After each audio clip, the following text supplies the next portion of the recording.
Alrighty, welcome back everybody to our latest severe weather coverage. Hope everybody's having a good afternoon thus far. We are going live with severe weather coverage across the southern plains today, including Texas, where a significant threat of severe weather is likely today, including the potential for strong tornadoes this afternoon across many areas in North Texas, back into southeastern Texas, and even across Louisiana. We are already beginning off with a tornado warning in Texas. This is near Cameron, Texas, where we've been actually seeing some strong rotation embedded in a line of thunderstorms. This has been moving over Salem, Texas over the last few minutes and is now on the south side of Cameron, Texas, and it is coming up towards Maysfield and Branchville. So if you are in this tornado warning, seek shelter, get away from windows, get on the lowest floor possible, and get to an interior room of your home or building. Actually, this warning was just upgraded. This is a confirmed tornado. This was literally just upgraded. This is now a confirmed tornado in Texas from Milam County.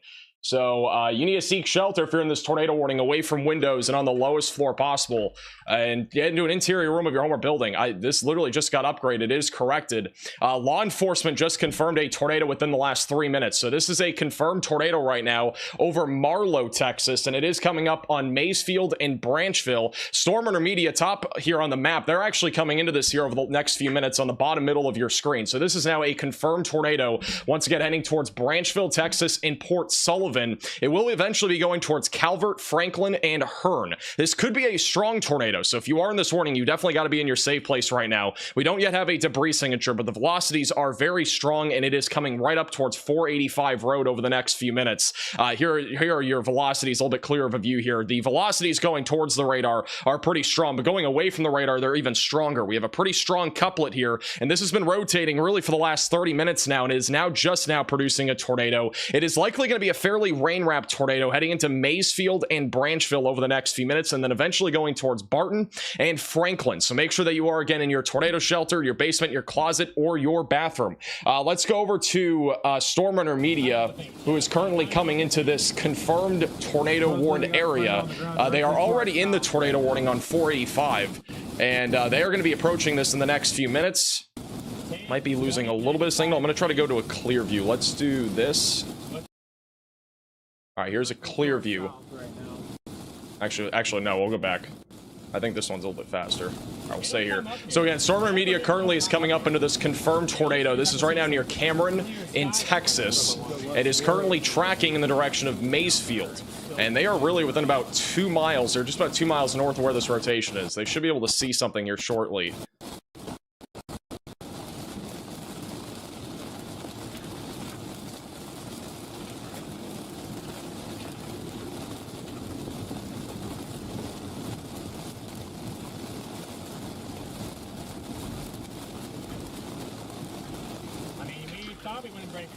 Once again, this is Storm Intermedia. They're about 2 miles north of this tornado. We'll go back to them in a second. They are just north of where our strongest area of rotation is. You'll notice, again, very strong velocities that are going currently away from the radar, which means that we have a lot of rotation with this storm, and it will probably still be producing a tornado as it comes towards 485. No debris signature as of right now, but once again, this is a confirmed tornado by law enforcement, currently moving to the east-northeast. It will eventually be going towards Franklin and Calvert, Texas. We also have a few severe storms elsewhere. We have one currently east of Waco with damaging winds around 60 and half-dollar sized hail. And we also have a slew of severe thunderstorm warnings across Louisiana right now. A bunch of damaging winds and hail stretching from New Iberia back up into southwestern Mississippi. So continue to stay weather aware there. Our most significant tornado threat will be this afternoon across many areas in southeastern Texas, including the Houston area, where it's a slightly more conditional threat of tornadoes, but I do think we'll at least see a few tornadoes here today. And I do think the best chance will just be north and west of Houston, and we should have Connor Croft here in a bit tracking that threat a little bit further down to the southeast. Latest radar scan still showing very strong rotation right now coming up towards Maysfield and Branchville. Once again, this is a confirmed tornado via law enforcement here just to the east of Cameron, Texas, and it is going to be quickly moving towards Barton, Calvert Junction, and Branchville over the next few minutes. Again, this is Storm Intermedia on Radar Omega. They are coming up on this right now. We're going to go to them here. I think actually let's go now to them. They're just barely to the north of this area of rotation. We'll see if we can see this tornado and see if we can still confirm it. Shout out to Andrew with the super chat. Congratulations. Now back to work. I am officially a meteorologist, by the way, for those that are wondering. It's official.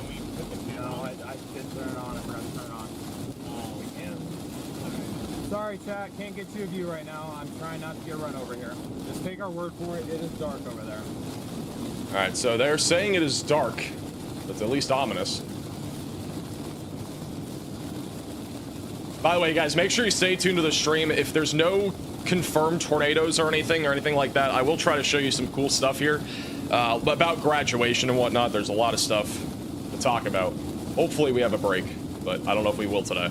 Might take a bit. This dark mass right here. That's all that is that dark mass. I just can't.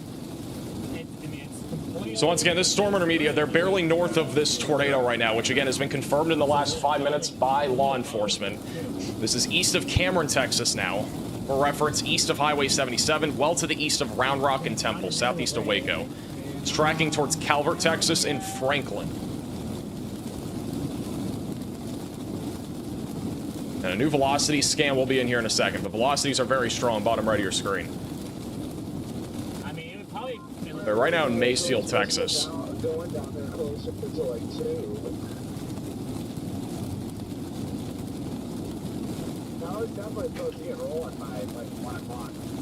At least from what I saw, I could have been wrong. So if we have a tornado again, it's going to be on the right side of your screen. Should have a better view here in a second. Keep north on 45 at this point is what I'm thinking. I can always double back if something goes by this far south, but not too pleased at the moment. This is the latest radar scan. We'll go back to Stormer in a second. This is the latest radar scan. So again, they're right about here now. Yeah, they're right over Macefield. Strongest area of rotations within a half a mile to their south. And I've not seen a debris signature yet, but we still definitely have a strong area of rotation that's coming up towards Branchville. And it will be moving towards Barton, Calvert, and eventually going towards Hearn. And then again, we will likely get a new tornado warning here soon. If we do, they will be including Calvert and probably Franklin, Texas. This is more of a QLCS tornado. We actually have a pretty strong inflow coming into the storm, and that is your hook echo right there. So if we have a tornado, it's tracking towards Branchville right now. All right, so that's the exact area where this will likely be located. And then I do want to point out that very soon we'll probably get some activity going here around Houston within the next hour or two, with potentially some discrete supercells firing off, which would be much more concerning in today's environment. That thing is almost on top of us, so we cannot Okay. confirm a tornado is down. So they are right now right about over where this tornado would be. Copy that. By the way, they just updated this tornado warning. It is still confirmed as of right now. This is still a confirmed tornado warning via law enforcement. So if there is one still, Storm Intermediate would see it. We have not had a debris signature on radar. I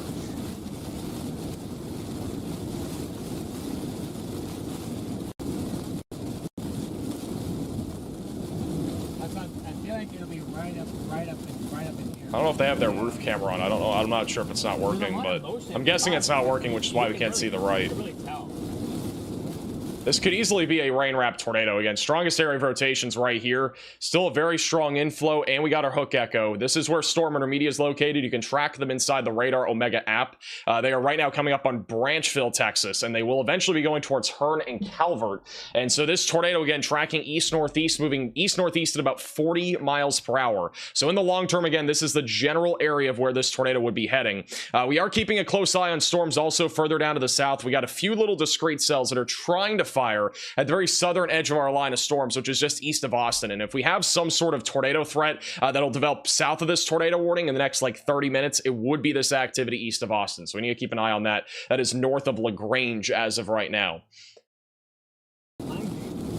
Keep a close eye on Storm Intermediate. See if we can. This is all right. So now they're looking right. If we have a tornado, it'll be somewhere in the right. It might be rain wrapped. A little bit better of a view now. It is behind us, yeah. They still keep it observed. Confirmed tornado located 7 miles east of Cameron. Law enforcement confirmed. We do not have a debris signature still. And this is now what it looks like on radar. I've got to think here that we probably don't have a tornado anymore, especially since the velocities have a little bit of gray in between the green and red, which basically means broader rotation. But we definitely still have a very strong surge of wind with this storm coming towards Branchville, and there's a chance that this could recycle. I also want to point out that there is a warm frontal boundary in play here today. Most days we have something like that.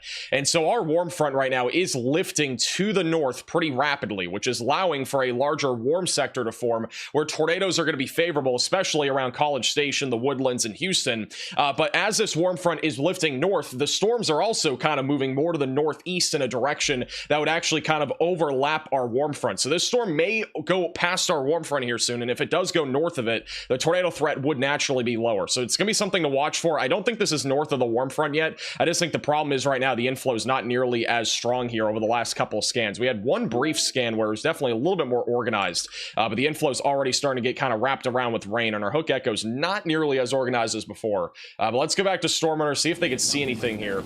Again, they are right now where this area of rotation is, and so far they've not reported anything in terms of a tornado. Thank you, Will, for the super chat. I appreciate that. Thank you, Angela, for the $20 super chat. Congratulations and happy graduation. I appreciate that. Believe it or not, guys, there was a lot of meteorologists. It was kind of surprising. I had a little... A new tornado warning has been issued. I had a graduation party last night, and I was kind of surprised. I had a lot of meteorologists that it was completely a surprise. A lot of meteorologists sent like videos in about congratulations on graduating and stuff. Jim Cantori, by the way, was one of them. So Storm Hunter Media is currently underneath the area of rotation, and you can see the winds are starting to pick up. By the way, new tornado warning for Robertson and Milam counties in Texas.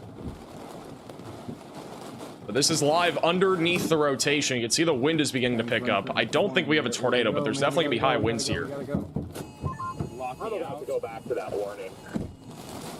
Here we go. Well, yep, here it is. Tornado warning. They're at least in the RFD surge right now. I'm almost in the eastern edge. I'm just about to go back over there. So they're underneath the area of rotation. Looks like the roof camera's working again. This is our brand new tornado warning, once again for Calvert and Franklin. It is a long tornado warning here for Milam and Robertson counties in Texas, moving east-northeast at 45 miles per hour. The observed tornado warning continues for 17 more minutes. It is technically still a confirmed tornado, even though we don't think there is one anymore. Moving towards Calvert and Franklin, it'll be tracking towards 79 in Hearn, and eventually going towards Marquez and as well as Centerville and Leona, Texas. So be ready if you're over in Marquez, Centerville, and Leona. Right now, you're not under a tornado warning, but be ready for the potential of a tornado or at least some sort of severe weather threat here with hail and wind as this moves to the east-northeast. Our most recent radar scan shows the strongest area of rotation basically over top of Storm Hunter Media coming up on Barton and Calvert Junction. We do not have a debris signature as of right now, so I do not see a tornado, but we definitely still have an area of rotation that could drop a tornado as that moves towards Calvert, Texas. Again, that is currently tracking to the east-northeast. This is back to Storm Hunter, who's underneath the area of rotation. Thank you, Teona, for the super chat. Yes, I got a haircut, by the way, in case nobody noticed. I did get a haircut. I haven't been able to read the comments the last few days, so I'm not sure if anybody noticed. Thank you, Bill, for the $10 super chat as well. And thank you, Jack Rabbit, for the super chat. I appreciate that. Thank you, J.A. Morgan, for the super chat. I got a haircut more because I want to grow out the top of my hair and the sides I wanted to be shorter. So I basically got a high fade. Not a low taper fade, but a high fade. I'm in here yelling. I'm like, I'm watching the rain curtains. I'm like, here we gotta go, man. So it sounds like they were possibly underneath this area of rotation, like legitimately under the rotation. If they were wrapping rain curtains, that at least means there's definitely still rotation here. And our strongest area of rotation is over Branchville, Texas right now. Again, this is a live shot of the storm, little raindrop over the camera. You can kind of see at least low clouds here. Our lifting condensation level today, which is where clouds build from, is fairly low. So we should have low clouds, which means any storms that are able to rotate will pretty much easily produce tornadoes. Again, main area of rotation right now is just east of Maysfield. This is the storm relative velocities, which shows you a better look here of the greens and blues. These are your winds going away from the radar. These are the winds going towards the radar. And then we also have a lot of gray in between, which is a broader area of rotation. But I do think there's still a chance that this could recycle as it moves towards Calvert and as well as Franklin here in Texas. And I do want to point out that even before I went live, there was actually some pretty strong rotation. So, I mean, I wouldn't be surprised if this does cycle again as it moves to the northeast. You can see it back over near Cameron. It was actually a much stronger area of rotation, which is when law enforcement did confirm a tornado. So it could try to drop another one here near 485 going towards Calvert, Texas. Another live shot here inside of our tornado warning. Hey, Milena, for the super chat. Congratulations on earning your bachelor's degree in meteorology. I appreciate that. You guys can actually call me Meteorologist Max Velocity now. I did not, dude. The door locked itself automatically. Bull! I call bull. I didn't move, man. I did not move. I sat there and I'm watching the rain curtains flying like right up north of the road. Garrett's up on the roof trying to turn the thing on. I'm like, Good chat to David with the super chat. Congratulations on becoming the internet's favorite meteorologist. I appreciate that. Thank you.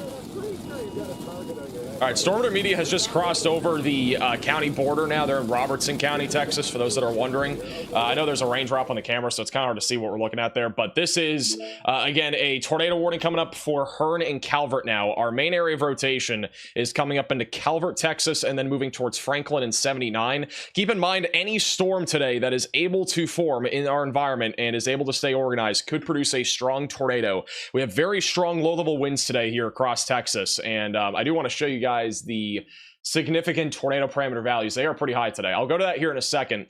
Before I do that, I didn't do a video today, so I just want to quickly preface that yes, we do have a chance here today for strong tornadoes. This is your tornado outlook for today. There is a 10% hatched area for tornadoes today in and around Houston, Texas, back over into western Louisiana, across southeast Texas, where there is a potential for a few strong tornadoes this afternoon, and we also have a low tornado risk in Pennsylvania, New Jersey, and New York. So don't be caught off guard if we get tornado warnings there. This is your general risk outline for today. Basically, east of I-35 is our main concern. Keep in mind, though, there will be another round of afternoon storms up here around Wichita Falls and also just south of Amarillo, where damaging winds, hail, and a low tornado risk will exist. So that'll be something else to keep an eye on. But again, this is our tornado warning. We have two right now. The one that's observed as of right now for 13 more minutes. Rotation's gotten a lot broader over the last few scans, but if we do get this thing to recycle here as it moves towards Calvert, there could be a tornado, and that would be moving towards Franklin, Elliott, and as well as Calvert, Texas.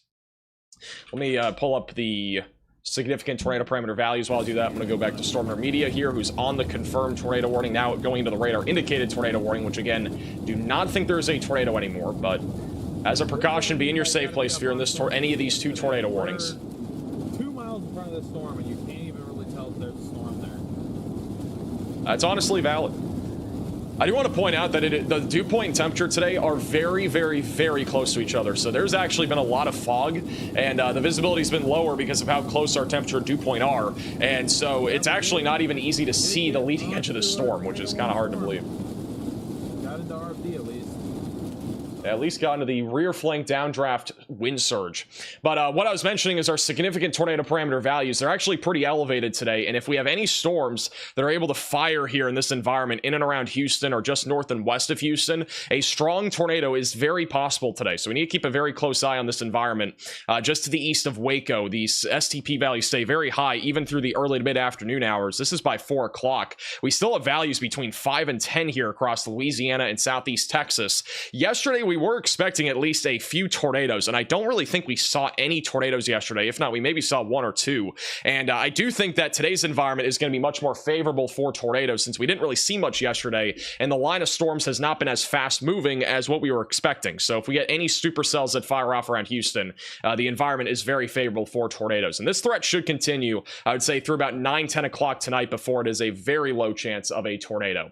So definitely stay weather aware. This is, again, more of our line of thunderstorm tornado threat. This is our QLCS tornado threat is what we call it. And then back over near Houston, east of San Antonio, we are monitoring the potential for discrete supercells to fire up within the next hour. And these will be able to produce the potential for a more significant and robust threat of tornadoes. So definitely stay weather aware here across Texas and Louisiana. This is back over to Storm Media, who's in the tornado warning. Also, thank you, Mike, for the 5 gifted memberships. I appreciate that.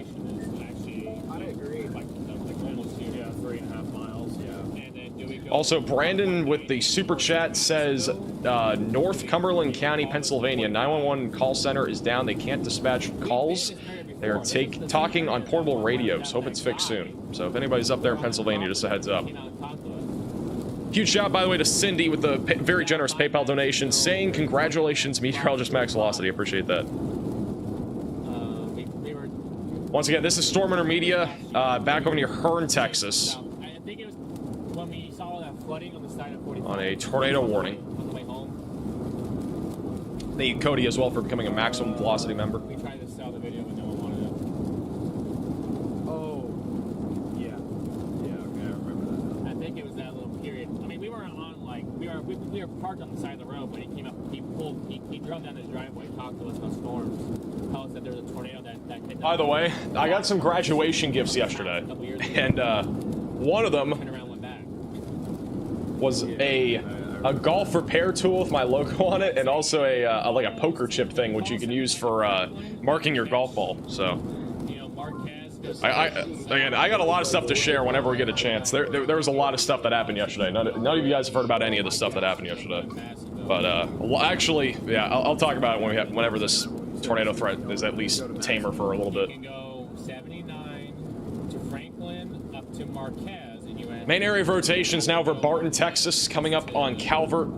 Storm Media is not seeing anything as of now. Again, the visibility is honestly low to begin with, but again, main area of rotation has definitely gotten weaker over our last few radar scans. It was much stronger back near Cameron. This was initially when law enforcement confirmed a tornado right about 12:14 p.m. So about 23 minutes ago is when we had a tornado, and then our next radar scan still had a pretty decent tightening there near Marlow, and then since then it has broadened out scan over scan. So I do wonder if this is now north of our warm frontal boundary. It is possible. If this is north of our warm front, that probably means that we will likely not see this thing produce a tornado again, at least for the near term. But if it's still south of it, I mean, it could still produce. Our temperature and dew point near Calvert is 75 over 75. I mean, that is seriously humid. It's very humid, and it's also the temperature and dew point are that close to each other. That's going to create some fog, and we have that going across the entire board pretty much right now. Almost every area in southeast Texas today has dew points in the low to mid 70s. Also, new severe thunderstorm warning near San Antonio, Texas. This is going to be just on the south and west side of San Antonio. This is a little discrete supercell that is fired up. This is working with a pretty favorable environment as well, more for hail and wind though, near Hondo, coming up on Leon Valley and Hioltes, near I-35. So be ready for quarter to half dollar size tail and 60-mile-per-hour winds. Since this is right along our outflow, we may see a tornado threat come out of this. So we'll have to keep an eye on it. But for now, there's not really any rotation. Also, new severe thunderstorm warning near Tyler, Texas. This will be for damaging winds around 60 miles per hour and also quarter-sized hail. We have a couple cameras in Big Sandy, Texas. I'm going to pull those up here in a second. Let me go back to the tornado warning. And latest scan, still showing some pretty broad rotation. Definitely a surge of wind, though, coming up into Calvert. I would expect the confirmed tornado warning will be canceled at any second. It is still ongoing, though, for 485, even though we no longer have a tornado warning, or a tornado, excuse me, in that area. Let's go back over to Storm Runner. So if it was there, it was to our west. It didn't go directly. Back over to where our tornado would be located. The RFD was pretty strong. While we're on him, I'm going to pull up our Big Sandy cameras. Huge shout out to Preston with the $50 super chat. I appreciate that. Preston also graduated yesterday, by the way. And for those that don't know, I haven't really publicly said this, but yes, if you have not already heard, I went to Embry-Riddle Aeronautical University in Daytona Beach. That is the college that I've been attending. I know nobody, but I think some people knew it, but I do appreciate everybody that's kept that kind of under wraps. I didn't want people to know where I actually went in college, more because of privacy reasons. But Preston also graduated, so W's in the chat for Preston. He's not in the same, I don't think you were in the same degree program as me, but congratulations. All right, we got Big Sandy bottom right of your screen. That is an area where we do have a severe thunderstorm warning, so we're keeping an eye on that. We also have a few elevated storms near Vivian in Louisiana heading up towards Texarkana. That is mainly for damaging winds and hail. No tornado risk on that. It is an elevated area of storm activity. Thank you, Jen, for becoming a VIP Velocity member. That college looks fancy. And honestly, I mean, I'll talk more about my experience at some point, but like, I mean, it is actually a pretty nice campus. It's nice. Some people thought I went to Miami or something. I know Riley tweeted about something about that on Twitter yesterday. This is back to Storm Runner in our tornado warning for Calvert and Franklin, Texas. You can actually hear the tornado sirens going off. Very faint. of the day. The only thing I'm keeping my hopes up right now is the fact that... A little bit of street flooding, too. Well, this isn't, by the way, they're in Hearn, Texas. Obviously, tornado sirens are going off here. Tornado warning is active. At this time, there's no confirmed tornado for Hearn. The other tornado warning is still left as confirmed for now, but it will expire in 4 minutes. I know, I didn't get the memo for the channel change. I've been on TAC 1. I never went over to TAC 2. Where are you going? Yep, we're in Hearn, Texas, chat. I like that cell southwest of Corp Caldwell. I'm going after that one. It's just north of Lexington. Oh, yep, I see it. Yeah, the very southern edge of this line. This is always your friendly reminder, do not park under overpasses. That's what I was asking earlier. Is that what's showing up on radar out ahead? Shout out to Keegan with the Venmo donation. Congratulations on graduation. Max Meteor Velocitist. Appreciate that. Yeah, there's an alpha boundary immediately behind it, but it could easily curl. Yeah, I really don't. I honestly, this storm weakened really fast. I do think this is north of our outflow. I think the next area to watch for a tornado risk would be back down here east of Austin, right along our line of storms for a QLCS tornado threat. But we have to keep an eye, again, more on the Houston area and College Station. This is where discrete supercells may fire up over the next few hours and where a more elevated tornado threat may exist. Also, back southwest of San Antonio, once again, severe storm here for quarter-sized hail, 60-mile-per-hour winds. No tornado risk at this time, but that could change as that moves northeast. It is near our boundary, so we'll keep an eye on that. Back over in Louisiana, we have a few severe storms east of Lafayette. These are mostly hail and wind storms as of right now, moving towards Baton Rouge. We also have a camera on the radar mega cyclone port. This over in Bogard, Louisiana. A little live shot here. You can view all these cameras in the radar mega app at the top link in the description below. Another nice live shot here. Not really much happening in Bogard, Louisiana right now, but we've had some severe weather in this area, but mostly hail and wind thus far. And those storms will be moving in the direction of Baton Rouge. There's also another hailstorm moving towards Roxy and Bude. So we'll be keeping an eye on that. These are not really going to be tornado producers, but the area that we are, again, watching for a more elevated tornado threat over the next few hours is mostly here. We could still see an isolated tornado elsewhere, but our greatest threat between now and about 5 o'clock is where I just circled. So Tyler, just east of Waco, really not this far to the west, but anywhere in this kind of circle area. That's where I'm expecting our greatest threat of tornadoes over the next few hours. But no debris signature as of right now. If any rotation's still going, it's going to be located near Highway 79. And I do think Storm Intermedia is departing this tornado warning and going southeast. Still pretty low clouds out here, though. Thank you, Kimberly, for the super chat. Also, shout out to Brent with the 10 gifted memberships. W's in the chat for Brent and Beverly for becoming a member. Thank you, Chaotic for the super chat. Appreciate that. The amount of riddle jokes is actually kind of funny.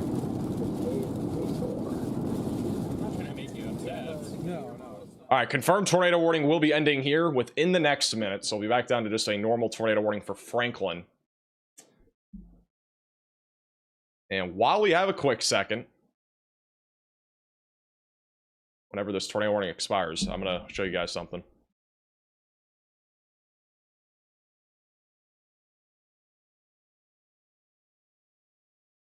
Would it be better to park under overpasses versus being out in the open? Well, no, not really. I'm going to be honest, like, I don't know why people think parking under an overpass is such a great idea. First off, again, if you park under an overpass, let's just go ahead and draw a roadway, all right? We're going to draw a 2-lane highway. Here's your underpass or overpass right here. Like, this is underneath it. Let's just say you get a car that parks here, here, and here, and you got more cars parking on the other side, right? So let's just say that's the situation, and then you got vehicles coming in with very little to no visibility. They might start parking in the lanes just to think, oh, we can protect our vehicle. Guess what? If there's more cars behind you, it's going to create a huge traffic jam. People are going to have to slam on their brakes because there's literally no way to stop, almost undoubtedly, when there's almost no visibility. In addition to that, it's not just that concern, but there's also a concern when you're under an overpass, all that wind is going to funnel into the underneath the overpass, and that basically means that it's going to become a wind tunnel. So that's very dangerous. The only scenario where it's ever like a like, I'm not saying it's a good thing, but the only scenario where ever would actually make sense would be for hail. But even then, you should never do it, because you're literally just going to create a traffic jam, and there's a better chance that you get in a car accident rather than getting your windshield blown out. So I would definitely not recommend ever parking on an overpass. It's really a terrible idea. So I don't know why so many people do it. This was from yesterday. I'm just gonna play this video real quick. The tornado warning has been downgraded to now radar indicated. This is from Jim Cantori. He actually made a video for my graduation yesterday. Max, how you doing? This is Jim Cantori from the I Weather. don't know if you guys can hear him. Let me turn it up a little bit. Hey Max, how you doing? This is Jim Cantori from the Weather Channel. Just wanted to congratulate you on. I think there's music, so I'm not actually going to play it. But if you guys want to watch that, that's on Twitter and Facebook. He basically made a video. I just heard music on it, so I'm not going to play that. But just in case there's copyright. But yeah, you can go check that out. It's on Twitter and Facebook. Jim Cantori essentially gave me a pretty big video yesterday. It was pretty cool. I literally had no clue that was happening. So in addition to that, a couple other meteorologists that you may know of, Harvey Leonard, Danielle Niles, and Tim Kelly also sent videos. Also, this is Tim Kelly, who surprised me at my graduation party yesterday. If you don't know who he is, he was a meteorologist at NECN for, I think, over a decade, if I'm not mistaken. And he also was somebody that I had a weather camp with him. I got accepted into a weather camp back in, I think it was 2013, when I was 10 years old. Back in 2013, when I was 10 years old. I got accepted into a weather camp for high school and college students. It was a week-long program. And so, yeah, that was pretty cool stuff. And he again showed up. I had no clue he was showing up. He was just down here in Florida. Just decided to show up to the graduation party. So it was pretty cool.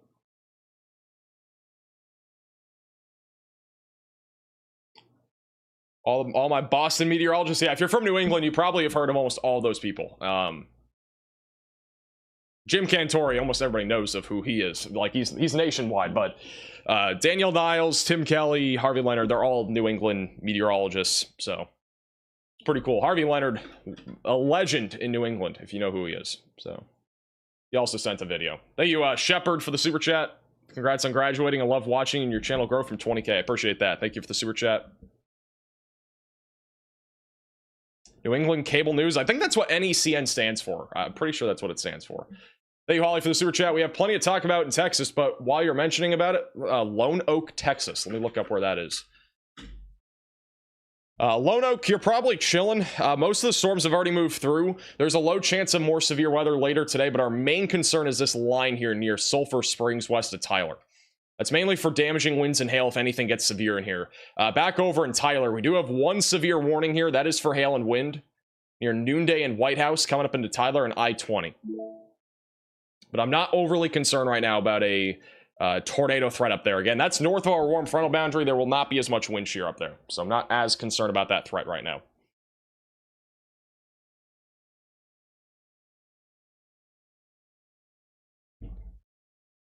Well, let's reach Houston. Houston is an area that we're watching for. Let me show you guys the future radar here. Houston could be a bit more significant today. Let me get the future radar on here. Put your graduation cap up for auction. Have you guys seen my graduation cap? I don't even know where I put it. Do I have it in here? I don't know where I put it. I'll have to find it in a second. It's a pretty cool graduation cap. This is the future radar here for the next few hours in and around Houston. Let me go to the most recent model run. So this is by around 1 to 2 o'clock. We are expecting the potential for a few supercells to fire up out in front of our line of thunderstorms. And if this happens, we will have a more elevated tornado threat between Lufkin, Columbus, and Houston, where strong tornadoes are going to be a possibility. But on the other hand, we are going to continue to watch this line of thunderstorms move through College Station. Also, keep an eye on the San Antonio area. I know we don't really have much happening right now, but there is at least a severe storm right now, and I would not rule out a tornado threat with that storm if it can stay east of our boundary. By 3 o'clock, we should have almost numerous severe storms happening across East Texas and eventually moving into western Louisiana. There will be a few storms still ongoing in and around the San Antonio area by 4. By 5 to 6 o'clock, these storms will continue to cross into Louisiana, where significant damaging winds, large hail, and a few tornadoes will continue. And then eventually by 7 to 8, we are still dealing with severe weather, even in and around the Houston Houston area, we could still be dealing with some level of severe weather. This is back over in Louisiana by 5 to 6 o'clock. It's going to get messy, I think, in Louisiana this evening, but we are going to have a bunch of storms out there, with damaging winds being the main concern, and there will be a potential again for a few tornadoes either embedded in our line of storms, or if any storms can stay discrete out in front of our line. But really, between about 1 p.m. through about 6 p.m. is the main concern for strong tornadoes. After about 6 to 7 p.m., the threat of strong tornadoes will start to decrease, and we'll be dealing with more of a line of storms, which will likely continue to produce at least some level of a QLCS tornado threat, meaning tornadoes embedded in a line of thunderstorms. So that should continue. We still have a tornado warning for Franklin, Texas, heading up towards Marquez and Centerville. As of now, this does appear as if it is north of our warm frontal boundary. The area of rotation is much weaker over Elliott, Texas. But if we have a tornado, it'll be coming up into Franklin over the next few minutes, and it's likely rain-wrapped, heading up towards 2446 Road. Further down to the south, there is a severe storm here east of Round Rock for 60-mile-per-hour damaging winds, quarter-sized hail. By the way, look at all the lightning on this storm right now over Rockdale and Milano, Texas. There is a boatload of lightning near 79.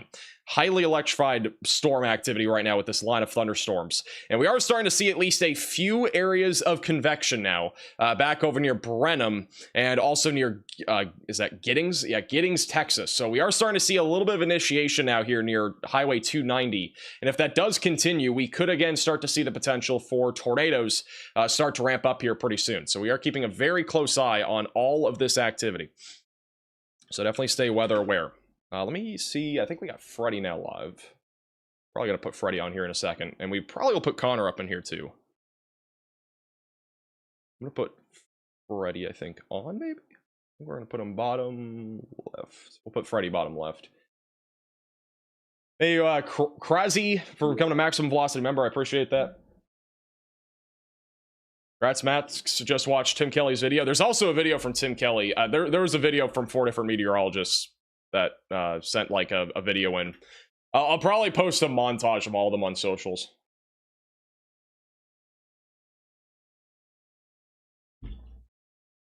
Go for your masters? I am not going for my masters right now. I'm more focused on YouTube. There's a new severe thunderstorm warning for Centerville, Texas, Buffalo, Marquez, just outside of Thornton, near Leona and Franklin. This will likely end up canceling our tornado warning that we have, if I had to guess. It still goes for 23 more minutes. They've not canceled a tornado warning yet today, but the rotation's been very broad at this point. But a large severe thunderstorm warning here, so be ready for 60-mile-per-hour winds and quarter-sized hail.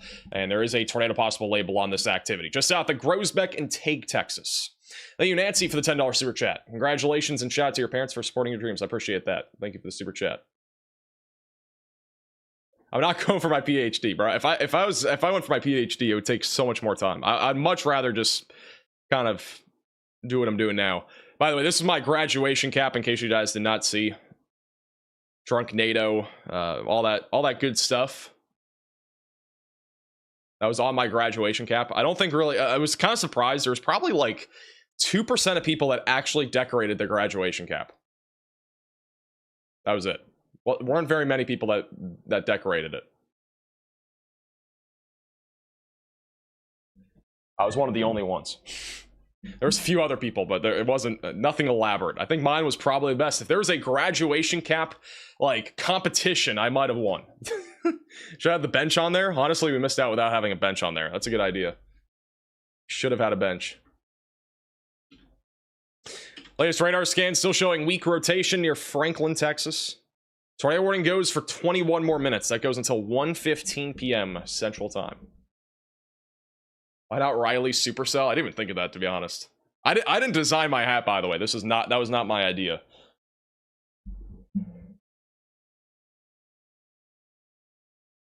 Hey, Motor, for the $5 super chat. What does it look like for Cleveland, Texas later today? Cleveland over here. So anywhere around Houston, it is still a somewhat conditional risk, but if we get any discrete supercells to fire, which again, most models have been showing some level of discrete supercells firing off in and around the Houston area in the next hour or two. If that does happen, I do think strong tornadoes are on the table. That's really the biggest concern, I would say, if discrete supercells fire off. Let's say they don't, then we are talking more about this line of thunderstorms near Austin, Texas, south and east of Waco, and this will continue to produce a significant threat for damaging winds, some hail, and then a QLCS tornado threat, which is what we are currently witnessing near Franklin. This is a quasi-linear convective system, essentially, where we are watching for embedded tornadoes in our line of thunderstorms. Inflow going in towards Franklin. Got a little bit of a hook. It's not really much of a hook anymore. The velocities have been pretty weak too, but that's generally what we're looking at right now. One thing I do want to point out is that it does look like the rotation is trying to intensify again. I don't think the storm is fully done yet, to be honest. The velocities have actually come together a little bit here over the latest couple scans. A little bit more rotation, at least a little bit more wind going towards the radar and as well as away from the radar. We're starting to see maybe a recycling stage happening now just outside of Franklin, Texas. So definitely not letting our guard down yet on this tornado warning. We'll see if it recycles, but it might. And again, that'd be heading towards Leona and I-45 here soon. Marquez and Centerville, the main areas in the path of this. Also, new severe warning near Longview, Texas. This is just outside of Big Sandy near Minolia, Lindale, Quitman, and Winsboro in Gilmer. That is going to be for 60-mile-per-hour damaging winds and quarter-sized hail. So be ready for that if you are inside of this tornado, or inside of, sorry, in the severe thunderstorm warning. That is not a tornado warning. Hey, Kimberly for the super chat. I always listen to you while you're at the gym. Nice. Thank you, Cat and Jay for the super chat. I appreciate that. I don't know how I'm going to actually put my meteorologist tag into my name. I don't know if I'm really going to do anything about that, but yeah, we'll see. I'm at least just... I'm not going to I don't think I'm going to change my name on YouTube or anything, but... maybe I will. I don't know. It's a thought. I still have Severe Weather Center in my name for some reason. Hey, Liv for the sewer chat. I'll have a forecast tomorrow morning on the Midwest. I don't think anything in the Midwest looks that concerning. The SPC has released the Day 2 severe weather outlook, and this is what it looks like right now. So we got a slight risk in Houston, just outside of San Antonio, and a marginal threat that goes all the way back up into Oklahoma and Arkansas, and as well as even a little sliver of Kansas. There's actually a potential for a cold core tornado setup in Oklahoma tomorrow. But right now, they do not have a 2% tornado risk for tomorrow up there. They have one, though, along the Gulf Coast. Again, here's your tornado risk for today. Just a little bit better of an idea of where we could see strong tornadoes. It could still happen outside of this yellow area. But basically, if you're in the yellow hatched area, there's a threat for strong tornadoes today, including Jasper, Texas, around Houston, Texas, the Woodlands, College Station, Palestine, Jacksonville, as well as even just outside of Austin, Texas. So we could see some strong tornadoes elsewhere as well. And again, there's literally a chance of tornadoes anywhere in the brown or green.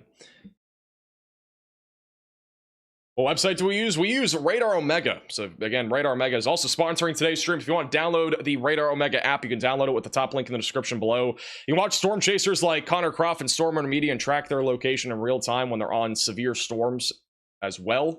Definitely recommend you check it out. We've been using this app for like 2 years, I think now. I don't even know when we started using it. I think it's been 2 years now. Latest radar scan is showing stronger rotation now over Franklin. There could be a tornado trying to drop here in the next few minutes. The warm front may have the warm front might just be along this area. I feel like it's further north now, but we don't have a great idea of where this warm front is. I'm going to see if we can get a better view of the warm front. But I'm like, this has to be, I mean, this is definitely rotating again. This, I'm pretty sure, is now back south of the warm frontal boundary. The surface analysis doesn't do it justice for where our warm front is.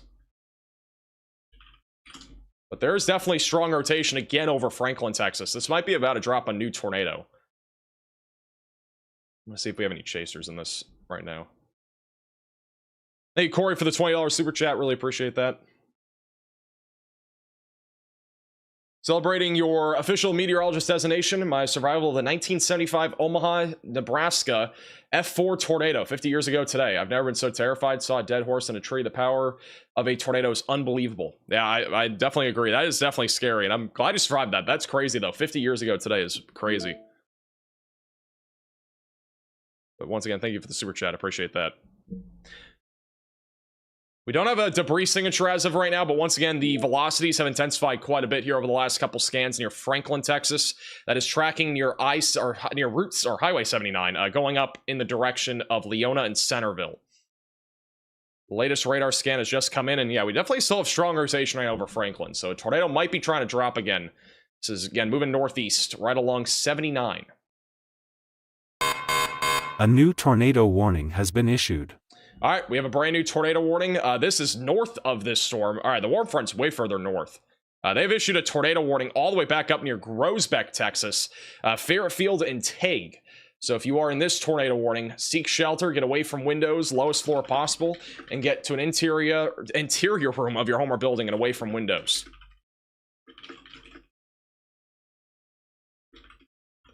This is, once again, this is kind of southeastern North Texas.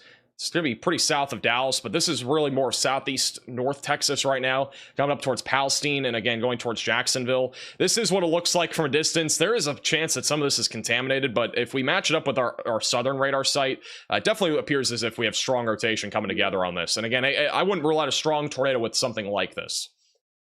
So you definitely got to be in your safe place again if you're in this tornado warning, just outside of Tague, heading up towards I-45. It is a fully rain-wrapped tornado if we have one. And there's also a ton of lightning on this. I mean, just a ton. Highly electrified storm here, moving off to the northeast. Thank you, Radio, for the $10 super chat. You were also in the Omaha tornado 50 years ago. That's crazy. We got 2 people in the chat that were involved in that F4 Omaha, Nebraska tornado. That's crazy. And now you live in Texas, so you can basically get the tornado experience still without having to really move out of Tornado Alley. Latest radar scan shows our strongest rotation right now over Highway 164. It's coming up on I-45 right now, just outside of Tague, Texas. If you're in Tague or Fairfield, you need to seek shelter right now. Again, if you're near I-45, if you're driving along I-45, in fact, between Fairfield and Buffalo, I would try to pull off before the tornado warning, just kind of stay away from it, and maybe you get underneath a gas station or something like that, or just kind of stay out of the way of this if you can. Obviously, if you are traveling along I-45, try to get out of the way of this area of rotation. It's still about 5-10 minutes away, but it will be coming up on that area near Dew and Avant Prairie in the next few minutes. There is an exit there just east of Tague. That is basically in the direct path of a potential tornado. The rotation back down near Franklin, let's check that out. And there is still an area of rotation here. It's not strong, but it is at least broad, and we could still see a tornado out of this as it moves towards Hilltop Lakes and Wealthy, Texas. And it's also coming up on Crossroads, Veneta, Flynn, Margie, and again, Marquez and Centerville and Leona are in the path of this right now. We now have 2 tornado warnings. This is our QLCS tornado threat. Again, this is not really the main threat for today, but there are obviously tornado warnings here. And we'll have to keep an eye again around Houston here in the next hour or two for potentially some discrete supercells to fire off. So that is basically what we are waiting as of right now. That is a more significant threat. But even the line of storms will be significant here over the next few hours with damaging winds and embedded tornadoes. Thank you, Todd, for the $10 super chat. Congratulations. We're all proud of you. I appreciate that. Thank you, Todd. Also, shout out to Erwin with the PayPal donation. I appreciate that. I will be on YouTube still live streaming. We're not going anywhere. Not going anywhere. We're locked in and ready to go here on YouTube. Love the haircut. Thank you. Hair is really long on the top. I'm not going to lie. Got a new radar scan coming in here in the next 2 minutes. This radar is updating every 2 to 3 minutes right now, so it's also on sales. Thank you, Amy, for the super chat from England. Appreciate that. Is Dallas safe? Dallas is okay for right now. The bigger concern for right now is going to be the flooding. However, later today, there will be another chance for storms later this afternoon. We are keeping an eye on this entire region, basically, for a supercell or 2 to fire off. And any storms that do fire off could produce a threat for damaging winds, hail, and maybe an isolated tornado. The Storm Prediction Center did remove the tornado risk from this area, but I still think an isolated tornado can't be ruled out. It is, let me get the future radar on here just so you can kind of see the motion here. So this is by 4 to 5 o'clock. The HRRR doesn't actually show anything firing anymore, but it has showed at least at times that a few storms would fire off. You can kind of see how they fire up near Lubbock, much further to the west than models depicted a few, or even a day or two ago. But there could be a couple storms that fire off. I would still not rule out isolated severe weather late tonight back over near Dallas. But I think the chances are definitely lower than earlier.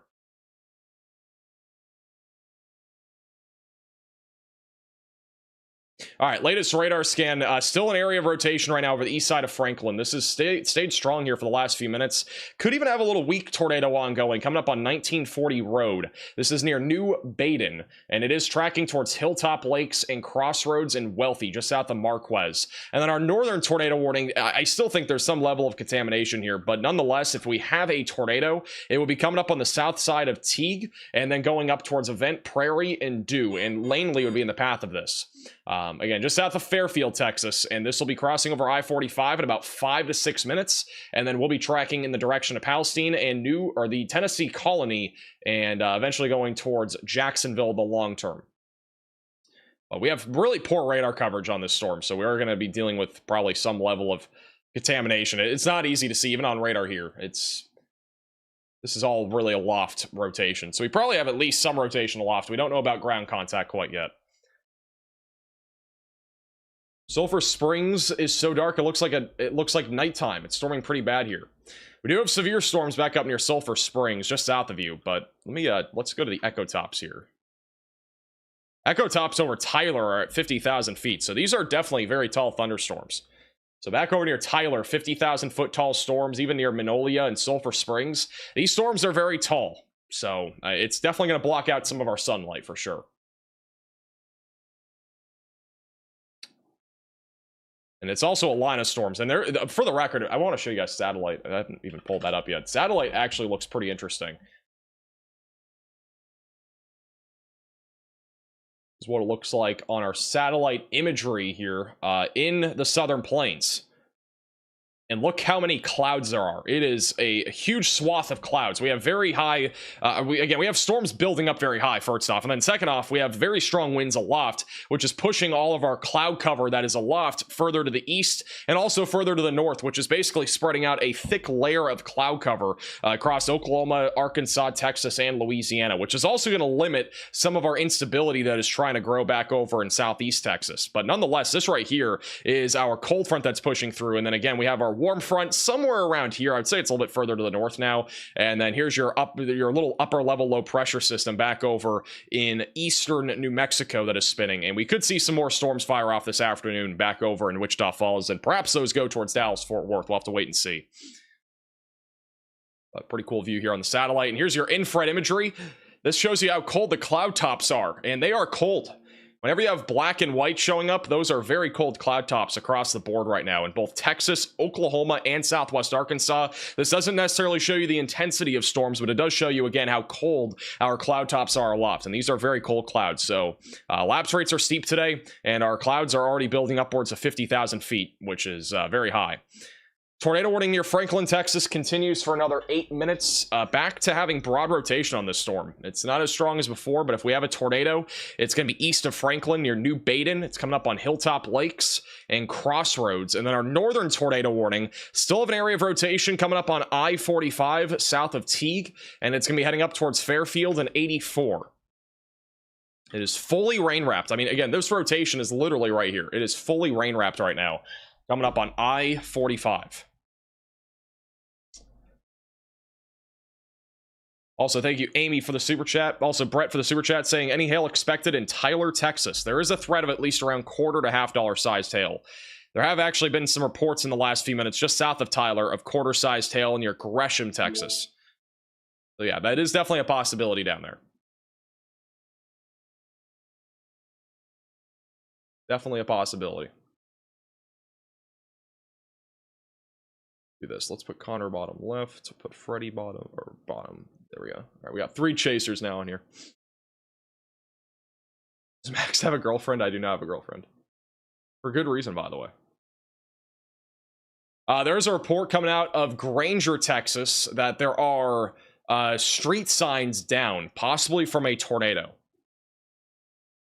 So that is a report that we are getting out of Granger right now.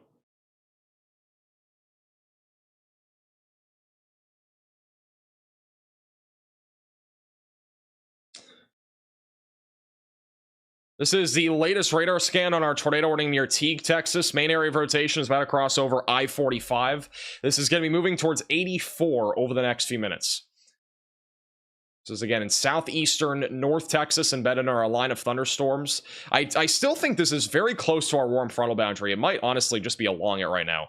I think our warm front is going to be located right about here or so. So I think this is like basically riding along our warm front. I think the southern storm isn't. And we don't have really a clear depiction. I'm going to go back to METAR data and see if we can verify that. Still hard to tell. I think our warm front is like right about here though. Back over in San Antonio, Texas, we still have a severe thunderstorm warning here. This is for 60-mile-per-hour damaging winds, quarter-sized hail as well. This storm, again, I would not rule out a tornado with. If it does become more of a right-moving supercell, it is very discreet. And again, San Antonio is going to get hit by this storm, I think, almost no matter what here. So if you are in San Antonio, be ready for some hail and wind. It's coming up on Leon Valley and as well as Kirby, Texas. And it's also moving towards Seguin and Stockdale. Again, it could go east. It could go more north. We'll have to wait and see. It could literally go either direction. Definitely a little bit more of a concern there for the San Antonio area. Our tornado warning for Franklin, Texas will end in about 5 minutes. If you are in the downtown area of Franklin, you are no longer in the area of rotation. Again, it's now off to the east of New Baden. It's going to be moving into Hilltop Lakes. I don't think they're going to issue a new tornado warning on this, just given the velocities are much weaker right now, but we will keep an eye on it in case it does end up doing something here soon. For now, not as concerning. The northern one's still a little bit more concerning near Tague.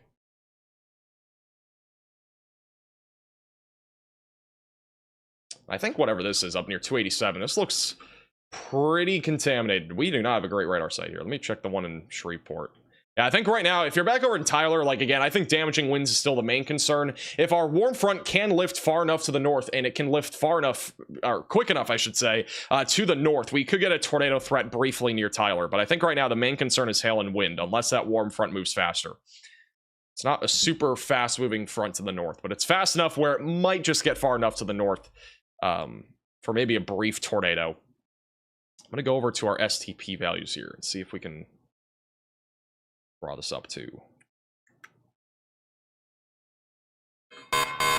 A new tornado warning has been issued. Yeah, so this is a pretty good indication of where our warm front is right about now. It's basically right where that storm is, east of Waco. I think the rotation is probably now just lifting north of the boundary. But if it stays south of it, that's where our greater tornado threat would be. The HRRR is showing our STP values, and it's a pretty good indication of also where our warm frontal boundary is. So by around 2 o'clock, this will be lifting up towards Tyler, and then by 3, the warm front will continue to lift north, even in the direction of Shreveport and Longview. So there could still be an isolated tornado even further to the north here.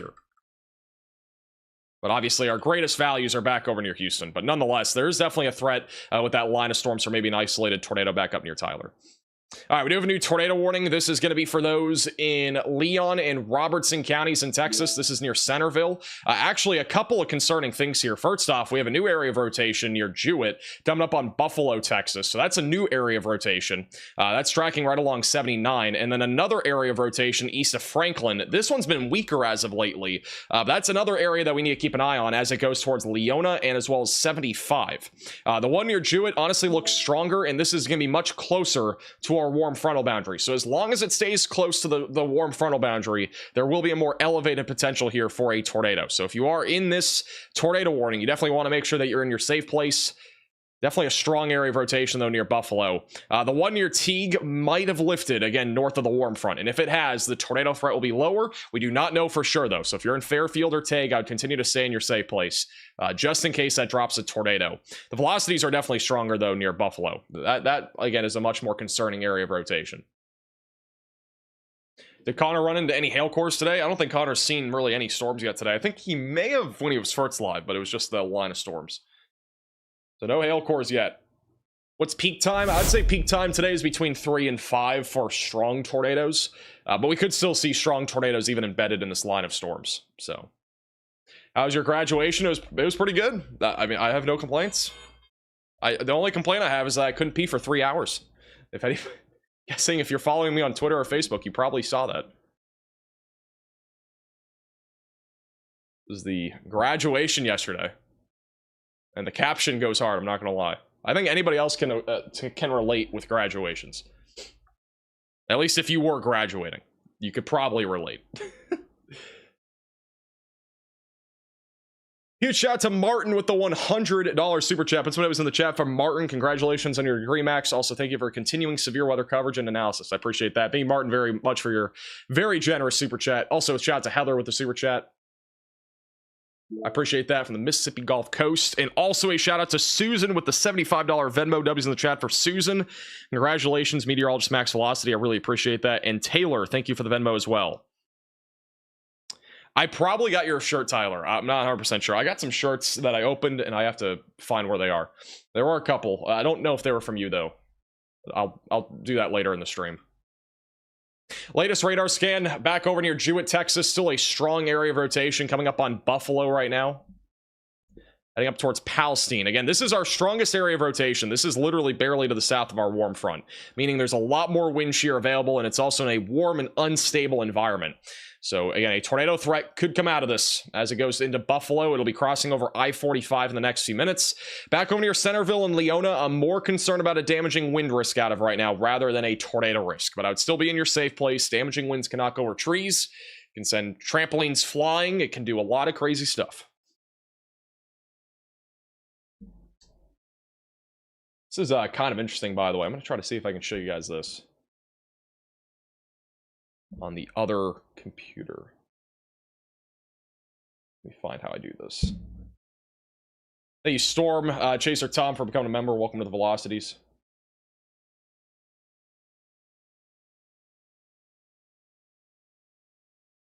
It's pretty interesting. If we go over to this, I'm going to see if this actually shows on the other screen. That's what it looks like on the meso-analysis. This is looking at our significant tornado parameter values like right now. Notice how the greatest area is literally in the line of thunderstorms right now, just around where we're looking. So near Marquez, Centerville, and Buffalo, and just south of there. And you can see the warm front pretty clearly. Let me see if I can draw the pen on here. You can kind of see the warm front. It's right about here. That's about where our warm front is, and that's again lifting off to the north slowly but surely. And as that continues throughout the afternoon, our tornado threat will be increasing as this lifts more to the north, so towards Tyler.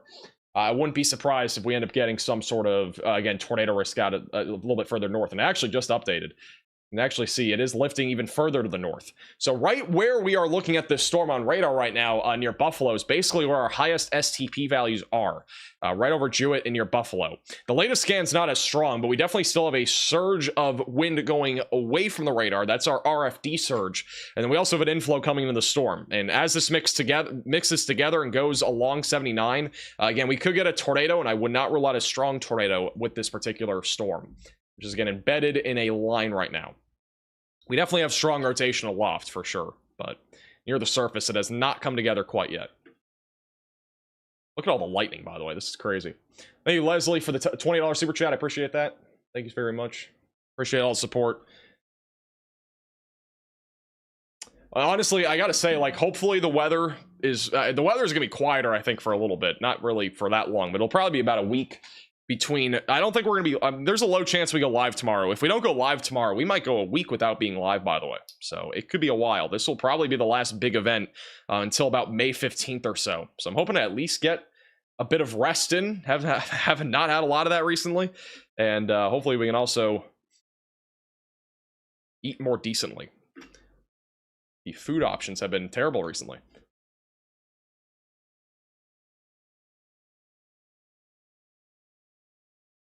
Take a vacation? I might honestly, like, for a day, go, not like on a vacation, but I'll probably go to, like, Disney or something. Thank you, Alicia, from coming a member. Welcome to the Velocities. Definitely taking a break probably on Friday, though. I'll probably still have a video, but... We are back down to 9 severe thunderstorm warnings. We still have 2 tornado warnings. Again, the severe warnings are mostly in Texas. We still have 2 in Louisiana and 1 in Mississippi. These are mainly hail and wind producers.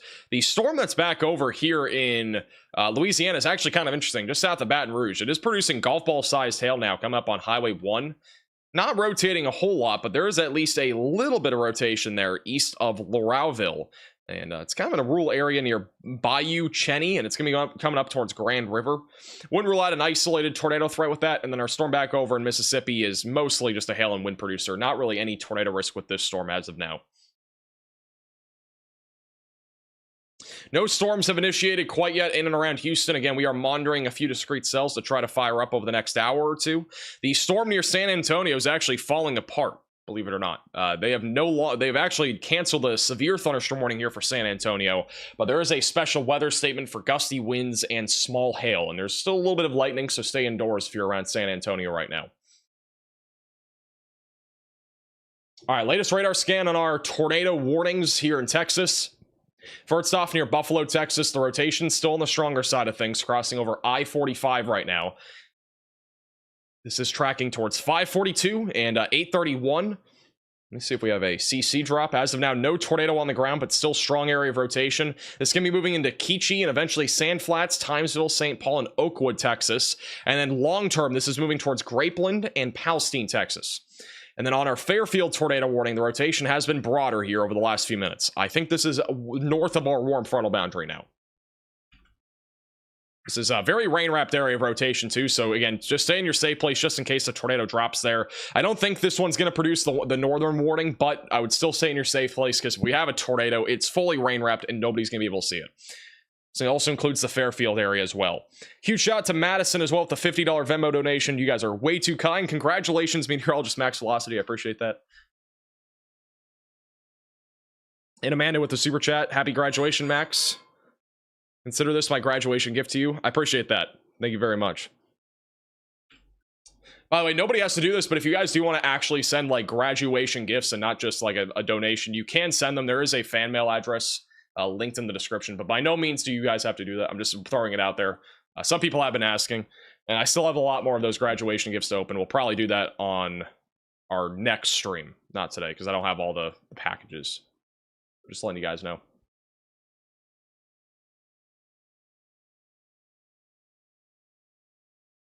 Look at the storms in Pennsylvania. We actually have a few severe storms firing up in Pennsylvania. This is an area that we could see some isolated damaging winds and hail and a low tornado risk. For now, it's mostly just wind and hail near Reading. But nothing beyond hail and wind right now. No tornado risk, at least for the time being. That could change in a little bit.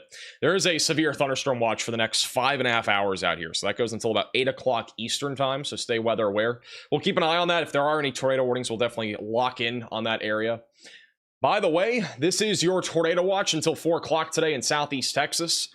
They issued this a couple hours ago, but they have mentioned that a few tornadoes are likely. Our line of storms has now passed through Waco, is now moving towards College Station, Palestine as well, Conroe and Brenham. Houston's also included in this. We also could see some apple-sized hail, and damaging winds as high as 70 miles per hour is also likely.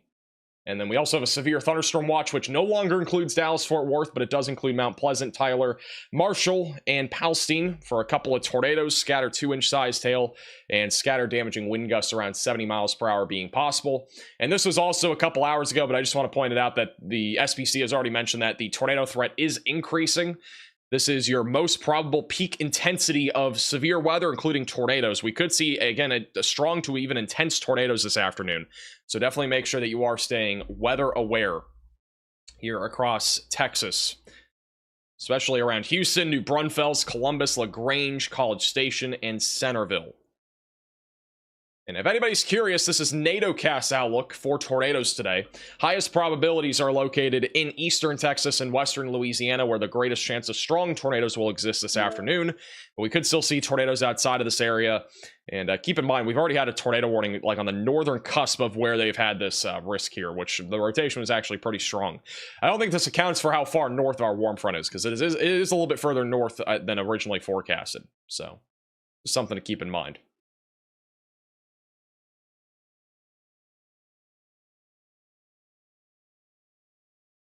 All right, let's go back to our latest radar scans here. This back over near Buffalo, latest radar scan still showing an area of convergence rotation right now east of I-45, just south of Buffalo. It's coming up right now towards 542 and 831, tracking in the direction of Elkhart. And then our other rotation here, Fairfield, again, I think is north of our warm frontal boundary. If we have any sort of tornado threat, it's likely going to be here just to the east of 45, coming up towards 7984. A new tornado warning has been issued. Towards Palestine. They've actually issued a tornado warning southwest of Tyler. A new tornado warning has been issued. All right, all of a sudden we're up to 4 tornado warnings. We have a new tornado warning near Tyler, Texas. And we have another one near Crockett, Latexo, and Grapeland. So 2 brand new tornado warnings here.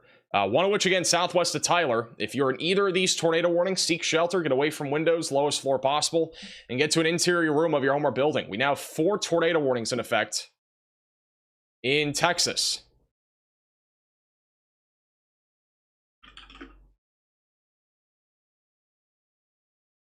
The other one's outside of Tyler. Again, this is just to the west of Tyler.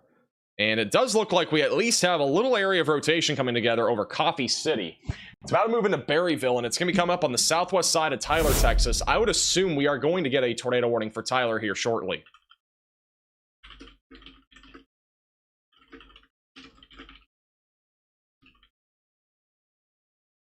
They have issued a severe thunderstorm warning for all of Tyler. So we'll see if they issue an actual warning. The tornado warning that was issued was by the National Weather Service of Fort Worth. I believe Tyler is in a different CWA region. I believe that's going to be for the Shreveport National Weather Service office. So they'll basically determine whether we get a new tornado warning for Tyler. But if we get one, it will be coming up on noonday in White House, Texas over the next few minutes. Definitely a stronger area of rotation, though, coming together here. Coming up on noonday and 1:55. So we are back up to 4 tornado warnings. The other one's back down near Crockett. And this is honestly, I think, a little bit premature. But this is a storm that has been rotating for quite some time.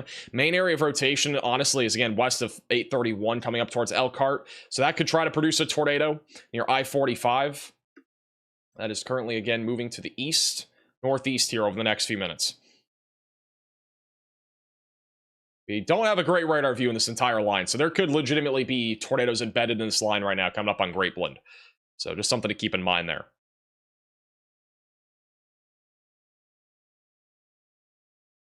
Thank you, Hunter, for the super chat. I appreciate that. New Braunfels. Thank you, Jose, for the super chat. Lufkin, Texas says there's some concern. There is concern for Lufkin. The line of storms is probably going to be the main concern, but we are keeping an eye on any discrete supercells that try to fire up around Houston, Texas over the next few hours. So, again, we have a line of storms. That's currently the greatest concern, but in the next hour or two, there could be some discrete cells that produce a better shot for strong tornadoes. Sounds good, Nancy. I'll make sure to get it. Thank you.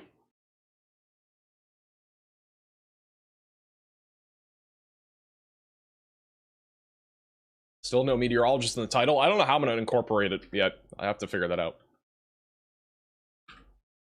Looks like rotation might be intensifying again near Tennessee Colony east of Fairfield. This is fully rain wrapped. They may issue a new tornado warning for Tennessee Colony. We'll see. We are in a radar hole, so it's kind of hard to gauge how strong the velocities are near the surface. But there is definitely some rotation near Fairfield again. This is the rotation coming up towards Tyler, Texas. It's, again, going to be pretty rain-wrapped. Moving into Tyler over the next few minutes. Big Sandy, bottom middle of your screen, is near this tornado warning. Let me get the exact location on Big Sandy, Texas. Yeah, so that's just about, there's a little bit more north of the tornado warning, but that's a little bit of a shot there on our more elevated convection off to the north.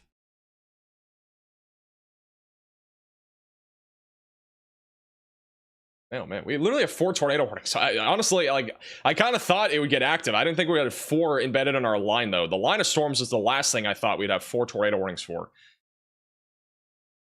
This is actually kind of more active than I expected to this point. Did John graduate? John did graduate. Yeah, John graduated as well.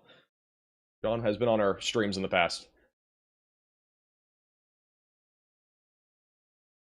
Thank you, Aaron, for the super chat. What time or what day is going to have the lowest pressure in Orlando? The lowest pressure would probably be the later half of this week when the low pressure system's closer by, but the pressure is not going to get that low. It's more of a upper level low. It's not really like a low pressure system at the surface, so it's not going to really be felt very much near the surface. We've had an upper level low over Kentucky too, and anybody that watched the Kentucky Derby, you would have probably noticed it was very muddy. There was a lot of water on the ground, and it literally rained all day. A new tornado warning has been issued. We're up to 5 tornado warnings. The new one is for Tyler, Texas. So if you're on the south side of Tyler, Texas, and White House or noonday, you need to be in your storm shelter, basement, closet, or bathroom, get away from windows, and get on the lowest floor possible. This is, again, a storm that is embedded in the line of thunderstorms here that is potentially going to produce a embedded tornado that's likely going to be rain-wrapped. If we have a tornado, it would be near Coffee City and Berryville, coming up towards Highway 69 and going towards White House. It could still affect the Tyler area as well, so keep that in mind. This is also right now near Lake Palestine for reference, so it's east of Athens, Texas. This is kind of a little bit of its structure, got a little hook and an inflow. It's really not that easy to see with us looking at a radar site so far away, but you can at least picture the structure a little bit here. Again, the tornado will be moving over 69 in the next 5 to 10 minutes if we have one, and it will be a rain-wrapped tornado if we have one. This is all right now near a warm front. I honestly think the warm front has lifted much further north than initially thought. I think it's way up here now. We don't have a great view of that, but I'm pretty sure now it's at least up to the south side of Tyler, and it is still lifting north. So again, as this warm front lifts to the north, our wind shear is going to increase down here to the south, in addition to all that warm air. It's going to be coming out of the south, very warm and humid air. It's going to create a lot of instability, and so we have a warm and unstable environment here just south of Tyler, south of our warm front, and as long as this warm front continues lifting north, the tornado threat will also increase as this line of storms is continuing to barrel east towards Longview and Shreveport. So, generally speaking, again, the tornado threat isn't super high for Longview or Shreveport or even in Tyler. I mean, it's a 5% tornado risk, but our warm front is lifting much faster to the north than we really anticipated. I didn't really think we were going to see much of a tornado risk in Tyler, to be honest. So, this has definitely been lifting further to the north. And here are your tornado probabilities here. So again, we got our 10% hatched area for the Woodlands outside of Beaumont, College Station, east of Waco, 5% tornado risk going all the way over to New Orleans, and then a 2%, which barely even gets up to Texarkana, or not even up to Texarkana. So it's a pretty sharp divide, but this warm front's lifting very fast off to the north right now.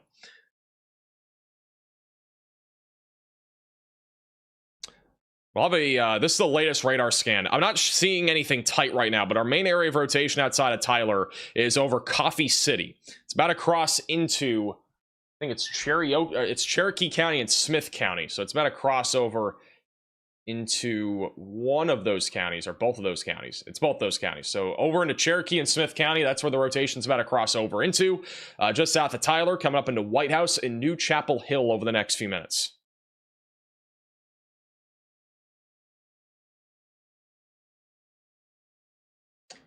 Man, the radar coverage is really bad here. This is one of the other big radar holes. Somebody told me yesterday, I did like a cameo for somebody, and they were talking about how they've always had a radar hole in southern Iowa, and this is literally what I'm talking about. There is a big radar hole even here in southeast Texas. So we're all basically, every single radar site that we're looking at is looking at some sort of mid-level rotation, basically meaning we're not looking at anything that's near ground level. So something to keep in mind for those that are curious.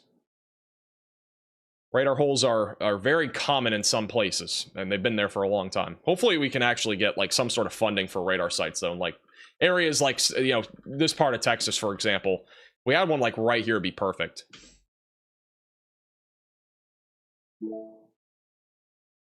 We'll have another radar scan for Tyler in a moment. At the minimum, if you're in Tyler, expect damaging winds and hail. Again, there could be a tornado embedded in the rain-wrapped area of rotation near Noonday and Berryville. Coming up on White House as well. So again, currently tracking to the east-northeast.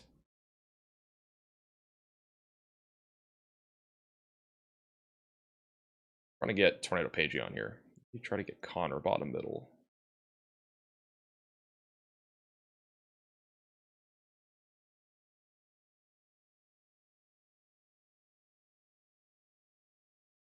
Tornado Pagey loads. That's one more time.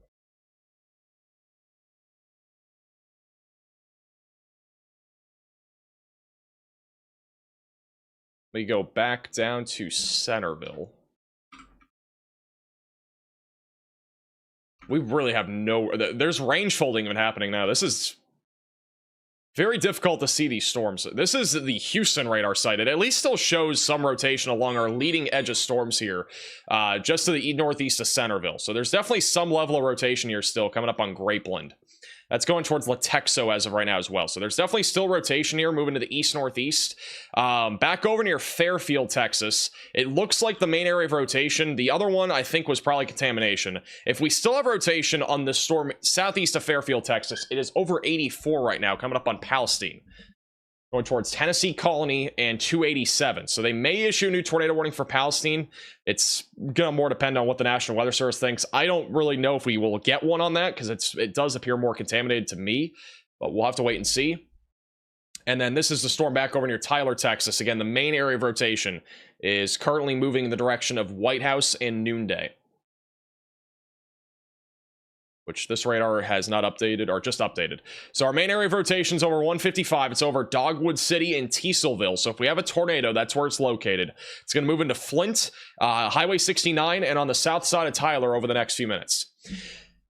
So if you are in Tyler, once again, please make sure that you are in your safe place. If you're on the north side, you don't have to be in your safe place, but if you're on the south side, that is where our main area of rotation is. We also have to keep an eye up near Brownsboro and Chandler for a potential tornado risk. Let me see the other radar site. There is a large, broad area of rotation also on the west side of Tyler. So we'll also have to keep an eye on that.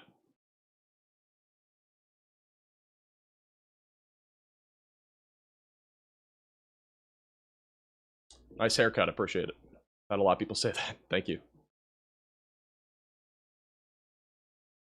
I'll have another radar scan here in a moment. Let me do this. Tornado Page is live. I just gotta get them on here somehow.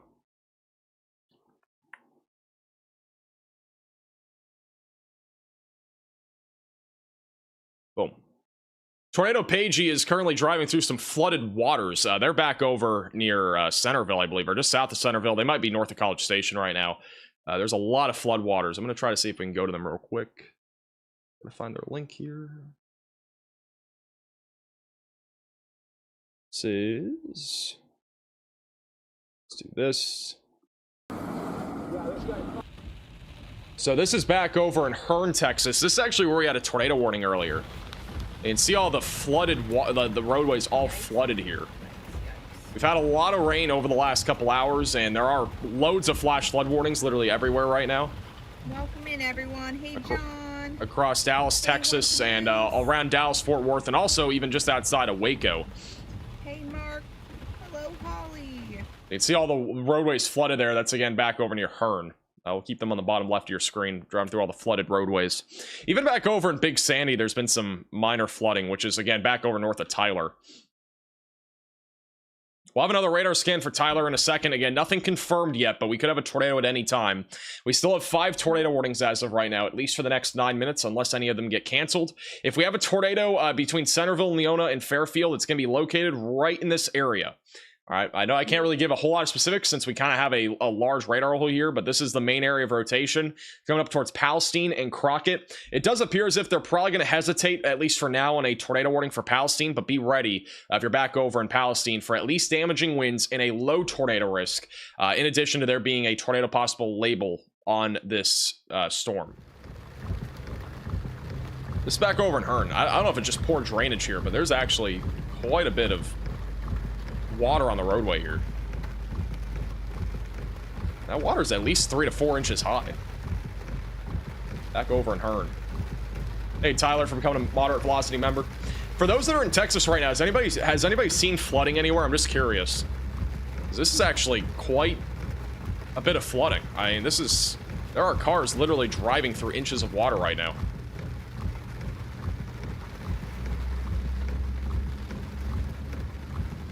If so, let me know your location in the chat. I'm just curious, or where you've seen it. I don't think that... Okay, that guy just squeezed by those cars. This is honestly pretty bad for... I'm not familiar with Hearne, Texas, but this looks pretty bad. And we ain't even in the moderate risk of flooding yet. No. So I can't even imagine when the line gets there. And as Brad is... or Bryce, I don't know why I said Brad. As Bryce is referring to here, this isn't even in our moderate risk of excessive rainfall. I mean, they're driving through inches of water here. We do have a moderate risk of excessive rainfall. This is what it looks like. This includes Mississippi, Louisiana, and East Texas. It's a large area. So... that's actually kind of surprising. This is in the slight risk again. They're back over near College Station, so they're outside of the moderate risk of excessive rainfall. And again, we're expecting a lot of rain here over the next couple of days, especially with this low pressure system moving so slowly here into the deep south. But there's a lot of water on the roadway there. All right, we do have a new tornado watch that has just been issued. Let me get to that real quick. This is our new tornado watch. This time, Riley is not sending it. It is not in Spanish. This is the new tornado watch, though, that has been issued. This is going to be for Louisiana and Texas, including Shreveport, Monroe, Lafayette, Lake Charles, Port Arthur, Texas, Lufkin, Texas, and Tyler, Texas. This goes until 9 o'clock Central Time, where a few tornadoes are likely. Isolated hail up to 2 inches in diameter is possible, and then scattered damaging wind gusts up to 75 miles per hour is likely across this area. So be ready for that in Louisiana and Texas. Ding Dong, Texas is no longer in any watches, by the way. So if you're over in Ding Dong, Texas, you're good. Back over to Tyler, Texas. This is the latest radar scan, and we got some range folding, but the area of rotation is going to be right over noonday now. So that is where we could have a tornado, and if we have one, it's coming up into the south side of Tyler, coming up on New Chapel Hill, and this is also tracking in the direction of White House, just outside of Overton and New London. So again, seek shelter if you're in this tornado warning. Main area of rotation coming up onto the south side of Tyler right now, moving to the east-northeast south of I-20. And then we still have 2 other tornado warnings. They've canceled the one east of Tague, near Palestine, but the tornado warning for those in Grapeland and Centerville does continue. There's still a ton of lightning with this storm, and if we have a tornado, I would still say the main area is up here east of Buffalo. It's, again, very large radar hole here, but that would be our main area of circulation. I think anything down here we could still get a QLCS tornado out of, but the rotation is definitely on the broader side of things. This is more of a damaging wind threat, straight line winds moving towards Grapeland, Crockett, Texas, and Latexo.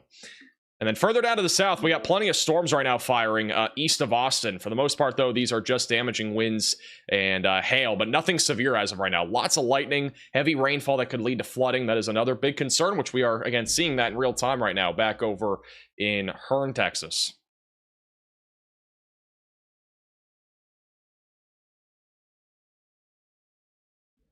Also, they have canceled the tornado warning near Berryville, but we still have a tornado warning for Tyler, at least for now.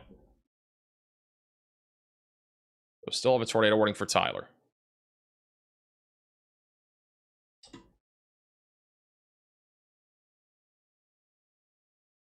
Thank you guys. I appreciate all the congratulations. I know I've seen a lot of them. I appreciate you guys.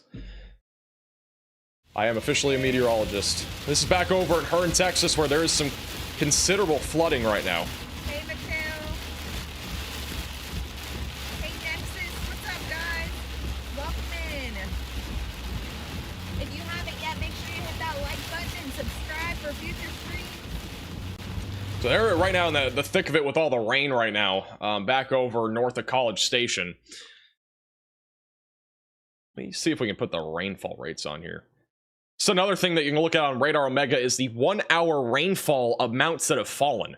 And there are plenty of areas near Rockdale, just outside of Hearne, that have seen 1 to 3 inches of rain just in a 1-hour period.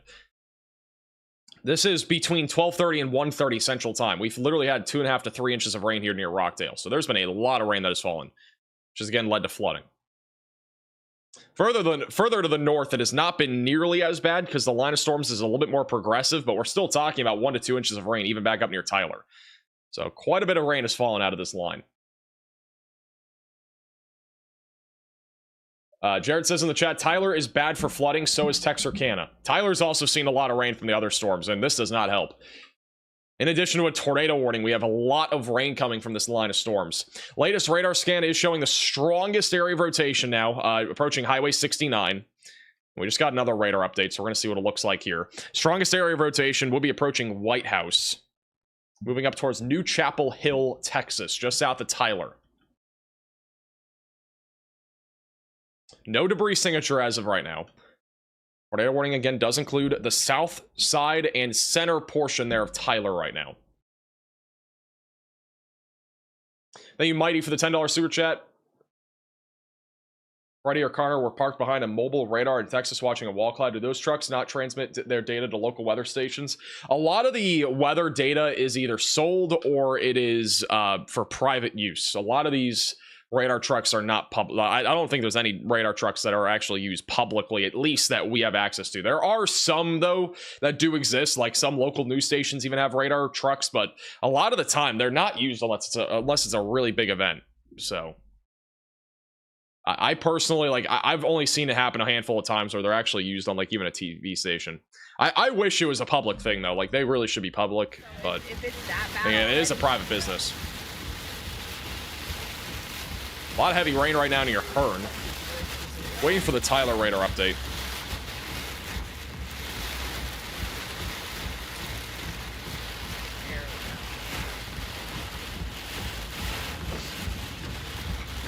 white balance is really off. Oh, was it? Just because.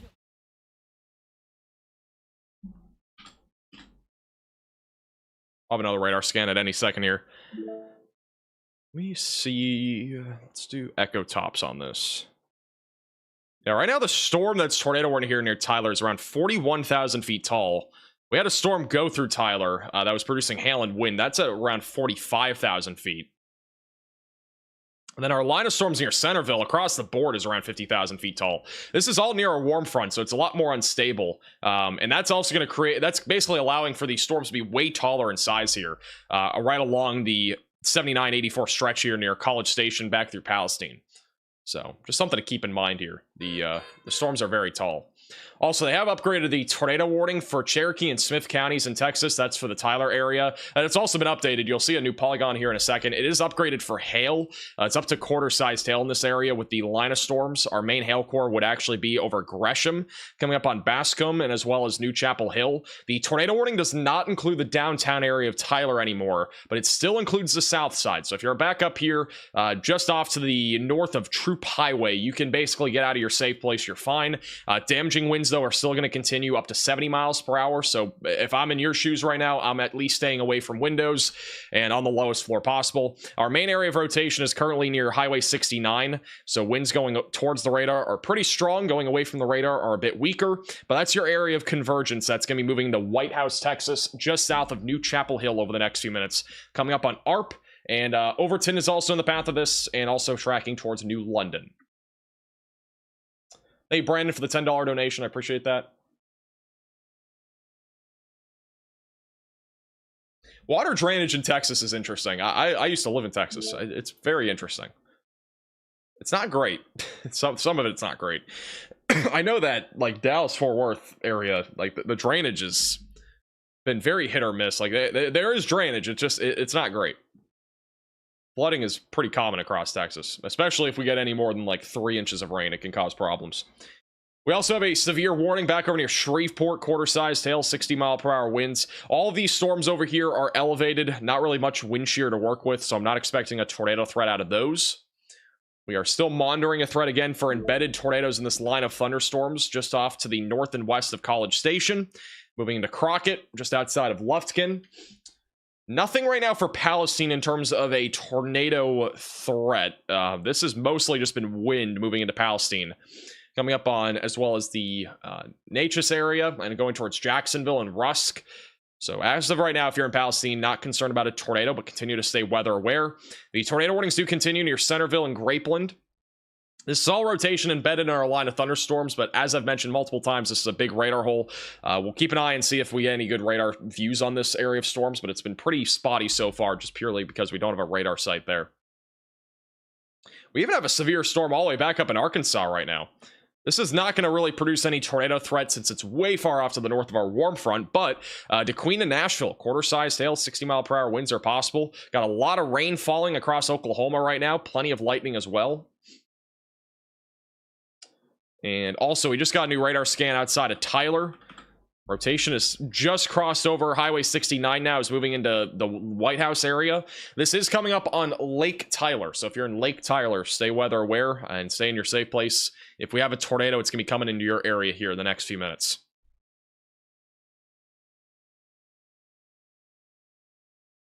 I don't have Twitter open. Where'd it go? Put it up on here. Do have a new mesoscale discussion. This is back over in Pennsylvania, New Jersey, and New York. The severe threat will continue across the severe thunderstorm watch. Strong wind gusts and hail remain possible. The tornado threat is low. If we get a tornado, it will probably be on the weak side of things. That is the latest from the Storm Prediction Center.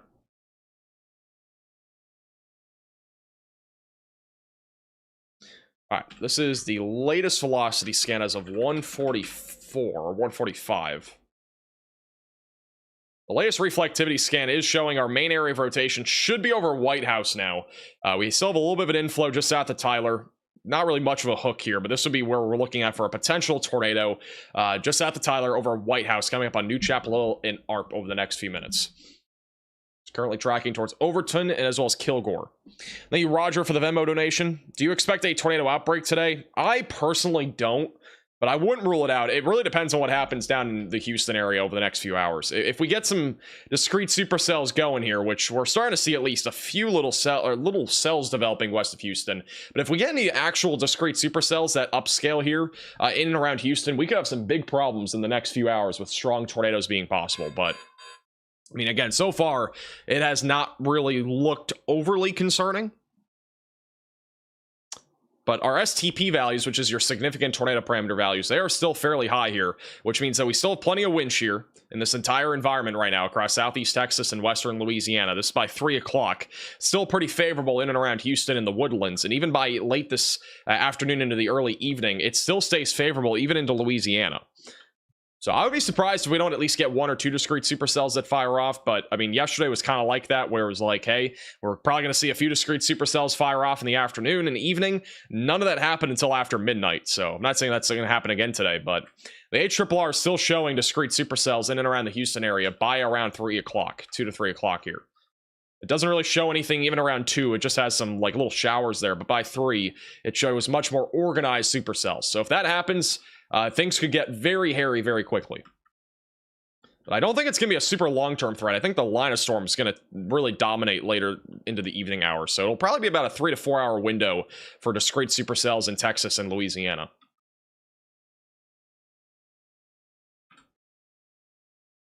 Once again, we have 3 tornado warnings as of right now, one of which is just outside of Tyler, coming up on Overton and Kilgore in the next 15 minutes. We'll see if they issue a new tornado warning, but if they do, it'll be going towards Longview, Texas, Overton, and Kilgore. Again, the downtown area of Tyler is no longer included in the tornado warning, but White House is, New Chapel Hill, and the south side of Tyler. You are still included in this tornado warning. Over in Hearn, Texas, this is Tornado Pagey and Bryce Shelton. They're actually driving through a pretty big surge of wind right now. We do have severe storms in the vicinity. We had a tornado warning here not long ago. But definitely some gusty winds here. In addition to that, we have a lot of water on the roadways. Flooding is becoming a concern across this region.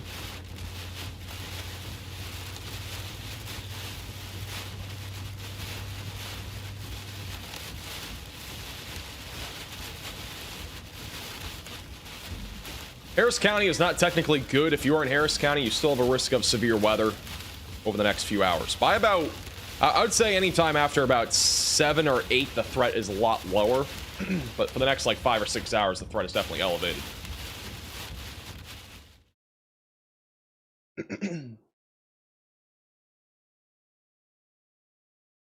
Hey, Tamara. Appreciate that.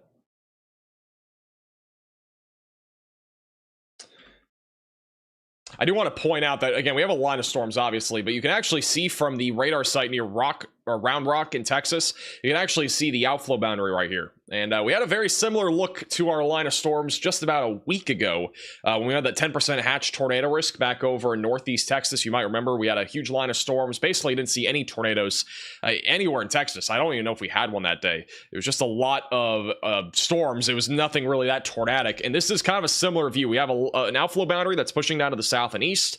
This will continue to do so, and it will likely continue to produce some at least gusty winds, small hail, that sort of thing, lots of lightning.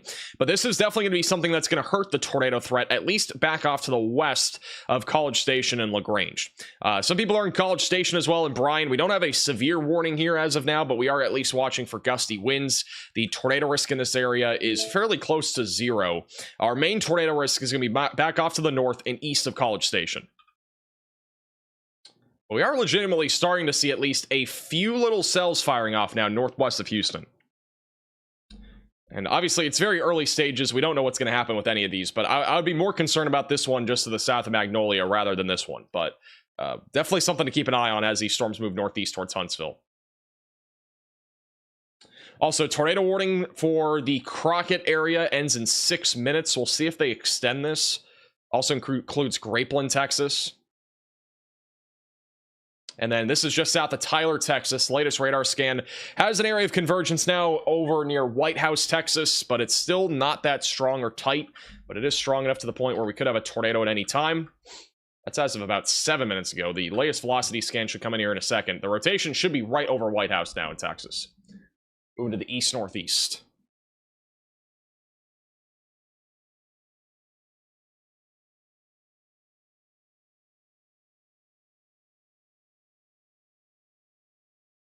We are in our storm shelter in Tyler, Texas. That's a good idea. How hard are meteorology classes? They're hard. I mean, don't get me wrong. I mean, there isn't really anything easy about the meteorology program, in my opinion.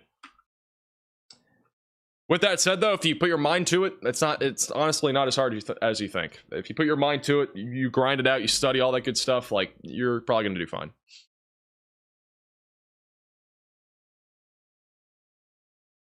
Thank you, Valerie, for the PayPal donation. So proud of how far you've come, Max. I just learned I lost my internship at my local National Weather Service office due to budget cuts that I have been using. Let me see the rest of this message. I've been using your stream. Why does the message get cut off? What the heck? I don't know why. I can't see the entire message, Valerie, that you sent, but it says something about you been using my stream as a something. I'm guessing probably the Lord stuff, but I appreciate the super chat. And yeah, that's unfortunate. I've heard a lot of stuff about that. And, you know, those internships actually do affect even the people that were at my college, too. There were people that wanted to go into, you know, the National Weather Service office and intern and all that. That's all been pretty much affected by the budget cuts that have been happening, which I'm not making this political. I'm just saying there are people that, you know, we're going to get an internship at the National Weather Service offices, and it just isn't a thing right now. Hopefully it comes back soon. Let's just hope. Can only hope. It's back over in Bryan, Texas, back near College Station. So if you're back over in College Station, this is about what it looks like right now. Definitely some gusty winds here. It's right along our leading edge of a potential damaging wind threat. As of now, no severe warning for Bryan or College Station. Is Fairfield clear? Yeah, you're clear in Fairfield. Fairfield, Texas.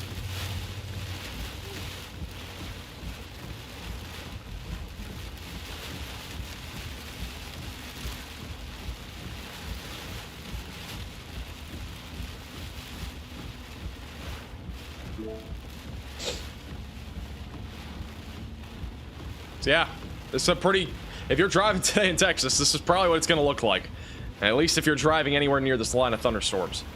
Keep in mind, this entire line of thunderstorms literally spans across pretty much the entire eastern half here of Texas. It's a very long line. I'm going to put the MRMS radar on just so you can see a little bit better. But this is basically the entire line of thunderstorms right here. It's pretty large. It spans about 200 miles or so.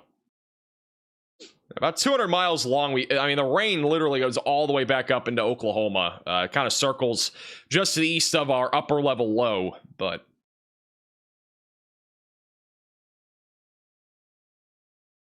Bryan, Texas is not tornado warned. It is just a special weather statement there right now.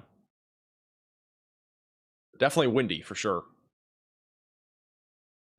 Back up near Tyler, this storm I don't think has produced a tornado, but there is definitely still a surge of wind going towards the radar. I'm not seeing really a whole lot of velocities going away from the radar, but I do think this will probably get a new tornado warning if that area of rotation does continue. Definitely rotating still near White House, Texas. This is coming up on New London, Arp, Overton, and Kilgore. So we should get a new tornado warning here in the next few minutes if I had to guess. That would include Kilgore, Overton, and just outside of Henderson near 259. So if you're in any of those areas, you'll probably be included in a new tornado warning here soon. What school is your degree from? Embry-Riddle. And once again, thinking anyway that knew about my college and didn't publicly say it. There were plenty of you that knew, but more for privacy reasons. I got recognized quite a bit too. I was trying my best to, like, you know, this is kind of the weird thing about how big I've gotten. Like I didn't care when I was like under 100K subscribers, you know, all that stuff. But like nowadays it's like, you know, you never know. I mean, I'm over 1 million subscribers. It's a little bit different now.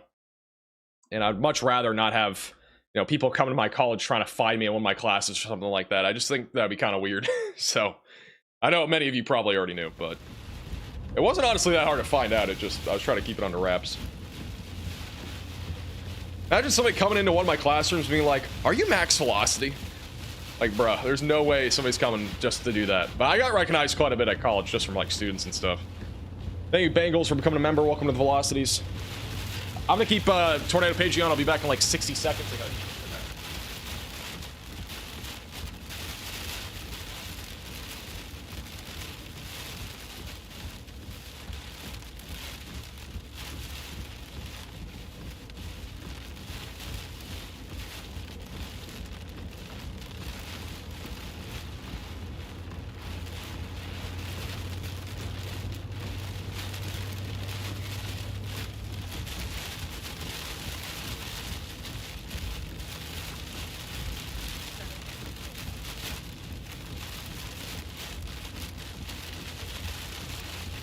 Hey, Homer, what's up, buddy? Hello, Adam.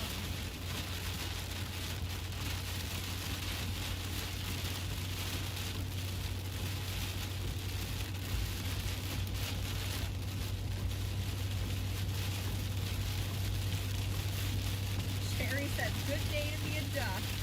All right.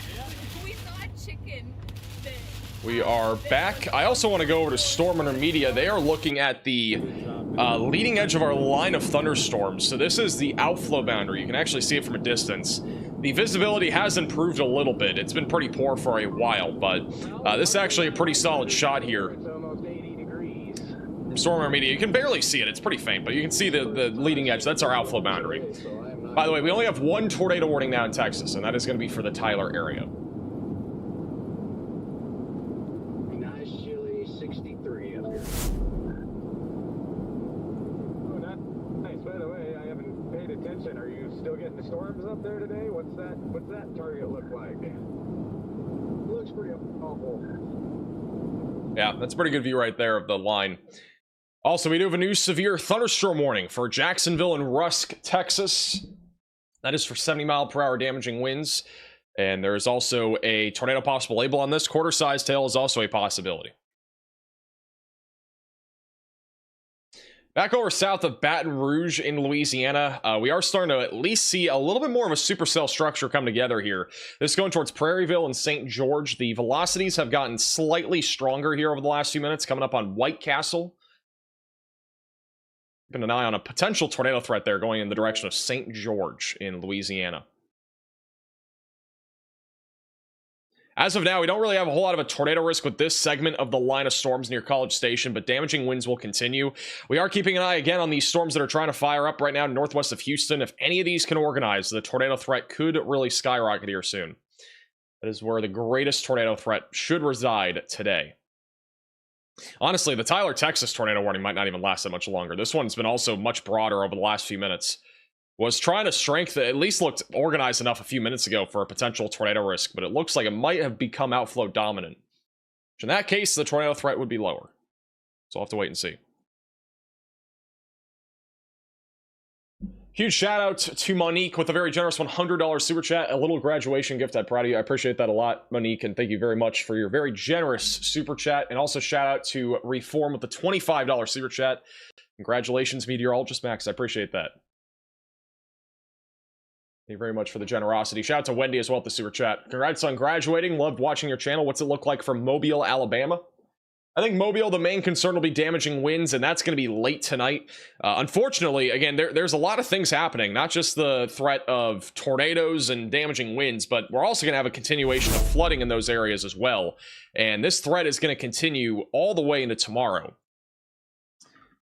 So let's go over to the next few hours. So you can see, again, even by 3 to 4 o'clock, we got a bunch of storms here, producing the potential for damaging winds, hail, and tornadoes around Houston, back through Shreveport and Monroe in Louisiana. By 5 to 6 o'clock, this continues to move across almost all of Louisiana with heavy rainfall. And then by late tonight, this line will actually be approaching Gulfport and Mobile. I don't think we're going to see a whole lot of severe weather in Mobile. The biggest problem, though, anywhere along the Gulf Coast over the next 48 hours will probably be flooding, because there will be plenty of rain falling between tonight all the way through tomorrow.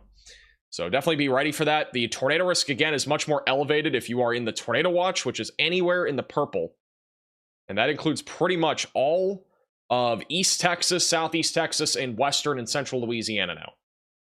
So it is a much larger area than previously. And the tornado watch again across most of Louisiana and East Texas goes until 9 o'clock. The one just west of Houston goes until 4 o'clock. The San Antonio storm has fully fallen apart. We are still seeing a couple storms trying to initiate around San Antonio, so we're keeping a close eye on that activity. Anything that's down here is south of our warm front, so that means that any storms that form here near I-10 could eventually produce the potential for a tornado. Especially if any of these storms can stay on the discrete side of things. This is what it looks like back near College Station right now. This is the shelf cloud with the leading edge of our line of thunderstorms. You can kind of see it just beyond the tree line. Should get a little bit clearer here in a second to get beyond the trees. But you can definitely see the shelf cloud. Might even have an IHOP pancake special with their cloud stacks coming up. These storms are about 50,000 feet tall, so the clouds are going to be very dark. It's going to be very ominous here. Then you wake up for the super chat. Waco, Texas is clear.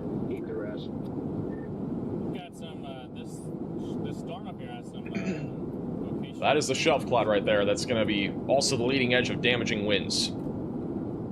We have a new severe thunderstorm warning. That is for Longview, west of Marshall, Kilgore, Overton, Gladewater, and Henderson.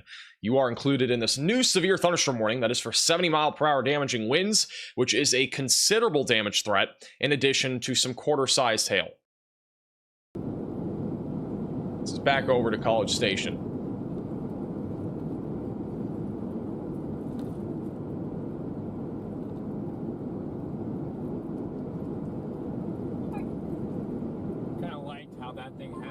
Cat is sleeping. Couple of layers, you know, like a pound of jerky from Love's is like $65 for a pound of it. It's $20. Don't really see a whole lot of precipitation here. This is definitely an outflow dominant area of storms, though, with the leading edge of the shelf cloud basically over top of them.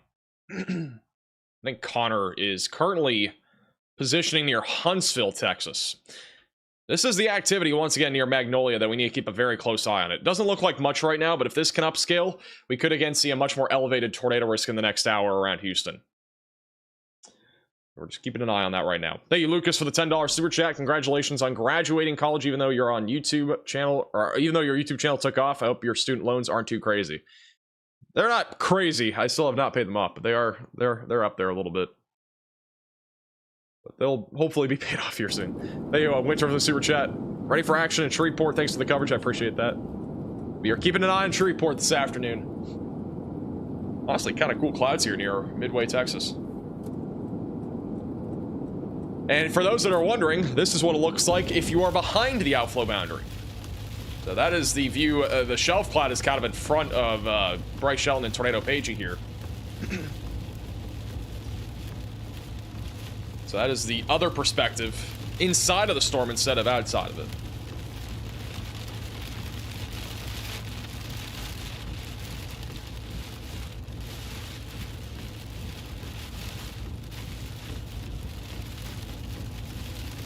It does not look like they're going to continue a tornado warning near Tyler, but we still have an area of rotation coming up towards Longview that we're keeping an eye on. Thank you, Leah, for the $20 super chat. Really appreciate that. Thank you very much for your support.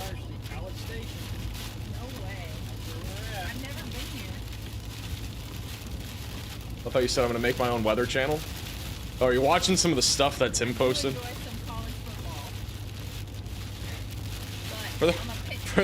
Or actually, wasn't that in college? I can't even remember. I don't even remember when I said that. I think that was in one of my videos, I think. There was one point, I can't remember when it was. Ryan apparently knows in the chat. I don't know when it was, but there was at one point I was like, I want to make my own weather channel. I think that was probably when I was 17. Like, I just want to make my own weather channel. We kind of have one now, which is kind of funny. Was not intentional, by the way. I didn't even start this until like being 18, I think. Hey Joe for the $5 super chat from Trinity, Texas. Your streams are always at least on one of our screens in my house. Bro has multiple screens. You need to put it on every screen and send me a photo or video. That's what you got to do. Put my stream on every single thing possible. Wow, this is Jordan Hall's view of the shelf cloud. Look at this. Sheesh. Jordan Hall's going crazy with the drone. This is a drone shot back over near Centerville, I believe. Let me get the exact location.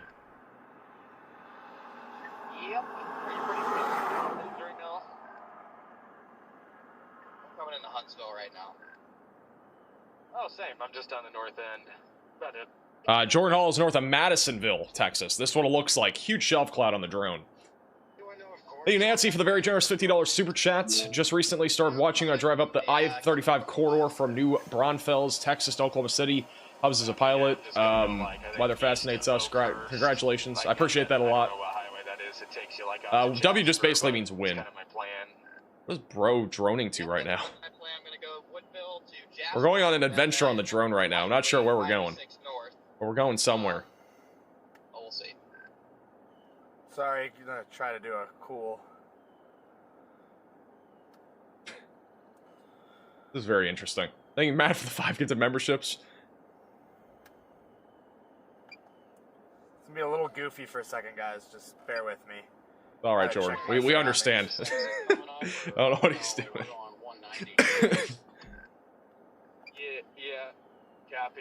Exit 1. Hey, you, Legend for the $5 super chat. Hopefully you recover well. I got my wisdom teeth out. It wasn't terrible. I'm dizzy. Or has got the oil refinery thing here in the shot of the shelf cloud. Yeah, if you even just punch Jasper in, it'll take you to the right exit. I see what he's doing. All right, he's got a pretty cool video. Thank you, Deborah, for the $10 super chat.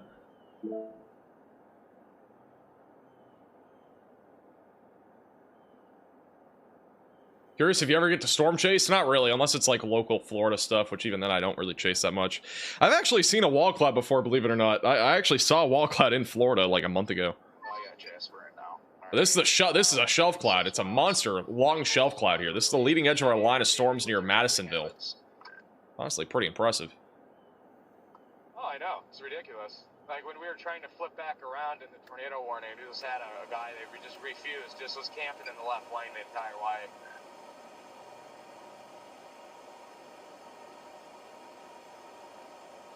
Hey, Melinda, for becoming a member. Welcome to the Velocities. I mean, once you just flip around and head north. You waiting for hurricane season? I'm not really waiting for anything in particular. I actually need time. I mean, we got a lot of stuff going on this summer. We like again, we're building our new studio or whatever, the new weather studio, and that's going to be a big project this summer. And then after that, hopefully I'll have some time to fly out somewhere and chase like a day or two when it's a low risk sort of event where we're like guaranteed a tornado that hits nothing.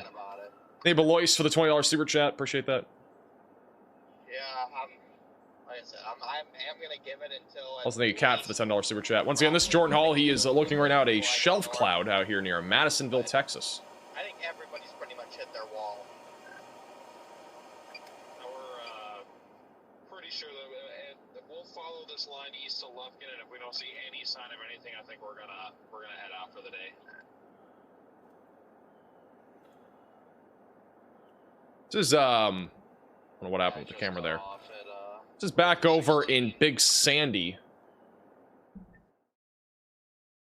Big Sandy is currently at least experiencing some rain. This is just outside of Tyler where our tornado warning is currently ongoing. It goes for 3 more minutes, but our area of rotation is now near Overton. Doing a panoramic shot. And it's currently heading towards Longview and Hallsville. Very broad area of rotation, though. I don't think they're going to continue the tornado warning. Damaging winds around 70 miles per hour and quarter-sized hail will continue. By the way, Jordan's doing a panoramic shot, which is why the camera is in a weird dimension right now. Back over near Crockett, damaging winds continuing. Also just outside of Huntsville. Line of thunderstorms continuing to track to the east and northeast. Northwest of Houston. Again, we're keeping an eye on this convection for a potential tornado risk in the near future. But for right now, again, it's on the lower side of things. Something we're keeping an eye on for the time being.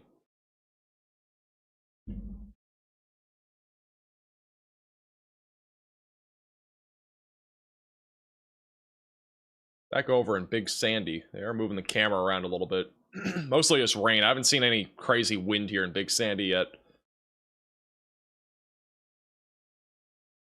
A little bit of wind. It's not much. Just a little bit of gusty winds in the area.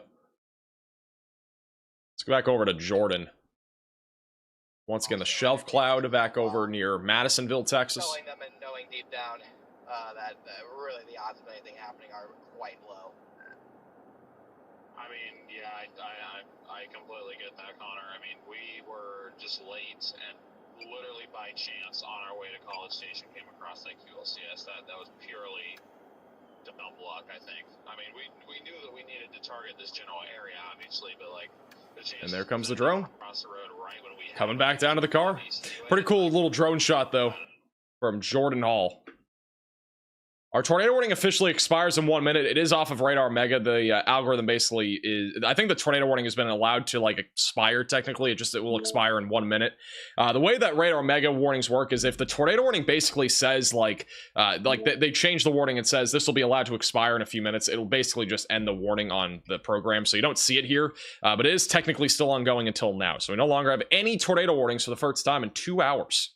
I think we've had a tornado warning at any given time for the last 3 hours now, so no longer any tornado warnings. But we still have a significant threat of damaging winds that'll be heading into Longview, and as well as Kilgore here over the next little while, and Gladewater.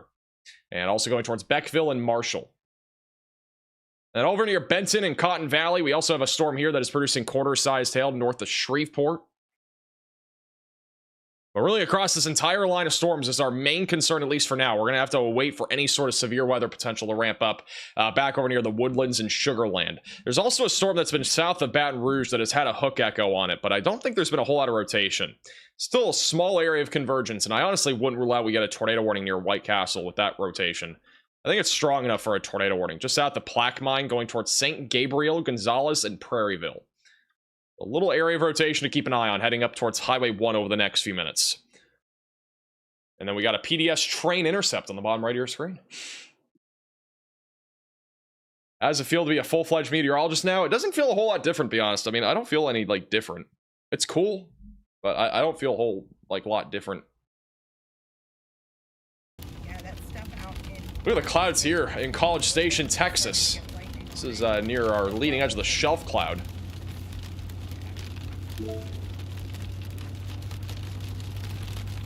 Honestly, I think we might get a tornado warning near White Castle, Louisiana here soon. There's some legit rotation there.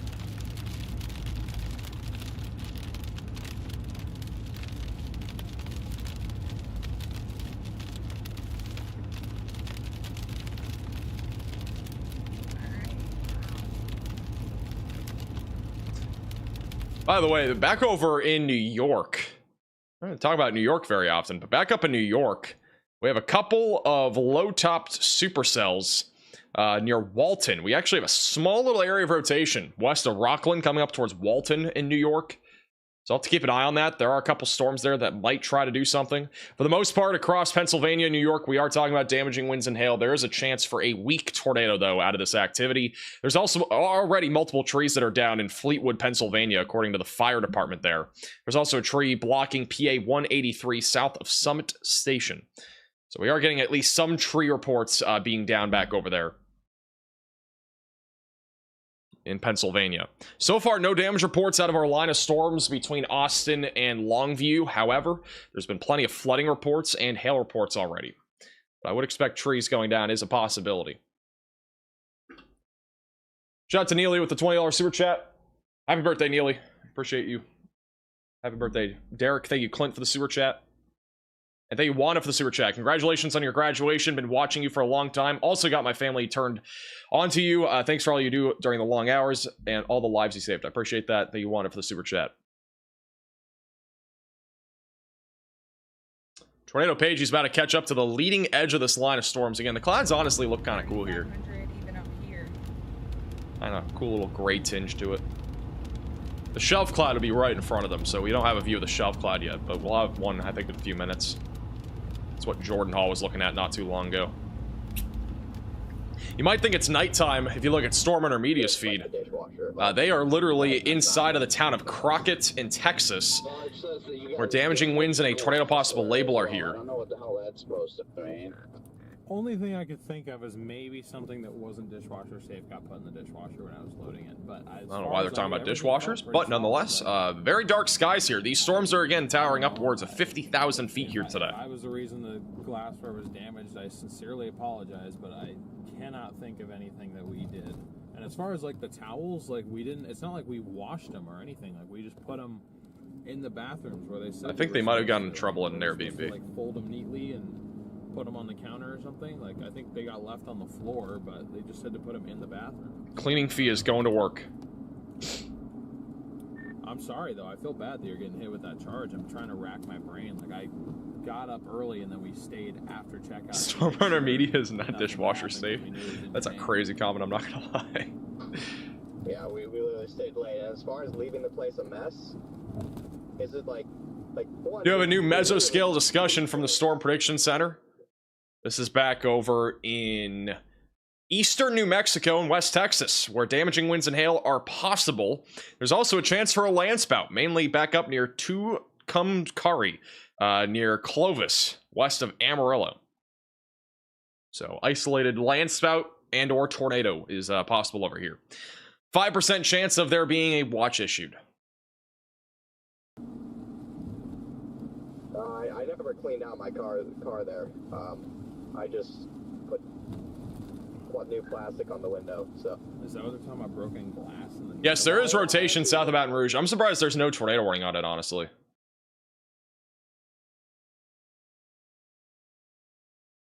No debris signature. Velocities are starting to move more to the north. It could even be occluding back into the storm. I don't know. I honestly am kind of surprised we didn't get a tornado warning on this yet. Rotation's definitely strong enough for a tornado out of it. They haven't even put a tornado possible label on this. Again, this is near Plaque Mine and near just outside of White Castle.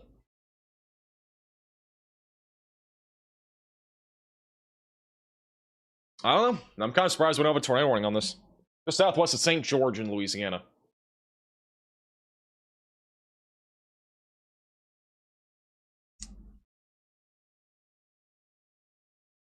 Thank you, Jenna, for the $20 super chat. Congrats. I'm a new viewer and new to the severe weather, so thank you for helping my anxiety. I'm glad I can help. Somebody asked, what will you do if you get a job offer? Well, for the record, I literally have an employee, and this is not technically at this point, this is like a business, so I'm basically doing this full time. So it's a little bit different than before. I mean, it's been like this for like years now, but for the record, I mean, like, I've been able to pay off college and all that by doing what I'm doing, so been a lot of fun doing this instead of, you know, I think this will be a much more involved experience than going to like a news station and being a, you know, a TV meteorologist or something like that, you know. So I mean, Riley legit works for me. It's not like a friend. I mean, he is like he's like, I would say my best friend, but like he's also, you know, working too. So by the way, as I said, we had no damage reports. We actually have one now. Back over in Ballard, Texas. Reports of multiple trees down on FM 344. So we do have damage reports coming out of this area. Damaging winds around 70 miles per hour. Currently moving towards Longview. Sizzle, I probably will. Yeah, I'll probably still be in Florida. Thank you for the super chat.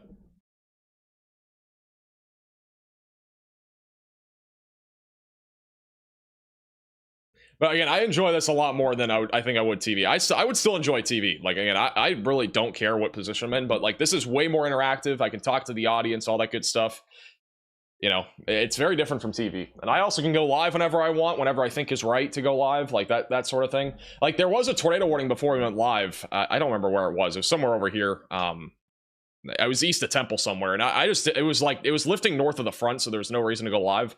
The second tornado warning was more concerning, so I went live. So I have more discretion being on my own here instead of having like somebody that's my boss or whatever. I'm not trying to go live when there's like one tornado warning and it's not even really going to be producing a tornado when it's about to lift north of the warm front.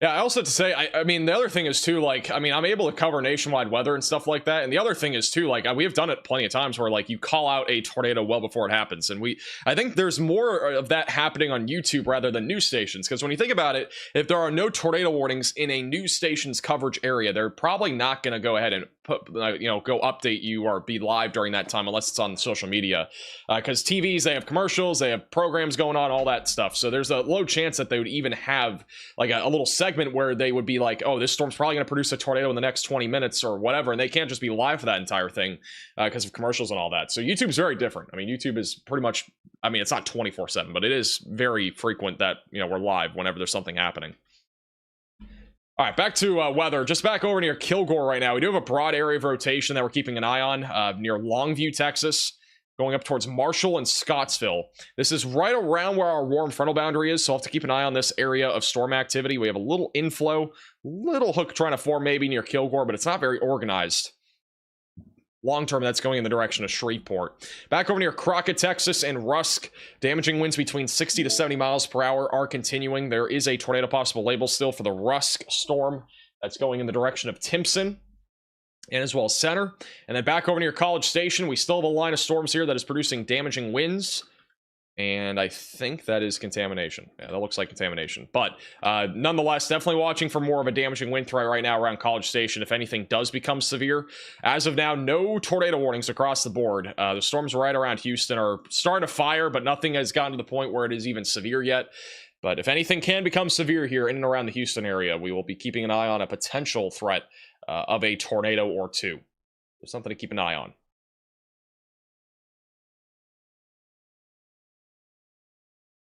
Thank you, Derek, for becoming a minimum velocity member.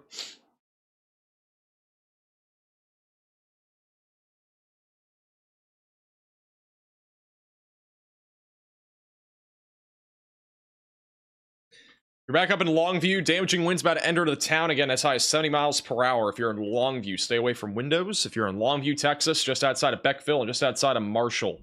Plenty of lightning as well. It's been a lightning show here over the last few hours. The radar mega lightning detection is still showing a boatload of lightning with this line of storms coming up on Longview right now. If you go back further down to the south, the storms even back through Madisonville are also producing a ton of lightning. All the white little lightning strikes, again, those are all lightning that's being detected. And you can see this inside the Radar Mega app with the top link in the description below. And again, there's a ton of lightning across this entire line. So definitely stay indoors anywhere near these thunderstorms. Again, lightning can strike over 10 miles away. If you ever hear, if thunder roars, go indoors. That's the saying. By the way, this was from Tornado Pagey. This is back over in Hearne, Texas. This is some of the flooding that has been happening over there. Upwards of 3 to 4 inches of water here just on the ground. It's been kicking off people's tires and stuff like that. So a lot of flooding here across parts of Central Texas. Thank you, Colleen, for becoming a maximum velocity member. I appreciate that.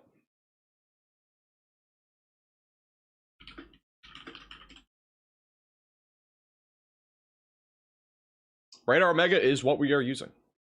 Been using this for like 2 years.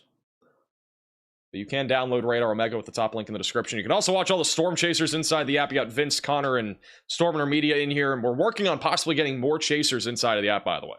So stay tuned. We are working on it. Might be some more coming soon. Can't say names or anything yet, though. We don't know for sure.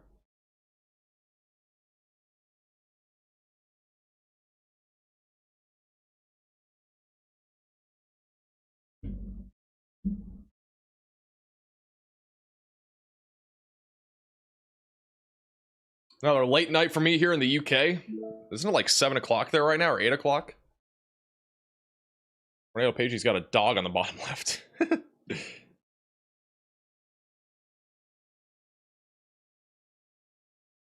Once again, if you are new to the channel, make sure to subscribe down below. Don't forget, we are also on Twitter and Facebook at MaxVelocityWX. You can also join our Discord server, link down below. This is from somebody on Twitter, also of some of the more flooding here back over in Hearne, Texas. So this is another view of some of the flooding. You can see how much water is getting kicked up by these cars. Again, this is at least a few inches deep here on some of the main roadways in and around Hearne. That is from Neil Yerman on Twitter.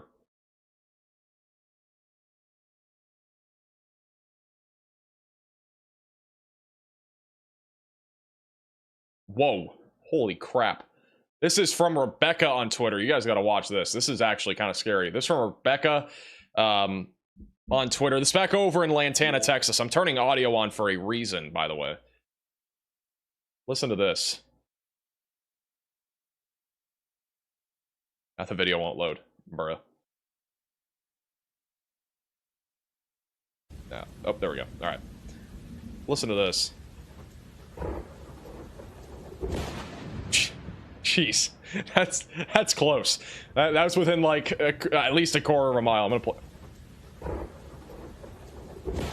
Bro, there was one loud lightning strike like probably a mile or two away, and that one was super close. That's crazy. Yeah, I've been close to stuff like that before too. It's actually low-key kind of scary. Whenever you get lightning that strikes anywhere within about a quarter of a mile of you, it is so loud. Also, another damage report back over in Frankston, Texas. According to emergency management, their emergency manager is reporting trees. A new tornado warning has been issued. Emergency management is reporting trees on homes and power lines down in Frankston. So that could have been from a possible tornado. We had strong rotation there when that report came out. We have a new tornado warning for Leon County in Texas. So that didn't last a whole lot, or very long. That's back over near Centerville, north of Madisonville. Area of rotation is just south of Leona. It is a very tiny tornado warning north of Midway. This is going in the direction of Lovelady and just to the southwest of Crockett. Don't really have a great view of the rotation here, but and if we have a tornado, it'll be rain wrapped here, just southeast of Leona near Spiller's Store. Astonio will eventually be in the path of this. So be in your safe place if you're in this tornado warning. It's all been QLCS tornadoes so far today, though.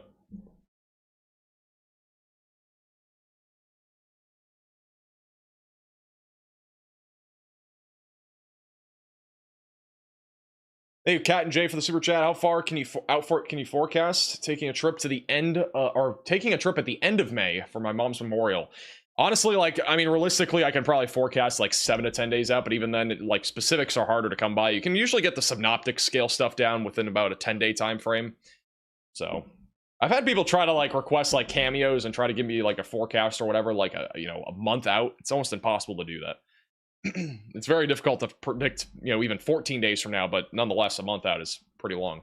Huge shout out to Wild Child with the $100 super chat. Dubs in the chat for Wild Child. I really appreciate that. Congratulations. If I had to guess, I would bet your parents are very proud of you. They are. I appreciate the very generous super chat.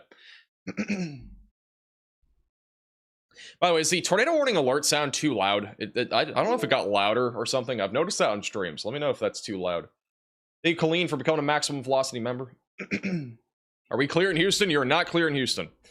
It's a conditional threat, but we are monitoring storms firing off here over the next hour or two. We've got a few cells forming, mainly to the northwest of Houston near Magnolia. None of these have actually gotten organized yet, but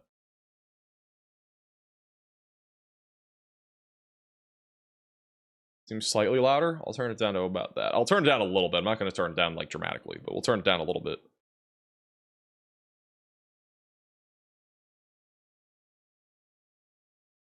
All right, radar scan on our tornado warning. Rotation does not look very strong, but that's from the Houston radar site. The radar site that would have the best view of this is back over near Round Rock. Yeah, this could be fully rain-wrapped rotation going towards Cooper. I'm not really seeing a whole lot, to be honest, but we have some range folding there. I'll just heed the warning. Stay in your safe place there if you're southeast of Centerville.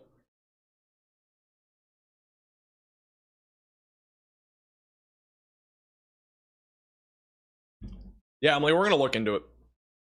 We are going to look into it. We had a few funnels here in North Carolina yesterday afternoon. There were a few funnels. There might have even been a tornado. I'm not sure. I saw some photos on Twitter. I obviously was not live yesterday. I was, graduating, so. And honestly, yesterday, like, we had multiple tornado warnings. I don't know if yesterday would have warranted a live stream outside of the Ohio stuff. The Texas stuff never even panned out. It was all Ohio and in North Carolina, believe it or not. New mesoscale discussion if you're in Florida. Strong winds or hail cannot be ruled out this afternoon. A watch is not expected, though. There's a no tornado risk really outlined in this area. In case you're curious, by the way, severe weather really not going anywhere. By Thursday, we have another large marginal threat of severe weather that extends from Maryland all the way back to the Gulf Coast. Mostly going to be isolated wind, hail, and maybe a tornado or two, but risk overall is low. Even when you think you're going to get a break, you don't technically get a break. Once again, this is a tornado warning for Leon County, Texas, just east of Leona. Line of storms continuing to produce damaging winds from Longview, Texas, back towards College Station. We also have a severe thunderstorm warning just outside of College Station near Somerville and Snook. This is mainly for damaging winds around 60 miles per hour. They actually have a tornado possible label on this. The area of rotation that I saw on radar looked more contaminated, but this is also behind the outflow boundary, so probably not going to see a tornado risk out of this storm, at least for now. But it is something to keep an eye on as it moves in the direction of College Station. Long term, kind of heading in the direction of I-45 near Navasota. So keep an eye on that. Thank you, Mindy, for the $20 super chat. Really appreciate it. And also, thank you, Melanie, for the super chat. How are we looking in Benton, Louisiana? Let me look where Benton, Louisiana is. Benton right now, you're looking at just a lot of storms over the next few hours. A lot of them will be strong. The main area of severe weather will now be the line of thunderstorms. I wouldn't rule out a discrete cell out in front of this producing some level of severe weather, but for the most part, it should be the line of storms up next for actual severe weather. Aside from that, it's strong storms in and around Shreveport for now. We need rain so badly in Florida. Yeah, this is one of the worst droughts that Florida has had in 8 years. It's been pretty significant, I would say so myself. We have another damage report over in Groesbeck, Texas. Emergency management is reporting trees down that are blocking on Highway 164 and FM 1953 east of Groesbeck. Time is estimated by radar. So right around 1 o'clock is when that report came in, but we are now just getting it. A little bit of a delayed report over there. This is once again your tornado warning. It is a QLCS tornado. Again, if we have one, it's going to be going into the Cooper area here in a few minutes, just southwest of Crockett. Keeping an eye on this. Let's go over to Storm Intermedia. They're currently coming into the, I believe they're going towards Crockett, if I'm not mistaken. If not, they're going towards Lufkin. I'm going to see here in a second. Storm Intermedia is also live inside the Radar Omega app. You can download it with the top link in the description below on iOS and Android. Watch them inside the app. Looks like they're heading towards Lufkin right now to position for a potential discrete supercell if one does fire. Which it looks like, again, back over near Magnolia, one is trying to get going, but it does not look impressive as of right now. Echo tops are right around 34,000 feet, so pretty small storm. For reference, the storms that are over near College Station are upwards of 52 to 53,000 feet tall. They are much taller over there. Tornado warning has been updated. It's a little bit smaller here. You'll see it update now in southeastern Leon County, Texas. It includes a population of approximately 200 people near Spiller's Store, near 1119 Road, going towards Austonia, and as well as Ash, Texas, just southwest of Crockett.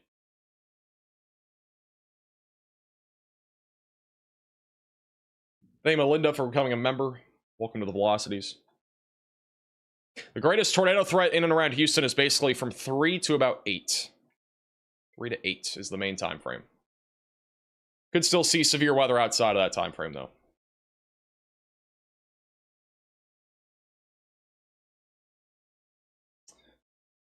Don't forget, by the way, if you are new to the channel, again, make sure to subscribe. Don't forget, you can also share our stream if you have any friends or family in Texas or Louisiana. Again, we'll be live as long as the severe weather threat is elevated, which, again, for the next several hours, we are expecting the potential for maybe even some strong tornadoes. Again, our 10% hatch tornado risk is mainly across Lufkin, Jasper, Beaumont, Houston, Texas, and the Woodlands.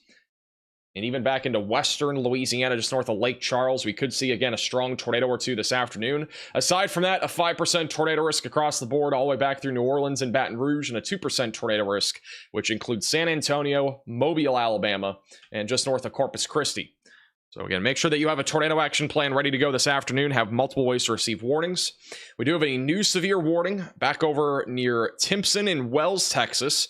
This will be for 70-mile-per-hour damaging winds. There is no tornado possible label on this line, but damaging winds will be the main concern heading towards Timpson and Wells here over the next 15 to 20 minutes. How's Oklahoma looking? Oklahoma's probably going to be fine. The biggest thing will be over the next hour or two. We should see a few storms fire up back over near Lubbock, and those may carry over to the southwestern side of Oklahoma, but I don't think we're going to see much more other than wind and hail. Tornado threat, very low in my opinion. Haircut? I did get a haircut. The haircut was mainly on the side of my head and not on the top. The hair on the top, very little was cut. Do you have a fresh cut now that you graduated? Yes, I thought that said something else. I thought you were about to say, did I lose hair? I was about to say, no, I did not lose hair. Oh, I did lose hair, but I didn't, like, lose it. Like, this is just from a haircut. I'm just here for the bat watch. You gotta wait another 7 hours, I think, or 6 hours until we have bats popping up on radar. Huge shout out to Marcus with a very generous $40 Venmo donation. Congratulations. Thanks for the hours, life-saving, enjoyable, educational content, and all your hard work. I appreciate that, Marcus. Really appreciate the generosity. Thank you, Cody, also for the super chat. I'm in Ostonio. When will this reach me? I'll be reaching you within the next 5 to 10 minutes. So, at the minimum, there's probably at least going to be some level of damaging winds here, even though you're not under a severe warning. There's definitely some rotation here. It's just we don't have great radar coverage on this storm. There's a large radar hole. There is some level of rotation that's going to be going into Ostonio, but I think more than anything, it'll probably be a wind threat rather than a tornado threat. It is a very teeny tiny tornado warning there.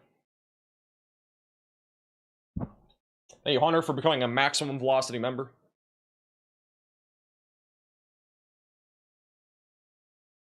I got a low taper fade. Not actually. It's not really a fade. I don't know if you guys can see it. It's not really a fade. It's like, it's more of a high fade. It is a fade, but it's not a low taper fade. Hey, Tofu for the 11 months. And also shout out to Hunter for becoming a member. Appreciate that, Tofu. Is DFW clear? You're not technically clear. I think really generally, I don't think we're going to see a whole lot more storms in DFW today because we've had so many over the last few hours, which has basically stabilized the environment. However, there's a low chance of an isolated storm forming somewhere in this region between now and about 8 o'clock or so, 9 o'clock. And if anything does fire, hail and wind are the main concerns. Tornado threat, pretty much zero. But I'm pretty sure that DFW is close to done, if not done. Then back over in and around the Houston area, we're still monitoring some supercell development over the next hour or two.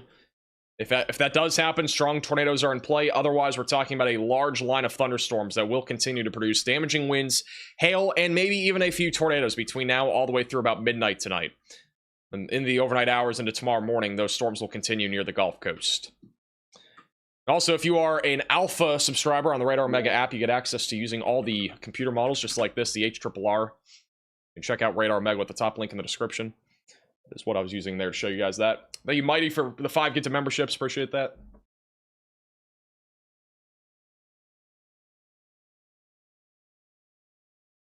It's rough here in Rusk. There's a lot of lightning and a lot of rain, so I buy it. A lot of lightning, a lot of rain, and then 70-mile-per-hour winds just went through Rusk. This is Rusk, Texas, for reference.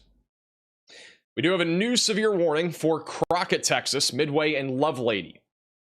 So the tornado warning likely will not continue, but if you're in Lovelady, Crockett, or Midway, damaging winds around 60 is possible, and there is a tornado possible label still on this. So I'd still stay in your safe place if you're in this severe warning in case we do get a tornado. The radar coverage is really bad in this area, so again, we could definitely get a tornado in between radar scans. Hey, Will, for the $20 super chat, watching your coverage for free almost feels like I am stealing, and Mama didn't raise no thief. Congratulations on your job title and keep up the great work. I appreciate that, Will. Thank you for the super chat. What was the strongest tornado this year? I mean, I would be honest, I think the wedge in Nebraska was the strongest one we've had, but obviously rating-wise, it was nowhere near the strongest. The couple that we had on March 14th, I think it was, back over in northern Arkansas, those were the most intense. We had 2 EF4s, I think, that night. But yeah, the Nebraska wedge, again, I still think was the strongest one. That thing was a monster.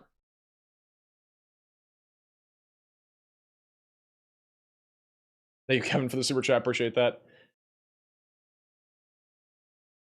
I'm going to see if I can find, in case you guys did not already see it, I'm going to quickly just see if I can find the, at least the video of that tornado.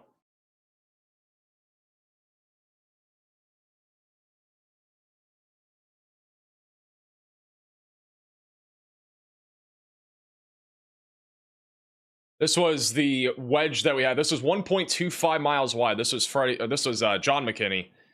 And that was the wedge. It was rapidly rotating. Kind of see that in motion a little bit.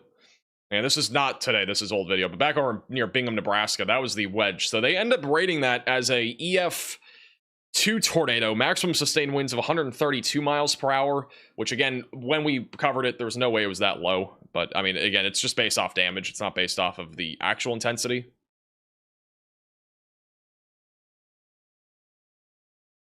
There is a report back over in... Oh, wow. We're actually getting a lot of damage reports. Back over in Jewett, Texas, which is an area that we had strong rotation in. Honestly, this does not surprise me.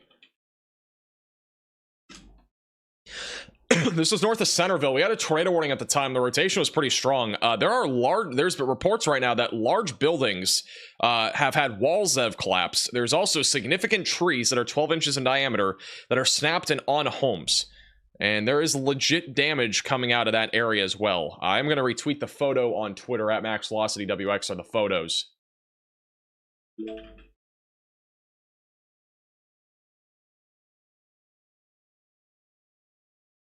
At MaxVelocityWX on Twitter is some of the damage. We'll see if I can show it too.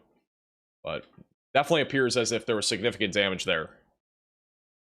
Also, we do have a severe warning for College Station. That is for 60-mile-per-hour winds, quarter-sized hail. No tornado possible label on this. But nonetheless, there is a potential threat here of a tornado.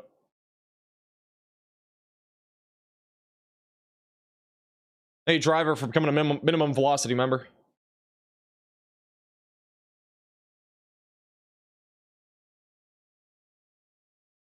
Also, shout out to Colin with the super chat. Congratulations on graduating. I wonder what the future holds for you.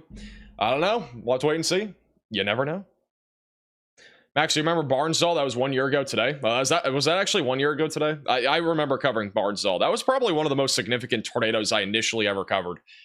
The Barnsdall tornado in northeast Oklahoma. New warning for Kennard, Texas. That is going to be for damaging winds around 60 miles per hour. Storm Intermedia is actually on that warning, but they are driving towards Lufkin. Also, they have just canceled the tornado warning, so we no longer have any tornado warnings again in Texas.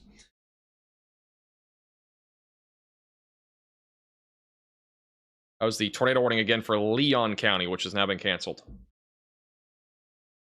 I wouldn't rule out a tornado threat increasing with this line. If this convection gets out of the way near Marshall, wouldn't rule out a QLCS tornado or two back over near Longview. You can actually see the motion of this line. Look how it's kind of turning more to the northeast right now and more to the north. We actually could get some rotation embedded in this line here. It's kind of spinning a little bit. Almost looks like a mesoscale convective vortex here. So I wouldn't rule out a tornado threat here in the short term, right around Marshall, Jefferson, outside of Ore City, back over east of Longview, going in the direction of Shreveport. Definitely something to keep an eye on. Might get a tornado warning for something up here pretty soon. Let's go to the velocities. This is the velocity scan, and we definitely have some rotation over near Hallsville. This is right along I-20. And this is going to be tracking more to the northeast. It's going to be kind of going towards Marshall.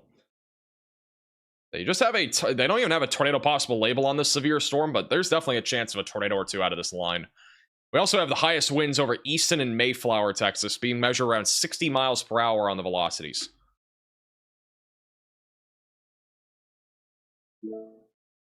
Thank you, Peace, for becoming a moderate velocity member. They have issued a new severe warning for Marshall, Texas, and surrounding areas, Harrison, Rusk, Gregg, and Panola counties for 60-mile-per-hour winds. Nothing's happening in Houston quite yet, but we're keeping an eye on it.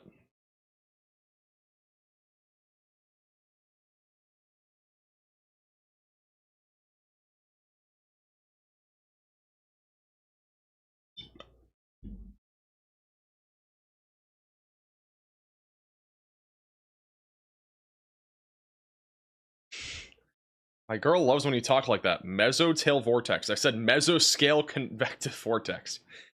Do I need to spell it out? I can't even, let me put this color on. Mesoscale convective vortex. Boom. Spelling. I'm not sure if this is actually a mesoscale convective vortex, but it is it is spinning a little bit. It might be. I don't know for certain. I would have to look at the actual characteristics of it. No, I'm being honest, I wouldn't rule out a tornado or two with this area near Longview and Marshall. At the minimum, we're talking about a quasi-linear convective system, which is, again, a QLCS tornado threat, which means embedded tornadoes in a line of thunderstorms. This entire thing pretty much could be classified as a mesoscale convective system. Almost the entire thing. We have a little broken area, though, in this line. We have, like, a whole line segment going up towards Shreveport, and we have another one near College Station. And then we're keeping an eye on these, like, little discrete cells that are trying to fire off near, like, Conroe and stuff like that. Also near Beaumont. Got a few storms firing off in and around Houston, so we need to keep an eye on this activity. Nothing significant quite yet, though. They collecting for the Super Chat family in Spring, Texas. Do you think they're going to be okay? Let's see where Spring is.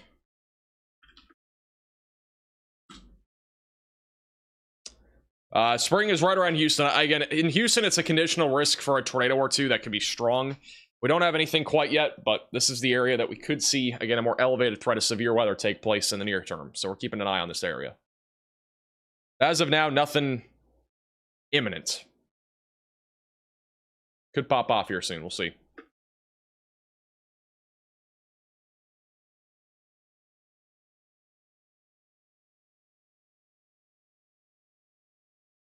Thank you, Ellen. Appreciate that. Looking very green in White House, Texas. Well, the storms have actually already mostly passed White House, Texas. We got a lot more damage reports back over near Groesbeck. This is where we may have had a tornado earlier. There's also more reports in Groesbeck of there being a tree blocking the road of LCR 420 east of Groesbeck. That's as of 1 o'clock. So some more delayed reports here. And then also emergency managers relaying reports of from dispatch that a large oak tree is blocking the road. It's about 10 miles to the south-southwest of Tague. Thank you, Kevin, for the $10 super chat. We need a Zoom party event for your graduation. That would be kind of chaotic with that many people in there. I'm not going to lie.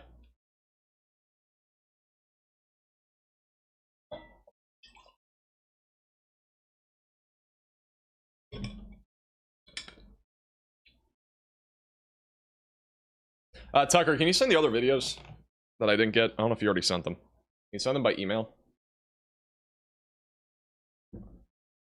Hey, Jordan, for the $20 super chat. Congratulations on graduating. Watch all your streams from South Africa. Appreciate that. Thank you for watching from South Africa.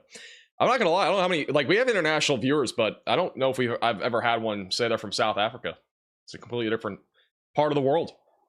We've had some for, like, the Netherlands. Any people, like, international viewers tuning in right now? I'm just curious. Anybody, like, from countries I've probably never heard of? At least in the chat. I think the most common ones are Canada, Mexico, and England, and Netherlands. Those are, like, probably the top 4 that are outside of the United States. And England's kind of broad, but I'm talking more about, like, you know, Germany and... Or, like, I meant Europe, but, like, Germany and, like, Netherlands and I think UK are pretty common. Somebody said Indiana. Yeah, Indiana, it's its own country. All right. Thanks, Sandy, for going to VIP Velocity member. We could get some tornado warnings here soon near Marshall. If you're back over near Marshall, Texas, definitely stay aware. We definitely have some rotation trying to develop here. You shot to Selfie with the super chat. From Serbia. We got somebody from Serbia here as well. Appreciate the super chat.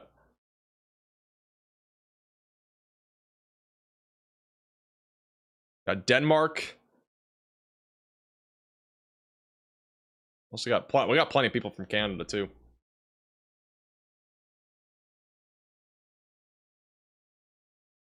Ireland. I actually, we have plenty of viewers from Ireland too. New Zealand. Luxembourg, isn't that a city? That's not a country.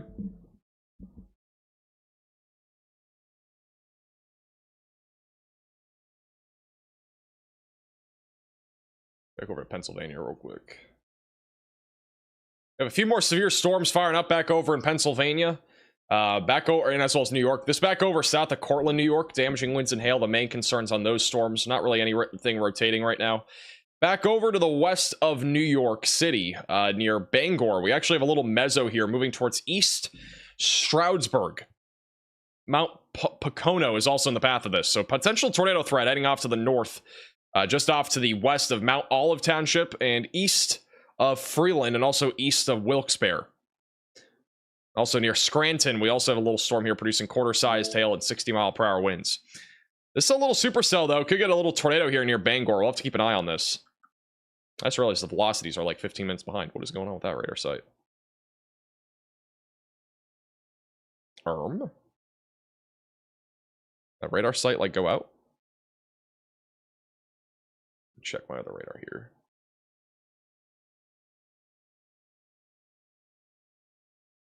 Let me go back to this and see if it works now. Huh, it's like 14 minutes behind. This is the velocities, though, right over Bangor. So the strongest area of rotation. Actually, this could get tornado warning. It's going towards Stroudsburg. Probably have some sort of rotating wall cloud right now heading up that direction towards I-80. Definitely have a hook echo on this, too. Near Penn Argyll. Moving north.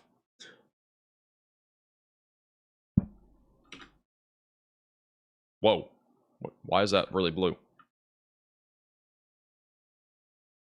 I don't think that's a tornado. That'd be kind of crazy if it was. That to me does not look like a debris signature. I think that's probably some sort of hail contamination or something along those lines. I personally do not think that's a tornado right there. Strongest area of rotation, though, is right over near 512. You can see the mezzo. It's right over Bangor, so it's going to be moving towards Water Gap and Stroudsburg here soon. Should be cameras on I-80 there. That's actually a good idea. Let me look. Might be cameras.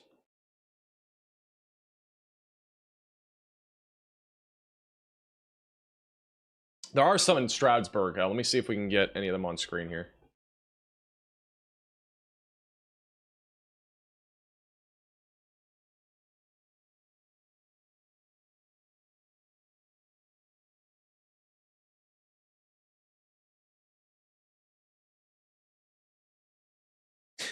Real quickly, back over in Texas, the rotation has intensified a little bit back over near Marshall.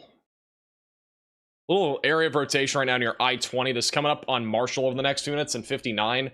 So again, this line of storms is beginning to produce, I think, more of a tornado risk here soon. Definitely be weather aware if you're back over near Marshall. Tornado threat should be increasing. Or my robot is on. Give me 1 second.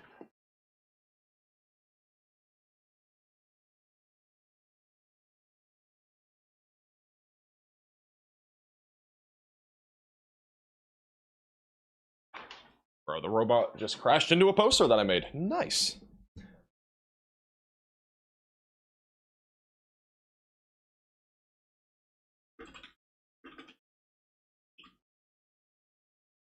All right, let me check the traffic cams back up in Pennsylvania. Once again, what we're looking at right now is in Texas. This is near Marshall. Tense line of storms heading towards Shreveport right now. But yeah, there will be a couple cameras up in Stroudsburg. We're going to probably keep an eye on them. I can't put them on the screen yet, but we do have at least a live shot over there, so we're keeping an eye on the Stroudsburg storm there in Pennsylvania. A new tornado warning has been issued. Oh, there's your tornado warning. So we now have a tornado warning that's in Pennsylvania. This will be for the Stroudsburg area, south of Stroudsburg near Bangor, coming up on Delaware Water Gap. So our main area of rotation is going to be right here on the north side of Risotto. And it's moving up towards Bartonsville and East Stroudsburg. So if you're in this tornado warning, seek shelter, get away from windows, and get on the lowest floor possible. We have a pretty strong area of rotation once again that's moving up towards Fox Town Hill and Gravel Place and Mini Sink Hills. So those are some of the areas that are in the path of this stronger area of rotation. So it's just to the southwest also of Saw Creek, west of Blairstown.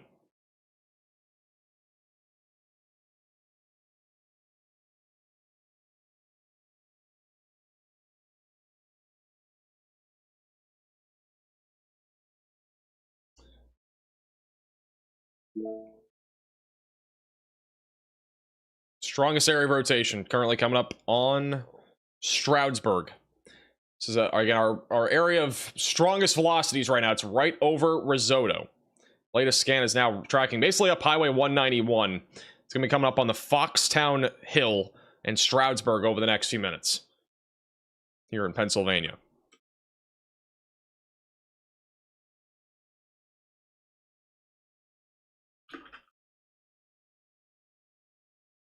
Stroudsburg is a big college town, is it? Coming up on Arlington Heights and Bartonsville too. Marshall's Creek, Craig's Meadow, North Water Gap. Some of the areas that are in the path of this potential tornado.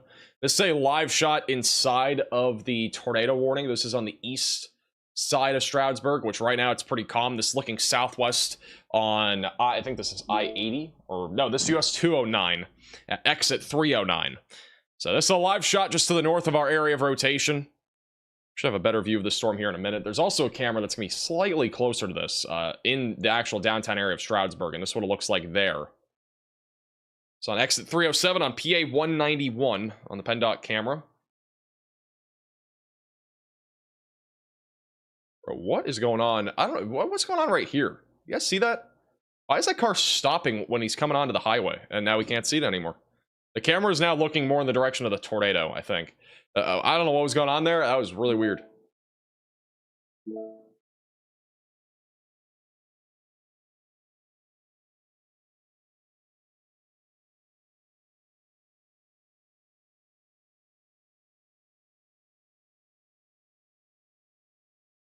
It's Pennsylvania drivers for you? I guess. That was kind of weird. I mean, whenever you get onto any sort of highway, you're not supposed to just stop there.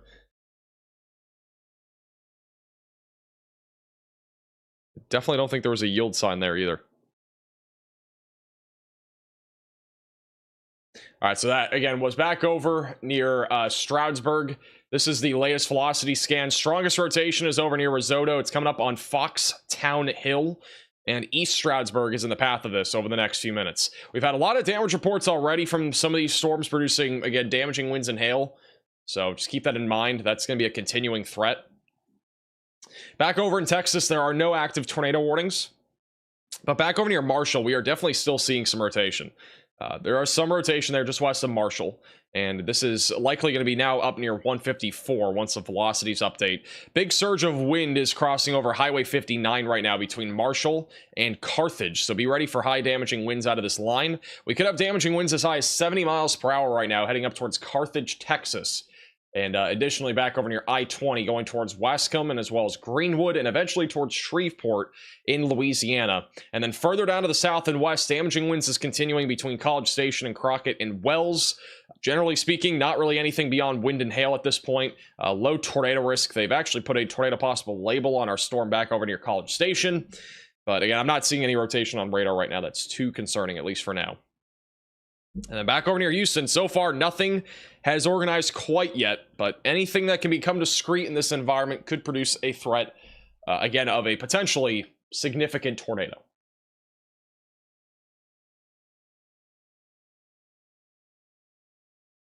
Thank you, Edward, for the super chat. The spots like that in Pennsylvania are both exit and entrances and are extremely short. Former truck driver here. Well, thank you for the insight. That's definitely interesting.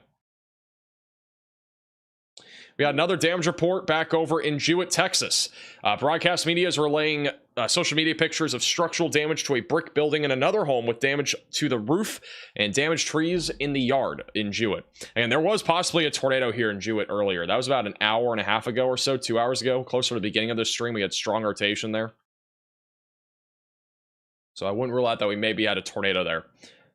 We're still watching for a potential tornado threat near Marshall, Texas right now. Out of this line of storms coming up on Scottsville, Greenwood, and again, Shreveport is a long-term track of this line of thunderstorms moving to the east.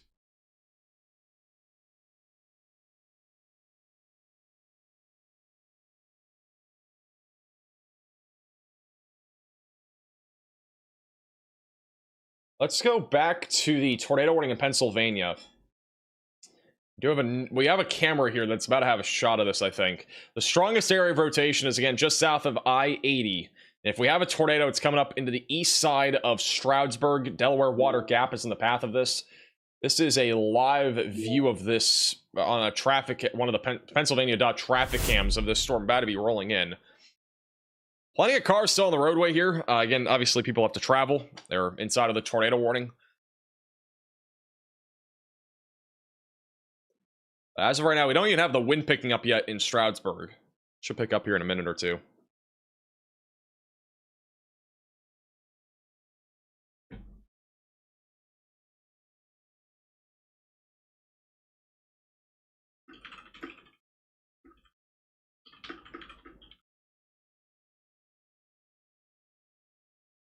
Name Luna for the $5 super chat. Should Hackettstown, New Jersey be weather aware?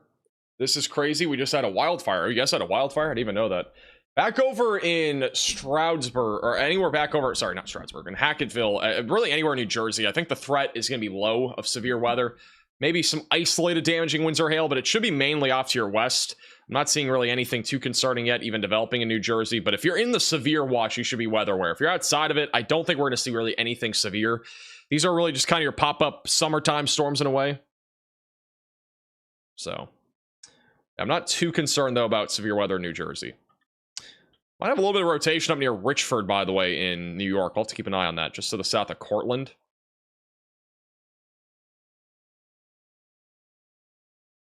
Once again, if we have, this is back over in Pennsylvania. If we have a tornado, it'll be coming up towards I-80 over the next few minutes.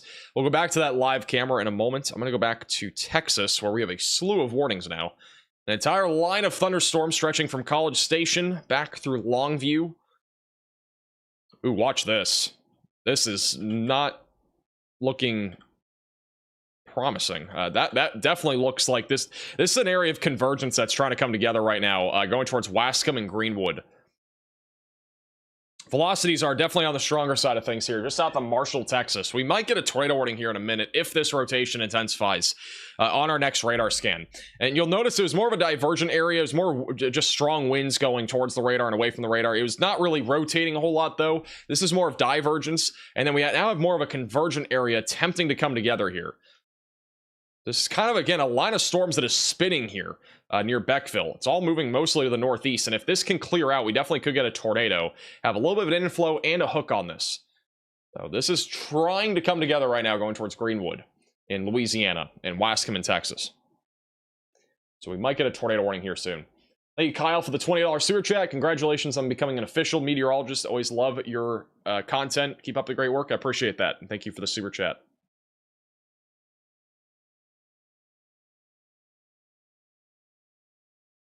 Yes, I am an actual meteorologist. It is official.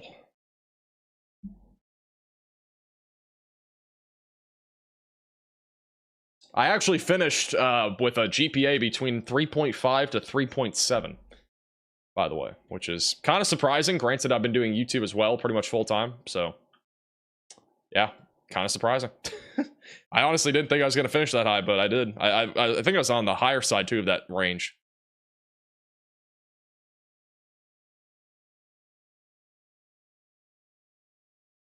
I think we need a tornado warning on this. The velocities are definitely strengthening here just southeast of Marshall. The hook has become much more noticeable on radar. There's definitely an area of convergence attempting to come together near Crossroads.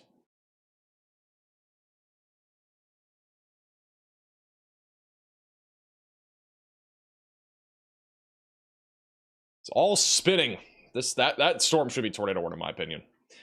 If you are in Scottsville or Wascom, kind of in this general area, I'd at least be in your safe place. Not because we might, I mean, again, we could see a tornado, but the other thing is, too, we could legitimately just see a high area of damaging winds, too. The velocities have gotten much more intense near Crossroads and just south of Marshall. Probably around 70-mile-per-hour damaging winds. The leading edge here just on the southeast side of Marshall. And then area of convergence attempting to come together right near 31, just south of I-20. And this is all heading towards Shreveport, so be ready for this if you're back over in Shreveport. At least for the wind, if not even a tornado threat. So it's pretty close to our warm frontal boundary, too. And right where the warm front is where our greatest wind shear is going to be for our kind of triple point setup for today.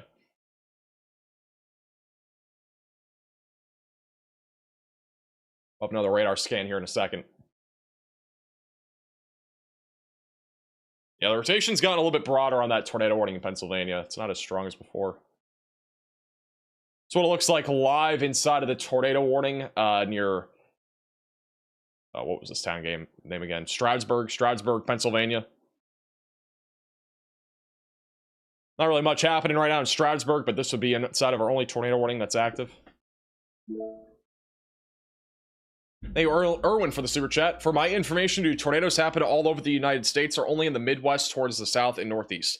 Tornadoes can happen pretty much anywhere. They're mostly common in the Great Plains, which is anywhere from like North Dakota back into Texas. The Dixie Alley, which is back over in like Alabama, Mississippi, kind of Tennessee area too. And even Louisiana and Georgia. That's another kind of hot spot. In the Midwest and the Ohio Valley can also be a bit of a hot spot. The least common areas for tornadoes really across the entire country is mainly west of this line and even kind of in this general area. You usually don't see a whole lot of tornadoes. So, I mean, even Florida sees plenty of tornadoes, mostly from hurricanes or winter stuff. This is a view of our rotation on the Stroudsburg tornado warning in Pennsylvania.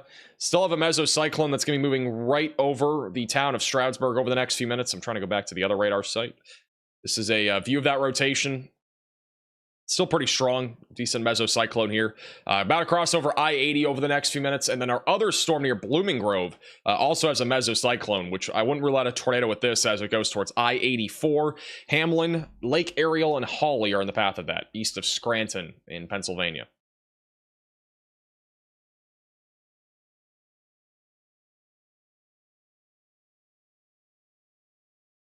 Latest radar scan near Marshall, Texas. We still have a hook echo south of Scottsville. Still a strong inflow too. The velocities are still on the stronger side of things. I wouldn't be surprised if we got a tornado warning here. There's definitely an area of convergence here. The velocity should update here in just a second.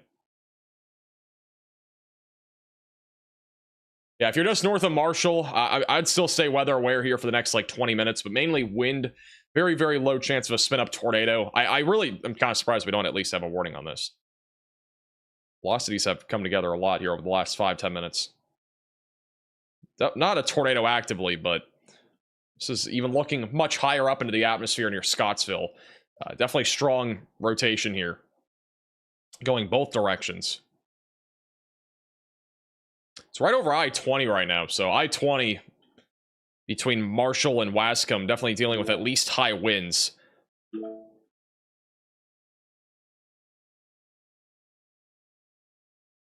I mean, that matches up pretty perfectly with our hook echo.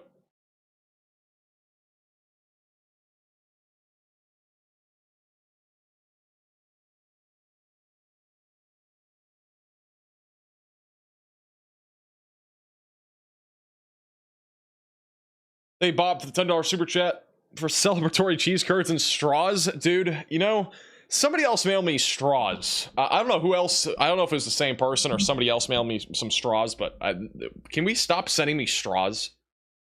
I'm not gonna lie, dude. Like, I'm gonna have to like donate these straws. I have like 200 plastic straws now.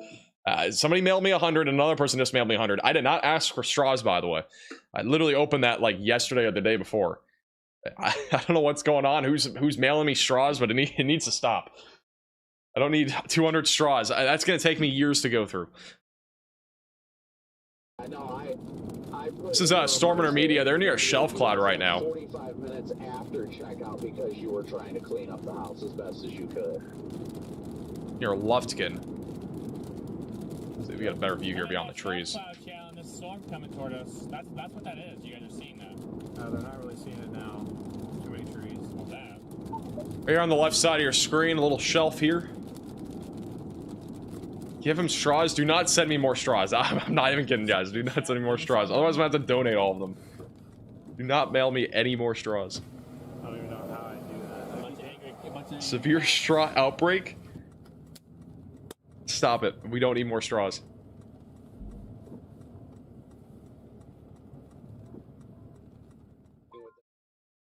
The max velocity branded straws? No, we don't. We really don't. Hey, JT for the super chat. I appreciate that. Thank you very much. It's the latest scan east of Marshall, Texas. Still have a hook echo. Strong inflow going to the storm near Scottsville. Waiting for the velocities to update here. Hey, Leland for the super chat as well. I'm aware there's a tornado warning in Pennsylvania. We've been checking in on it every few minutes. Hasn't been anything really crazy yet. It's just been... rotation hasn't honestly been that strong, at least in the last couple scans.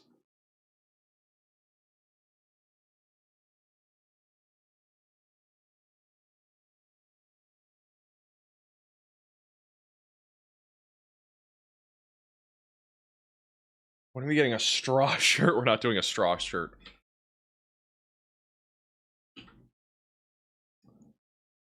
I'm surprised we still don't have a tornado warning on this. This is, again, I wouldn't rule out a strong tornado with a storm like this. I'm waiting for the velocities to update. But I legitimately would not rule out a strong tornado with this storm. If we were to get one. Right over near Highway 80 near Scottsville. There's a strong inflow. Velocities are pretty strong. Right over I-20 east of Marshall, Texas.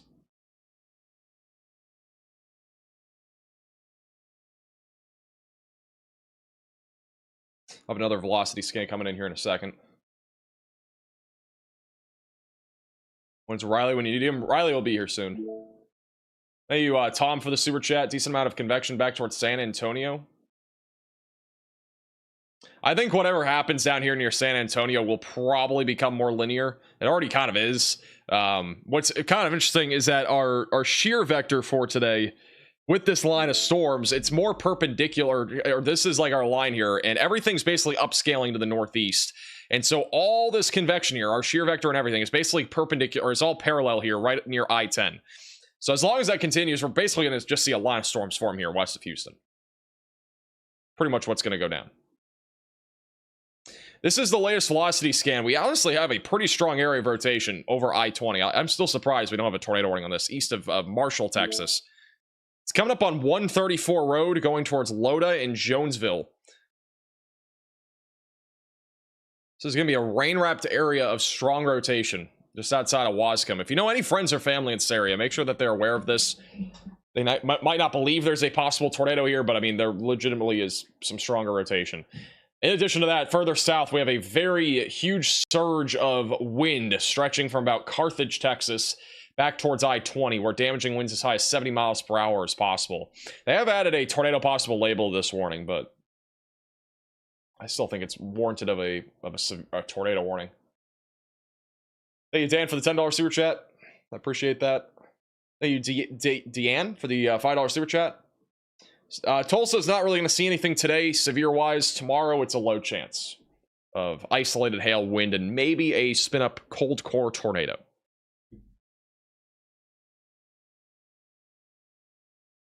All right, back up into Pennsylvania. This is where our only active tornado warning is as of right now. We have, again, two areas of really rotation here. One near Stroudsburg and the other one south of Blooming Grove that are both tracking to the north and northwest.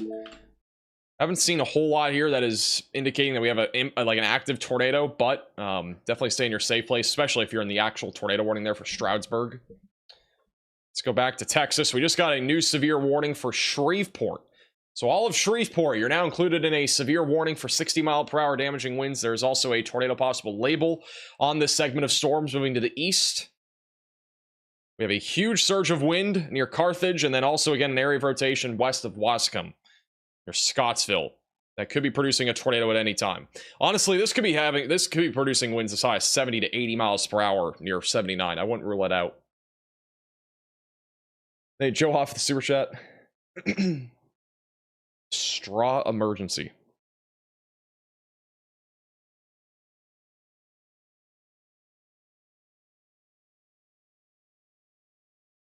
This is our latest radar scan. If we have a tornado, it's going to be near Scottsville, Texas. It does appear as if the inflow is still there, but we don't have as much of a hook shape anymore.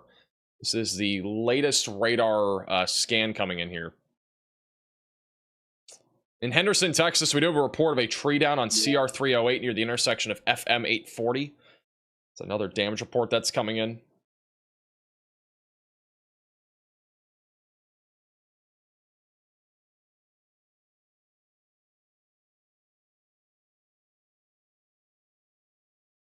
Honestly, I wouldn't be surprised that we have a large storm off to the east here, but I honestly wouldn't be surprised if something tries to form down here southwest of Shreveport in terms of a tornado threat. I wouldn't be surprised. For now, though, our main area of rotation is back up near Scottsville. A new tornado warning has been issued. Main area of rotation's near Scottsville right now, just off to the east of Scottsville. It's gotten a little bit broader over the last couple scans. Our inflow is getting a bit more cut off now. And then back over here, we still have a lot of wind near 123 road. 70-mile-per-hour winds just off to the east of Carthage. A new tornado warning has been issued. Okay, we have 3 tornado warnings all of a sudden. All of them in Pennsylvania. So new tornado warning for Blooming Grove near Hawley, south of White Mills. You're now included in a new tornado warning. This is east of Scranton. So if you're in any of these tornado warnings, seek shelter, get away from windows, and get on the lowest floor possible. There are 3 tornado warnings here. One of them is going to be for the East Stroudsburg area and going up towards Blooming Grove. And then the other one, again, is just south of Hollandale. This is what the velocities look like right now. Our main area of circulation near Blooming Grove is over Interstate 84. It's about to cross into the Tanglewood Estate near Powpuck, Tafton, and Tanglewood, going towards Lakeville, Uswick, and Hawley, and also eventually going towards Cherry Ridge. And then our other area of rotation is located over the northeast side of East Stroudsburg. This is a pretty large mesocyclone, and that is tracking right along Highway 447, moving north-northwest. Mountain Home's also in the path of that. So again, basically either of these could produce a potential tornado threat. This one's actually maybe going a bit more to the north. We might get a new tornado warning for the Delaware State Forest here soon, just outside of Saw Creek as well.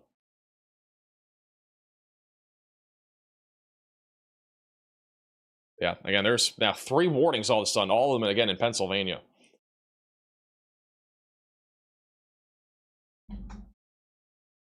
Hey, Mighty, for the $5 super chat. Is it the sus hour? I don't think it's a sus hour quite yet. I mean, this could probably be the sus hour if nothing happens in Texas with our discrete cells. We do have storms firing up near Beaumont. We'll have to keep an eye on those. None of them are rotating quite yet.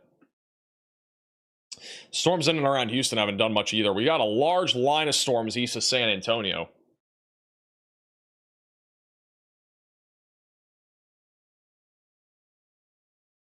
This is still a very impressive line of storms going towards Shreveport. I really wouldn't rule out a tornado or 2 here near Shreveport over the next hour. See if we have any cameras coming up here. There's a lot of cameras coming up just west of Shreveport. We'll keep an eye on those. I'm gonna try to put one of those on screen.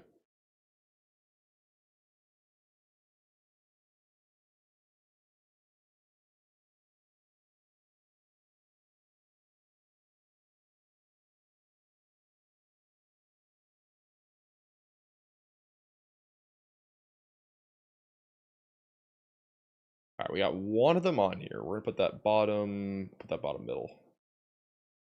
Thank you, Messby, for the super chat. Is Bryan College Station in the clear for tornadoes? Yeah, if you're in College Station, we're going to continue to see some severe weather over the next hour. It's really out of this line, but the tornado threat is pretty much 0 at this point, as the line's already pretty much past those areas. But we're going to continue to see heavy rainfall that could lead to flooding, lots of lightning, and maybe a little bit of hail and wind off to your east.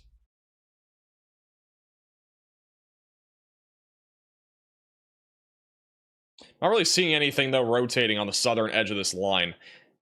Pretty much everything rotating is back up near Shreveport. We still have an area of rotation over near Scottsville. That's gotten a little bit broader here over the last few scans. And we got a big surge of wind all across this line, but most predominantly south of 79. And we have a merger that's going to be happening just down to the south, so that could hinder a potential tornado threat temporarily. But if we get a hook echo on this part of the line of storms, a tornado cannot be ruled out going towards Shreveport.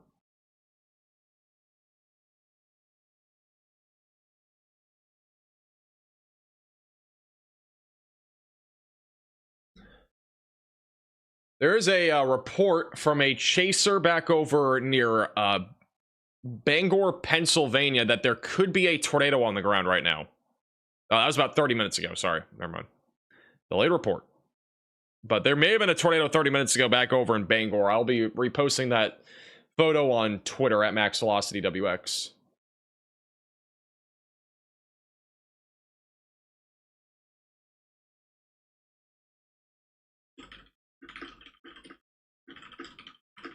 Actually, I'm going to see if we can show this on stream. Give me one moment.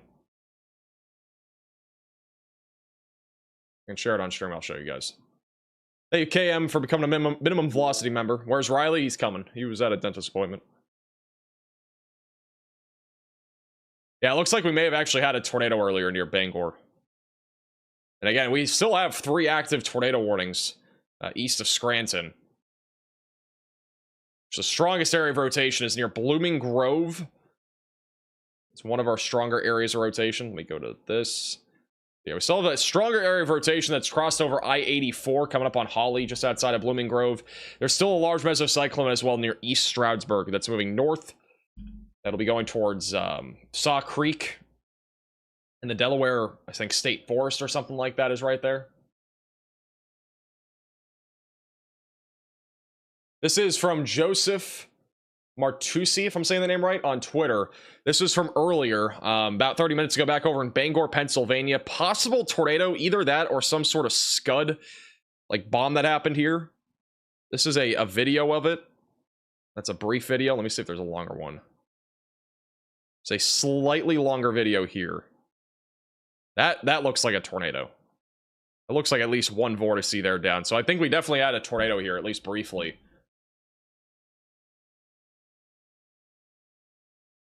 Again, that was back over near Bangor. Looks like a tornado to me. I don't think that's scud, especially with it rotating there.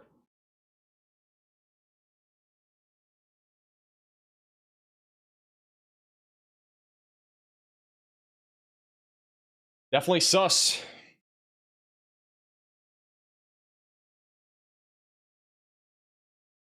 Very low clouds, by the way, in Pennsylvania. It's like it's right on it. Looks like it's on a hill, by the way. It's not even in the valley. It's literally on a hill there. Also, we just got our latest SPC outlook for today. This is the latest from the Storm Prediction Center. There is an enhanced risk of severe weather in place in southeast Texas and western Louisiana. That is a level 3 out of 5 severe weather risk there. We also have a slight risk still continuing for Mississippi, Texas, and a little sliver there of Arkansas. And there's also a slight risk in the Northeast, which is where we're actively seeing a little bit more severe weather here over the last hour or two. They have maintained the 10% hatch tornado risk. So again, strong tornadoes are still a possibility just outside of Shreveport, back over near Houston, and also in western Louisiana for the next few hours. This is going to be, again, the greatest threat for this is between now all the way through about 8 o'clock. There's also a 2% tornado risk back over New Jersey, Pennsylvania, and as well as New York. But once again, we do have 2 tornado warnings still in Pennsylvania. This is the one that produced that tornado not long ago, going up towards Saw Creek. And then the rotation back near Blooming Grove has gotten a little bit weaker here over the last couple scans. But still very strong rotation near Saw Creek. We'll probably get a new tornado warning for the Delaware State Park here in the next few minutes. Should have that very, very soon. Let's go back to Texas. Back over near Shreveport in Louisiana. And we do have an intense line of thunderstorms approaching, mainly with the damaging wind risk. I still would not rule out a tornado. That might be contamination, but that might be a tornado too.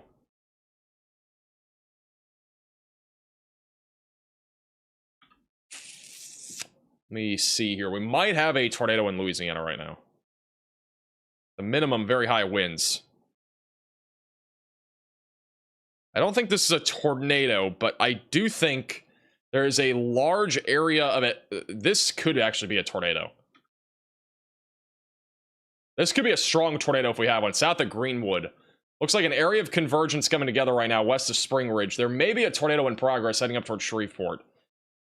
Waiting for more verification here, but there may be a tornado with this going off towards I-20 right now. The northern side has gotten a lot weaker. This is all wrapped in rain right now. And there could be a tornado. There is a CC drop here, but I'm not... I'm not certain about this yet, but I do think we have a tornado near Spring Ridge. We also have a new tornado in Pennsylvania for Pike County. That is going to be an extension of the tornado warning we were just talking about north of Stroudsburg.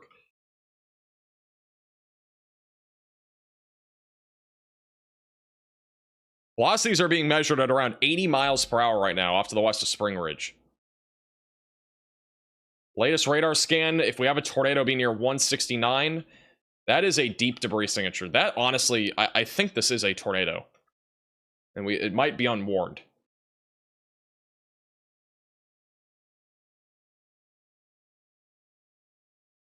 Waiting for velocities to verify this. To me, this looks like a tornado. And it's completely unwarned. It's going towards Lake Hayes, Hadley, and Ridgewood.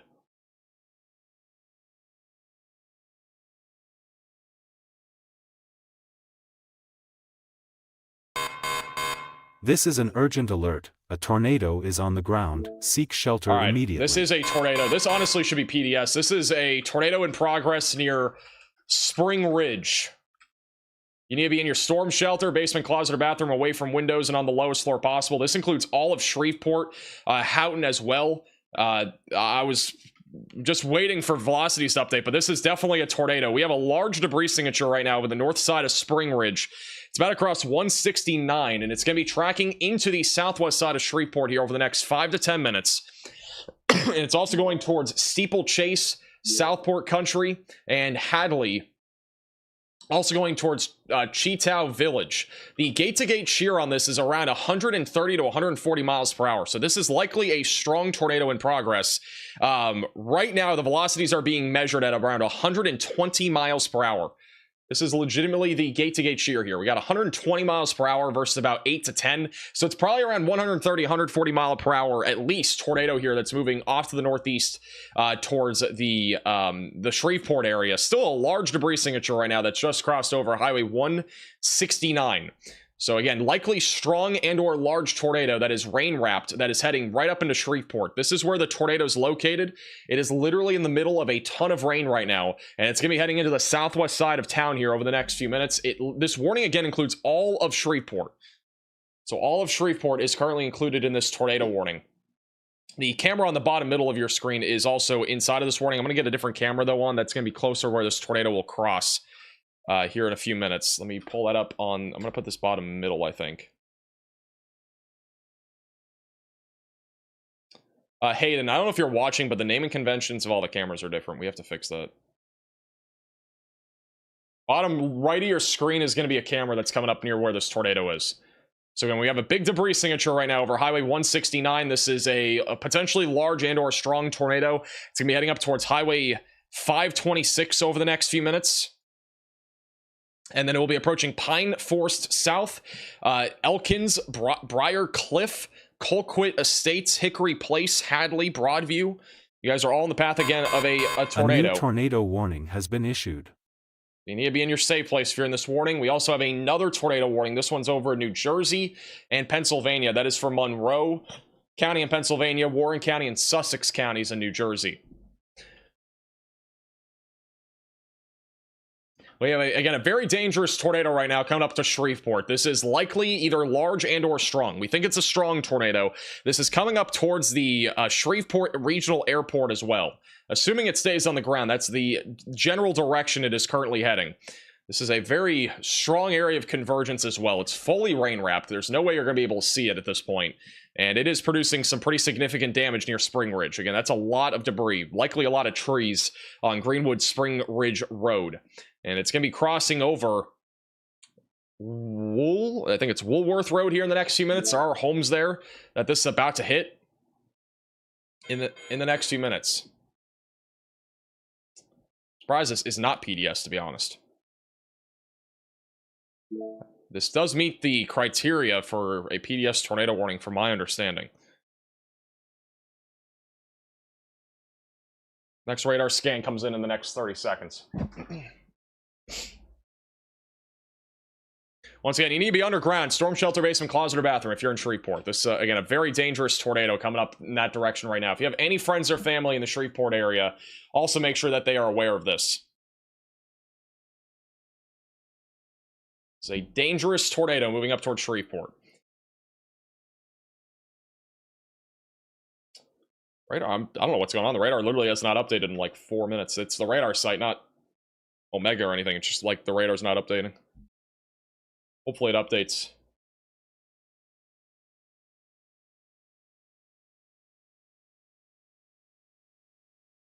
Camera bottom right of your screen is right in the path of this tornado. It's going to be coming up on 526. Camera's located right in this area near Steeplechase. Also, this tornado, I mean, if it stays on the ground, it could literally hit the radar site, which would also be bad. Again, as of a few minutes ago, there was a large debris signature. Lots of debris being lifted up into the atmosphere near 169. Possibly even a multi-vortex tornado. There's actually, from that radar scan, there might even be 3 different areas of debris being lifted up in the atmosphere there near Spring Ridge.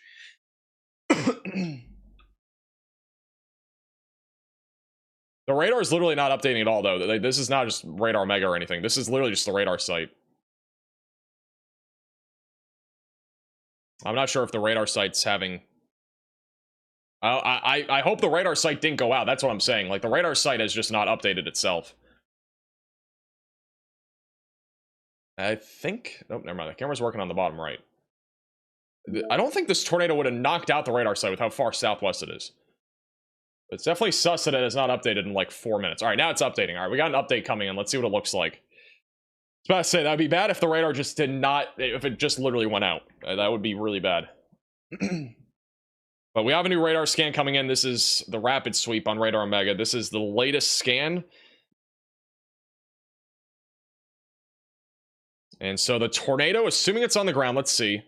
It looks like this right here is the tornado. I'm going to wait for velocities to update. I believe the tornado now is coming up on it's coming up on Pine Forest South.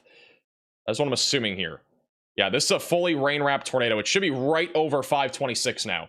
So this tornado is rapidly coming up into the southwest side of Shreveport. That's exactly where this tornado is. So this is about to hit the radar site here in Shreveport. That's the tornado right here. All right, so that's right over near 526. It's going to be crossing over the 3132 roadway in the next few minutes.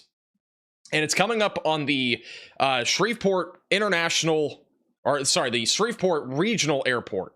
So they're about to be potentially hit by this tornado as this moves off to the northeast. So again, that is your tornado debris signature.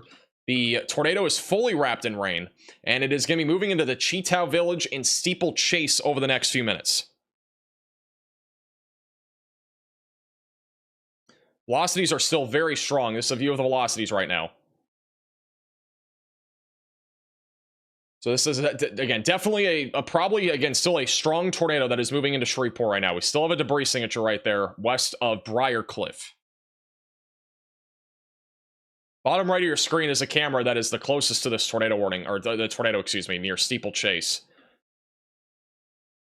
Here's your velocities update. Once again, very strong rotation over Pine Forest South. This is still an active tornado. It's going to be moving into Forest Oak and Cheetah Village, and then eventually tracking towards Shreveport. If you're in a mobile home, you got to get to a sturdy structure or get into a ditch. Again, this is likely a strong tornado at the minimum right now that is moving in as we speak. I'm putting cameras all in Shreveport on the bottom of your screen, by the way. All of these are near the tornado.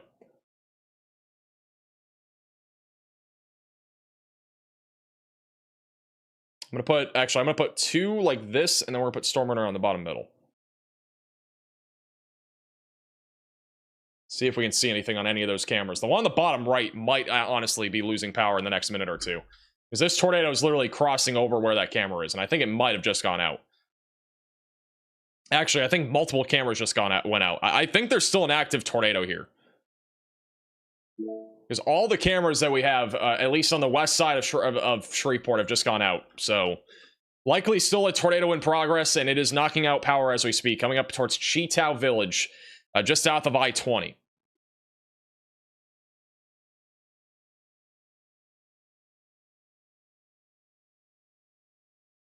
I don't know why this is not a PDS tornado warning, for the record.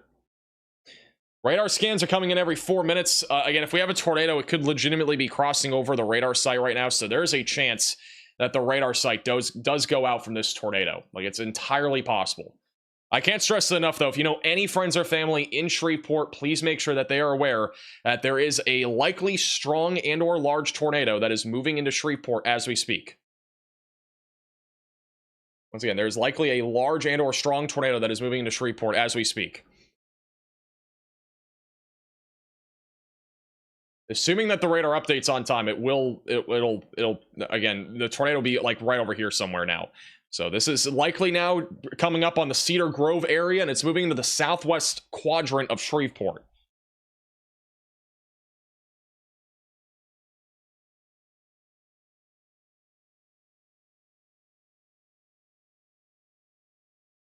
Very concerning storm, and again, the radar site could legitimately go out.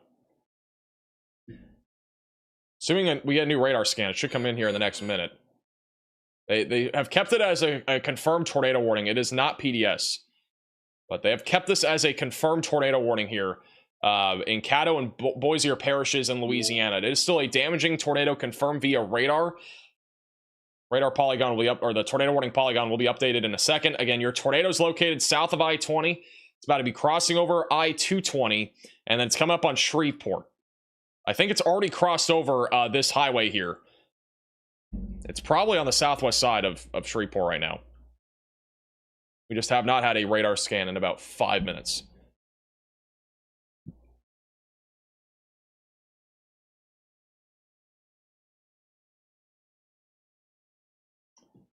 It's not good when the radar is not updating. All right, it has updated, it looks like. Or it is updating actively.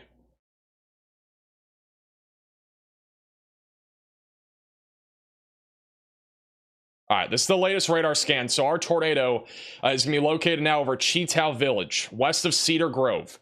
I'm not seeing a clear debris signature as of right now, but assuming this tornado is still on the ground, it'll be over Forest Oak and Cheetow Village, coming up on Werner Park, Midway, Fairfield, and Cedar Grove, near Broadmoor Terrace, just outside of Shreveport. And then this tornado will be tracking into the downtown area of Shreveport over the next few minutes. And I do not see a clear debris signature right now, but I think we still probably have something here near Cheetow Village. Just gotta wait for the velocities to update.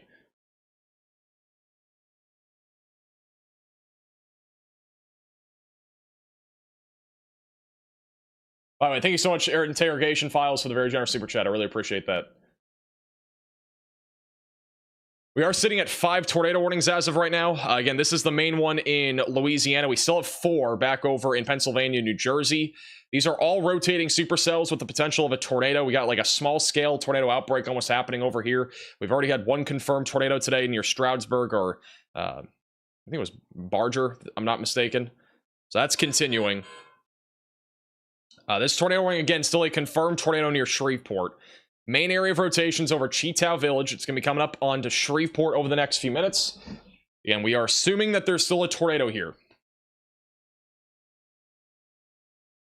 I'm not seeing a clear debris signature. This is the latest velocity scan. And if we have a tornado, it's going to be somewhere in here. All right, it could literally be anywhere in here.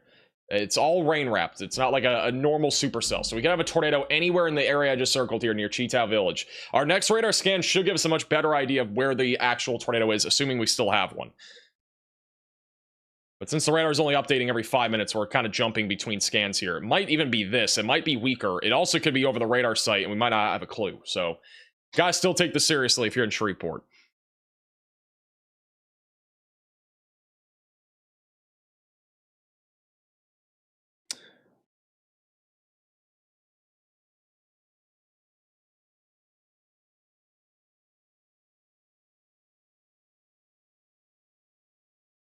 I have another radar scan here in a moment. Again, Shreveport is under a tornado warning. This is still a confirmed tornado via radar. Thank you, Carla, or Kayla, for becoming a member.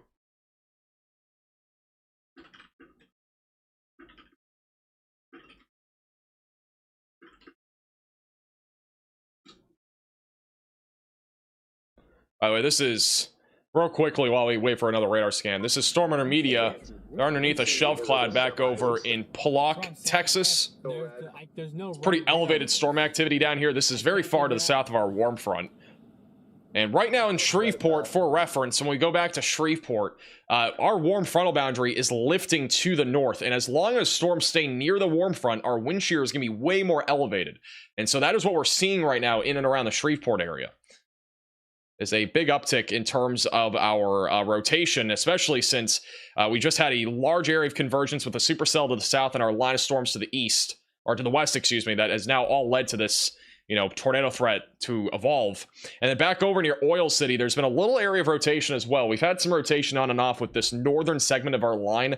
Wouldn't rule out an isolated tornado with that area as well. That's crossing into Louisiana right now.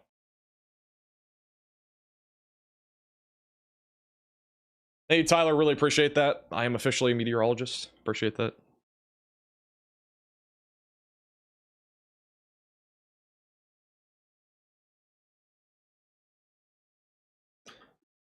All right, while we wait for another radar scan, just real quickly going back to Pennsylvania and New Jersey. Again, we have a slew of tornado warnings here. As of now, the main areas of rotation are going to be these two supercells. The one near Blooming Grove will probably end up being canceled. Not seeing as much rotation there. The one that's east of Stroudsburg, that one's had a decent mesocyclone on it, meaning that there's strong rotation. Could see a tornado at any time near I-80, tracking off to the north, just east of 209. The other one also, that's over near Saw Creek and Pine Flats, is doing the same thing. Still some strong rotation there, moving off to the north.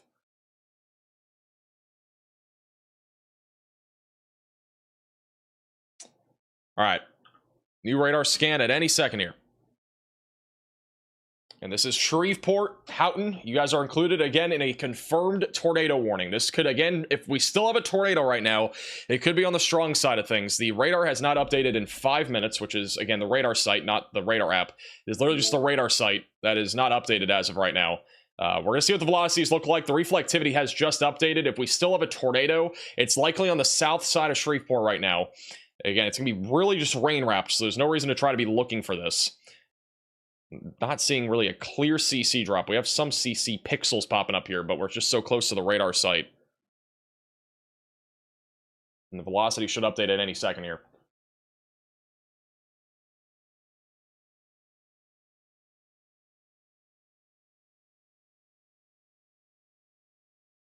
Is there still actively is there any view of this tornado? Is there a camera?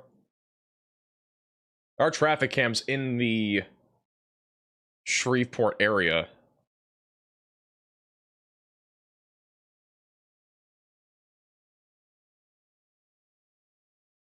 I'm putting a camera on the bottom right of your screen, which is near where this tornado could be. That is on I-20. So that could be, if we have a tornado, it could be in that general area. Waiting for the velocities update, though. They're still behind. I do want to point out that we could see another tornado risk evolve with this area of wind that's starting to increase, that's going towards Mayors. Again, this is going to be an evolving tornado threat here across northwestern Louisiana out of our line of storms. I think the strong tornado threat is definitely possible too. Paralleling I-20 going towards Ruston. We need to keep an eye, though, on the southern segment of storms too. It is starting to surge some wind out, and if we get any sort of inflow or another area of converging storm activity out in front of it, we could see another tornado develop out of this. So I'll have to keep an eye on that. All right, latest velocity scan has just come in. The highest winds that I'm seeing on radar are over Mayors. That is an area that we could see a new tornado try to develop in the long term, just south of Houghton and as well as Doe Line. Back over in the downtown area of Shreveport, I do not see anything clearly that is indicating that we still have a tornado. If we have one, it's probably crossing I-49. That's the only thing that I could really reminisce that would maybe have a tornado here, which even then I kind of doubt. So this may have lifted, but I would not say that for certain yet. We'll give it one more scan and then see, but this is, by the way, just to the north of where that area of rotation is. There's a lot of water on the roadway here in Shreveport. This is one of the traffic cams on I-20. A lot of water on the roadways. Flooding rainfall is becoming a big concern here.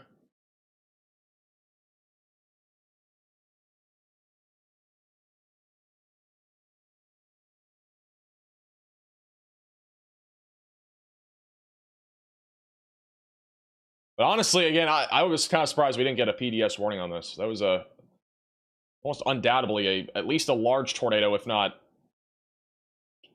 strong. Also, the Storm Prediction Center just issued a new mesoscale discussion. This includes the Monticello area of New York, Newton, New Jersey, east of Scranton. That is going to be for 70-mile-per-hour damaging winds, upwards of golf ball sized hail, and then also the potential for an isolated tornado or two. The greatest chance for a tornado is between Newton and Monticello. But anywhere else like Bingham and Harrisonburg are going to have the potential for damaging winds, hail, and maybe even a tornado risk. That is the latest from the Storm Prediction Center.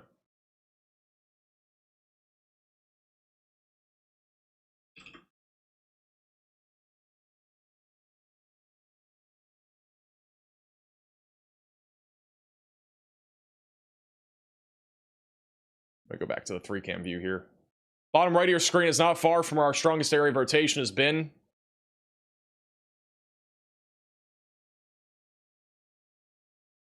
Again, I don't think we have a tornado anymore, but could still have one. A new tornado warning has been issued. If we still have one, it's going to be over in the Shreveport area, like downtown area. New tornado warning in Pennsylvania. This is going to be back up to the northwest of the Sparta Township in New Jersey. This is a storm just to the south, or east, sorry, of Scranton. Main area of rotation is going to be coming up towards Birchwood Lakes and Gold Key Lake, and it's going to be crossing I-84 here in northeastern Pennsylvania, east of Blooming Grove. So if you are in this tornado warning, seek shelter, get away from windows, and get on the lowest floor possible.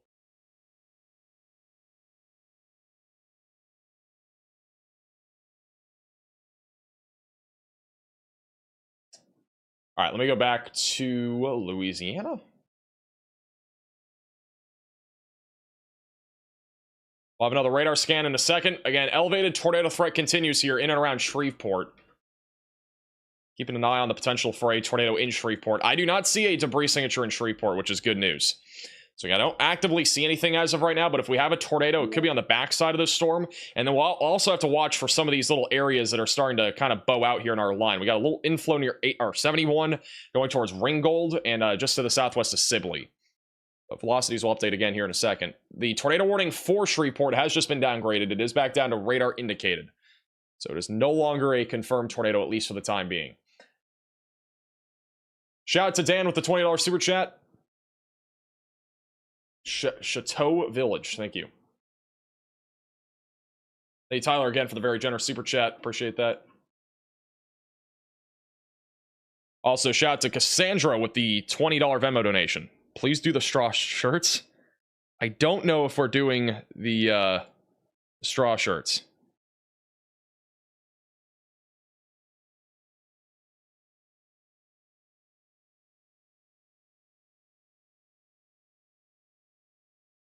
Wait for another scan here. I'm in Shreveport and I hear an ambulance as we speak. Well, hopefully it's not related to the tornado, because I hope there isn't really any tornado damage here. But there's going to be damage. There's no doubt about that. Just hopefully it's not that significant. But again, the tornado on radar looked like easily a strong tornado, if not even maybe an intense tornado. It was very quick. It lasted like 5 or 6 minutes probably. We have a huge surge of wind south of Shreveport now. The rotation over the town of Shreveport has been much broader, which is where the tornado would be located.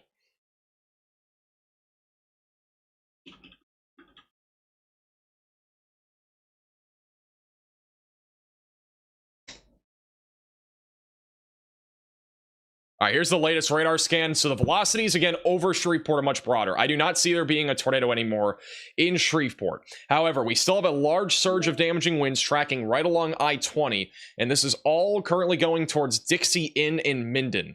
So be ready at the minimum right now for a potential of damaging winds. I don't think we, again, actively have a tornado, but we are going to continue to see damaging winds along I-20. And there's also a potential for another tornado, and I think our next area to watch for a tornado would be back over here near Springgold. This is a live shot right now on I-20, where we may, again, this is where our high winds are right now on I-20. This is just east of Shreveport. So the winds are pretty high here as of right now. Camera's still shaking. Thank you, Rusty, for the 5 gifted memberships. I appreciate that.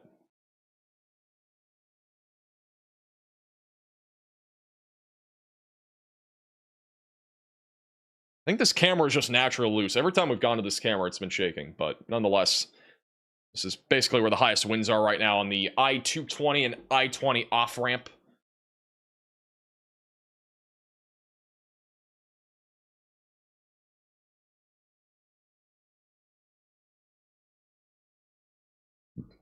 Hey, Taylor, for the super chat. Max covers the whole United States.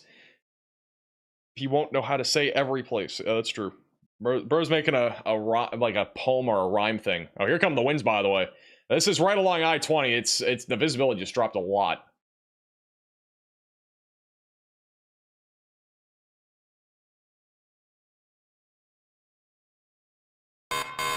A new tornado warning has been issued.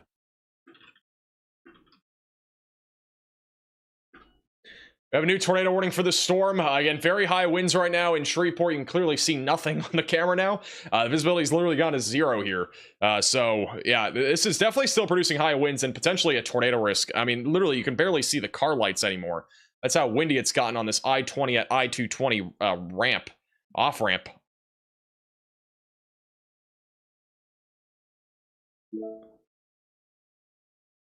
So, again, the visibility's literally dropped to basically 0. We're going to put that camera on the bottom right. The new tornado warning is for another storm that we just pointed out going towards Minden, northwest of Ringgold. If you are in this tornado warning, seek shelter, get away from windows, lowest floor possible, and get to an interior room of your home or building. This is currently moving to the northeast. Bottom right camera is that one that's along I-20 there, near the strongest area of wind and also some rotation. This could definitely produce a tornado. Again, this is very similar to what we just saw southwest of Shreveport, so I would not rule out we get another tornado with this as it moves to the northeast. By the way, if you've not already seen, we did have at least one tornado already today. This was actually in Pennsylvania. This is from Joseph Martucci on Twitter. This was our first tornado of the day, at least from what we know. Maybe another one in Texas earlier. We don't exactly know, but a small little weak tornado over a little hill here. This is, again, just over near, I think it was Bangor, Pennsylvania.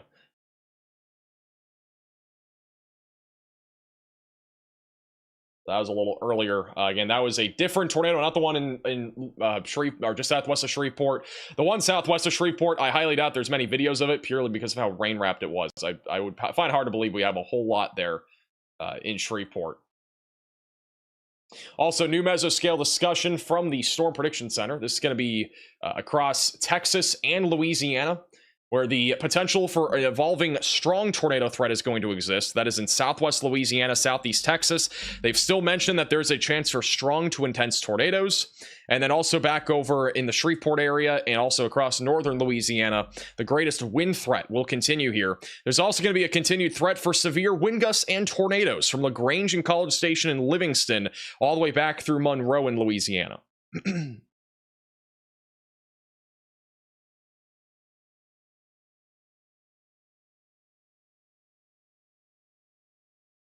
New velocity scan is coming in here in a second. Our strongest area of rotation at this point is going to be southeast of Mayors, going up towards Sibley. We could get another tornado here in the next few minutes, and I would not rule out a strong tornado if something does drop just to the south of Houghton. The velocity is just updated, so we have an area of convergence attempting to come together just to the east of 157. That's going to be tracking up towards 371. They may have to issue a new little tornado warning here just to the north of Ringgold, because this is kind of on the edge of our tornado warning right now. It's kind of a little weird polygon, but they might have to issue a new one there because of the rotation possibly being a little bit further down to the south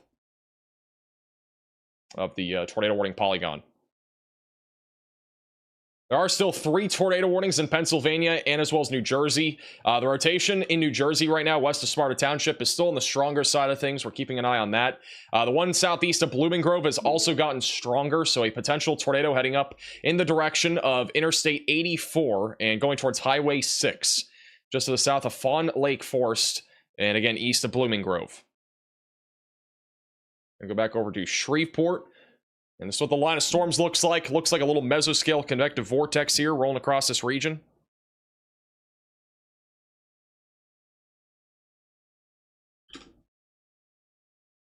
Tornado threat is continuing here around in Louisiana. Again, our warm frontal boundary is basically located right about here now. So the warm front is far enough to the north where our basically highest tornado threat should be around Shreveport and right along I-20. Unless we get any discrete supercells that get going back over here in Texas, which we're starting to see some storms fire off here near Beaumont. But none of these so far have gotten to be surface-based. They're pretty elevated. Velocities are not showing anything here. But we could get a strong tornado if something organizes down here.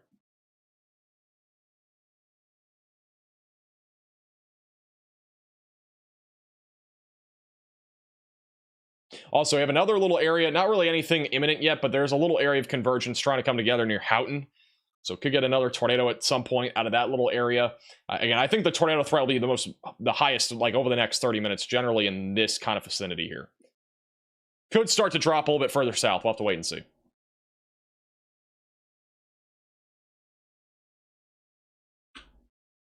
All right, Riley has an update.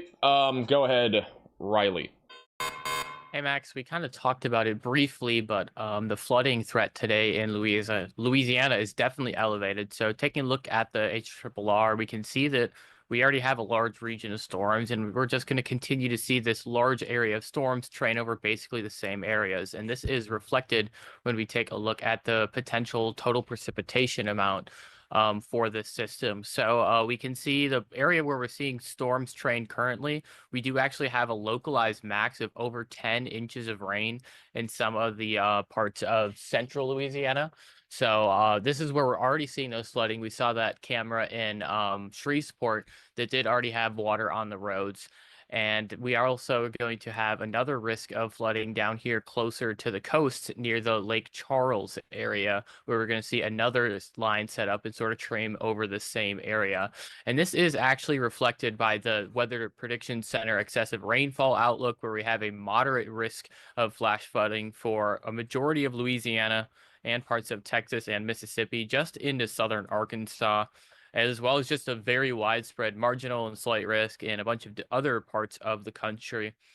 And this is sort of what we're already seeing transpire on radar, of course, where we do have almost, I believe it's almost 100 miles of concurrent, over 100 miles of concurrent flash flood warnings in Texas and Louisiana. All right, thank you, Riley, for the update. Once again, if you are just tuning in addition to all the flooding concerns that are going to be sparking up throughout the afternoon and evening, we have obviously tornado concerns and just in general severe thunderstorm concerns. We still have a bunch of warnings out there. Currently, 2 tornado warnings in northwest Louisiana, where we literally just had a tornado southwest of Shreveport. Now we are talking about a couple different areas of at least convergence that are coming together in our 2 different tornado warnings east of Shreveport that are going in the direction of Minden and also just outside of Houghton, going towards Gibbsland and Arcadia. So we're continuing to watch that very closely. Further down to the south, we have a line of storms producing damaging winds around 60. Pretty much this entire line is still producing 60 mile per hour damaging winds. Way out in front of our line, we have elevated convection, meaning that this is not anything that's really going to be producing tornadoes, and in most cases, not really any damaging winds. But over near Monroe, we should continue to at least see a threat of or at least hail over in this area going towards Bastrop. So continue to stay weather aware there and protect your vehicles if you can. We got a little paper airplane arrow here back over near Lufkin for a severe warning, and this is currently producing the threat of 70 mile per hour damaging winds. There is quarter-sized hail, and they put a tornado possible label on that. Off to the west of Houston, we have a few severe storms popping up. This is east of San Antonio, right along our line of storms, which is mostly linear, producing mainly damaging winds and hail. There will be a low tornado risk, though, out of this, predominantly near LaGrange, going towards Fayetteville. So continue to stay weather aware there. Also, just to the east of Baton Rouge, we do have 1 severe storm still going. This thing's been going for a while. This is still producing some quarter-sized hail, 60 mile per hour winds, but at this point, not really anything too concerning tornado-wise. The hail threat is actually on this warning ping pong balls, but it does look like the hail core has gotten at least smaller over the last little while. And then we still have 2 tornado warnings back over in Pennsylvania, and as well as New Jersey, one of which is west of the Sparta Township, and the other one near Blooming Grove. Rotation still strong enough for there to be a tornado heading up towards 209. And then our other storm back over near Blooming Grove is still rotating. Still have a mesocyclone there, heading up towards Lackawaxen. There's also a damage report of at least minor trees and lines down just south of Stroudsburg, which is where we had a tornado warning earlier. All right, back over near Shreveport, we do have a new severe thunderstorm warning, for Cotton Valley, Haynesville, and Homer. That is for 70 mile per hour damaging winds, and there is a tornado possible label on that. I'm not seeing as much rotation on our tornado warning near Houghton, but there's still plenty of rotation here just to the south of Minden. So continue to stay in your safe place, away from windows, and on the lowest floor possible if you are in this warning, or any of these warnings. I think really the main area to watch for is going to be the southern area just south of I-20. Still have an area of convergence near 163. And you actually can see the hook echo on radar. Look at that. Got a nice little hook echo. Strong inflow as well near Plum Orchard Landing. It's going to be coming up on Armistead, Martin Junction, Freiburg, Lawhon, and Jamestown and Heflin in Louisiana over the next few minutes. This is actually moving outside of the tornado warning a little bit, so they might have to issue a new warning here. We'll have to wait and see. They may issue new tornado warning for that.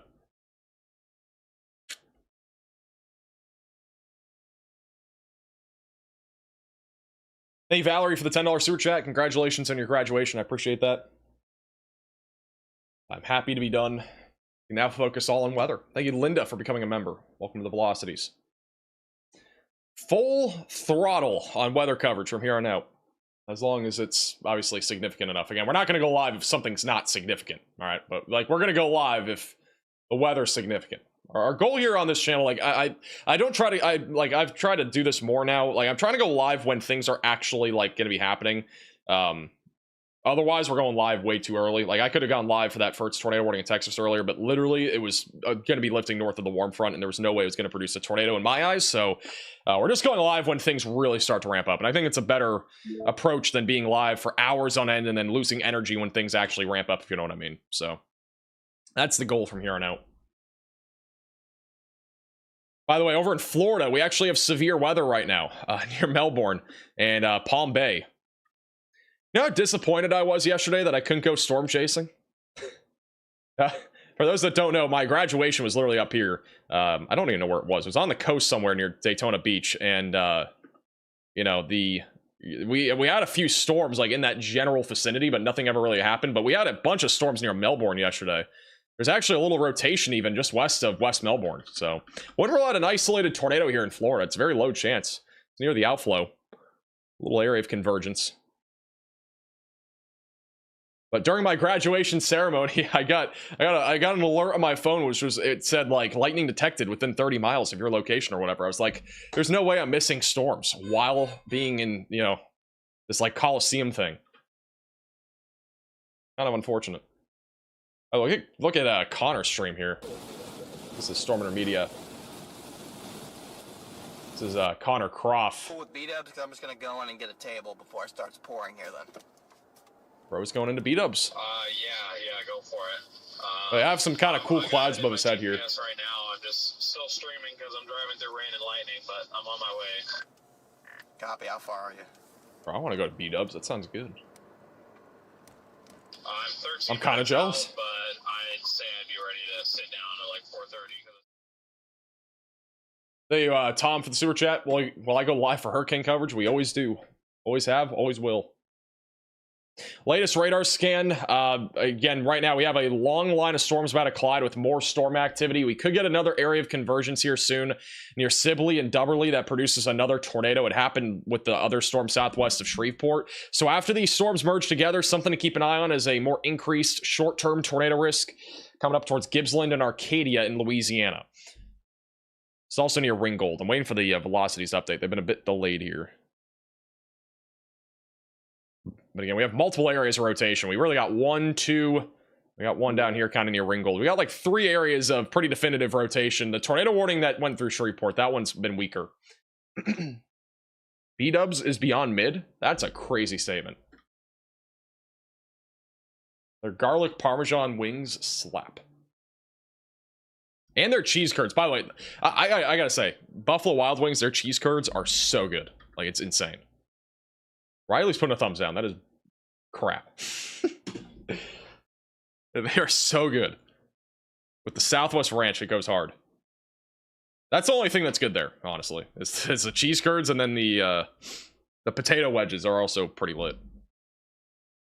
All right, latest radar scan just came in. Again, we still have an area of convergence trying to come together near Sibley, another one north of Ringgold, and then really just a lot of wind right now moving through Ringgold. I'm not seeing a whole lot of rotation down there. We got really 2 main areas of rotation. Those arrows are really messy. I'm going to try to redraw this. Got 1 area of rotation, got another one, and mostly wind down here. It's all straight line winds for the most part near Ringgold, going towards Castor, Lucky, Saline, and Bienville in Louisiana.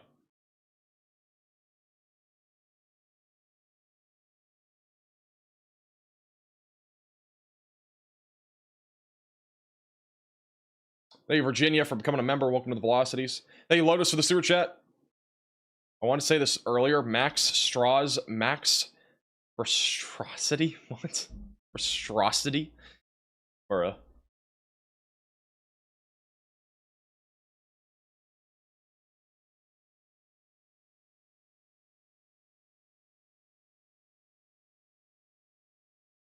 Haircut. I did get a haircut. That is correct. They have canceled the tornado warning northeast of Shreveport. We still have the one for Minden, which I agree with. We still have 3 tornado warnings, I believe, or no, 2. We have 2 still back over New Jersey and Pennsylvania. We did have a tornado here earlier. As of now, the rotation has at least gotten a little bit broader. We still have a little mesocyclone over Highway 84 or Interstate 84 going towards Laxawaxen, and it's also going towards Glen Spree and Shohola. So maybe get a new warning on that at some point here soon. The tornado warning, I think, in New Jersey probably won't continue. Still a little mesocyclone on this. They might issue a new one. The rotation's definitely still strong enough for maybe a tornado warning for Delaware, Layton, and going towards Birchwood Lakes, right along the New Jersey and Pennsylvania border. Hey, Samantha, for the $20 super chat. Congratulations on graduating. I'm currently vacationing in Gulf Shores and hoping you don't mention this area. Let's hope. We'll see, though. The Gulf Shores will be more of a threat if we get anything tonight into early tomorrow. Radar's starting to update more frequently now. Cheese curds with caramel sauce at B-dubs. Honestly, that sounds terrible. You just ruined my appetite. Thank you, Booch, for the super chat. It'll take a few days or weeks to realize you don't have any homework. I know, it's going to kind of feel weird. I feel very weird. It doesn't look like this area of merging activity was as successful as our other activity that we had back over to the southwest of Shreveport. It was kind of, it's going more kind of perpendicular rather than kind of crossing into each other. I mean, I don't know what I'm saying. It was kind of going more like 45 degrees to 90 degrees. This is more just like literally 90 degrees versus 0 degrees. So not as favorable of a storm interaction, but we definitely still have damaging winds here. I don't see anything definitively for rotation right now. Damaging winds around 70 miles per hour should continue with this as it moves east.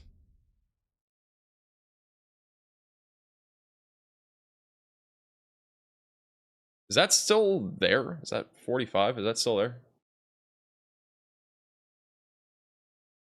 So this just happened. Not sure how long ago this happened. This back over in Shreveport on I-20. Possibly hydroplaning. Not sure. But that is a car that is currently, looks like in a ditch. I can't even tell what that is. I don't know if that's drainage or something. This is back over where we did have a tornado not long ago. This particular spot I don't think was hit by this, but there's at least some high winds and high winds in addition to a lot of rain, so possibly hydroplaning. A new tornado warning has been issued. A new tornado warning for New Jersey. That is for Sussex County. That is going to be this little area right here, just south of Port Jervis, west of Wantage, near 209 and 521, going towards Layton and Montague Townships. So if you're in this tornado warning, seek shelter. Get away from windows, lowest floor possible, and get to an interior room of your home or building. Just moving to the north-northeast.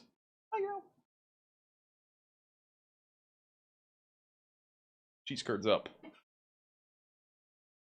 Might see her jump. Oh, there she goes. Yeah, you probably saw her jump in the very corner of the camera.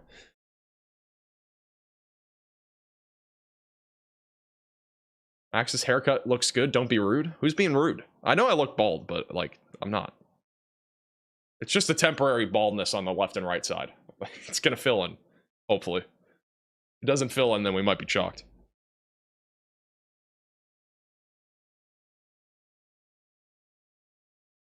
Also, they have issued a new severe warning for Ruston, west of Bernice in Louisiana. That is for 70 mile per hour damaging winds. There is a tornado possible label on this. I do think, generally speaking, this is going to be mainly wind, but we could get another tornado risk with this as it moves to the east. Main area of rotation is north of Ringgold as of right now, but there's not a whole lot as of right now. We're keeping an eye on this. Okay, getting an update on this like little car incident here. Apparently the car was rear-ended into each other, or cars rear-ended into each other here, and that's what we're seeing on this camera. That's apparently what this is. So we can't see the other car. There's a police officer on the left side of your screen, so there's some sort of actual accident that happened here, which is why there's a car in a ditch. Oh, wait, there's another... Oh, apparently there was another... Okay, my apologies. I don't know why there's a car in the ditch. That guy probably hydroplaned. Apparently what Riley is telling me is that there was just another car accident where somebody got rear-ended in the last 2 minutes. So, I don't know if that was on the camera. I don't know if I had it on the bottom right, but apparently that just happened. So, I don't know what's going on there, but it seems like there's a lot of craziness happening. Thank you, Becky, for the super chat.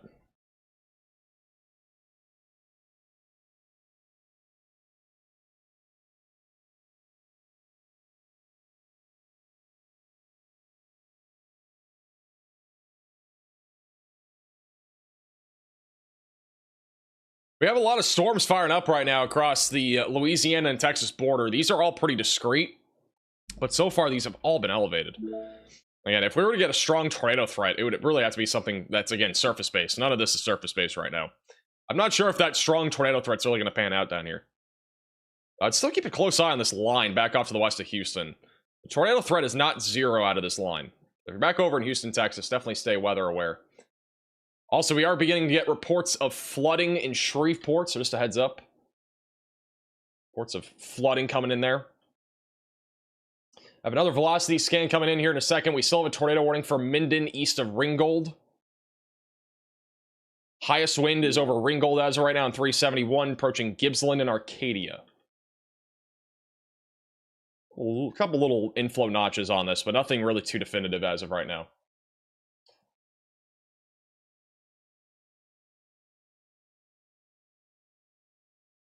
Hey, Hodge, for becoming a maximum velocity member. Max have a girlfriend. I do not. Probably a good thing, because otherwise I'd be way too busy. Where's Jordan Hall? We usually have his location, but his thing got bugged. Let me double check his location here. Pretty sure he's east of Madisonville somewhere.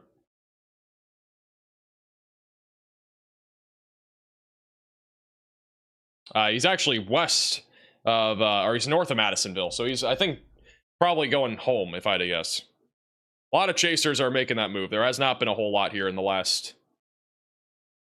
few hours in Texas. And again, most chasers were targeting Texas today, so it makes sense. Does make sense. I'm going to try to see if we can get Tornado Pagey back on here. Jordan is turkey chasing? Honestly, doesn't surprise me.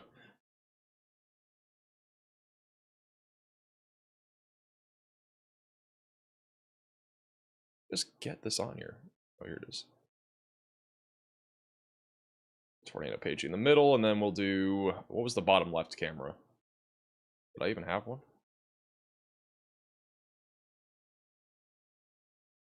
It's a Shreveport camera. Let's do that.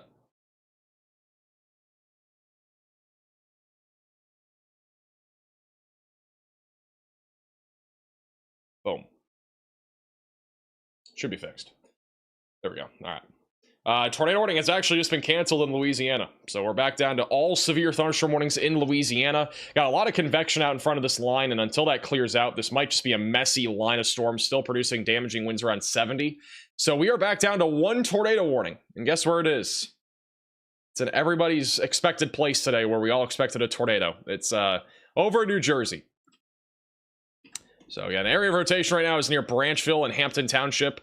Still a strong area of rotation aloft. Could easily get a tornado out of this going towards Montague Township and Port Jervis. So you are all in the path right now of a potential tornado moving off to the north going towards I-84.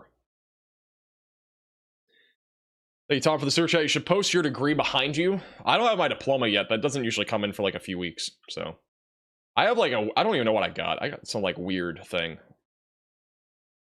We only have one tornado warning. I do want to quickly go look and see if I can find it. Give me 1 second.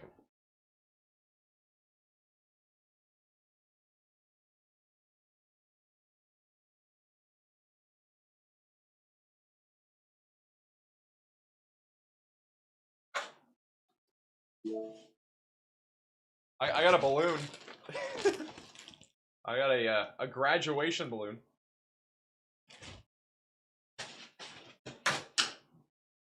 I'm not going to keep that in here, though, because if I have my ceiling fan on, that thing's going to get whacked around. You see, though, I think I have stuff. I just don't know what.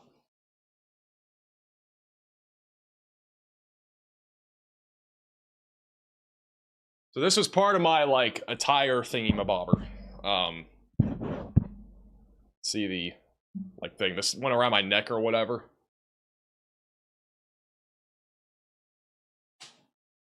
Here's my graduation cap.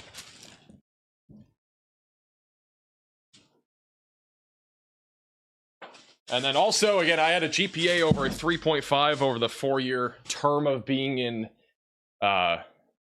college. So I also got like this thingy for that. I don't know what this is. Whatever you call it, a rope. Bro, it's probably a rope, but I don't know what it's supposed to actually be called. And then also, this is what you get given. So this is what it looks like. And then it's just like a message, not really made out to anybody, but just a long message here. So, yeah. Pretty cool, I guess. Also, by the way, kind of fun. I got a bunch of graduation gifts yesterday, and I got 36 golf balls that are my favorite kind of golf balls, by the way. They are the Bridgestone E60s. These are the ones I use, and they all have my logo on them. I don't know if you guys can see that. It's the Max Velocity logo.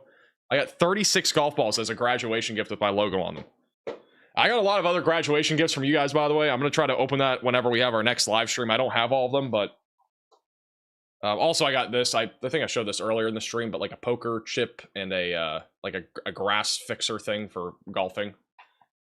My logo's on them. And again, I had... These are all surprises, by the way. None of this was like, you know... This is like nothing that I was expecting. So it was completely a surprise. It was pretty cool.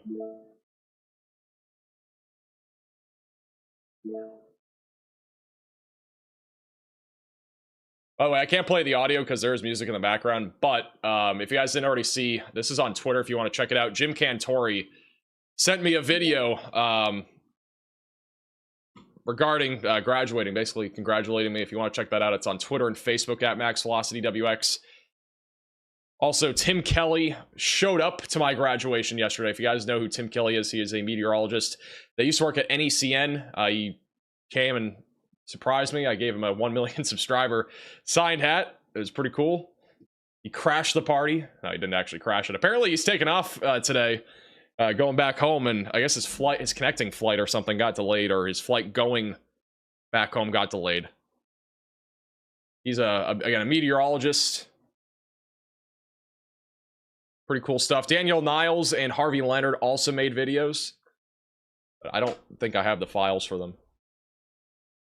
You guys know who Harvey Leonard is or Danielle Niles? They're also mostly New England meteorologists. So.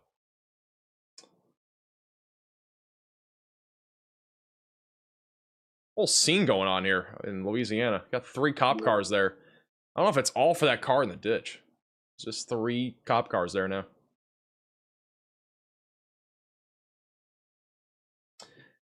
Yeah, thank you, Tom, for the super chat. Did you have a minor in math? I have no clue. Probably not. I mean, like, honestly, the amount of math classes I took, though, I probably should have gotten a minor in math. Thank you, Christine, for becoming a Maximum Velocity member.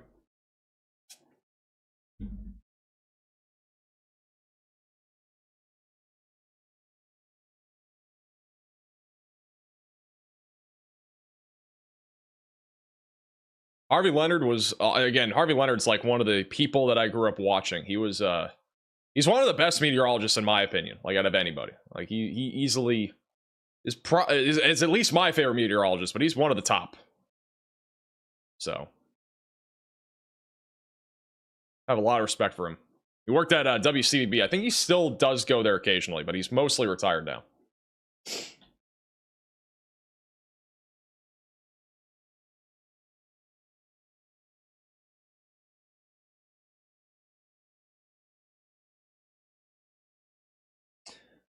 Yeah, we still have 1 tornado warning. It's in New Jersey, west of Wantage. Seek shelter if you're in that warning. Otherwise, there's a lot of damaging winds right now.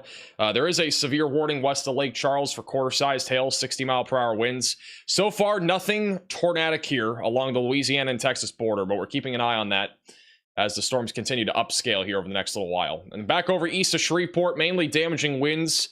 Watching for a tornado risk, though, to continue with this line. High winds currently moving towards Ruston and Bernice. 60 to 70 mile per hour winds are likely as this line moves to the east.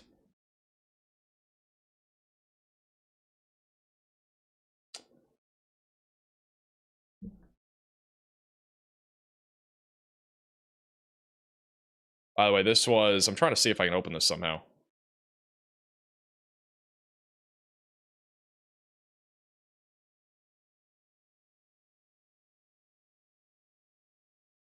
I don't know how I can. Never mind. Thank you, Richard, for the super chat. Cindy Fitzgibbon took over for Harvey Leonard on the ABC affiliate in Boston. Yeah, I think I heard about that too. Harvey, I think, still comes in very occasionally, but that might not even be the case anymore. Thank you, Mike, for the super chat. Can you imagine being that driver totally unaware that over 10,000 people are watching you right now? Yeah, I don't know what's going on in that. Like, again, somebody I think hydroplaned, and now there's just like 3 cops probably trying to help him out or something. Seems like what's happening. Thank you, Todd, for becoming a member. And also, did I get a haircut? Yes, I did. What's for dinner tonight? Might be Popeyes. Who knows? Might be more Popeyes. Check velocities near Melbourne, Florida. Look at this storm.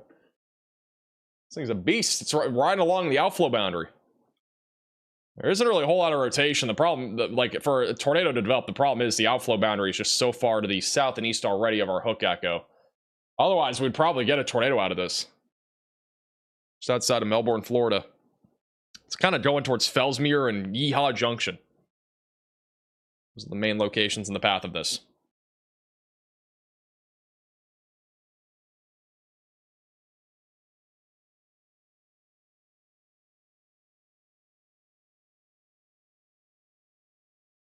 What made me choose ERAU? Well, honestly, I toured a few different meteorology colleges. I toured one, I think, in Melbourne, Florida. Toured one in, obviously, Embry-Riddle. And I also toured Oklahoma, or the University of Oklahoma. Those are, yeah, Oklahoma University? OU? Whatever it's called. It's so confusing. But OU I toured too. And those are like the 3 main colleges that I toured. And I think I toured maybe 1 or 2 others. But those are like the main ones. I got accepted into like 8 different colleges. But those are like my main 3 that I wanted to focus on. Sorry, my cat is going after a plastic bag. But I mainly picked ERAU because of the location weather-wise.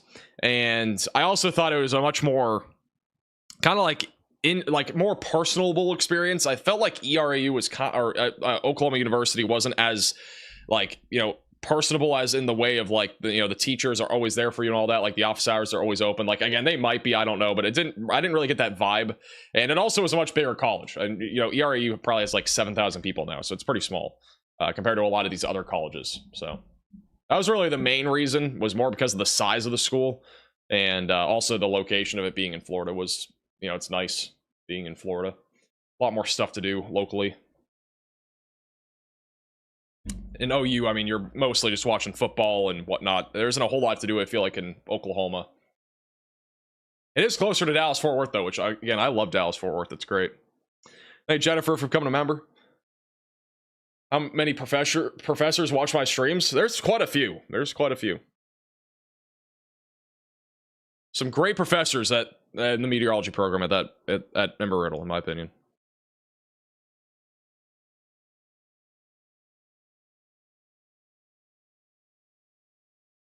Max got his degree. I got my degree. I don't think this really proves a whole lot, but I got this thing. It doesn't really say much in there, but apparently there's 9,000 students at Embry-Riddle. That's actually crazy. There was like 6,000 when I think I got here.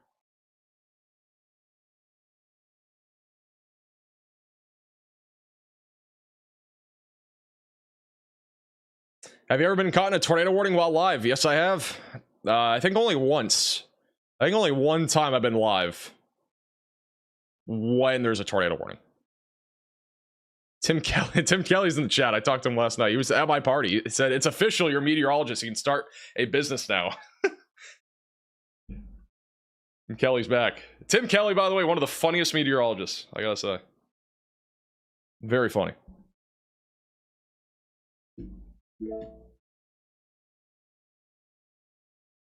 All the storm chasers give up because of the unfavorable environment. Yeah, most of them have already given up. Well, the thinking is, like, for a lot of storm chasers, like, first off, this is probably the last storm chase for like a week or two for a lot of them, because a lot of the stuff after this is gonna be more marginalized, and this is really the main corridor was in this area for strong tornadoes. We could still see some back over near Lake Charles, which is what we're watching for, but for the most part, it was supposed to happen over there. I'm actually seeing an uptick of rotation on the storm near Kirbyville, so I don't think this is like a fully done event for strong tornadoes, because this is starting to rotate now. At least a little bit of convergence over 363 and 87 going towards Bonweir and eventually going towards Maryville in Louisiana. But this is right near the Texas-Louisiana border, so I don't think it's done yet. If these storms can be surface-based, a strong tornado is definitely in play. But a lot of the chasers were banking on there being something over here. And it would honestly take them a lot of time to get down towards Jasper. So, yeah, I think Tornado Pagey and Bryce Shelton, they're still out there. They're going after these supercells out here. I think they're the only chaser left, to be honest. I don't think there's any others. I think everybody else went to Buffalo Wild Wings. It honestly sounds good right now. I'm not going to lie.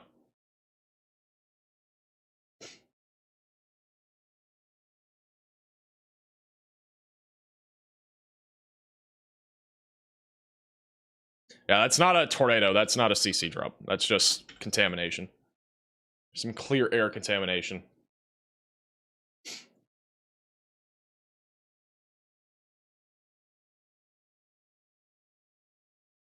Hey, Jennifer, for becoming a member. Welcome to the Velocities. Still got a lot of storms in the northern part of Louisiana. This is going to produce damaging winds continuously here, probably for the next hour or two, in addition to a potential for embedded tornadoes. So this thing's not going anywhere anytime soon. This is going to continue to track in the direction of Mississippi. And then our only tornado warning as of right now is back up in New Jersey for right now. This is outside of Wantage, south of Port Jarvis, or Jervis. So a little mesocyclone there, north of Layton, coming up on Montague Township. I don't think they're going to continue this tornado warning beyond this. It's pretty small already. I don't think it's going to continue into Pennsylvania, but damaging winds around 60, and a tornado possible label remains on that. There's also a report in Lakeville, Pennsylvania, that a large tree is down over half of the road. That's according to 911 call center. It doesn't even name the road there, but deceased of Scantron there. Be mindful of potentially trees being down due to high winds. We also have a severe warning that has just been issued in Mississippi. That's near Vandalia, going towards Hazelhurst. That is for 60-mile-per-hour damaging winds and quarter-size hail. Thank you, Kevin, for the super chat. I've never had poutine in my life, so I couldn't really tell you.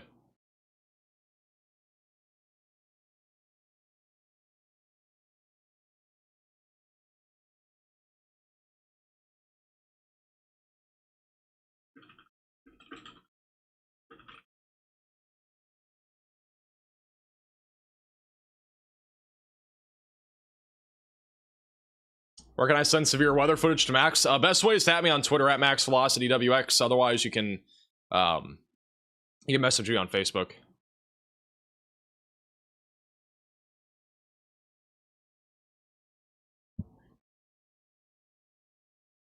Any update on Texas? No updates as of right now, but we're keeping an eye to Texas. Nothing new right now. It's just a long line of thunderstorms with damaging winds and hail. I still think if we were to get a tornado threat out of this line, it would probably be more geared towards this area. Which, again, anything that happens in this line, the strong tornado potential is definitely on the lower side, but this would be the main area to watch for in and around Houston. Thank you, Heather, for the super chat. Appreciate that. I am one of the newest meteorologists out there, believe it or not. One of, like, probably the 50 that have graduated across the country. Who knows? I don't even know how many graduated this year, but at least one of them. What's for dinner? I'm leaning towards Popeyes right now. Popeyes has slapped the last couple times I've got it. I'm definitely leaning towards Popeyes. Might have to DoorDash it. Is Riley there? Riley is here. Got a new severe thunderstorm warning. Euphoria, just outside of Lake Providence. That is for not tennis balls. That is for ping pong ball sized hail and 70-mile-per-hour damaging winds. A little intense segment of storms heading up into southeast Arkansas here soon. That's long-term going towards Greenville in Mississippi. Also, thank you, Core, for the super chat. Future radar on my app shows a violent-looking squall line approaching the Mississippi coast late tonight. Is that right? Well, let's go ahead and check out the HRRR model on the Radar Mega app. If you're a top subscriber, you can check out the computer models on here as well. This is the HRRR, which is pretty accurate most of the time. There's obviously, it's not going to be perfect, but it'll at least give you an idea of what's happening. So what happened to my hair, bro? I don't know what happened to my hair. This is by 5 o'clock today, which is in about 30 minutes. Still got an intense line of storms moving across Louisiana and Texas. By 7 to 8 o'clock tonight, we're talking about a long line of thunderstorms that is moving into the Houston area, also moving across northern Louisiana and southeastern Arkansas, just outside of Jackson, Mississippi. By about 9 to 10 o'clock tonight, that line will move along the Mississippi River Valley into southeast Texas, just outside of Houston. I think Houston is done by around 10 o'clock tonight. Storms will continue right around Lake Charles and then also back into Jackson. Damaging winds is the main concern with this entire line, but there could still be an isolated tornado or two, perhaps even some sort of risk for large hail. By 11 to 12 o'clock, the line's moving through Lafayette, Baton Rouge, back through Meridian. It'll be falling apart the further north and east you go, but it'll be much more intense in central southern Louisiana and southwest Mississippi. And then by the overnight hours, the line is collapsing and slowly moving down to the south. Right in this area is where we could see some pretty major flooding, so keep that in mind. Possibly some major flooding in that area, as we could see a lot of rain in just that general area between Baton Rouge and Lake Charles, Louisiana, between about 7 to 8 o'clock all the way probably through about midnight, a little bit into the overnight hours. And then by tomorrow morning, severe weather is on the lower side of things along the Gulf Coast, but it will not be zero. So again, it should be pretty active here over the next several hours. And also our significant tornado parameter values, one indicator in terms of our tornado threat, still are elevated for the next few hours. This is by 5 o'clock. Still have a fairly favorable environment for a few tornadoes across Texas and Louisiana. That threat will start to decrease just after sunset, but we'll still have a chance for an isolated tornado or two across Louisiana and Mississippi. And then by early tomorrow morning, the threat is pretty much zero. So that's the general thinking as of right now. But I wouldn't call it a violent squall line. That's kind of, it's quite strong terminology. But I would at least call it a, I mean, it's more of, there's multiple clusters here. They got one here. Got one here. And then you kind of got a broken one down here. I mean, it's basically 3 broken segments of storms. Hey, Matt for the sewer chat. Who do you take to the meteorologist prom? I don't think that ever existed. I'm not going to lie.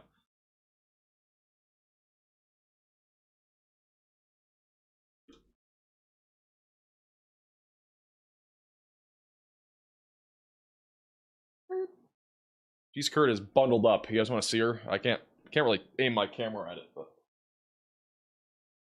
this is my cat right now. He's just bundled up. It's like a little ball thing in the cat tower. I think they're going to probably cancel the tornado warning in New Jersey here in a minute. Let's go back to it real quick. In my opinion, this will probably end up getting canceled. We still have a little area of rotation over Montague Township coming up on Milford, but definitely not as strong as we once had.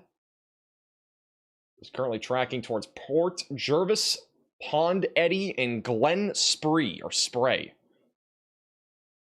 Other than that, all of our severe weather, for the most part, after about 30 minutes from now, all the severe weather should be mostly across Louisiana and Texas.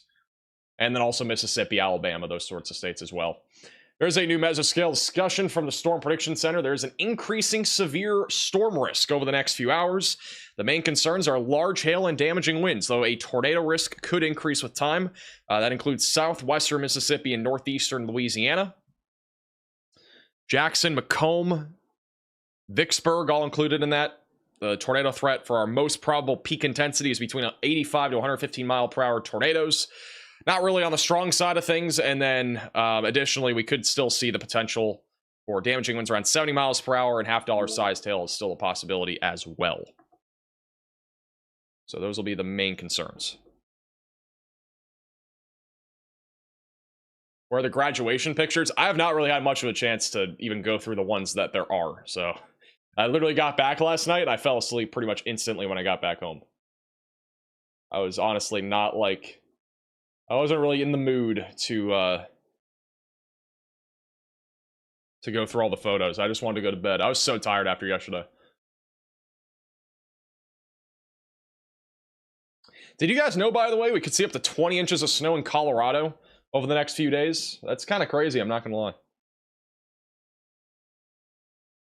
We are in the month of April, and that's happening. Crazy stuff. Still keeping an eye on our storms to the northwest of Houston. Not seeing anything too concerning as of now. East of Shreveport, the threat of damaging winds is continuing. Watching still for a low tornado risk out of this line.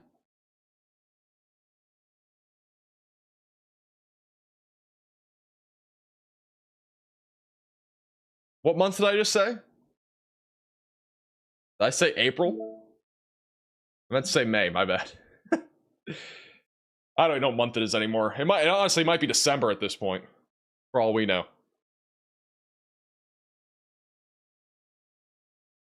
Welcome to December, everybody.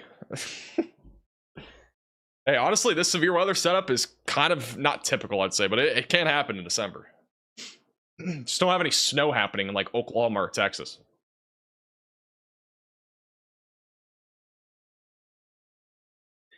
Where in Colorado? We can look at the winter radar here.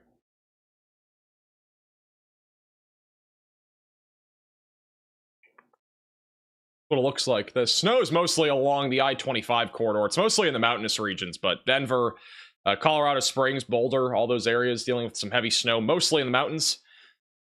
And up to 20 inches of snow is possible, which is pretty bananas, I'm not going to lie. It's a lot of snow. Happy New Year, everybody. Happy New Year. Merry Christmas.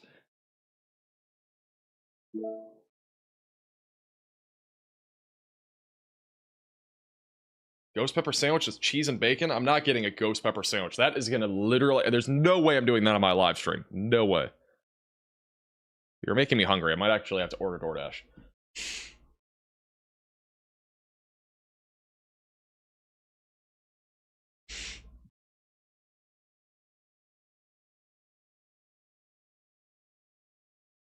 Hey, Seal, for the $5 super chat. Congratulations on graduating from a fellow ERU graduate. I appreciate that. Yeah, believe it or not, there's actually... I mean, there's more people than you think that go to that college, go to Embry-Riddle. I mean, for those that are wondering, by the way, this is just kind of some backstory. My meteorology degree program, we probably started with about 24 people in my graduating class in freshman year, and it was probably down to about 19 or 20 by the end of it. That's just a rough estimate. So, yeah, generally speaking, there was actually like a lot of people that graduated. Like, you would think for a really math-heavy and science-heavy program, there wouldn't be as many, but like, I mean, almost everybody that went there graduated, in my class at least. There were very few people. I only can remember 2 or 3 people that were there on day one that did not end up graduating. So, and one was just because they weren't really interested anymore. The other, I have no clue. And then the other one, I have no clue either. So, yeah, pretty interesting. Look at the storm southwest of Melbourne. I've seen it. It's pretty gnarly looking. It's all outflow dominant, though. The potential of a tornado with this storm would be super low unless it can get to this outflow somehow.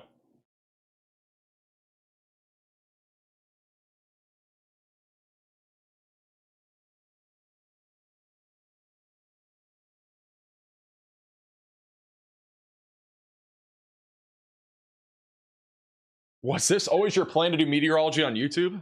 No.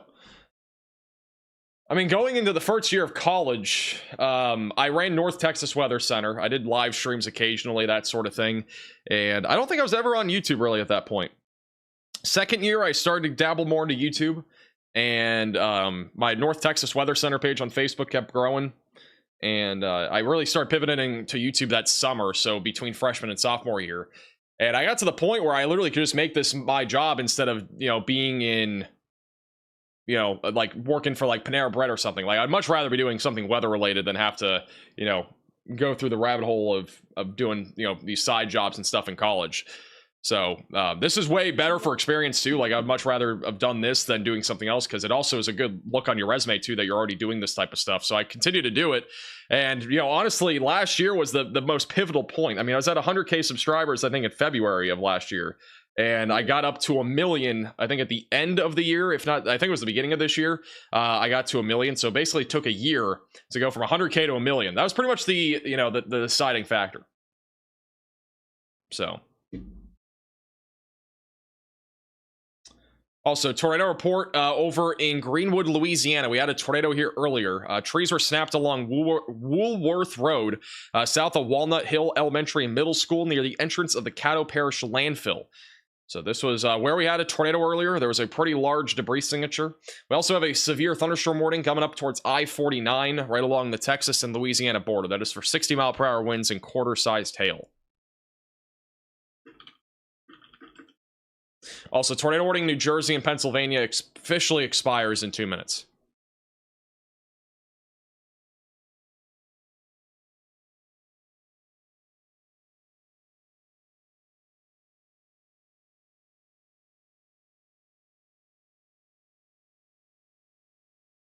I started when you were at 140K in March and you took right off, literally a part of my daily routine. That's awesome.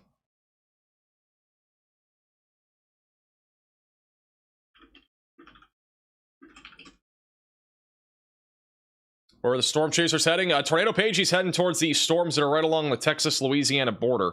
It's been messy, but I mean, we're definitely seeing rotation pick up right now. We have rotation picking up west of DeQuincy, and we also have a mesocyclone near Bon Weir. So the strong tornado threat could come to fruition here soon.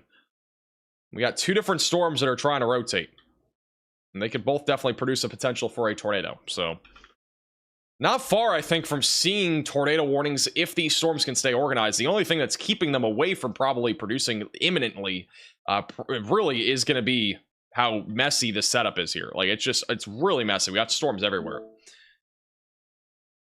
All right, Riley has an update. Go ahead, Riley.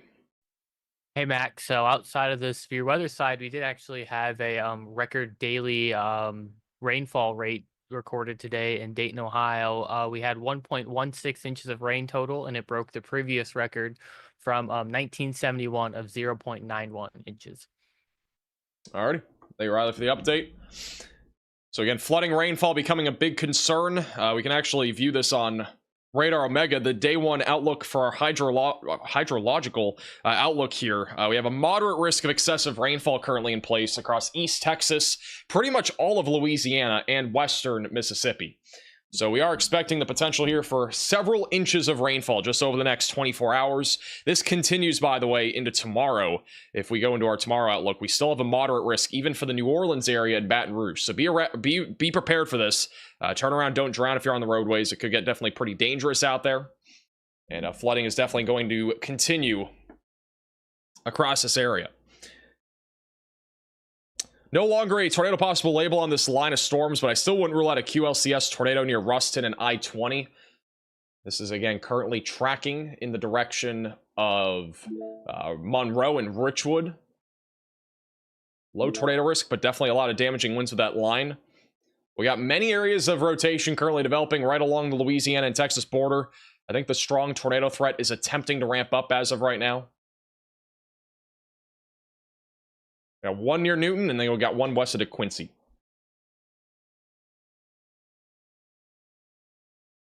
Also, off to the west of Houston, we do have a severe line of thunderstorms west of Houston near Navasota that is producing damaging winds around 60 and quarter-sized hail. So this is continuing right now. This is currently tracking to the east. So we're keeping an eye on that line.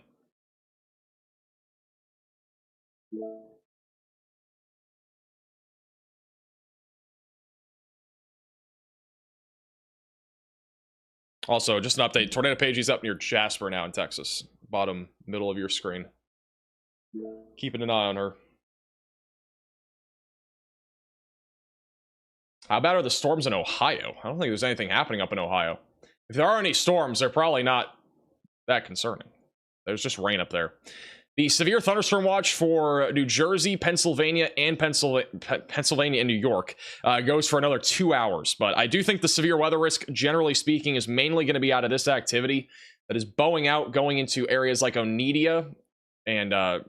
I don't even know what I'm saying anymore. Going in the direction of Utica, west of Albany. But generally, everything back over here near Scantron and Natty Coke in Bloomsburg is probably not going to produce a whole lot of severe weather. I cannot pronounce names anymore. It's over. I think it's been over for a while. The name pronunciation is just terrible. Thank you, Haran, for the super chat.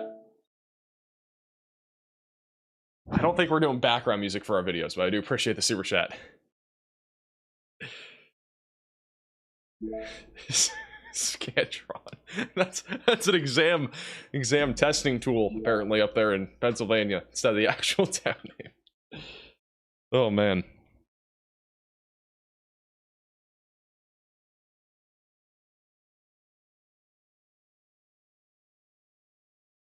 It is just so over.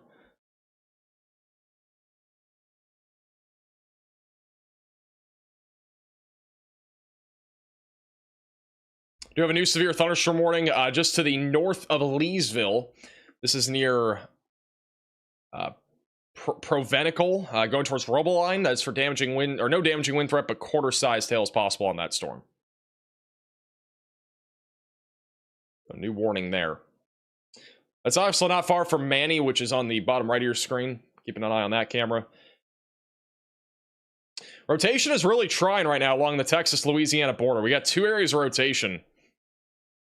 Neither of them have really come together yet, but I'm not ruling out a tornado out of one of these storms as they move northeast. These are both not discrete, really, but these are the ones that are trying to form. They are surface-based supercells. They're definitely trying to produce a tornado threat. Again, this is a region where the Storm Prediction Center has also outlined that there will likely be at least a strong tornado threat that'll increase over the next few hours.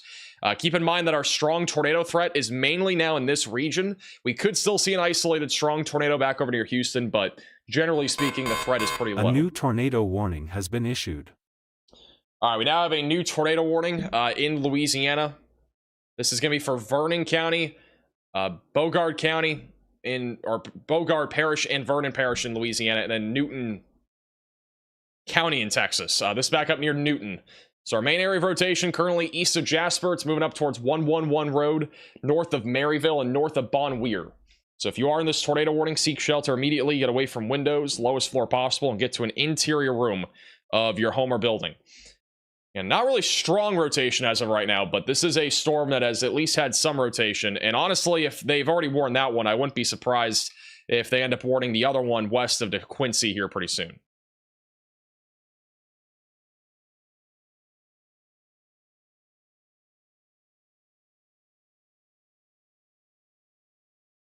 This is a fully rain-wrapped area of rotation, by the way, on this.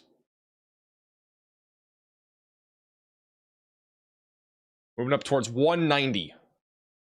And also 111.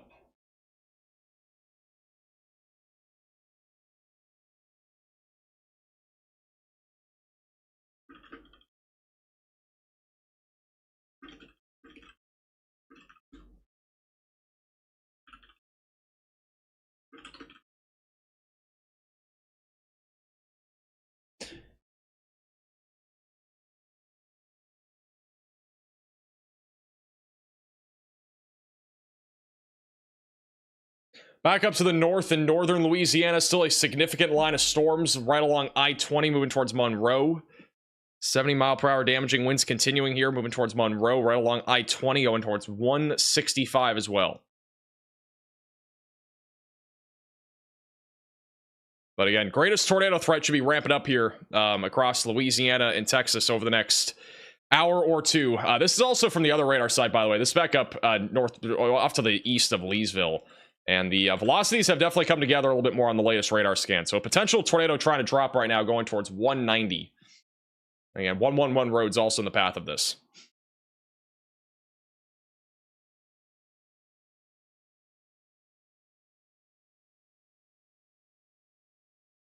By the way, I know I'm going to be asked this a ton.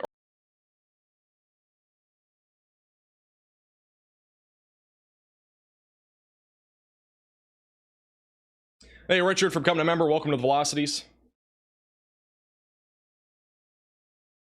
You guys can draw conclusions. I'm not going to talk more about this, though. It's literally just the nature of what he's doing. So, hey, Lewis, also for the $10 super chat. At Lufkin, Texas, Sam's Club, is it safe to go back to my mobile home now? Let me look where Lufkin is. Lufkin, I think you're probably fine. Still got some storms rolling through, but nothing severe as of right now. Mostly just strong storms. So. Nothing significant though, in terms of severe weather.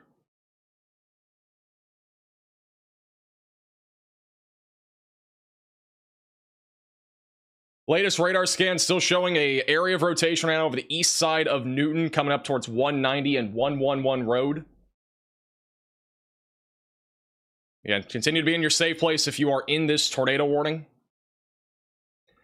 The rotation's actually been moving a little bit more to the northeast over the last few minutes, so not directly going towards the Louisiana-Texas border, but it is tracking more to the northeast, coming up towards Quicksand. The latest scan does show a little bit broader rotation, but still a potential tornado threat here, heading up towards the Louisiana and Texas border.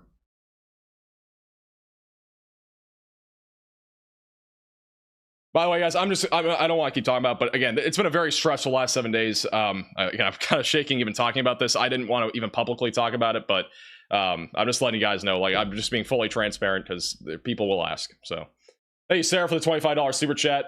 You keep doing what you do, Max. You're the best. I appreciate that, Sarah. Thank you for the super chat. Riley has an update. Go ahead, Riley. Hey Max, I am looking northeast of Houston, and we can see that we actually have quite a discrete supercell here. There's not very much rotation on it yet, but this is in our region where STP values and our overall tornado environment is really favorable. This is a kind of situation where if we see this remain discrete, nothing else sort of goes up in its inflow notch, this could produce a very strong tornado. So honestly, this is probably the peak of our tornado threat over the next 2 to 3 hours is this storm. Alrighty, thank you, Riley, for the update. Again, the main area of rotation, it's not really that strong as of right now. Nothing really too significant yet, but this is a storm that we need to keep a close eye on here. Just south of North Cleveland, near Hardin. And this is going to be tracking in the direction, eventually, of the Kunci area, just west of Silsbee. And also just south of Warren. So just northeast, again, of Houston, Texas. We still have a line of storms coming towards Houston that'll continue to produce a threat of significant damaging winds and hail. We are keeping an eye, again, on the potential tornado threat as well, or in and around the Houston area. But this would definitely be the most concerning storm. Again, anything that can stay discreet will be able to produce a more significant and robust threat of both hail, wind, and tornadoes. So this storm in particular right now, we need to keep a very close eye on east of Interstate 69.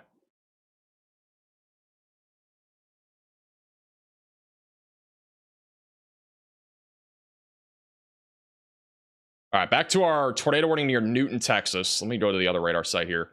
We still have some stronger rotation aloft. The rotation may be kind of occluding off to the north. It's moving more to the north as of now near Newton, Texas. It's going towards 87. Assuming that this thing can kick back to the right, we might get a tornado going towards 190 in Louisiana, but it's definitely not locked or set in stone as of right now. But we're keeping an eye on this. Moving off to the east-northeast. Huge shout out to Baseball with the $200 super chat. W's in the chat for Baseball. Very professional. You're the best. Anyway, a real meteorologist. I appreciate that, Baseball, and thank you so much for the very generous super chat.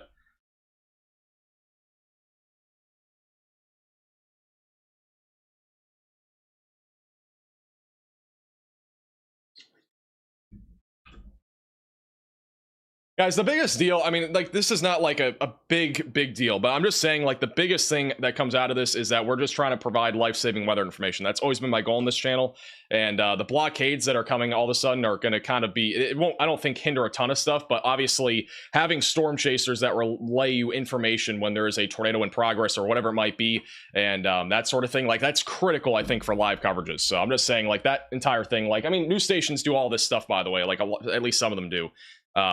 So I'm just saying, like, it can affect life-saving weather information coverage, stuff like that. So that's the biggest takeaway from this. I've always told everybody, like, I don't care about money at all. I literally just care about providing weather information and doing what I'm doing on this channel. Like, I've always loved doing what I do. It's always been a passion thing. And again, it just is what it is. So can't really do much about it, though. Thank you also to Tina for becoming a member, and Candace, welcome to the Velocities. How likely will tornadoes pop up after a strong storm passes in Wascom, Texas? Let me see where Wascom is. I think it's along the border somewhere. Back up in Wascom, you're pretty much done. So if you're out anywhere just off to the west of Shreveport, you're already pretty much done with the threat here for tornadoes and general severe weather. At this point, it's just a lot of flooding.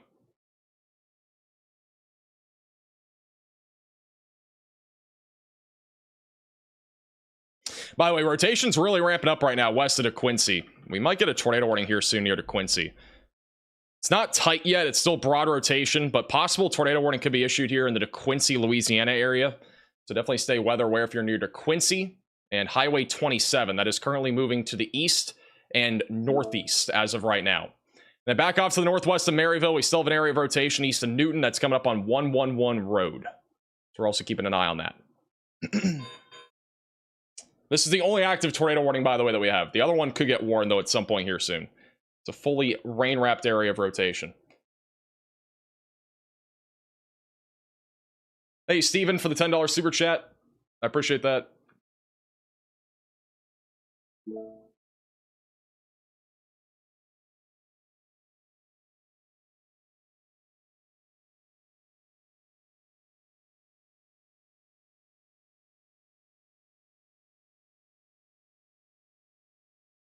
Hey, Emily, for the super chat. My mom said they are in a sheltered place in Walmart in Madam Morris, Pennsylvania, with a tornado warning. There is no active tornado warning in Pennsylvania. We do have literally no, actually, we have no warnings anywhere in Pennsylvania, New Jersey, or New York. There was a tornado report on the south side of Bangor of some minor trees and power lines down at 251. We actually have a video from earlier of that tornado. This is from Joseph Martucci on Twitter. This was the video of our tornado in Pennsylvania earlier. So that's from this report. It looks like it was over hill. I don't think it was on the ground very long, but it was at least a brief tornado. It looks pretty weak too, even though it's rotating and kind of see the vortice touching down. At least a weak tornado here. Tornado warning including New Jersey until 5:15 p.m. Eastern time. Well, I hate to break it to you, but it is currently 6:02 Eastern, so that would be already ended. We are currently sitting at 5:02 Central Time. The top of your screen, that is Central Time.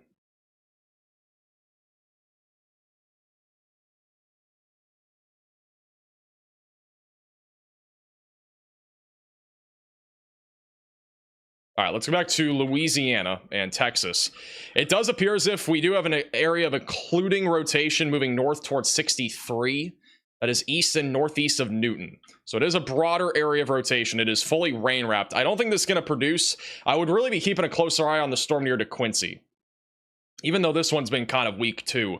If this supercell can try to get a little bit more, not as rain wrapped and not as many storms out in front of it, I do think there's a potential tornado threat that could come out of this.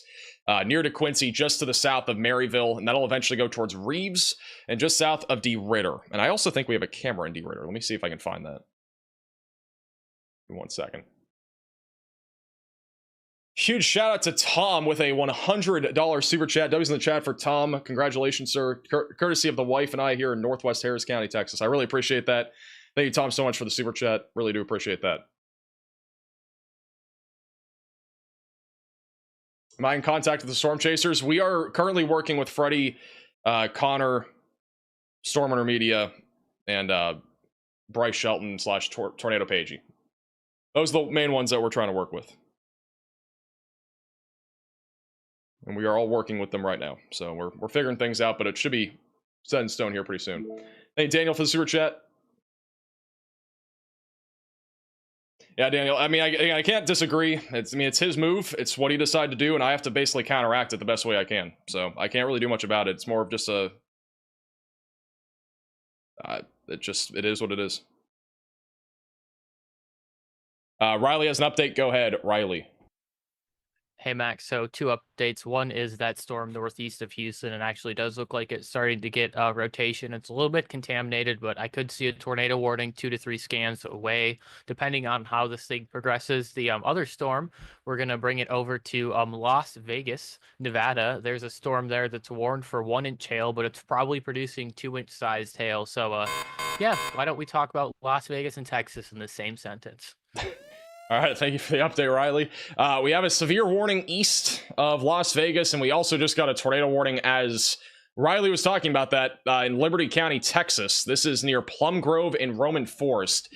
Keep in mind, with today's environment, strong tornadoes are a possibility, and this storm could do that. If it can stay discreet in this open environment, it very easily could produce a potential for a strong tornado. So if you're in this tornado warning, again, seek shelter, get away from windows, lowest floor possible, and get to an interior room of your home or building, north of Hardin, southeast of North Cleveland, and again, northeast of Houston.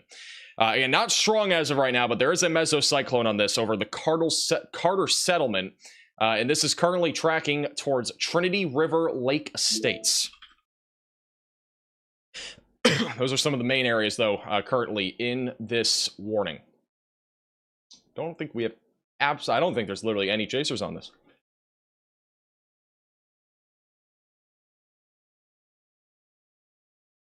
Guys, Brandon has nothing to do with this, by the way. I don't know why people are saying unsub to him. Brandon's great. Again, there's nothing against Brandon. All right, there's literally nothing. He needs to provide for his family and all that. There's nothing against what he's doing.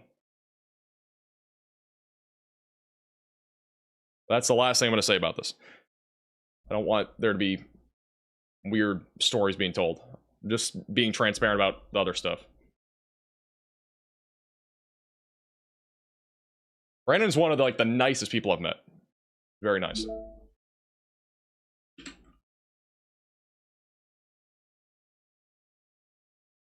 So once again, northeast of Houston. Again, this is Harris County. Harris County is just northeast of Houston, north of Liberty.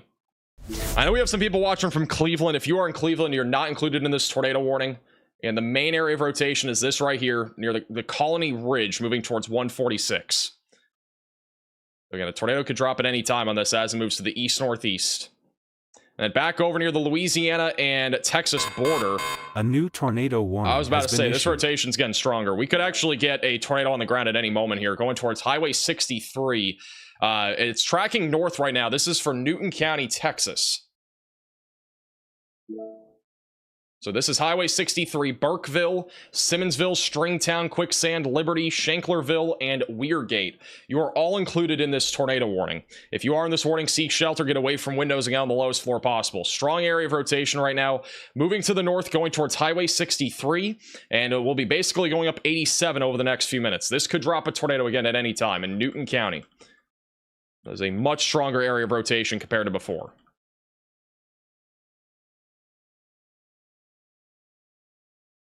No CC drop quite yet, but this could drop a tornado in the next few minutes. Once again, thank you, Tom, for the very generous super chat. Courtesy of my wife and I in northwestern Harris County, Texas. Yeah, stay safe in Harris County. Is Harris County just this county right here? Is that it? Or is it all of Houston? I thought Houston was Harris County, but I could be wrong.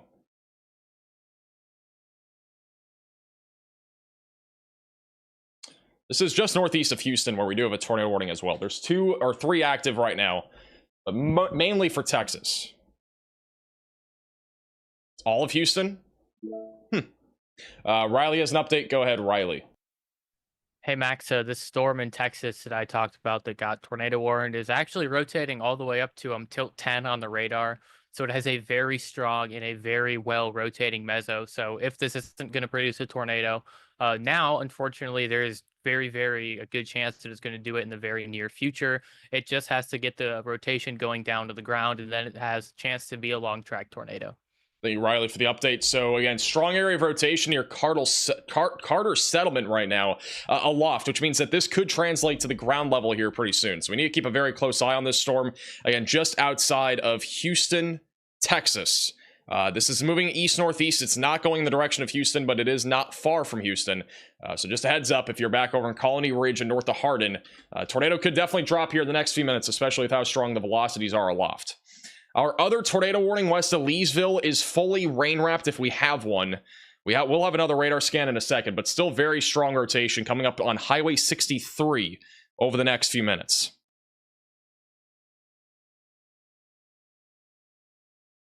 And currently tracking towards Highway 63. This is Newton County, Texas. Possible rain-wrapped tornado moving north.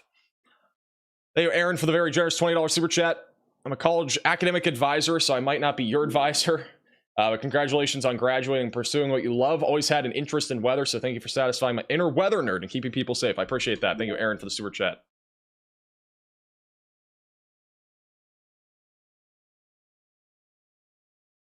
No CC drop as of the 5:08 p.m. radar scan.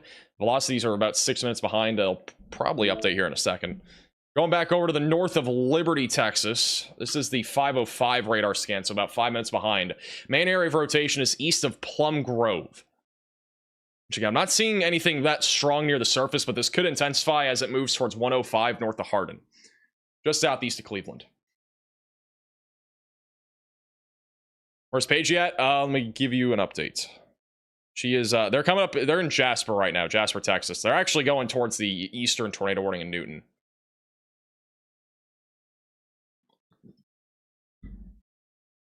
Shout out to Leslie with the $20 Venmo donation. And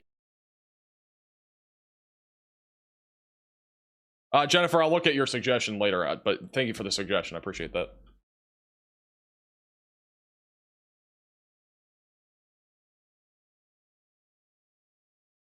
Is Reed chasing today? Oh, I don't see him chasing. Somebody said if that was Reed. I don't think Reed is chasing today. Chased 2 hours ago? Oh, okay. Yeah, honestly, a lot of storm chasers, I think, have... For the most part, most chasers just kind of decide to quit on it, which I don't disagree with. I mean, again, this event is honestly hard to chase. Everything's a really tough terrain, and then in addition to that, like, these storms fired off pretty late. Reed signed off to go fishing. Honestly, that's kind of a move. I'm not gonna lie. I don't blame him. Sounds pretty fun. Hey, Tail, for becoming a member.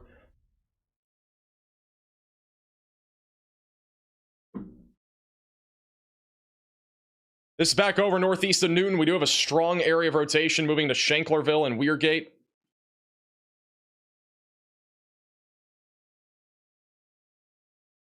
No tornado yet, but we could have a tornado at any time as this goes into Weirgate.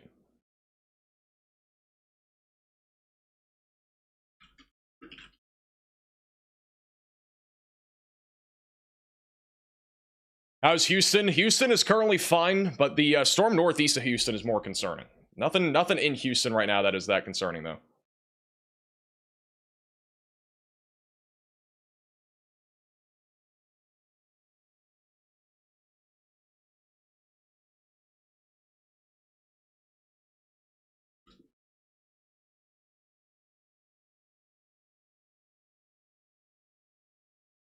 All right, we do have a new radar scan on the southern tornado warning. It's the latest scan. We still have a hook echo on this storm and a strong area of inflow. And we have strong rotation aloft on this. The velocities aloft have been pretty strong over the last few scans. The surface-based rotation is still very weak, so I don't think we have a tornado as of now north of Hardin, Texas. But the velocities, again, aloft are strong, which likely means we at least have some sort of lowering or wall cloud. That's, again, approaching Highway 105 and heading up towards 146. Back off to the west of Houston. These storms are not going to be as concerning for a tornado, but we are still watching for damaging winds and hail. Moving into Columbus, basically paralleling I-10. I could see there being a low tornado threat out of this lone kind of storm here along our line, right along I-10, moving towards Columbus. Again, I do think the chances of that are low, but it's definitely not zero, but we'll keep an eye on that. A new tornado warning has been issued. All right, we do have a new tornado warning. This one is in Louisiana. This will be for Union, Jackson, Lincoln, and Ouachita parishes in Louisiana. We also just got a new tornado watch, which we'll go to in a second.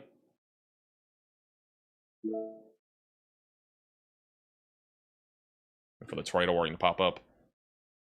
Oh, wow, that's actually far off to the north. Back over north of Monroe. Near Monroe, Louisiana, we have a tornado warning. This is near Ruston. Main area of rotation is on the east side of Ruston, moving towards Sterlington. So if you are in this tornado warning, seek shelter, get away from windows, lowest floor possible, and get to an interior room of your home or building. That is tracking towards the north and northwest sides of Monroe. Sterlington's in the path of that, just southwest of Bastrop. Tornado warning back over near Burkeville. The rotation on the latest scan's gotten a little bit broader. It was tight there for a few scans. A little bit broader on the last couple scans. That is going in the direction of Highway 63 over the next few minutes. This is the tornado watch that was just issued. This includes both Mississippi and Louisiana. This goes until 1 a.m. tonight. A couple of tornadoes are possible. Scattered ping pong ball size hail and scatter damaging wind gusts up to 70 miles per hour is also a possibility.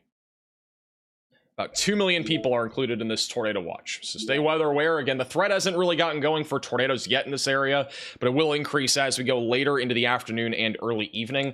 We already have a few severe storms out here right along the Mississippi River Valley, but generally nothing here is tornadic aside from what's up near Monroe, which is about or is still far away from west of the Mississippi River Valley, but this is more of a QLCS tornado threat. It's kind of on the north side of our Boeing segment here, right near our warm frontal boundary. So the wind shear is definitely more elevated.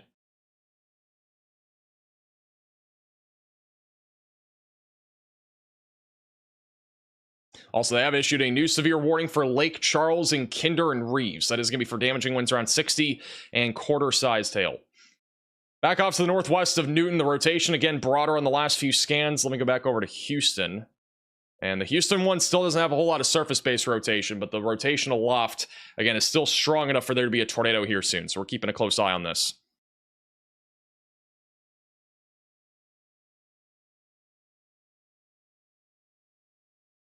Bottom. No, I'm not going to put that up yet.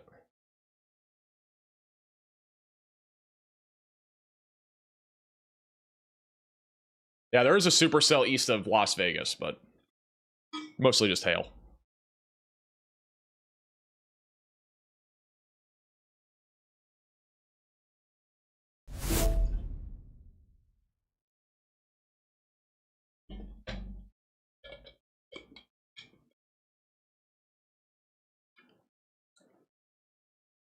Chief Meteorologist Max Velocity? Hey, I could actually call myself that. I'm the only meteorologist on my channel. So I mean, I could technically say I'm a chief meteorologist, even though I'm definitely not. Chief meteorologist, for the record, is usually somebody that's like 20 plus years into the business. I mean, it's literally, you have to be experienced, in my opinion, to have that kind of title. I would never call myself a chief meteorologist. You really gotta have experience, though, to have a title like that.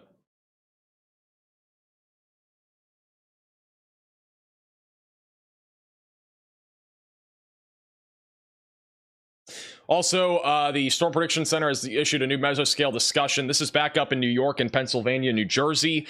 Recent convection shows a weakening trend as storms move out of the severe thunderstorm watch, but trends will be monitored for a downstream watch. Riley has an update. Go ahead, Riley. Hey, Max, our storm northeast of Newton is not producing a tornado right now. However, it is attempting to hand off to the north and east of the old rotation.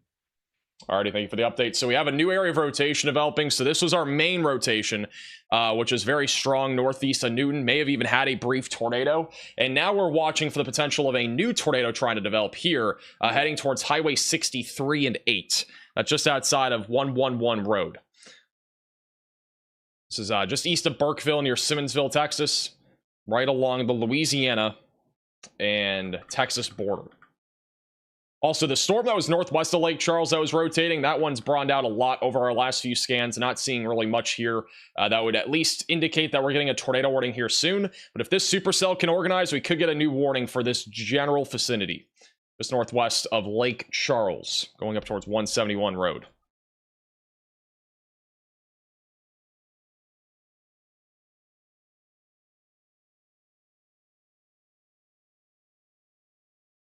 Tague is not going towards Newton. They're actually going down here to the south. They're going to be going to the southern storms. These could become a concern down the road too, near 96. The storm near Newton, I think, has potential. I think the one thing that would limit it, though, is all the rain that is around this thing. There's a lot of rain, cool air, and it's going to hurt the environment quite a bit because we don't really have a clean inflow that is coming into the storm. With that said, we still have a lot of wind shear, so it really does not take much for there to be a tornado today here along the Louisiana and Texas border. But generally speaking, going to matter more about our inflow and as well as all the rain cooler that's out in front of this. I think it's going to be a bit of a hindrance here. Nate Jolly for the super chat. Congratulations on graduating. Do you ever invest in a standing desk? Yes, our new studio will have a standing desk. I've had no issues this year. I mean, we've had long live streams, but I've been able to get up more and stuff, so it's not as big of a deal. But yeah, we'll have a standing desk in our new studio, which will hopefully be done in about a month or two.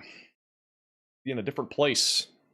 Background will probably still be similar, but also thank you, Kimberly, for the super chat from the UK. Congratulations on again from the UK. You're amazing and saving lives, and your deliverance of warnings and how you execute information is incomparable. Appreciate that. I'm glad I can help. All right, sounds like Tornado Pagey's going actually towards the storm near Houston. So that's this one right here, which again has a lot of potential in the long term. Right now, it's not really rotating much near the surface, but I do think a tornado is definitely a possibility going towards Kunci and as well as the Lumberton areas of Texas. It is a very discrete supercell, and again, as I've mentioned multiple times today, any discrete supercells could produce a significant tornado. These are your significant tornado parameter values approximately around 5 o'clock, which was within the last 30 minutes. Again, values are pretty high across the board, mainly in this corridor. So the one near Jasper is not as favorable, but the stuff that's happening back over near Beaumont and the Woodlands, way more favorable. And what's interesting is the HRRR model, which is what I'm presenting here, actually has this supercell staying pretty long track towards 69. And then it gets cut off by the crashing line of storms. So it has the potential, I think, for about an hour and a half, 2 hours to produce maybe a significant tornado threat. Might not be imminent, but I do think it's going to be potentially something to watch for going towards 69 and eventually 96 roadway south of Woodville and Jasper. We also still have a tornado warning outside of Monroe, Louisiana. We have cameras up here. I'm going to see if we have anything. Back up near Monroe, still a large, broad area of rotation that's sitting north of I-20. It's kind of spinning here. This is just kind of a spinning area of storm activity. Also, the Newton County tornado warning is still radar indicated as of right now. Neither tornado warning is confirmed. That's what it looks like in Monroe right now. The camera here is shaking just a little bit. Traffic is pretty heavy too in this near this tornado warning.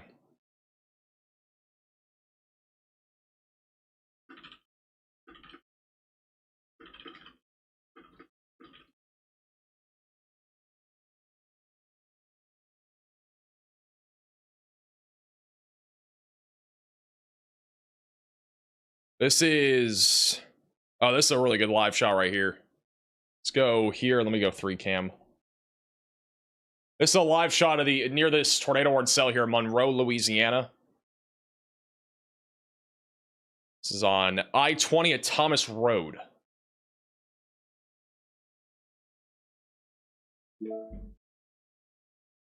Hey, Starling for the very generous $20 super chat. Looks like out of the I'm pretty sure we're looking eastbound here. Looking out in the distance, looks like that's probably just a shelf cloud, leading edge of our damaging wind threat.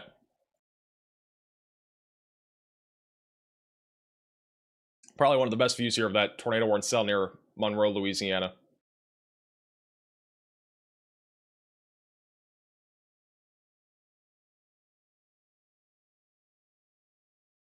Oh, here comes the wind. It just got so dark. I looked away for 2 seconds and all of a sudden it got really dark. Rain and here come the wind curtain, or the wind, basically rain curtains going across the screen from right to left. So you can see it right there on the bottom of your screen too. Pretty good view of the wind. It's definitely picking up here. This is likely damaging winds around 60 to 70 miles per hour. It is warned for 70 mile per hour winds here in Monroe. The one concern I'd have is anybody going over that overpass right now, either way, if there's any semis, that could definitely be dangerous with a perpendicular wind. Parallel isn't usually as bad, but hopefully there's no semis up there. The winds are definitely strong, though, right now in Monroe. This is easily 70 mile per hour winds, possibly higher.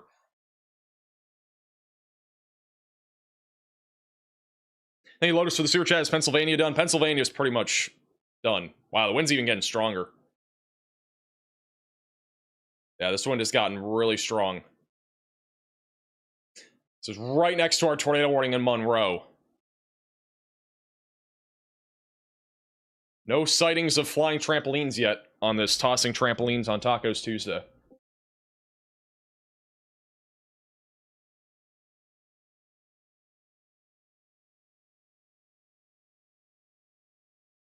Yeah, it's very windy.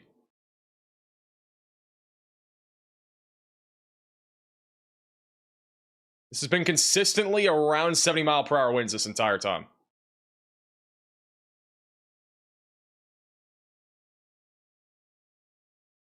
Cameras keeps going in and out here. Came back again.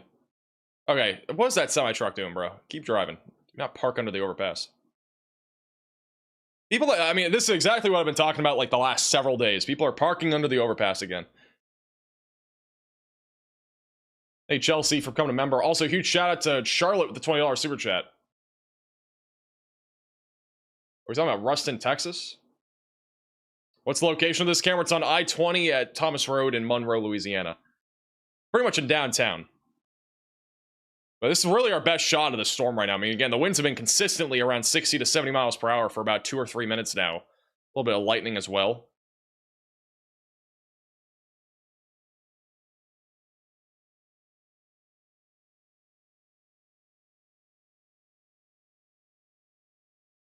There is a tornado warning on this storm for the north side of Monroe. So this would be more of our RFD surge, quote unquote, if we did have a tornado. Looks like the wind is starting to get a little bit calmer. Still, it's still going, actually. Never mind. It's still very windy. You can see on the bottom of your screen. Also, there's flooding on the other side of the highway.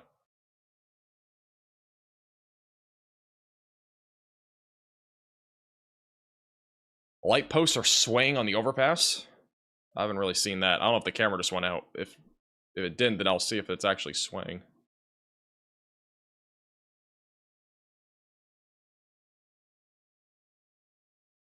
Hey, Turtle, for the super chat. Appreciate that. Appreciate the support. Looks like this camera went out. I'm going to try to get the other camera on. There's another one here. I'll put it bottom right when it pops up. This is the tornado warning, though. Again, just north of Monroe. Again, it's a large area of rotation, but I don't really see anything here that looks too concerning. It's just a large area here west of Sterling. It's mainly staying north of Monroe, just outside of Richwood. But I think the power may have gone out there in Monroe from the high winds because all the cameras just went down across the network here. They might come back, though. They sometimes come back. We'll keep the other Monroe camera on the bottom right in case it does come back. Tornado warning still continues in East Texas, back over near the Louisiana and Texas border. That rotation, though, honestly, has gotten a lot broader. So this tornado warning near Newton will probably end. The one that I'm still the most concerned about right now is this supercell that is north of Hardin.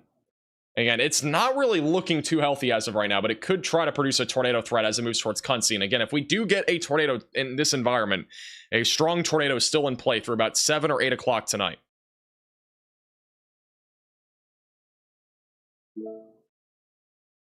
If that camera comes back, let me know. I'm going to put the other one on there.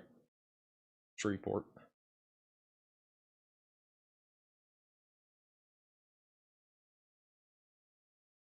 Your overlay says confirmed tornado. Does it on the other one? No, it doesn't. It just says tornado warning.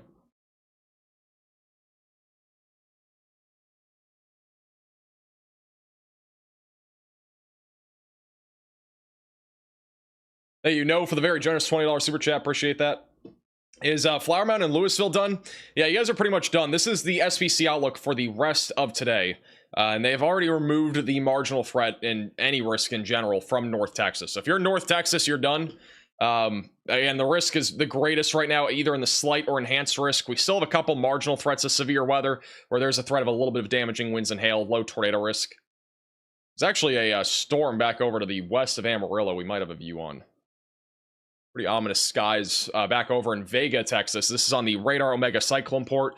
You can watch all these cameras inside the Radar Omega app with the top link in the description below. Some pretty ominous skies out here, but so far the storms back off to the west are just mainly wind. Not really a whole lot else to it right now. But there is a risk for some isolated hail and wind between Lubbock and Amarillo for the next few hours. All right, the tornado warning northeast of Houston is about to expire. I don't think they're going to continue it since the surface-based rotation's been pretty weak. And the Newton tornado warning also expires in a minute. So after that, we'll only have one warning in Louisiana, which goes for another half hour. Assuming they don't issue any new tornado warnings. But we'll wait and see here in the next minute or two if anything gets issued.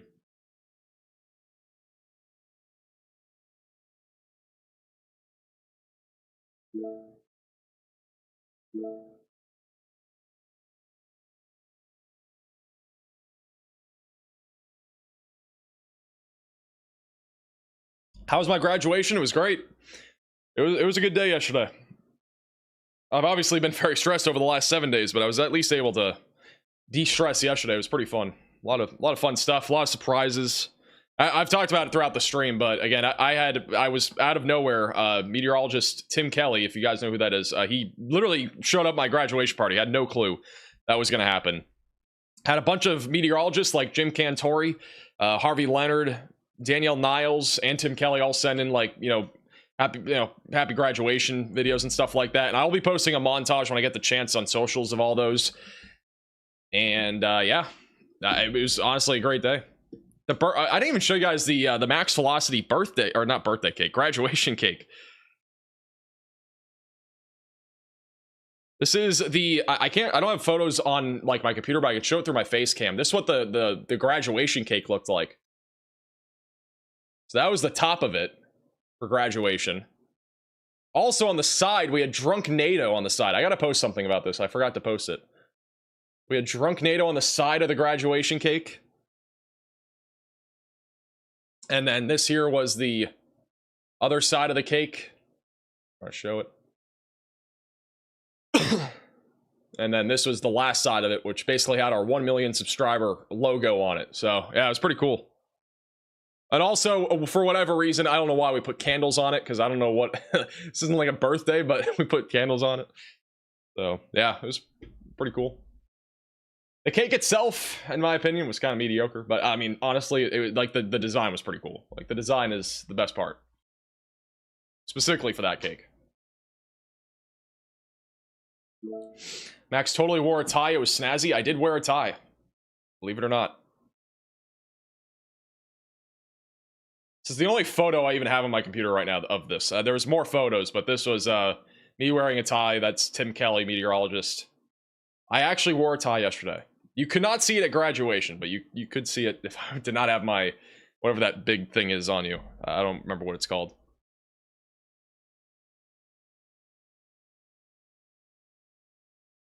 No Riley shirt? I did not have the Riley shirt on. By the way, this is back over in Monroe near our tornado warning. The winds are still pretty strong here. This is a live shot. Camera has come back.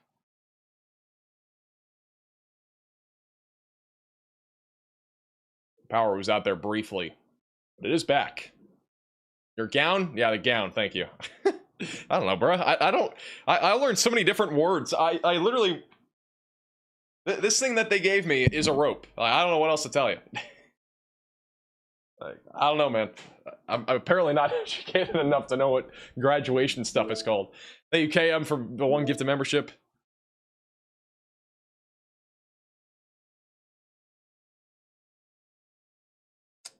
Hayden, is there any more cameras here? Or is that it? I think that's it. I think this is the last one.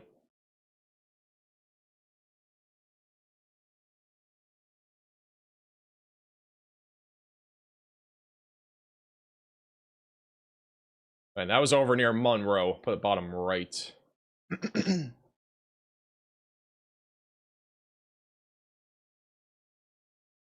We do have a new severe thunderstorm warning for Warren, Texas. Little area here that is going to be mainly for 60-mile-per-hour damaging winds. There is a tornado possible label still on this. But again, tornado warning not active as of right now. We have not had much low-level rotation. It's been mostly just mid to upper level rotation. I think one of the biggest reasons why this storm is not currently producing is probably just purely because of all the rain that we've seen over the last hour here. It's definitely stabilized the atmosphere to some extent. And we've had a lot of elevated convection here, which has definitely in fact impacted the weather a little bit. North of DeQuincy, along 27 on the last couple scans, rotation is starting to come together a little bit more near 27, moving towards 171 east of Maryville. So we're still keeping a close eye on this. It's gonna be crossing over 110 here pretty soon. And also our other tornado warning that we had, the rotation's very weak at this point. But we're keeping still a close eye on this activity. If that can clear out enough and we get enough of an inflow out of the south, that could go tornadic here pretty soon. So again, as of now, our only tornado warning is currently near Monroe, Louisiana. It's that line of storms moving to the east. Hey, Ryan, for the super chat. Appreciate that. Any tornadoes on the ground as of now? No. I think both Louisiana cameras just froze. I think it's the entire network. God. Need more water.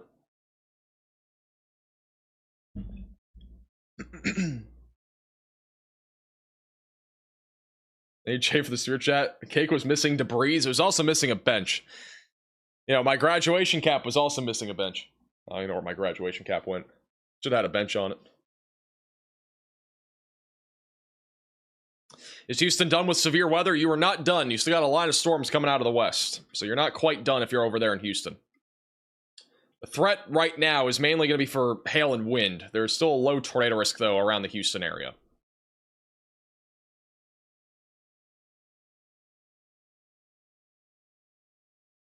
All right, apparently we do have a camera coming up in Monroe. Let's do one. It's a live shot in Monroe, Louisiana on US 165. Okay, apparently there's a different camera that I need to put on. 1 second.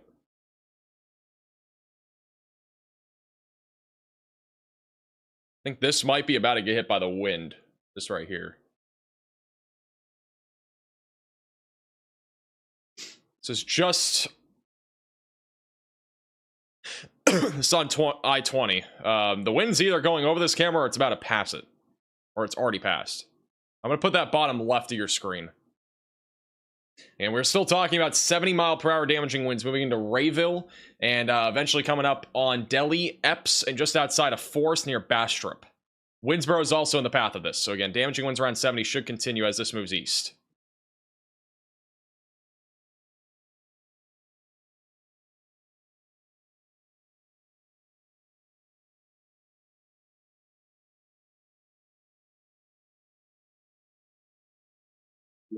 Still have some broad rotation near to Quincy, Louisiana. And also, Tornado Page, you bottom middle of your screen, they are coming up towards the Quincy area here. They're coming up on this tornado, or this severe thunderstorm warning that could end up being tornadic at some point just northeast of Houston. So we're going to keep an eye on them. Why is the Monroe radar purple? It's some sort of terminal radar. I'm not sure what it is exactly, but it doesn't even work anyway. It's been down for a while. I don't know the last time that radar site actually worked. It's not like your main radar site that covers a regional area. We have some radars, for example, back over in Dallas-Fort Worth. These are radars that are literally at airports that cover a very localized area. And that's probably what this is. I don't exactly know what that specific radar is, though. But I haven't seen that up in a long time. So I'm honestly not even sure if it's ever going to be back up again. It's been out for a long time. Also, damage report coming out of Brownsville, Bacom in Louisiana. There's a report of a roof that was blown off a house back over in Brownsville as of literally 10 minutes ago. So there's apparently a roof that got blown off a house in addition to trees down at the intersection of Red Cut Loop and Red Cut Road. I'm guessing that's from wind. It must have not been a very good roof unless we had a embedded tornado in this line. It's kind of surprising given 70-mile-per-hour winds, but guess that is a risk. Hey, Dakota for the super chat. Can there be a high risk in the summertime? I mean, there could be a high risk any time of the year. You can have a high risk in winter. You can have one in spring, summer, fall. They're most common, obviously, in the spring, but... Thank you, Stephanie, for the super chat. Congratulations, Max, on your graduation. Well deserved. I appreciate that. And thank you for the super chat. You deserve a vacation this year? I am going on one single vacation this year. It's like 7 days long. And I will not be live at any point during it, but it's at the very end of the year, so it's not like a concern anytime soon.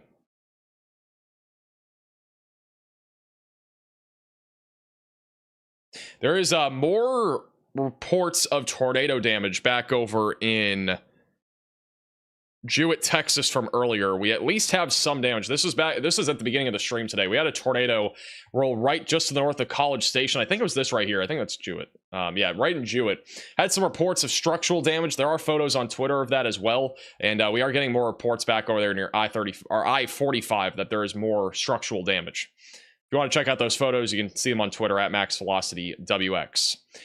There's also a severe thunderstorm warning now near Ditter in Louisiana. This is currently just to the south of Ritter, going up towards 26 and 394. Has a tornado possible label on it. We have a little area of rotation that's been trying to develop here for like literally an hour now. That's moving up towards 394, so I'll have to keep an eye on this as it moves to the northeast. We have a camera in Ritter, but I'm not going to put it up unless it has something just as droplets on the camera right now. Hey, Stephanie, for the super chat. Appreciate that.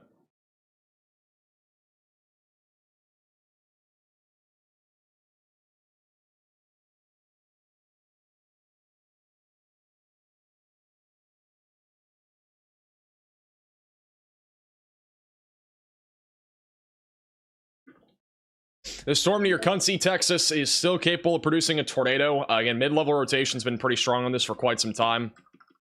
But as of now, it's still not super organized. I think the rain cool air is playing a factor with that storm out in front of it. There's been a lot of showers and storms out in front of this. Might struggle, we'll see. The one here in Louisiana, though, doesn't seem to have many problems. It's been rotating quite a bit here over the last few scans. Tornado genesis may be imminent here near 110 Road, just west of Reeves. I was going to say a little bit zoomed out here. Our only tornado warning right now is north of Monroe. Huge shout out to KM with the 10 gifted memberships. W's in the chat for KM. I really appreciate that. If you got a gift membership, make sure to thank KM in the chat.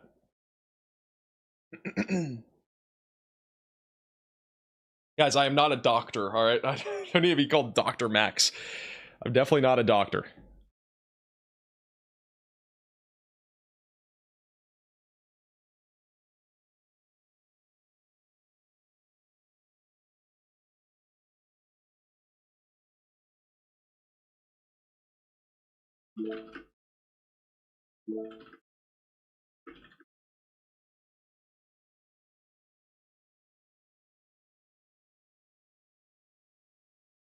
Shouldn't you be having tacos today for Taco Tuesday? Problem is I need a good taco place, and I don't know of any.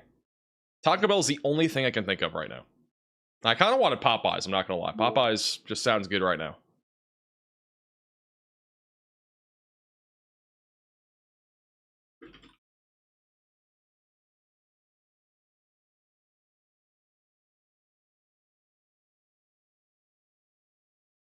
I might literally DoorDash Popeyes, though. Sounds good right now. Back over east of Baton Rouge, we actually have some more severe weather popping up. This back over near Hammond and Greensburg, mainly for ping pong ball-sized hail and 60-mile-per-hour damaging winds. Not seeing a whole lot of a tornado risk with this. We do have a little bit of weak rotation over Walker. We had rotation earlier in this general area near Baton Rouge, and it never panned out. But we could see something come out of this going towards Livingston and Montpelier. Mite City and Independence are also in the path of that. New Orleans not currently in any risk of severe weather, but I would definitely be ready here in about, I mean, you're going to get some storms in the next hour, but we will likely see some severe weather later tonight with a line of storms with damaging winds and hail being the main concern. Back over Macomb, Mississippi, we also have a severe warning there for quarter-sized hail, 60-mile-per-hour winds.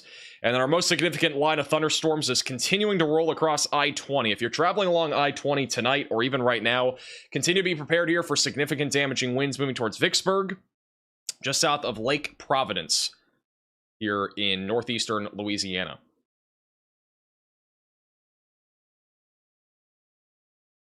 By the way, all the way back over, in case you have not already heard, we have I mean, for the standards of Nevada and Arizona, we have a severe weather outbreak basically taking place right now. Not really, but I mean, we have quarter-sized hail out of two of these storms right now near Bullhead City and Willow Valley. You don't see this very often, but we literally have just southeast of Las Vegas. I know you might be having fun downtown in Las Vegas, but if you want to go see a storm, you don't have to go far to see one. Keeping an eye on that near Dolan Springs. Shout out to Storm Intermedia with the super chat for the Popeyes fund. I appreciate that. I might get Popeyes. You guys are getting Buffalo Wild Wings. I'm so jealous.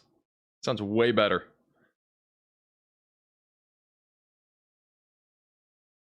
I don't know what's better, Popeyes or Buffalo Wild Wings. I would have to go with Buffalo Wild Wings cheese curds any day. And the potato wedges. Those things go hard.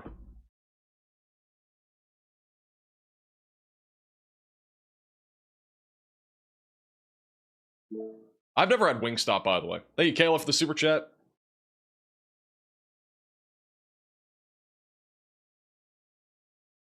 If I say they're both gross, well, that's not very nice. I mean, they kind of are, though. I'm not going to lie. They basically are.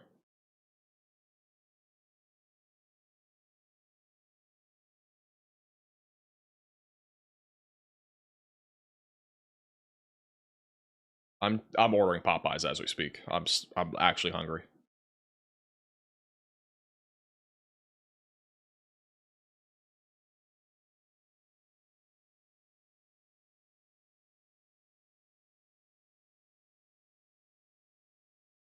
do have a new severe thunderstorm warning near I-49. This is just to the south of Provencal, going towards Colfax in Louisiana. This storm, I mean, there's not really much, like, there's a lot of inflow here. There's honestly not much stopping this from producing a tornado other than how much wind shear is here. We have a little bit of rotation right now over Highway 117. So potential tornado risk trying to develop here, heading up towards I-49. This will be going towards Montgomery and Natchez, just outside of Provencal, near I-49. So definitely a potential tornado threat here trying to develop here in central Louisiana. Thank you, Bobby, for becoming a Maximum Velocity member. Thank you, Storm Murder Media, for the 9 months. Potato wedges hit hard at B-dubs. I agree. They are really fire.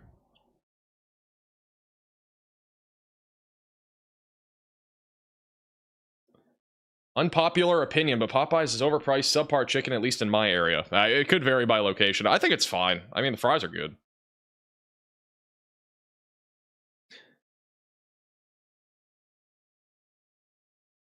Oh, by the way, I think I said this. I think this is on a different stream. Somebody fan mailed me another DoorDash gift card. So shout out to whoever sent that. I can't remember the name anymore, but I'm so bad with names. But I really appreciate the DoorDash gift cards. I actually do use them on streams. Come in handy.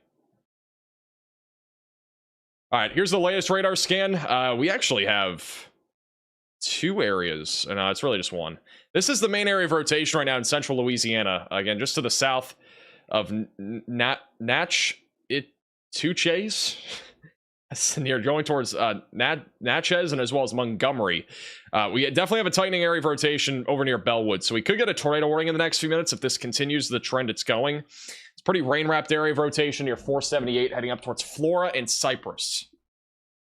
And this is currently tracking to the east-northeast. Bermuda is also in the path of this. Melrose, Montrose, you guys are all in the path of this.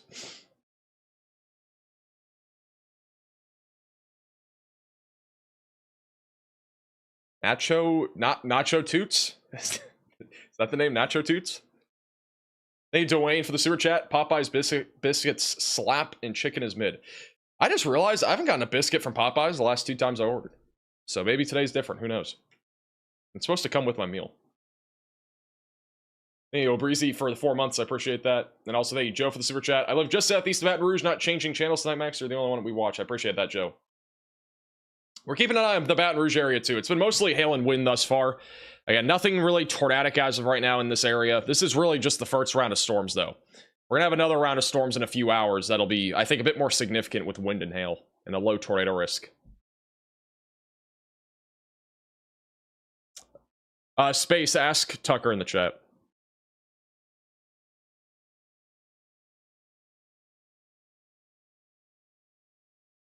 All right, tornado warning north of Monroe is probably going to be canceled. I don't really see much here. This is for Sterlington in Louisiana, southeast of Farmerville, and also north of Monroe. Rotation's gotten broader over the last few minutes. I don't see there being much of a tornado risk with that storm anymore. All the way back over southeast of Maryville, we still have an area of rotation coming together right now, just off to the north of 110. Potential strong area of rotation moving to the northeast. Or it is a strong area of rotation moving to the northeast. Possibly a tornado trying to drop going off towards 171 Road. And Kipling is also in the path of this. I would expect a tornado warning here in a moment or two if this continues. This is definitely on the stronger side for rotation. It's off to the east of Maryville. I'm up on 171 Road right now.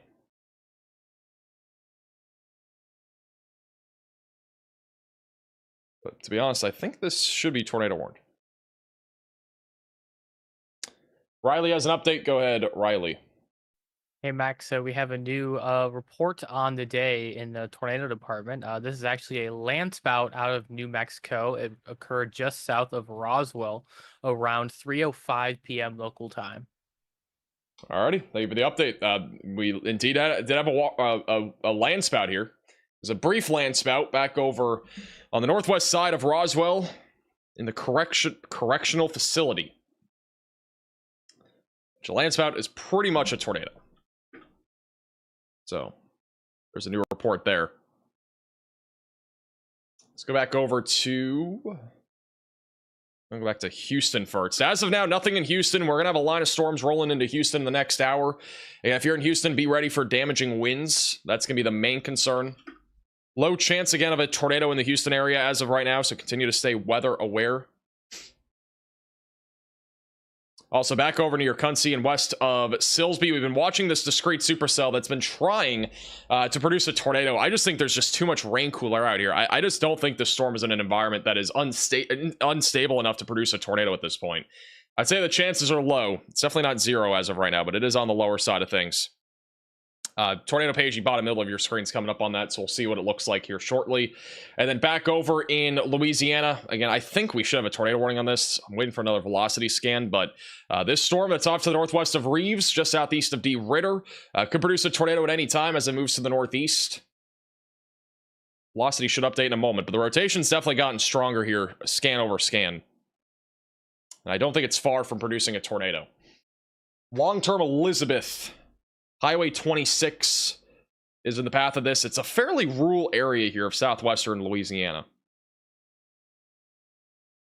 And tornado warning goes for 9 more minutes north of Monroe. Should be canceled at any second. Hey, Pam, for becoming a member. Welcome to the Velocities.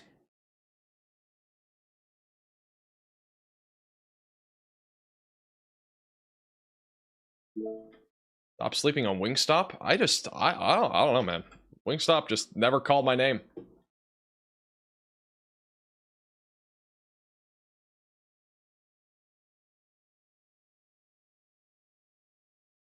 It's the latest radar scan. Strongest area of rotation right now is over Highway 110. It's not as strong as the last scan, but it might be getting a little bit larger.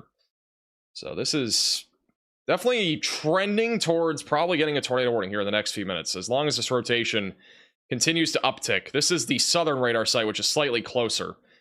It's not super strong right now, but it is strong enough to produce a potential tornado going towards 171 over the next few minutes near Longville, Louisiana.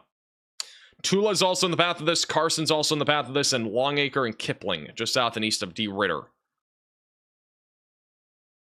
This is a classic-looking Louisiana storm, I've got to be honest. We almost always have high precip storms like this that produce tornadoes in Louisiana. It's hard to get a photogenic day of tornadoes in Louisiana. There's so much moisture down here near the Gulf, and it really just makes it a really messy setup, and that's what we're actively seeing right now. Did I order food? I did order food. I ordered Popeyes. No clue when it's coming, but it's coming at some point. Did I post a video this morning? I did not. No, I didn't post a video this morning. I kind of figured we'd be live today, so I didn't think there was any reason to. Just kind of go live when the activity ramps up, that sort of thing. I would usually upload on a day like today, but with the live stream starting at like, I don't know what time it started, around 11 or 12, like there wasn't really a whole lot of a reason to make a video today.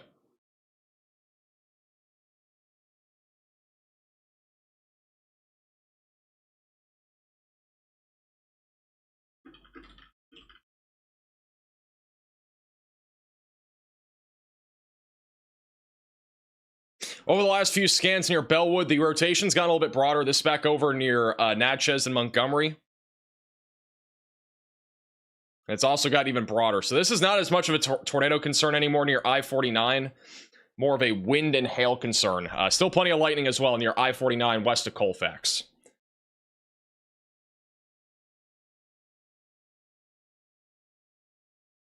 I'd still say that the two most concerning storms that we have right now are these two. And the one north of Lake Charles and the one northeast of Houston.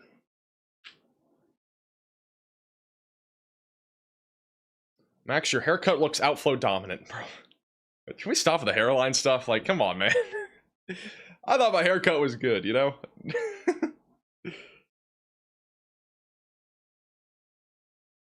That's just wild. I like the haircut, thanks. The wall of terror? What's so terrifying about my back wall other than there being a red light?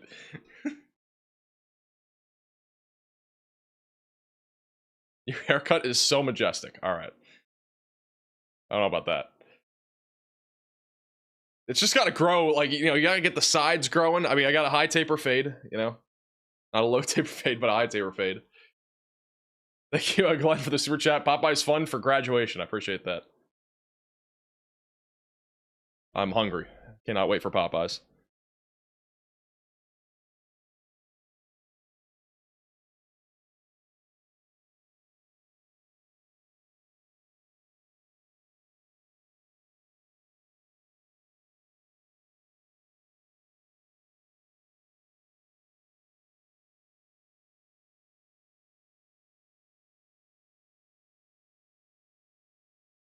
It's perfect. I call it a summer haircut. Honestly, for a summer haircut, I would usually have my hair way shorter. Hey, DC for the $10 super chat. I vote we call Sundays Slinging Squirrel Sunday? What? Slinging Squirrel Sunday. That actually, I'm not gonna lie, you know, if it wasn't for squirrels being in the name, that actually might work. But, like, I don't want to wish squirrels being slung on a Sunday. Like, you know.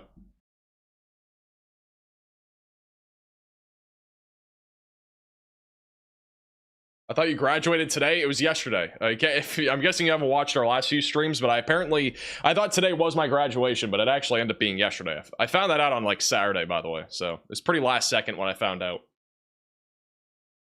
We do have a new severe warning, or not really new, but we have actually one severe warning in New York. It's mainly for 60-mile-per-hour winds, quarter-sized hail. The threat of severe weather across New York, Pennsylvania, and New Jersey is going down. The main concern at this point, again, is in Texas and Louisiana,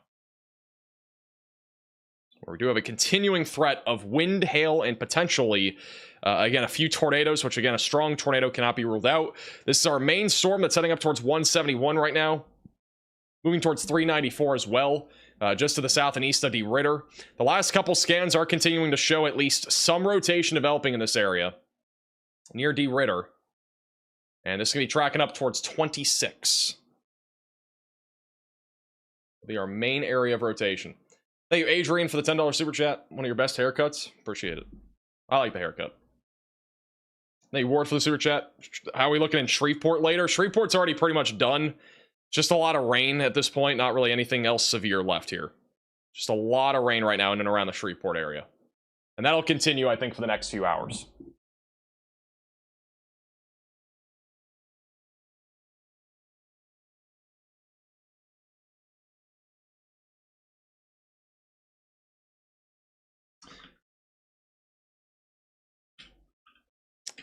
Kind of surprised, unless this storm just... I really do think we're going to get a tornado warning here at some point. I'm surprised we don't have one yet. Even the east side of the storm started to come together. I mean, there's like two mesocyclones here we have. Northwest of Reeves, Louisiana. Either of them could produce a tornado threat. The storm that's back over in Texas near Warren, it's been falling apart. Not seeing a whole lot of rotation here anymore. Still watching for a potential tornado threat, but it should be pretty low. Still a lot of storms coming off the Gulf as well, but none of these are expected to really be that severe.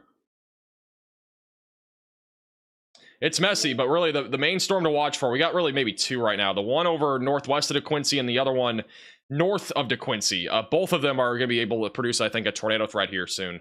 They have issued a new severe warning because the other one was about to expire for 60-mile-per-hour winds and a tornado possible label. Latest scan is showing a stronger area of convergence coming up on 171. Going to be moving towards 394 and also moving towards Highway 26. So if you're in any of those areas, you're in the path again of a potential threat here of a tornado as this moves to the northeast.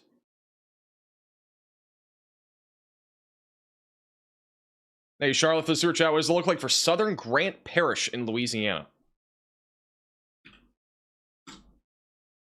For the Colfax area, it should be mainly wind and hail. The storm that's back, this is just kind of like not really discrete. This is part of our line of storms. It was initially a discrete cell, and now it's merged with our line near Natchez, going in the direction of this, moving to the northeast, but generally speaking, mainly a wind threat. We got this storm that was moving northeast, and the line of storms is crashing south, so it'll be mainly a damaging wind threat if you see any severe weather. But again, there's no warning really for Colfax, and I think this will be mainly gusty winds as that crashes down to the south. Over near Winnsboro and Rayville, we still have an area of damaging winds around 70 miles per hour that is paralleling I-20 going towards Tallulah, and as well as the Vicksburg area and Lake Providence, so that should continue here for the next little while. And then back over northwest of New Orleans, mainly hail and wind.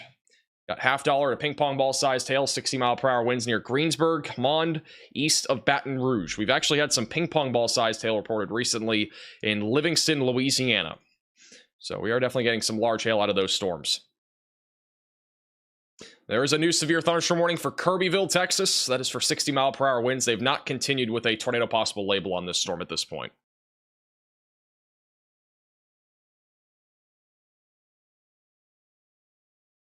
I don't know how this isn't tornado warned. This is really strong rotation right now coming up on Tula. We have also some other strong rotation trying to develop near Longville. So we could have potentially a tornado dropping near 171 right now. That is some really strong rotation moving to the northeast and north.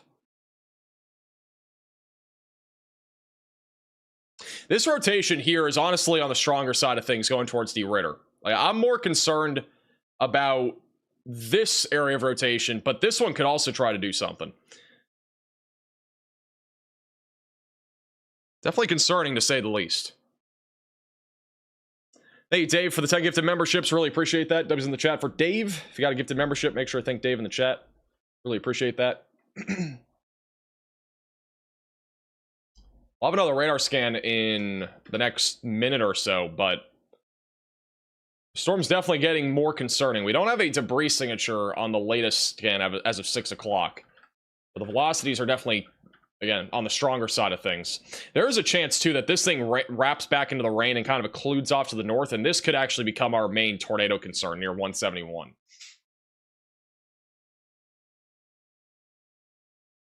An ad playing during the live stream again. I just don't think so.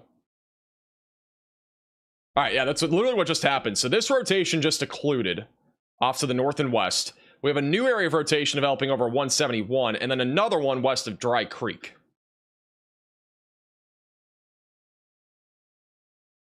This one's kind of moving more to the northeast, so this one might have a better chance at actually producing. So we basically got 3 areas of rotation.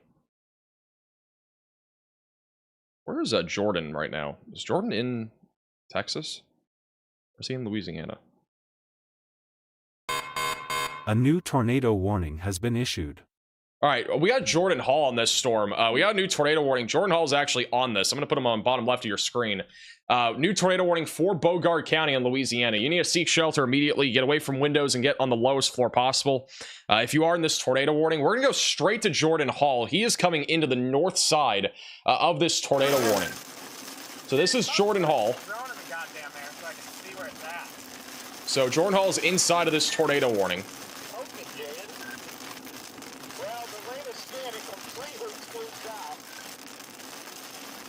Jordan Hall is also with my radar. Tornado warning is for Bogard County, just south of the Ritter.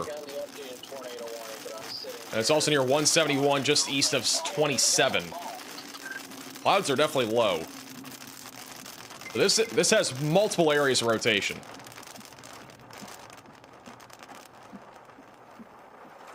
Jordan's turning back, it looks like, to the north here. Which direction is he in that funnel? There's apparently a funnel cloud being reported. It's literally just off to my left. There's some scud wrapping up now. Literally right next to me, to the left. I pointed at it now, right, Brandon? Jordan might use his drone here. See if we can see something. Again, this is a tornado warning in Louisiana. We got multiple areas of rotation, possibly a funnel cloud being reported near 171. There's definitely a lowering back there. I can't tell if it's down. That is a huge severe thunderstorm warning. Holy crap, it goes off my screen. Not sure if Jordan's going to use his drone or not, but we're going to put him, we'll keep him on. It looks like he's turning around again. There it is. All right, right there in the middle. That's the area of concern, it looks like, right there in the middle of your screen. Low clouds coming up on Tula. The velocities have intensified further on the latest scan over 171.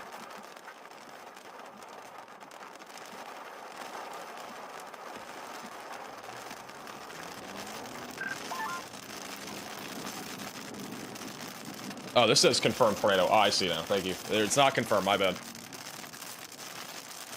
But, I mean, this might drop a tornado at any time, so. You know, Elsley for coming to moderate velocity member.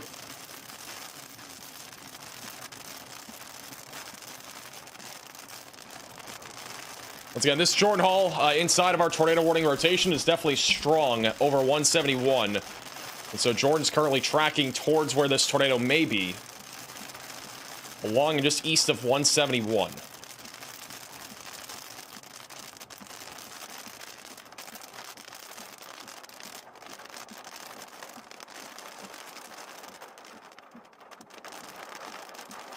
It's letting go. The better meso's handing off to the east, so we might want to get back north. Yeah, I was just gonna say, should go north. I think, yeah, I think they're looking at the western circulation, which was occluding. The one that's east, if I go back to radar here, the one that's east of them is this one right here. So this was our initial area of rotation, the one that's west of Tula. That one was actually pretty strong, right? And that's now occluded. And our latest scans are showing a new kind of mesocyclone handoff, essentially, where now a new tornado is attempting to form here near 171. So this is our main area of circulation that we need to keep an eye on. And again, it's basically paralleling the east side of our tornado warning polygon. We'll have another velocity scan in a second, but it's definitely been on the stronger side of things here for the last few minutes. This is back to Jordan Hall, who's on this. Thank you, Alex, also for becoming a member.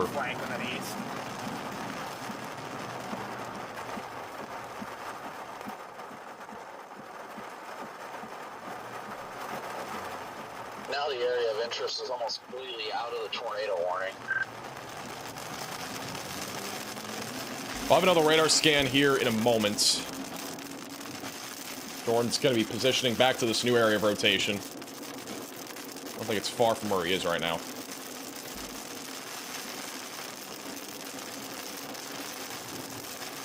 Hey, thank you, Carol. I'm going to go back to radar once we get a new scan again. This is south of D. Ritter, north of De Quincy. Definitely trying to wrap up. We're gonna bust north through the forward flank of this thing again and get east. All right, we have a new radar scan here. This is back over near Tula. Latest scan showing still strong area of rotation right now, east of 171. It's going through some little neighborhoods here, back over near Chester Davis Road, and it's gonna be tracking up towards 394. It's a very slow, kind of progressive area of rotation that's moving to the north. Longacre would be an area to watch for in the longer term, but also Highway 26, just east and southeast of D. Ritter. So make sure that you're in your safe place if you're in this tornado warning, away from windows, lowest floor possible. Again, main area of rotation, just east of 171. Let's go back to Jordan, who's on this. Which he lost signal. Oh, no, he's back. Maybe not. Alright, might be a little bit loud. There's some branches, it looks like, down the road, so there's at least been some high winds in this area. There's also been some flooding, rainfall. Again, flooding is going to be a big concern even in this area of Louisiana, but really across all of Louisiana tonight. Definitely stay weather aware. Let's go back to our tornado warning. This is, again, by far the most concerning area of rotation that we've had probably in an hour or two.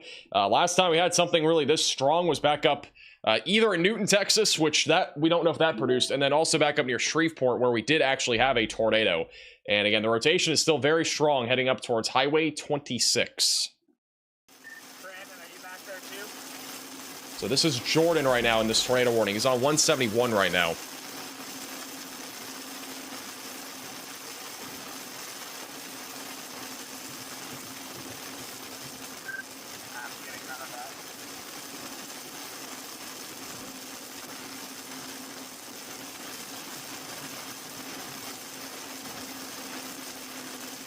By the way, we also have,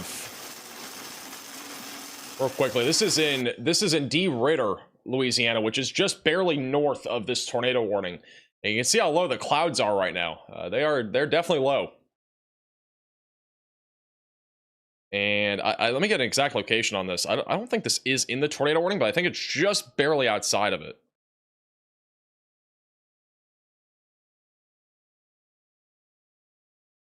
No, this is no, this is right where the rotation is.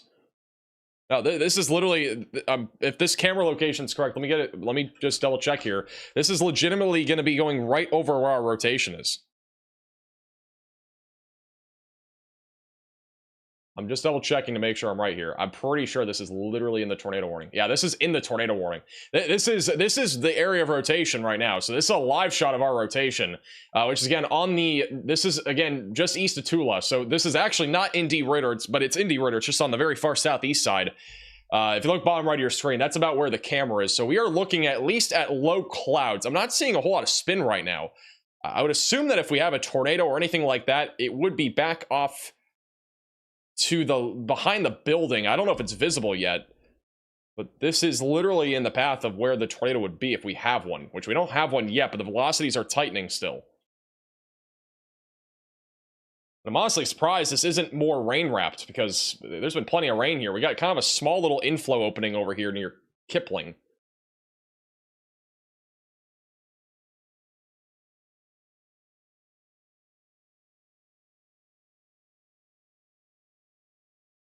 Again, this is a live shot here. Jordan is, again, positioning right now. We'll go back to him once he's in front of this. But this is a live shot, again, inside of our tornado warning. Left side of your screen would be where we're looking for a potential tornado, which I think the main area of interest has already moved by the camera. I think it's on the left side. I think this is right now moving towards the camera. The clouds are very low. And if we have a tornado, it'll be on the left side of your screen.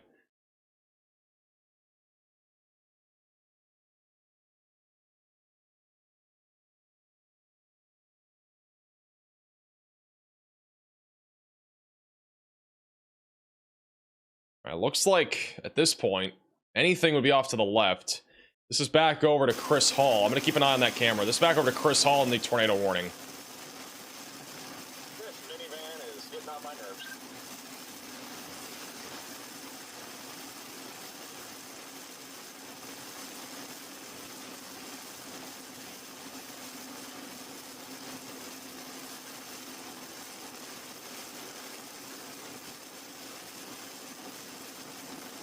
Jordan's pretty much in the thick of it right now. All the rain. By the way, this is the camera shot. It's looking in the direction of where we might have a tornado. It looks like it's spinning there above the building. I just can't clearly see anything here. I haven't been able to verify a tornado yet. The velocities are strong. We don't have a CC drop as of a minute ago. Doesn't mean we don't have a tornado. You can see the trees there. They are starting. The wind's definitely starting to pick up here. The winds are beginning to pick up. The latest velocity scan is still strong, but not like as strong. This is still radar indicated rotation.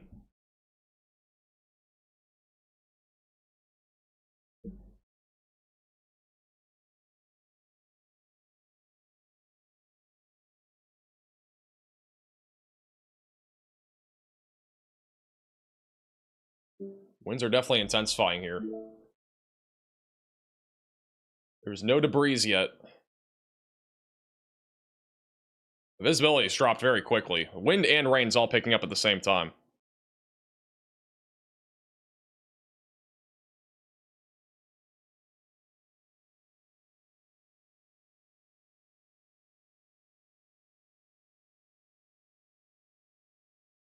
Wind's been pretty... I mean, it hasn't gotten really that strong. It's been kind of like just gusty.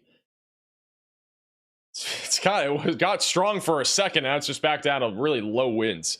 This is like 10 to 15 mile per hour winds. The velocities on radar also got weaker in terms of the wind speeds. It's also another area of rotation, for the record. We go back to radar here. This is another area of rotation that is occluding left. The other area of rotation that was pretty strong, west of Tula, did the same thing. And this one's doing the same thing too. It's literally occluding off to the left. And if that happens, we'd have to then watch anything that's developing over here north of Reeves for another area of circulation. So that's already one mesocyclone handoff that's happened. And, you know, we'll have to wait and see if we get another one. Still strong enough, though, for there to be a tornado. I mean, the greens and reds are all tight. So, I mean, there definitely could be some sort of brief, weak tornado in there. Not clearly seeing anything from this POV. Again, is one of the has cams here, just southeast of D. Ritter, which is inside. This is literally a camera inside of the tornado warning. This is Jordan Hall, who's also near this area of rotation on 171. I believe he's now crossing. He's going east now. Not, he's about to be going east. He's about to be on 394, I think. Should be the cross section to the northern side of the tornado warning.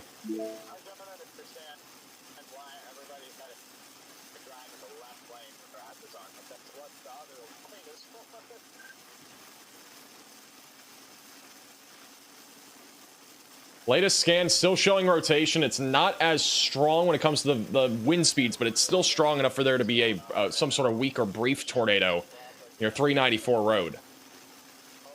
Bottom right of your screen. East of Tula, just southeast of Ditter, Louisiana. Let's back over to that camera, which is still showing somewhat calm conditions. I mean, the trees have been swaying a little bit, but nothing out of the ordinary here. This is on the east side of our... this is going to be on the east side of our rotation. The wind's going towards the radar.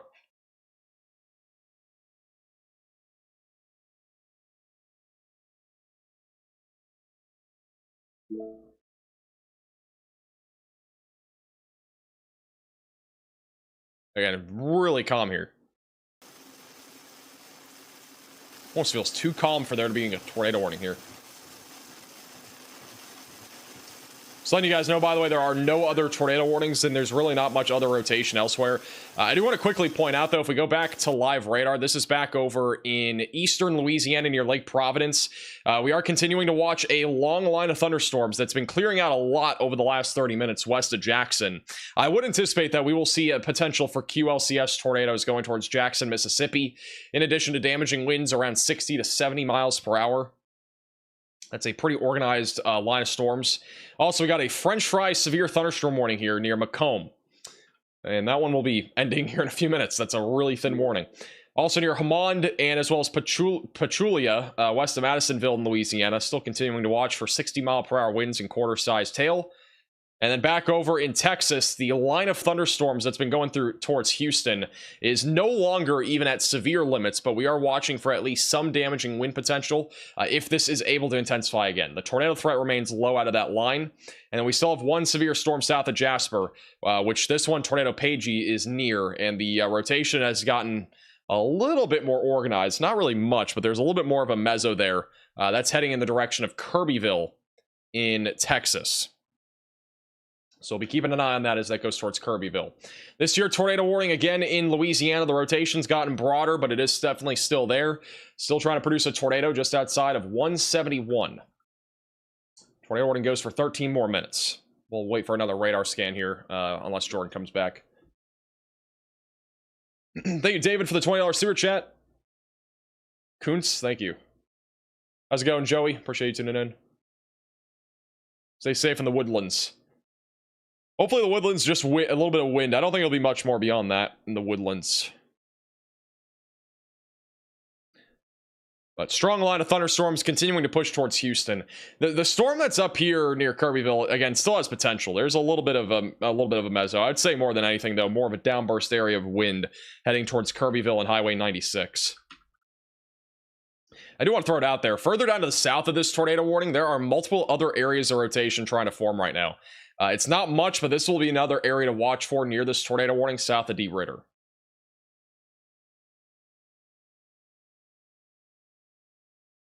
It's like Jordan Hall's in low signal right now. Go to him and see if we hear any reports. The next radar scan will be in here in a second. We'll see what the velocities look like. But again, it's been on a weakening trend the last few scans.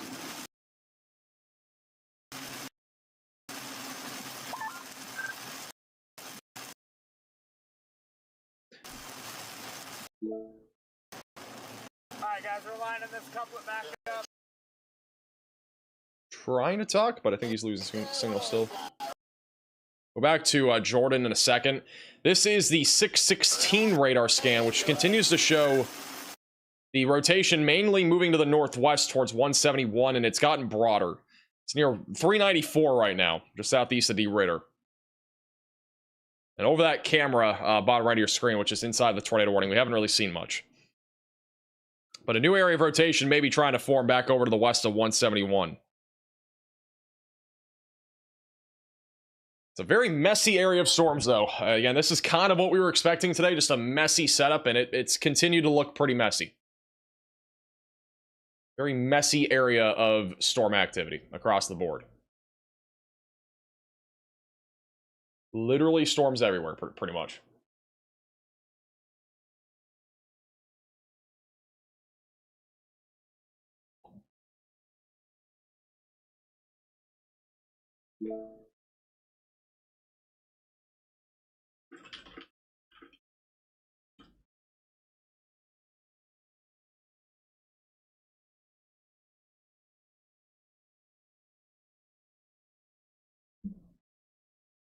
The storm heading towards Kirbyville just went over me, had strong straight line winds, and had some hard rain. I don't think rain is hard, but thanks for the report. In all seriousness, though, I do appreciate the report. So back over to Jordan Hall, who is inside of the tornado warning here, and actually, they just canceled the warning. So this is no longer tornado warned, at least in Louisiana for now. I did not click that button. No longer tornado warned, but we still are watching a broad area of circulation inside of that area southeast of the Ditter in that severe thunderstorm warning. I think, again, the next thing we need to watch for is maybe some redevelopment over here just to the north of 110 going towards 171 for a potential tornado threat. That'll be the next thing to watch for.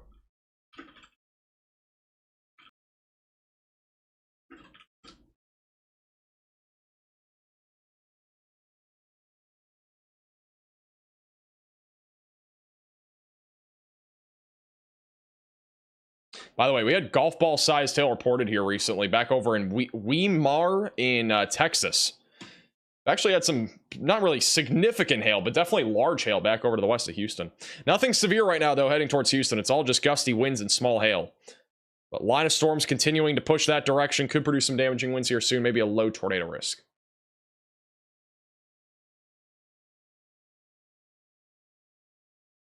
Learned a lot about the weather from Axis Stream. That's good. Good to hear.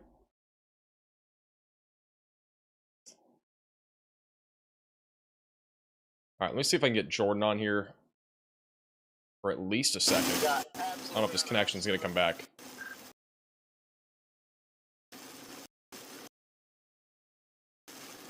I need to get my food. I got Popeyes. Thank you, Tanya, for the super chat.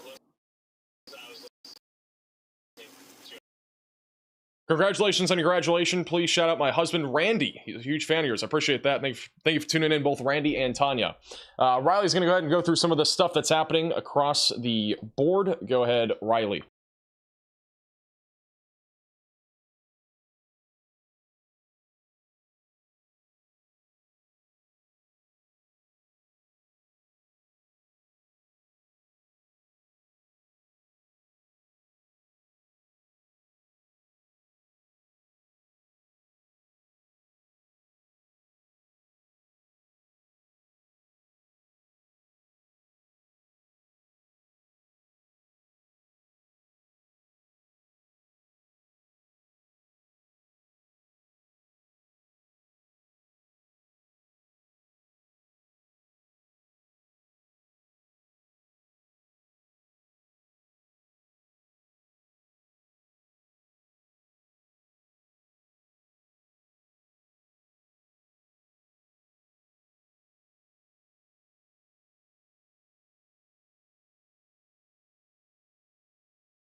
How does that even happen? I clicked the button.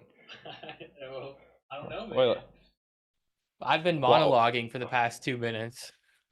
and now it works. Okay, that was great. I'm glad. Yeah. Well, I guess I can pick it back up and we can give you time to eat. Yeah. They got nothing. All right, so once again, back up in the northeast. It's almost like we were here like 2 minutes ago, but they actually just canceled our severe thunderstorm watch, so it's no longer in 38 minutes or in effect for another 38 minutes, like I said. When I was muted, it's been allowed to expire, so no more severe thunderstorm watch here in Pennsylvania, New York, and New Jersey. A couple of special weather statement storms here, but that is it. Still have a couple of lingering flash flood warnings. These will continue over the next few hours as we watch that flooding start to recede. Honestly think a majority of our severe weather of interest is actually going on over here in Colorado, where we have quite the snow event going on. Basically, everywhere above 7,000 feet in elevation in the Rocky Mountains, you're going to see at least 10 inches of snow, if not up to like 20 inches of snow. So, personally, that's my biggest area of interest today. We are starting to see an increase in severe weather here south of Amarillo, where we have. Oh, maybe the pen's going to work. All right, there's the pen, where we do have one severe thunderstorm, and this one should become a severe thunderstorm as well here. We have a marginal risk that continues basically for the rest of the night for this area. And then, of course, we have our tornado watch in parts of Texas, Louisiana, and Mississippi. No tornado warnings there right now, but we are starting to see more flash flood warnings issued across the area. We're sort of shifting into the period now where the warm front has taken care of most of the tornado potential. Obviously, there is still some lingering tornado potential, but we're going to mainly shift off to a flash flood threat for the remainder of this event. I was eating, but okay. Thank you. All right. Sorry about that. I had no clue the audio was broken. Thank you, Rad, for the super chat. I appreciate that, Rad. Thank you for the support. Oh, apparently his remote access crashed, W.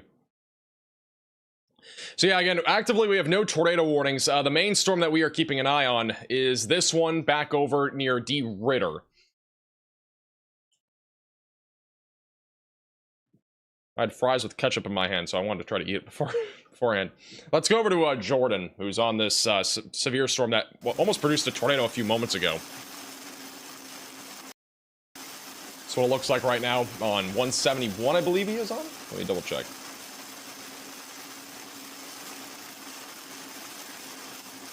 This isn't far from the Bogard Regional Airport, by the way. But Jordan's a little bit further to the north. He's on 26. So Highway 26 is what it looks like right now on the northern side of this tornado possible Tague storm. Oh. Did I get a straw? I did get a straw.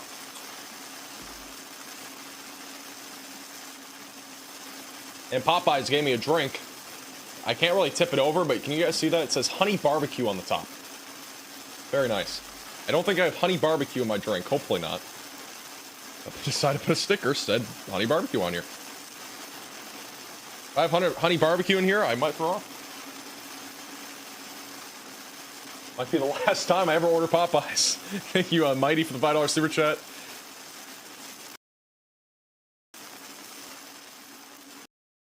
It deserves a super chat with a request for a shirt that says Free Riley with a muted speaker button. Thank you, also Rad, for the super chat. And also Taj for the super chat. Any benches? I haven't seen any bunches today. None at all. A handful of letters for the super chat. All right, I'm about to verify if this is honey barbecue or if it's an actual drink.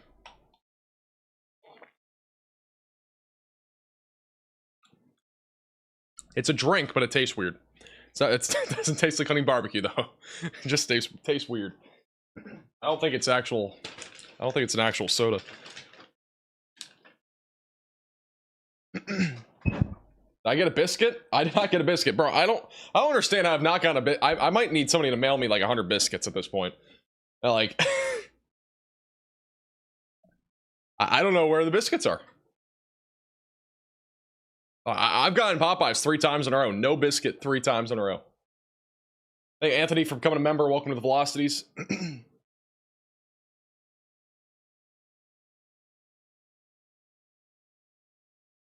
Maybe you don't drink that? What's wrong about drinking some honey barbecue out of a cup? Imagine. That'd be kind of crazy. That'd be honestly a crazy post-graduation gift from Popeyes.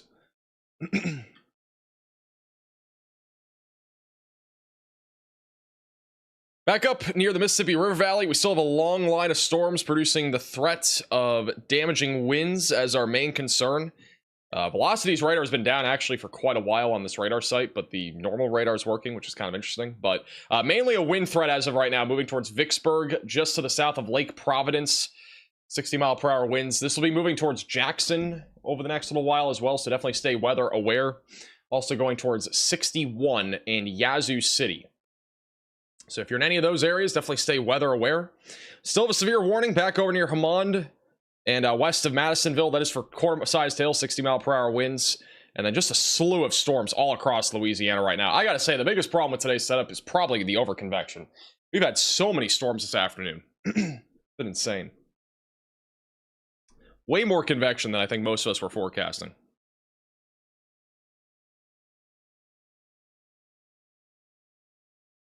Riley has an update. Go ahead, Riley. Yeah, Max, part of the reason that we're seeing that overconvection is if you turn the METARs on, which is another wonderful feature that Radar Omega has, you can look and we have like a 71/71, a 70/70, a 68/68, a 66/66. When we have these dew points that are equivalent to temperatures, it is very, very easy for storms to get going and produce a lot of rain. So I do think the failure mode today was always overconvection, and this is about as overconvected as day can get with so much convection going on. You can't really get discrete supercells, and it just really, really lowers the tornado threat overall.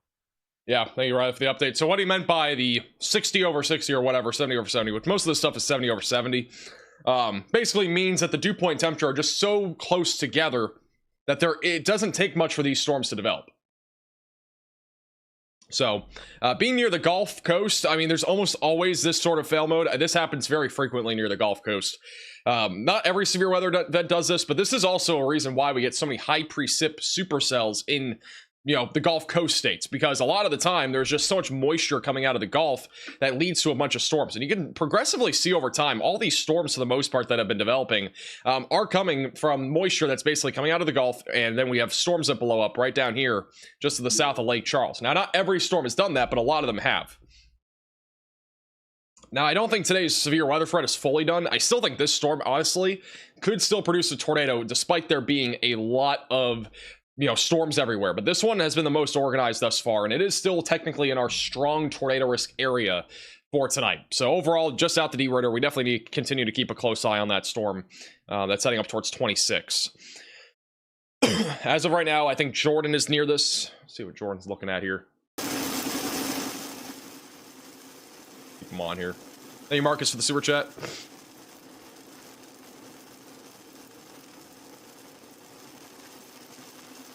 Thank you, Regina, for the super chat. So I say how proud I am of you.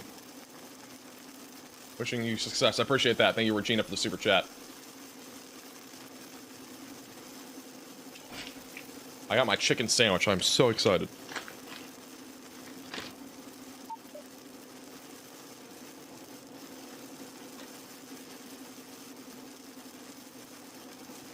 Thank you, Matt, for the super chat. Dr. Milrad, bro. Dr. Milrad is the GOAT. Appreciate the super chat. He's the best one, dude. He's so fun. I doubt he's watching the stream. He doesn't usually tune in, but if he's watching, he is like probably the GOAT. There's multiple of them, but like he's one of the GOATs at least.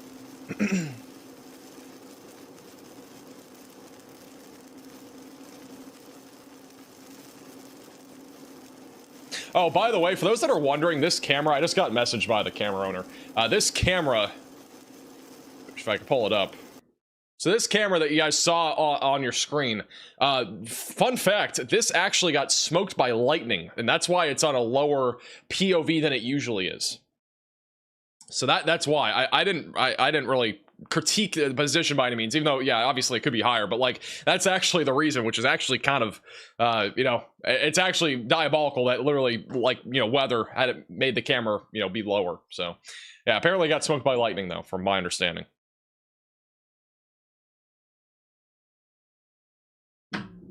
Hey, by the way, Nick, if you're tuning in, appreciate that. Let's get back over to Jordan here. What was that traffic? Sorry, I just got radio signal back. The next highway coming up, if you want, I'm thinking of also going south on it to get views. Yep, I am game with that. I want to see if we can get a view of the updraft base.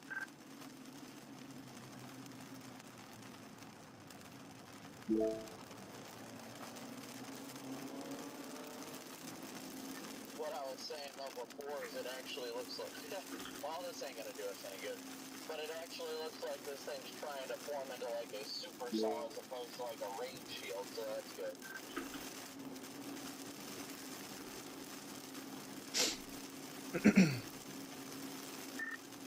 Yeah, it does.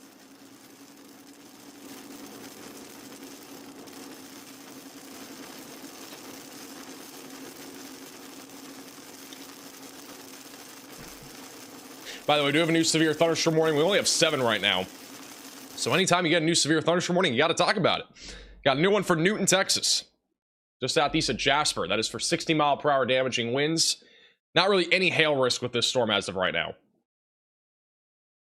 Right now, our main concern is this big storm right here, southeast of Ditter. Jordan Hall is not far from this. He's obviously probably trying to get in position right now. This storm, as of now, not producing anything too substantial. Just a large, broad area of rotation near 171. That's going to be trying to track in the direction of Highway 26. Long term, it might go towards Oberlin or Oakdale or Glenmora. But I do think, generally speaking, the storm is just going to be in kind of a weird environment where it's not going to be moving very fast. And I think the tornado risk is definitely higher if this thing can stay a bit more discreet. It is still spinning on radar, so we'll have to keep an eye on it.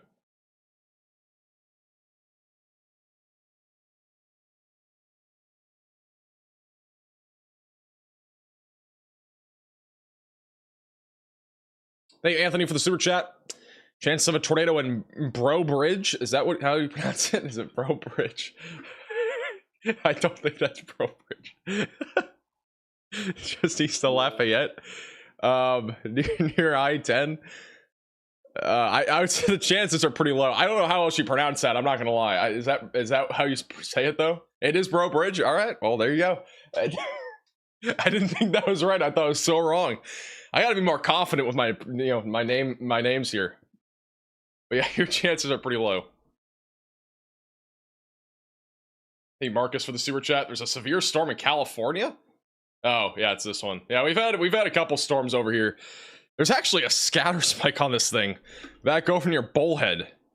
Scatter spike is an indicator of some pretty big hail, and we legit have a scatter spike right now near Fort Mohave. That's actually pretty crazy, I'm not gonna lie. By the way, this is... well, first off, oh, Jordan's looking at something here. Let me see. I'm gonna put Jordan on a different cam because I think this one's lagging. Let me do this. Let's do Jordan bottom right. So we'll do 3. This is the scanner. Somebody drove into floodwaters and stalled out. What was that town? It started with the L. Not long ago. There was a different one. Apparently somebody got stranded in floodwaters.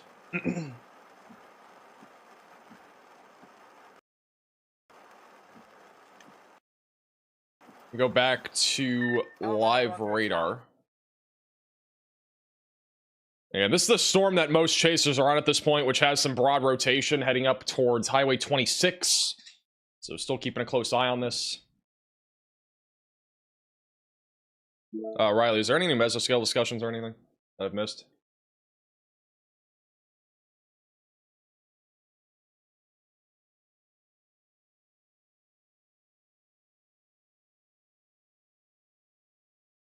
Is Memphis in a threat? If you're talking about Memphis, Tennessee, you guys are chilling. You are chilling up there. Just a lot of rain. Again, rain's been like the biggest story today, in my opinion. There's been severe weather, but the flooding is really going to be the biggest story, especially tonight. We could still see tornadoes and hail and wind and all that, and we will, but I just think generally the flooding is really the biggest thing right now.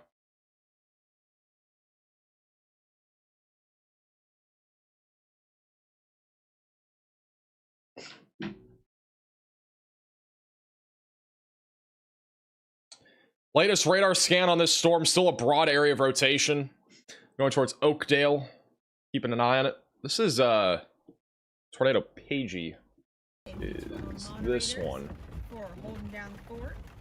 They're over in Kirbyville. They went through the wind storm basically over in Kirbyville, Texas. This storm had a lot of potential to produce a tornado. I just think, again, way too much over convection has kind of hurt these storms today, but looks like they might be... yeah, they're ending their stream, so they're done for the day. Let me see. Why do I have Jordan Hall on twice? Let me do... let's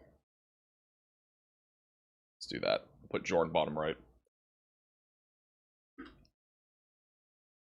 Gonna stay zoomed out here. By the way, if you're back over in Houston, we still got a line of storms coming in, but again, it's been a lot weaker here over the last hour.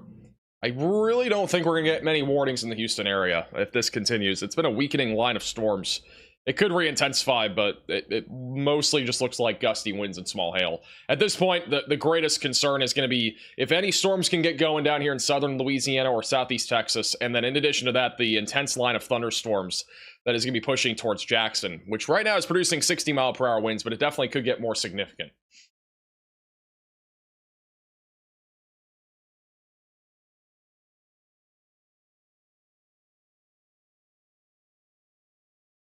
Is Baton Rouge in a threat? Baton Rouge could still see hail and wind. Low tornado risk at this point for Baton Rouge, but not zero. If things don't over-convect over there, I would assume that you would at least get a low tornado risk. Just a low one.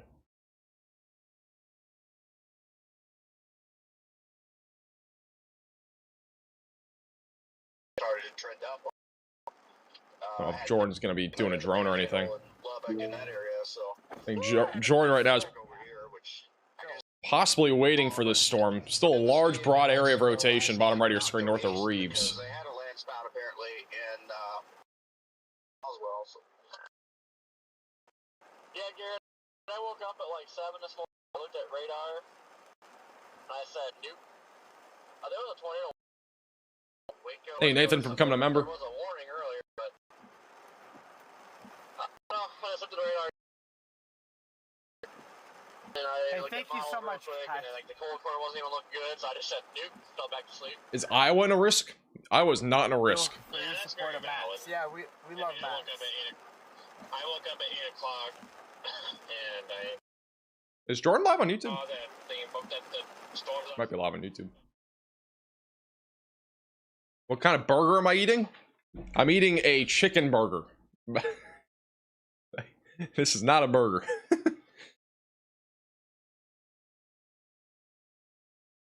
If anybody calls a chicken sandwich a chicken burger, that's just absolutely bananas. I've heard people call a chicken sandwich a chicken burger. Nobody does that. By the way, we actually have a little bit of rotation back up near Sugartown right now. It's kind of rain wrapped, a little circulation. Wouldn't be too concerned about it, but possibly a brief tornado potential there in southwest Louisiana. And there's another massive severe thunderstorm warning just west of Jackson, Mississippi. That is mainly for damaging winds around 60 miles per hour. Not really much of a hail risk there. Don't forget, today's stream is brought to you by Radar Omega. If you need a weather app to stay ahead of the storms, you can download Radar Omega with the top link in the description below on iOS and Android. Comes with tons of features like the live radar. You can also get satellite imagery and computer models with their subscriptions, including the HRRR model, a lot of other very famous computer models, if you want to call them famous. You can check it out again, top link in the description below on iOS and Android. They also have a bunch of storm chasers and live cameras inside the app, and we are currently working to get more storm chasers in the app. So we'll see if that happens here soon. But pretty exciting stuff upcoming.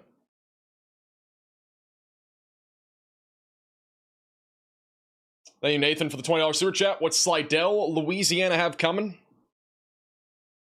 Slidell should be mostly a wind and hail risk. The storms right now are not going to be severe, in my opinion, near Slidell. But I do think this area is just going to be disorganized. It should get more organized later tonight, though, with mainly a large hail and damaging wind risk. I wouldn't rule out an isolated tornado, but I still think the risk of that is pretty low. It's not zero, but it's definitely on the lower side of things. Just continue to stay weather aware over there.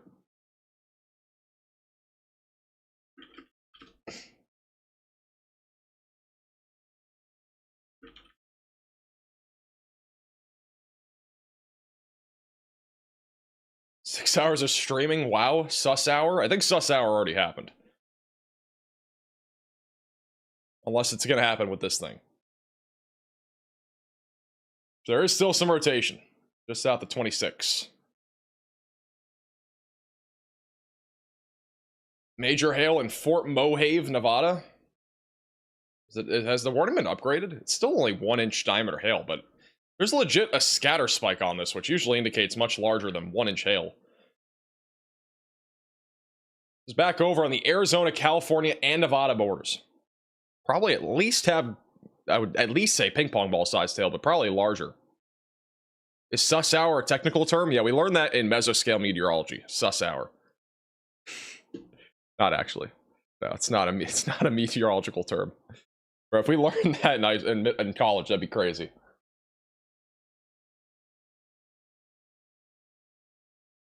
I think Riley's investigating the hail back over at Mohave.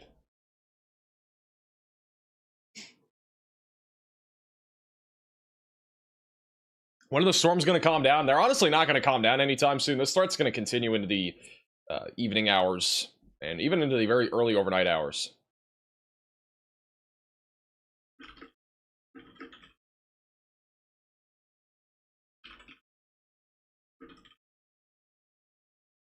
Back over in Florida, north or just south of Lake Placid, there is actually a warning over here for wind and hail. Severe weather's been pretty minimal in Florida today, but it's been there. They need rain. And then Jackson's going to get a line of storms here soon, with damaging winds being the main concern. Low tornado risk as well. 6 inches of snow and counting. Are you actually getting snow where you are? Are there people, is anybody watching right now that's getting legit snow in Colorado?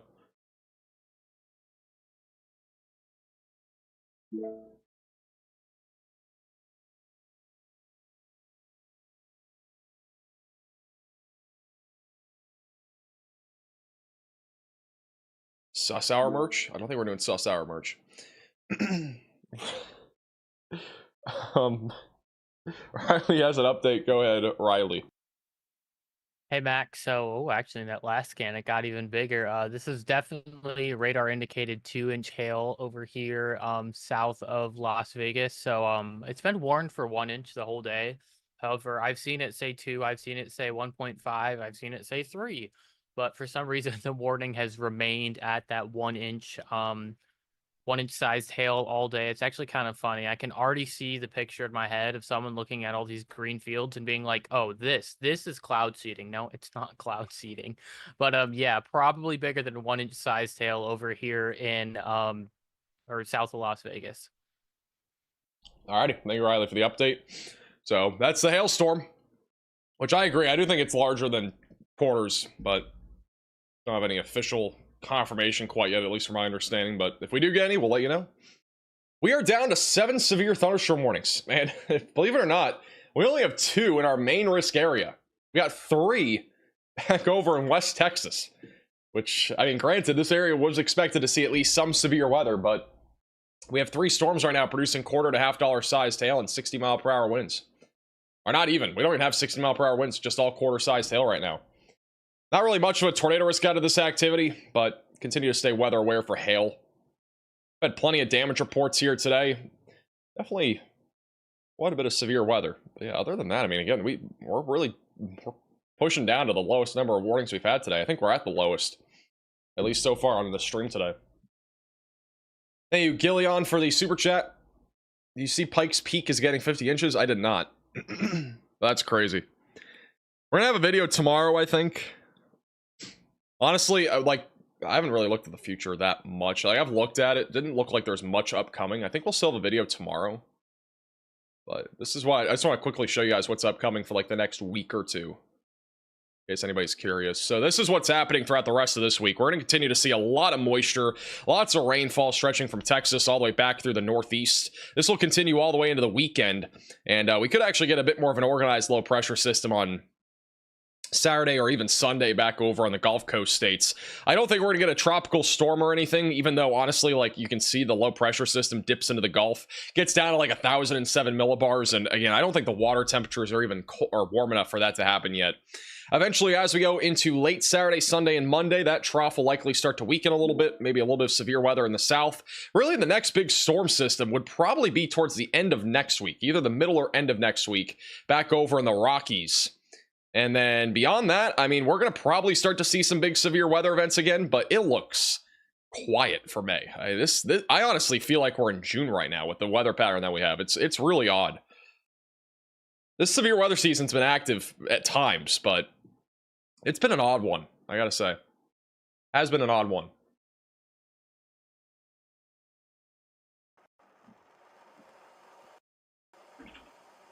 Might get a break? I think we will have a break. There's no way we don't have a break. This is Jordan Hall, who is back over on the storm that has been rotating just to the north of Lake Charles and to the southeast of Ritter. Still have some rotation on this storm, but I think it's mostly outflow dominant now, but there's still a little bit of rotation here.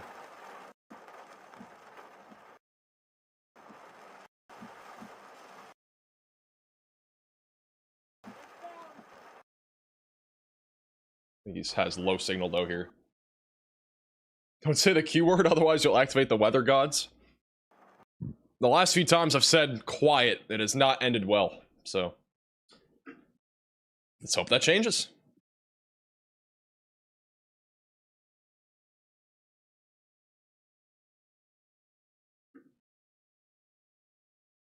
Is the Jackson, Mississippi radar down? The velocities are down, but everything else is working. It's kind of weird. I don't know if they had some sort of like issue with the velocities. I have no clue though. The velocities have been down ever since 540.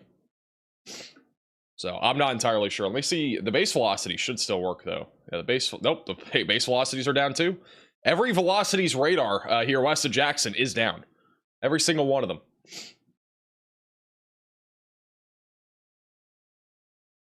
It's kind of crazy.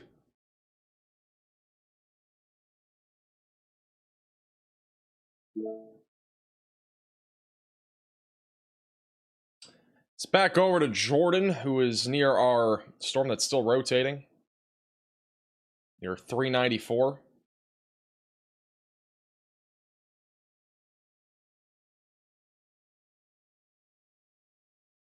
Keep them bottom left, even though, or bottom right.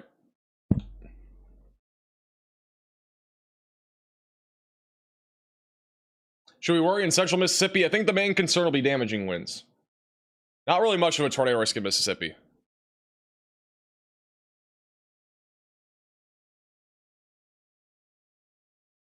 Hey, Margaret, for the 6 months. Appreciate that. Congrats on graduation. I appreciate that.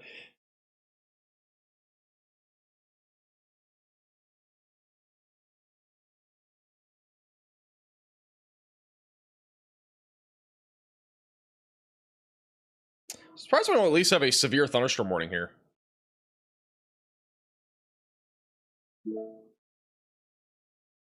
It's a 60-mile-per-hour wind, so that timing's crazy. We have now a new severe thunderstorm warning north of Oberlin near Elizabeth and Oakdale for 60-mile-per-hour damaging winds.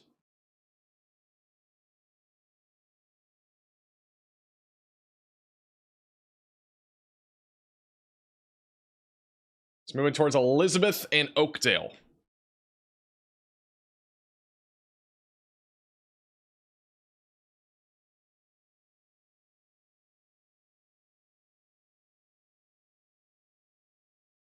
This is, let's go back to Jordan.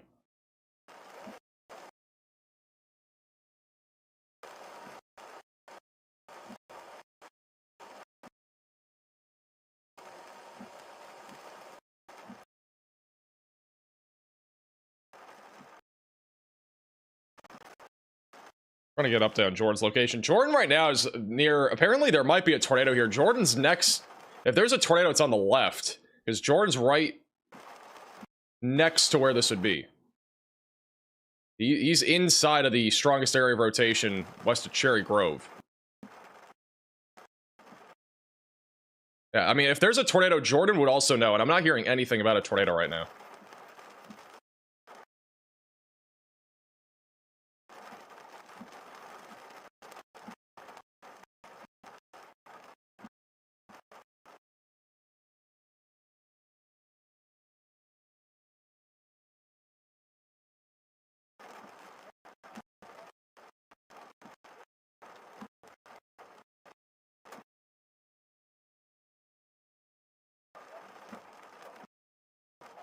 If we had a tornado be in the middle of your screen, I don't see a tornado. I don't know if something falsely is being... Yeah, Riley's also confirming there is no tornado. But it might be rotating a little bit here.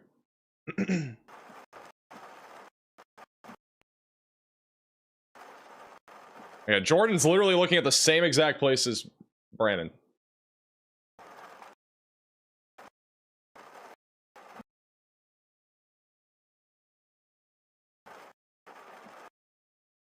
We do have rotation for the record. There are 2 areas of rotation here near 394, but nothing that's on the ground as of right now.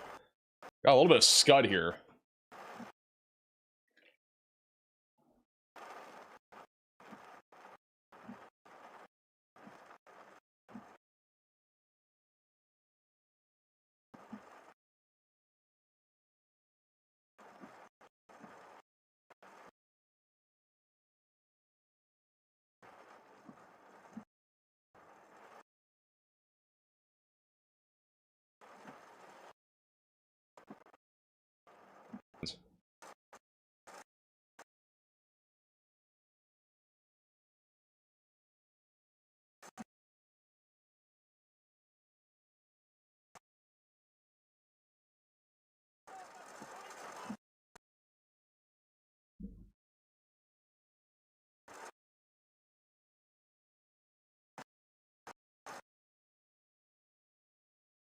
So once again, a view of our storm here. That is severe warned here near 394 northwest of Berlin, Louisiana.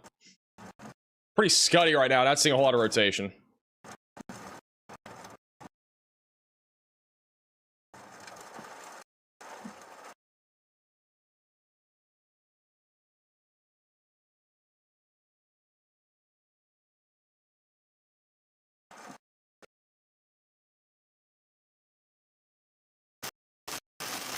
Okay, Jordan just jumped. I think Jordan's having connection issues, but he's coming back, I think. It's like Jordan started to drive. I'm gonna put him bottom right until he comes back fully. He's on Highway 26. Again, we have 2 different little areas of rotation that I've been trying to develop here between 394 and 26, just to the northwest of Oberlin. So if you are in this warning, just continue to stay weather aware. Mainly a damaging wind risk as of right now. The possibility for a tornado still exists. And this is right above Jordan's head, by the way. On the right side of your screen might be a little bit of rotation there.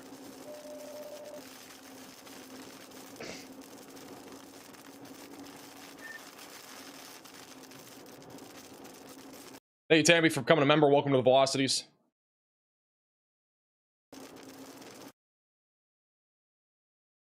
Back to Jordan in a second. Let's get back over to Houston real quick. We have our outflow boundary now pushing through Houston. So again, once this outflow boundary pushes through Houston, the tornado threat should be pretty close to 0. So if you are in Houston, again, our threat of severe weather pretty low already because we don't have anything even severe right now, and every storm's been pretty much weakening. Gusty winds, small hail will continue across this region. And then back over in Louisiana, we still have 2, again, big storms right now. The one near Newton, which is actually in Texas, is going to be pushing into Louisiana, mainly with a wind threat. I still think if we get any tornado or strong tornado or anything like that, it's going to come out of this activity here that's heading up towards Elizabeth and 165, just to the west of I-49. So this is an area that we need to keep an eye on, again, in my opinion. Everything else, for the most part, is non-severe. West of Jackson, Mississippi, is a line of thunderstorms that will continue to produce damaging winds and a low tornado risk. And then everything across southern Louisiana and eastern Louisiana is mostly just strong storms, not really much severe there. Yeah, again, the rotation's been coming together over the last few scans, heading up towards Elizabeth. The other area of rotation, which was the one that Jordan was looking at a moment ago, that has been weakening. We have a larger area of circulation coming together near 26. Might even have like a little inflow trying to form up here. It is just such a messy setup here across the board. So, but this is the main area that we'll be looking at here, going towards Oakdale.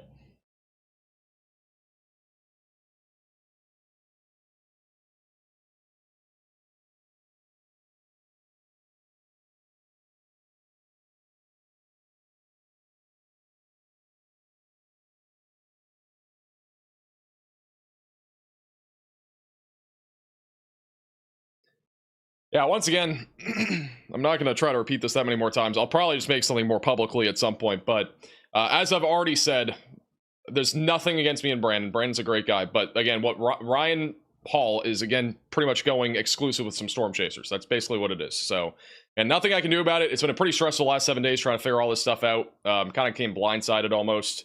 And I literally knew nothing about it. So we're just trying to work out what we can with other people.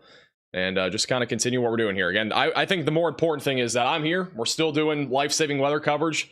Might not have a chaser or two, but again, there was no tornado. Again, from everybody that I've just heard about, like I've heard from multiple people, there was no tornado there. But we are still watching for a tornado risk on this storm going towards Elizabeth. But it is what it is.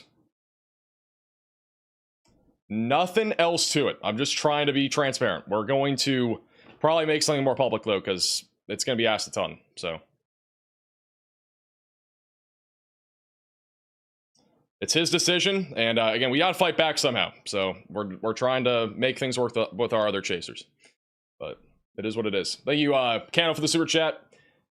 Congratulations on scoring your degree. Take this donation, spend it on those cheese curds people talk about. I appreciate that. Thank you for the super chat. Yeah, I'm not gonna lie, like the whole exclusive thing, probably the worst thing that could happen on the weather space on YouTube. Like I don't care what way you put it. It just, my opinion, that's how it is. It's terrible. It's literally just threatening other live coverages and stuff like ours. But you know, it is what it is. It's his move. News stations did that, and yeah. What else to tell you? But we should still have Connor. We should still have Freddie. We should still have, you know, Bryce Shelton and a few other people too. Jordan Hall as well. I mean, again, we got a lot of chasers. It's just really Brandon and Corey are the main two. So.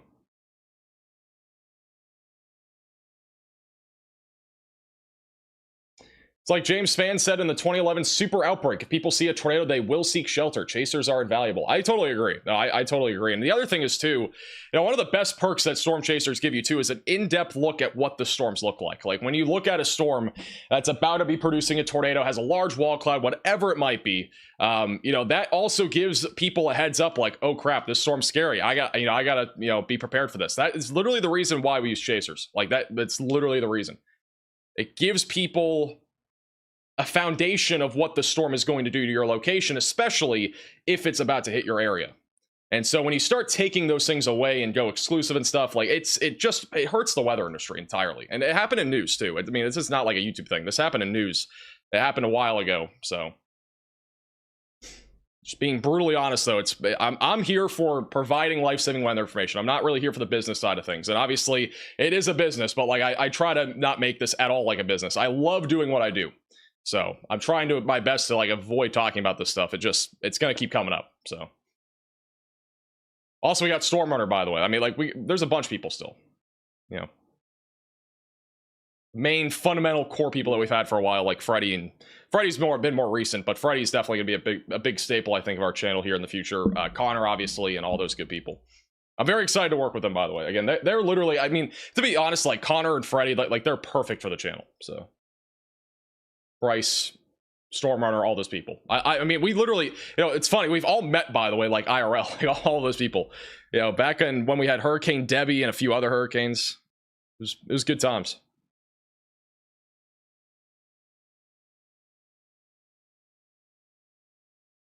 Yeah, Connor and Freddie have great energy, and I love Stormrunner Media. They both graduated at the, you know, it's funny, you guys might not know this, but they literally graduated at the opposite side of the country, essentially. They actually graduated at Amarillo over in I think it's Prescott, Arizona. So, like, we both graduated both from the same, you know, campus, essentially, just different parts of the country.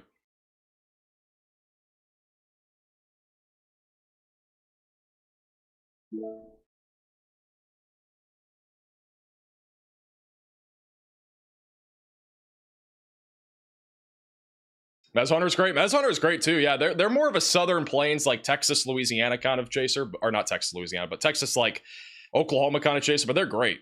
I agree. It's back over to Jordan on this storm that is still rotating a little bit, coming up on Elizabeth. Thank you, Tammy, for the very generous $50 super chat. Really appreciate that.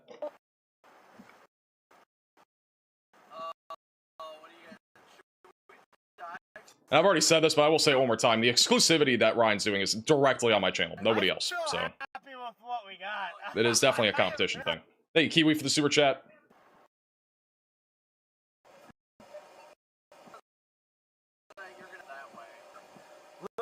I've said what I have to say. That's all I gotta say. Nothing else to it. You find it odd that this exclusive stuff happened during graduation? Well, I mean, it was again, this has been the most stressful 7 days I think I've had all year. just trying to figure out this entire thing. I do not like business stuff, so.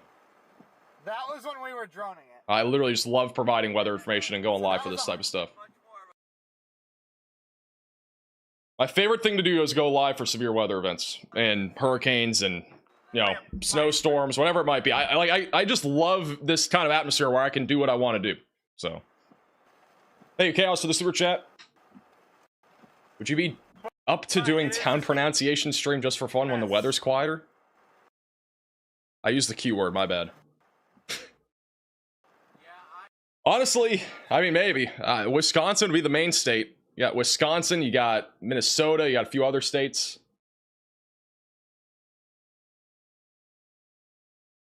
You do a bunch of stuff. Wisconsin's probably the hardest one. I think Wisconsin would be fun to do, I'm not gonna lie. We did like a Wisconsin town pronunciation live stream or something. It wouldn't be like public, but that'd be pretty funny.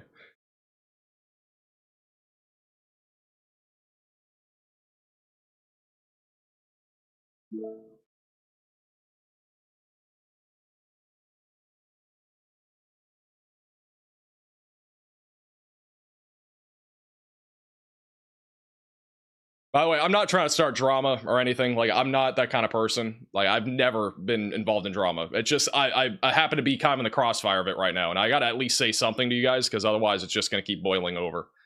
We're trying our best again to work with the chasers that we have. And I think a lot of people are behind me. So I'm hoping that we can continue to work together and all that good stuff.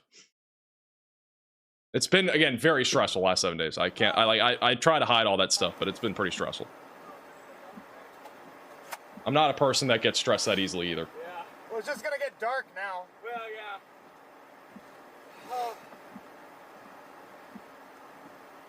yeah. Saying how it is. Thank you, Christina, for the Vera Jones $20 super chat. I appreciate that, Christina. Thank you.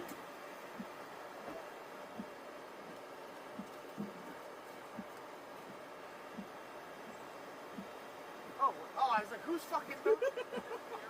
Okay, hopefully nobody heard that. This is Jordan back over near Oakdale and Elizabeth in Louisiana.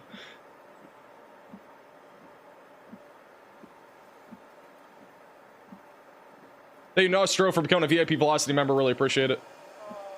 That makes the drive home a little bit better. How far you think you're gonna go? I'm sure we're going up. Yeah, I'll try.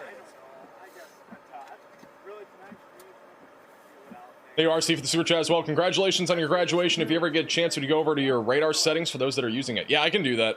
Are you talking about like color tables and stuff? Or we have color tables on Discord, I think. Unless let me see if I can put that back. If you go to our Discord server, the color table should be there for Radar Omega. Channel 3. Channel 2. Channel 2. Happening over there. Huge shout out to Dotted with a 50. You know, we're all hopping back on Tech 1. 50 gifted membership subs in the chat for Dotted, Starfish. Really appreciate that. Thank you very much. If you got a gifted membership, make sure to thank Dotted Starfish in the chat. That is a huge amount of gifted memberships. Massive, if you will. I'm just getting that SD card plugged in, see how good this video looks, but we ended up getting a tornado. Jordan said there might have been a tornado. Yeah, congratulations, guys. We were trying to find... There's still rotation, by the way, southwest of Elizabeth. I don't know if Jordan was using his drone. Very hard to tell. Rain-wrapped? Might have been a rain-wrapped brief tornado or something. A calibration issue, so I had to throw up the other drone. Hey, Joe, from becoming a Maximum Velocity member, appreciate that. Raise money for his charity? Yeah, I did. I have nothing against his charity, by the way. Nothing at all. I think, again, we're trying to make our own 501c for something, but... I've got it up on Twitter. I'm working on the video.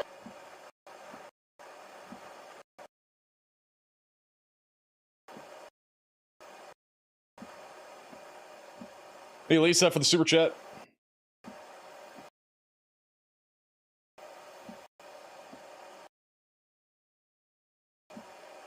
Also, thank you, Great Dane, for the super chat. Appreciate that.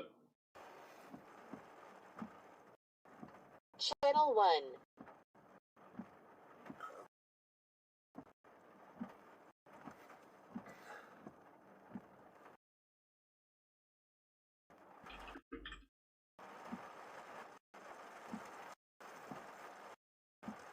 Hey, Sassy.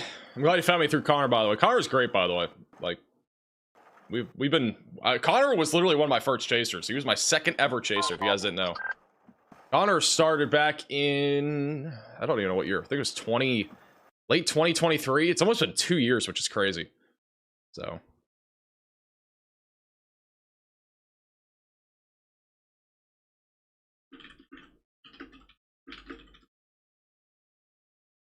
Thank you, Donnie, for becoming a member, and as well as Beverly. Yeah, Connor's our current longest chaser they've ever had. Storm Intermediate is our second longest.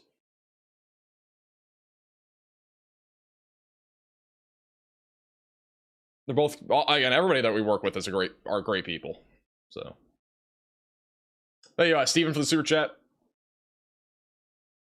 Is Rigsby drone with Jordan? Gotcha. All right, so it sounds like there was at least a brief tornado, and again, there might be another one trying to form here. We still have an area of rotation that's not strong, but it is broad. We could get a tornado warning for the Oakdale area. We'll see. Still some rotation, though, heading towards Oakdale and 165 here in southwestern Louisiana. We do have a severe warning as well back over near Lafayette in Louisiana. That is for 60-mile-per-hour winds in quarter-sized hail. Nothing here currently, though, that looks tornado imminent by any means. Our main threat for a tornado would be this storm right here, southwest of Alexandria. And back to the west of Jackson, Mississippi, a line of thunderstorms still moving to the east. I don't anticipate much of a tornado risk in and around the Jackson area, but continue to stay weather aware, at least for damaging winds. Low tornado risk, but very, very low. Hey, Jennifer, for becoming a member.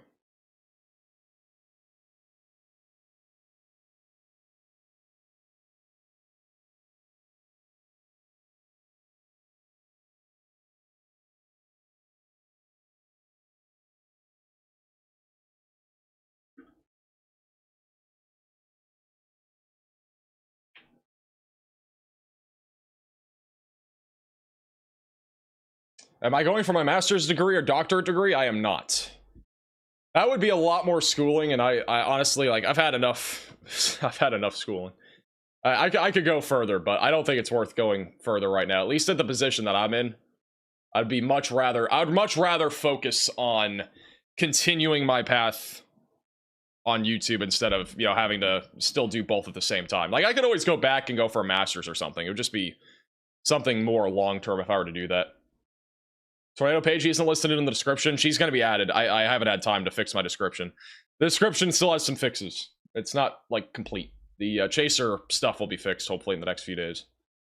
After today, again, not really any live streams, I think, for a while. There's a low chance tomorrow. Let me real quickly show you guys tomorrow's outlook for severe weather. So this is tomorrow's outlook. We got a slight risk back over in Houston and San Antonio, a marginal threat for Oklahoma and Texas. There's a low chance of a tornado near the Gulf Coast in the morning or afternoon, and there's also maybe a low chance of a tornado up near Tulsa, but I think the chances are pretty low of that. It's mostly going to be hail and wind, and it should be isolated tomorrow, and this will continue even into Thursday. I'm just going to continue to see this storm produce some severe weather across the board. Low chance of a live stream, though, tomorrow and maybe Thursday. Thank you to Bear for the super chat. Been a member for over a year, not planning to leave anytime soon. Keep up the great work. I appreciate that. Thank you to Bear. Really appreciate the support.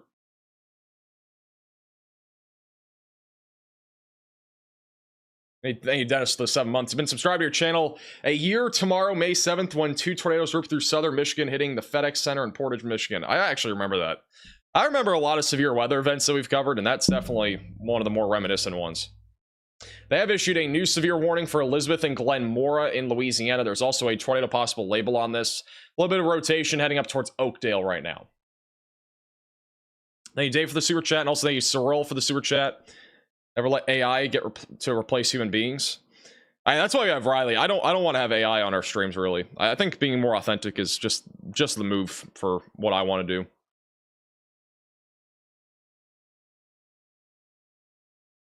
So, just is what it is. I've already said this multiple times, but again, like, I would much rather have Riley. Like, Riley's great at what he does. He can, you know, give us reports in real time, and I'd much rather have him whenever I'm not here.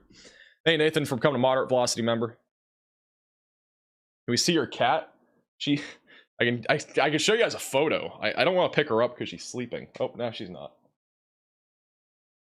She was sleeping a second ago, but now her eyes are open. The blue light kind of makes it harder to see, but she's on our cat tower right now. Video tomorrow? There should be a video tomorrow. Hey, Hannah for the super chat.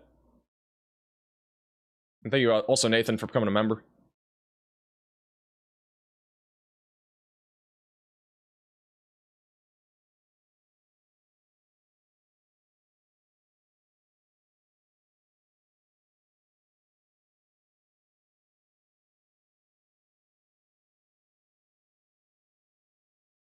As they issued the tornado possible label on this storm, the rotation just immediately got weaker. So I don't know if this is going to do anything.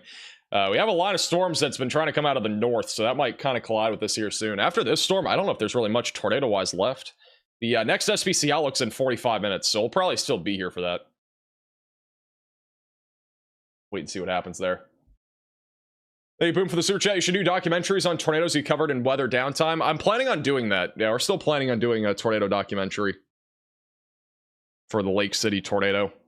Could even try to do one for the Nebraska one, but the Nebraska one was kind of just in the middle of fields. I don't think really much was hit, so I don't know if there would be really much to make a documentary on for that one.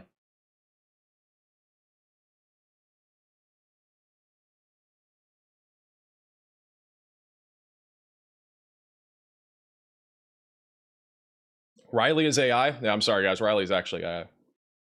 He's an AI bot. Thank you, Money, for the super chat. I volunteered to chase. We've had tornadoes we had a tornado in Pennsylvania. We had a tornado in Pennsylvania. This was the, if in case you guys didn't see and you're just tuning in, this was our tornado earlier in Bangor, Pennsylvania, from Joseph Martucci. It was a pretty weak tornado, but it happened to open in kind of like a little hill there.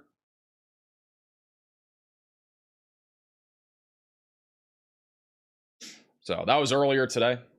It's about 3:30, about 4 o'clock Central Time, so about 5 o'clock Eastern Time. Hey, feeling groovy for the $20 super chat. We watch your channel because you're the best at what you do. The chasers are all good. Are all good, so losing 1 or 2 doesn't hurt. Congrats and graduating. I appreciate that. Thank you for the super chat. Thank you, Bonnie, also for becoming a member. And also thank you, Todd, for the super chat. I'm in the same as you, Max. I'm a historian in my spare time with a website page, but I do my history thing. Yeah, again, I mean, it's all about passion. Like, if you're not passionate about something, you shouldn't be doing it. Like, that's just how my philosophy's always been. Like, I mean, I've tried many things in the past that, you know, I wanted to be passionate about, but just couldn't. Like, weather's always been something I've been passionate about ever since I was 3 years old. Always been a thing.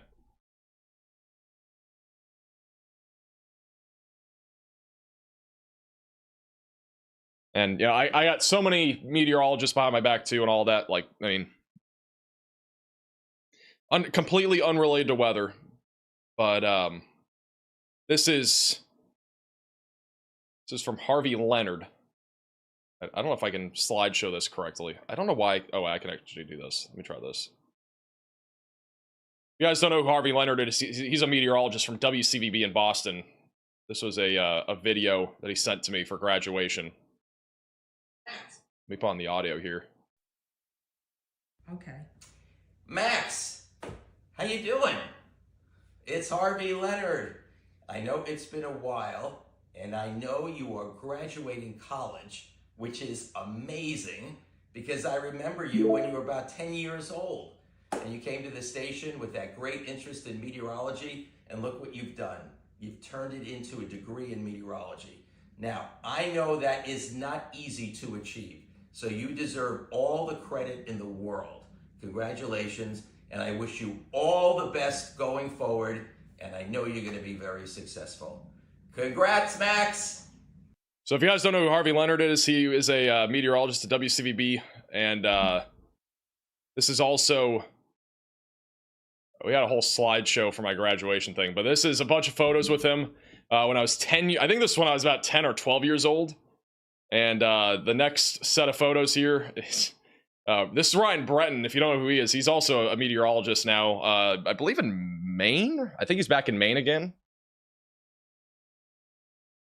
And then this right here is when I grew up. So that was 2013. This is 2019. So And I was way taller, by the way, when I went there in 2019.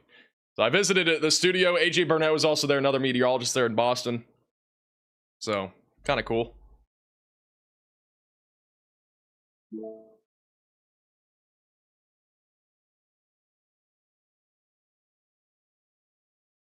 This was when I was younger in 2013 with Joe Joyce and Danielle Niles.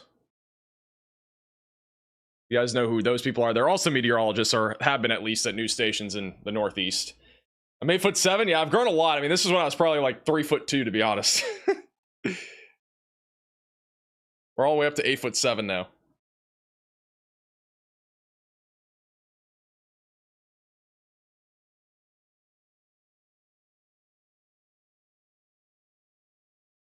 Try to see if there's anything else. There's plenty of other stuff, but yeah. Hey, Brent, for the super chat. I live in New England. I saw your picture with Tim Kelly. Had no idea he was 8'4". I know, dude. I mean, he's tall too. You know, we got a lot of tall people here, and anybody that gets near me is just tall. It's weird, you know.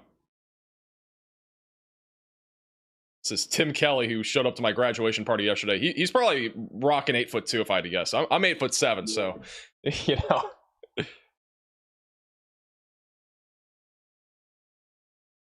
He's getting up there. I mean, his height's gone pretty high.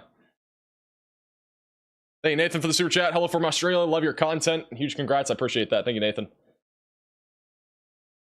Little growth spurt there from Tim Kelly. You know, we have a couplet right now coming up on Elizabeth. There might be a tornado here. I'm not sure. Let me go over to Jordan. See if he's saying anything. There could be a tornado here just southwest of Elizabeth. There's a little couplet on radar. It's pretty small, but it's noticeable.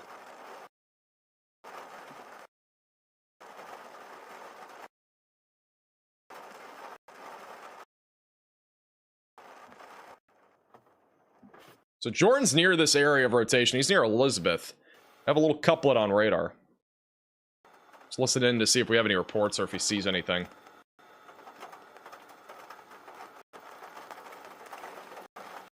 Thank you, Lay, for becoming a moderate velocity member.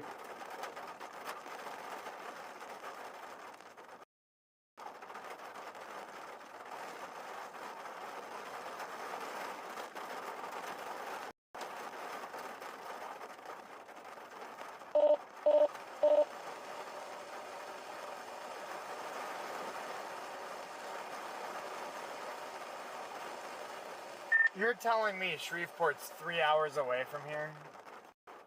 Bro's going to Shreveport. I mean, that don't shock me. This is the latest radar scan. We had a couplet there briefly. We may have honestly had a brief tornado, but the velocities have already occluded. That right there is a couplet, though, that was right over Old Main Line Road. But now it has been weaker. There's still a little bit of a couplet there, but it's definitely not as strong as before near Elizabeth. So potential isolated tornado will continue here near Glenmora. But again, the strong tornado threat, I think, is out the door at this point. The next SVC outlook is still about 40 minutes or 30 minutes away. What size golf clubs do you use? I have no clue. I mean, like, they're massive, you know. Being 8'7", you need everything to be massive.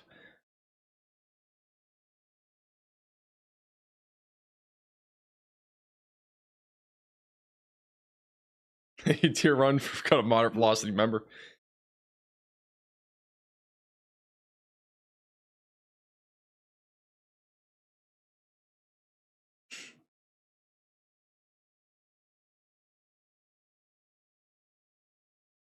CC drop? I don't think so.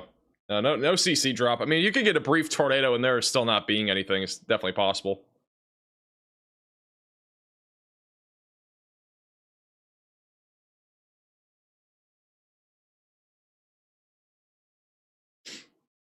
Size 20 shoe.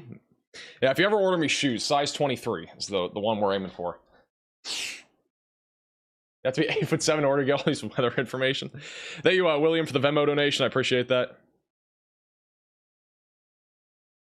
And William says, your favorite thing to do is cover severe weather events. My favorite thing to do when I watch your live coverage of severe weather events. My wife tolerates it. I appreciate that. Shout out to the wife for letting you watch the live streams. Thank you also, Leslie, for the Venmo donation. I appreciate that.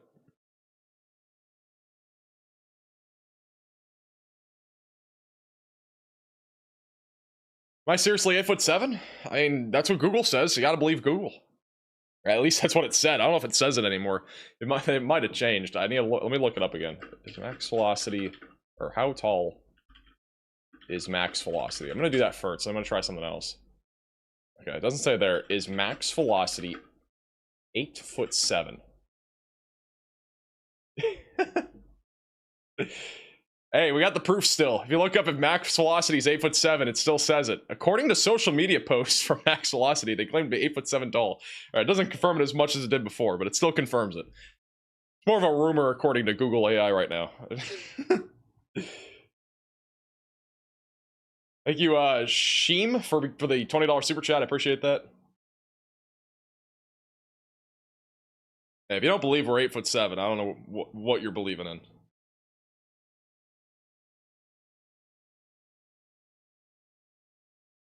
Oh, Alexandria has a camera? I forgot. Let me pull up Alexandria.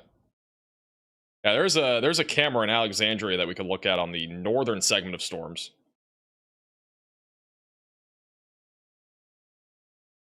Only thing is I have to spell Alexandria correctly. Yeah, it actually is a pretty good view of it. Let's go to the Alexandria camera. This is back off to the north of our severe warning. You got a little bit of low-hanging clouds here. This is just a line of storms moving through with some damaging winds. Not really, or not even damaging winds, just gusty winds. Pretty low clouds, though, here. Nothing too crazy. Thank you, Jennifer, for the $10 super chat. I love what you do, and thank you for the live videos. I started learning about weather, and congratulations on your graduation. I appreciate that, Jennifer. Thank you for the super chat.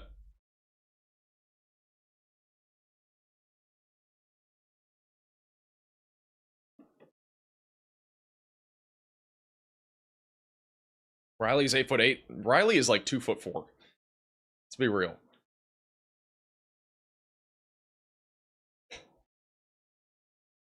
Let's go back to go to Jordan. Jordan has some low clouds on the storm that actually has a tornado possible label on it. Starting to drive again. Still a little area of rotation, not much left, but it's coming up on Elizabeth and Oakdale over the next few minutes in Louisiana.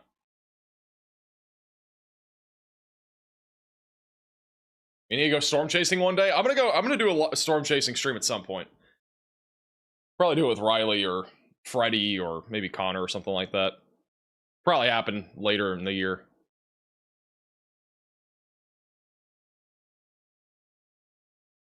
I'm gonna keep Jordan on the bottom right.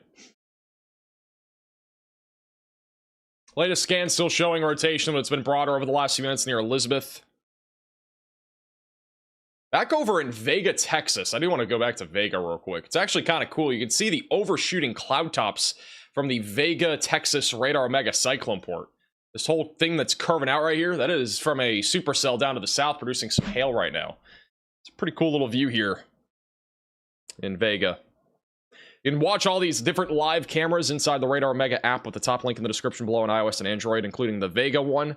There's plenty of other ones too. They've actually been adding quite a bit here to Texas. We got 4 new cameras here in and around the Dallas area. We got 2 in Dallas, and then we got a couple others over in Wichita Falls now. So they are adding to the cameras. There's also some new ones as of recently in Bowling Green, and there's also a couple more, it looks like, coming into Tennessee right now. There's a slew of cameras just here at Cookeville. Pretty cool. Thank you, Gamer, for becoming a member. Welcome to the Velocities. Will I be covering hurricane season? We will be covering hurricane season. You know, one of my favorite things to do is way before hurricanes make landfall is do like these like pre-streams almost for a hurricane. Like those are fun. We can answer a bunch of questions and all that.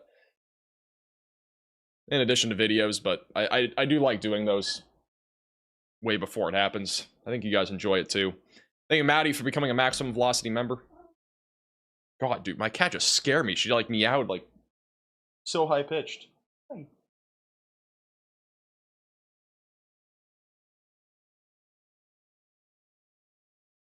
Where's John? He graduated yesterday. John graduated alongside with me. Not sure what his plan is, honestly, right now, but he's officially graduated. Graduated with a bachelor's in meteorology, just like me. Pretty awesome stuff.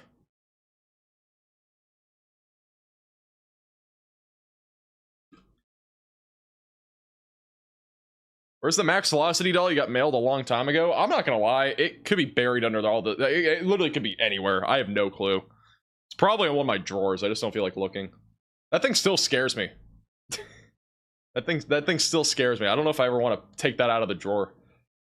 Hey, Bear, for the super chat. What would your advice be for upcoming college freshmen who might be interested in pursuing meteorology, especially someone who struggles with math? That's a good question.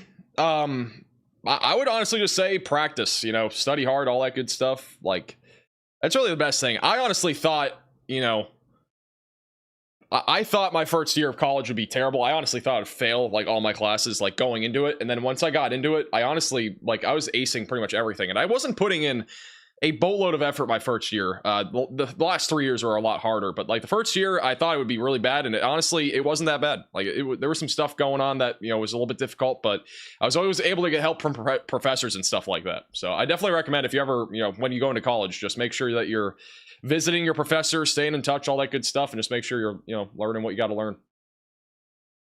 Office hours are probably the best thing that you could do, though. Thank you, Little, for the super chat as well. Speaking of hurricanes, do you think the low ocean heat content right now suggests a quieter season? I wouldn't say so. It's too early to tell. We've had water temperatures around where it's at right now, and still we've had active seasons. But I do think the season's going to be active. I'm not sure to the degree of activity that we'll have, but I would say we're probably going to have like pretty average, if not just slightly above average hurricane season. Hey, Cassandra, for the $20 super chat. Congratulations, Meteorologist Max. I rely on you out here in the boonies, where there's literally no local weather TV, and the nearest weather station is 100 miles away. Thank you for keeping us and my kitty safe. I'm glad I can help. Keeping the cat safe as well. W's for the cat.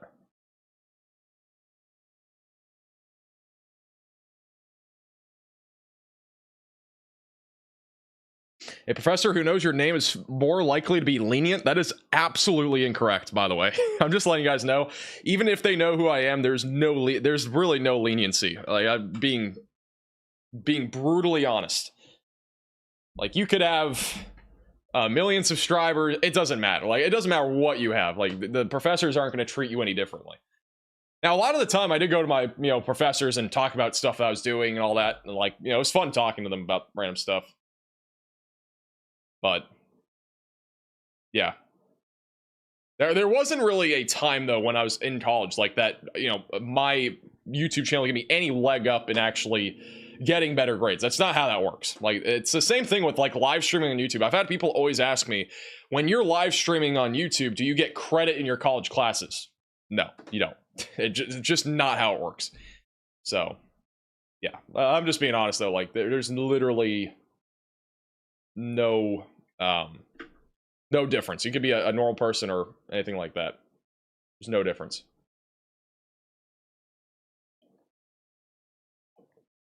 Is Brett exclusive? Brett, I don't think is. I don't think anybody from LSM is. Where's the bench cam? We got no benches out there right now. No benches. Jordan Hall's driving through some of the rain right now on the storm that still has a tornado possible label near Elizabeth, but the rotation's been much weaker.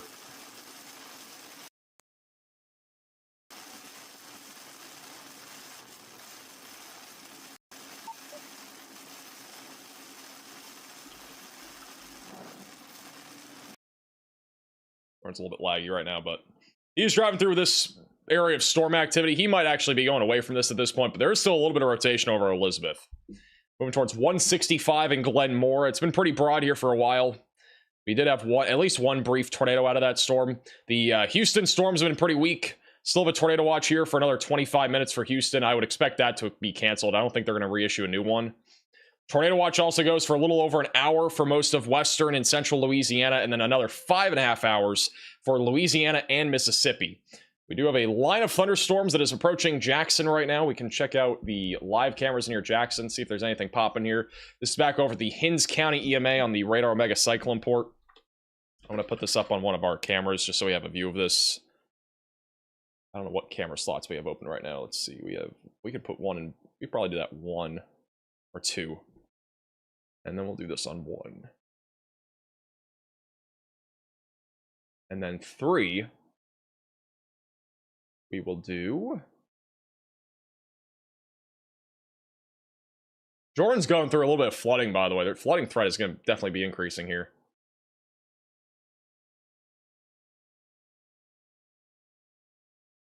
I do Vega. Hey, Deanne, for the super chat, are you 8'7" for reals? I am not.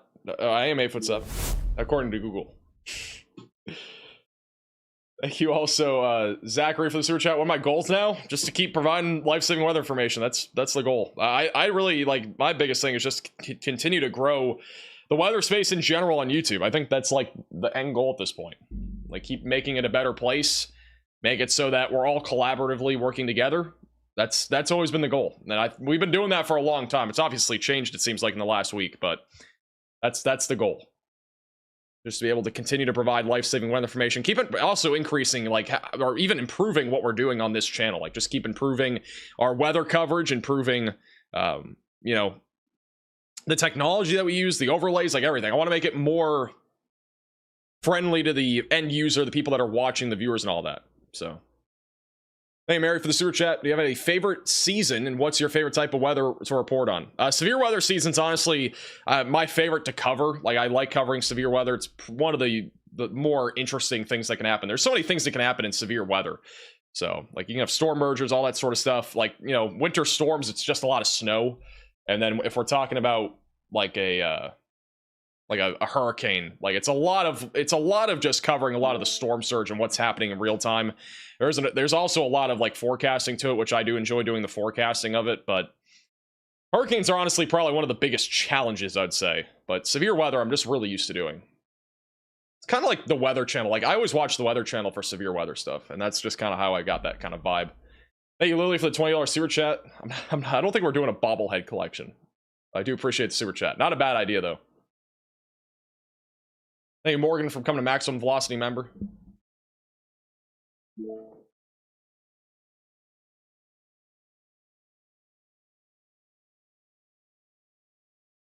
Just sent a picture on Twitter from Dayton, Texas of low clouds. I'll check it out. Thank you for the super chat.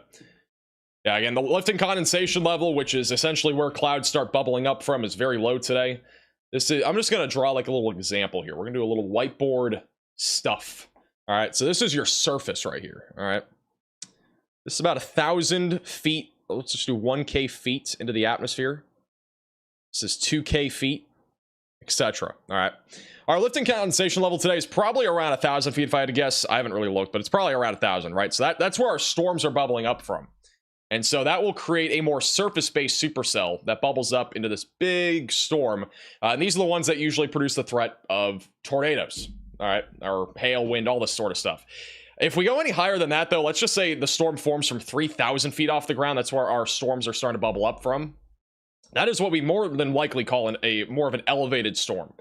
You can't even really see it on the screen, but it's basically an elevated storm. These are usually ones that produce hail, sometimes damaging winds, but hardly ever tornadoes, because you'd have to go 3,000 feet for there to be a tornado. That's pretty hard to do.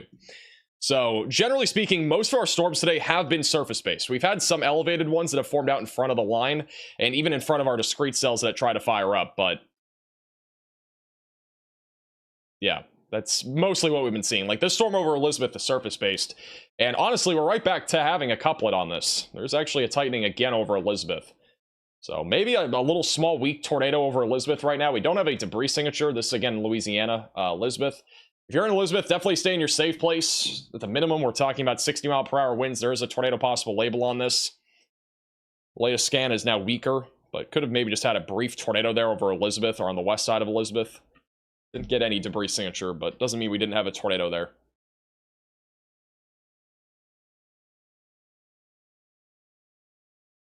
That's why there's not high risk in New Orleans. I mean, there's no high risk in general for anything. Huge shout out to Christine with a very generous $50 Venmo donation. Congratulations. Love your channel. I really appreciate that.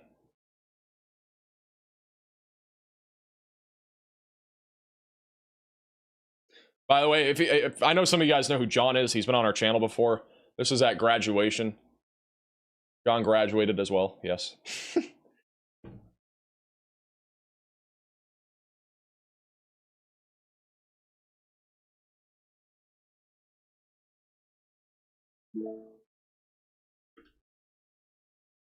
We had a graduating class for just meteorology of about 20 people, I think.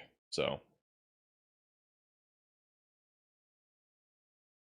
Maggie, Mississippi's under a tornado watch. Do you think it'll get that bad? I think it's going to be mostly a wind threat. This entire segment of storms coming up on Jackson is fairly disorganized. The velocities radar is back, and I'm not seeing anything that's even remotely close to rotating. It should be mainly a wind threat coming into Jackson. Hey, Surreal, for becoming a moderate velocity member.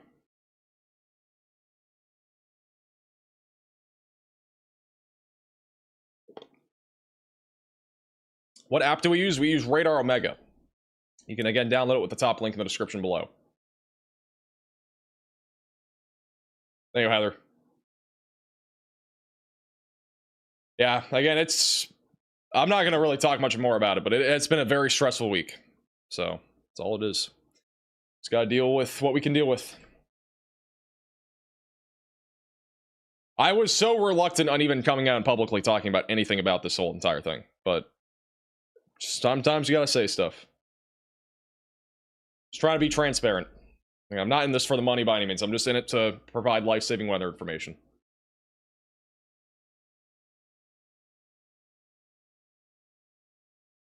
It's always been my mentality. Did I open any graduation gifts today? I think we have more. Again, I'm gonna probably wait till the next stream to do that because I don't actively have any on hand that I've not already opened. There's a few, but I think I've already... I got a couple. And all my Google Chrome tabs just closed. That's exciting. I gotta figure out that issue where my Google Chrome tabs keep closing.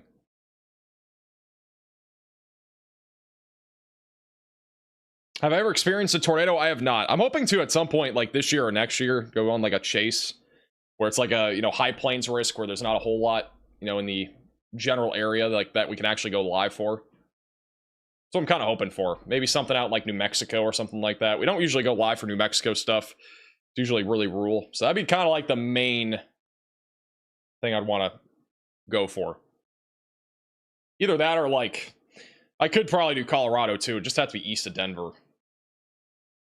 I don't really like missing weather events though. That's the only problem. Is that Vega High School in Texas? That is the Vega High School. Yeah, this is a look at the Vega High School. We have a couple storms down to the south of Vega that are producing hail. But generally nothing much more than that. Just gonna have overshooting cloud tops on the screen there. Pretty high clouds above at the very top of the camera there. Scariest weather you've seen in person? Honestly, storm surge from Hurricane Nicole. That's probably the worst weather I've ever seen. And that honestly was nowhere near what, Ian was or anything like that. That was just like a few feet of storm surge and mostly on the beach. And also in the causeway.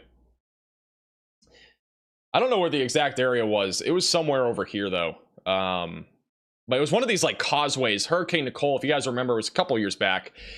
We had basically Hurricane Nicole was offshore, off to the east. All right.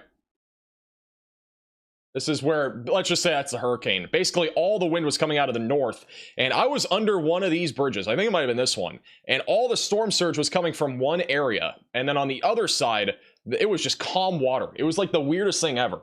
And it was flooding over a lot of the causeway. It was pretty crazy. And again, it was like a low-end Cat 1. It was barely a hurricane.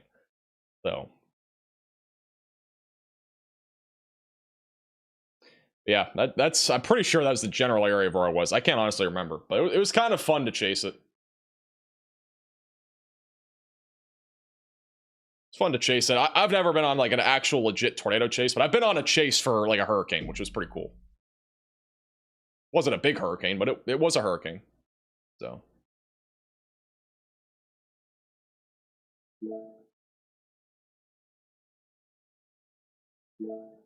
I have a new severe thunderstorm warning. This is northwest of Oakdale near Elizabeth. Broad area of rotation, moving towards Bethel. They've gone ahead and removed the tornado possible label from this. So at this point, we're down to 3 severe thunderstorm warnings. And 2 of them are in Texas, not even in our main area of severe weather. As I've already said, we will be live at least until the new SPC outlooks, which are out here, I think, in the next 15 minutes. We have 3. Where's the other one? Where's Star, Texas? Oh, that's way down here. We got a severe storm all the way down in southwest or southern Texas near Rio Grande City. That is for 2-inch hail and 60-mile-per-hour winds. Hey Vince, how's it going? Hey Vince, I'm down to work together again, by the way. I'm being real. Appreciate you tuning in.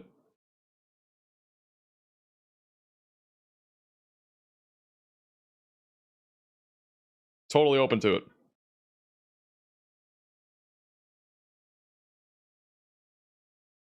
When's the next severe weather threat in the Midwest? It's probably going to be another, like, week or two. Did I eat my Popeyes? No, it's gone cold. I'm going to have to air fry it after. I'm waiting for the next SBC outlook at the minimum.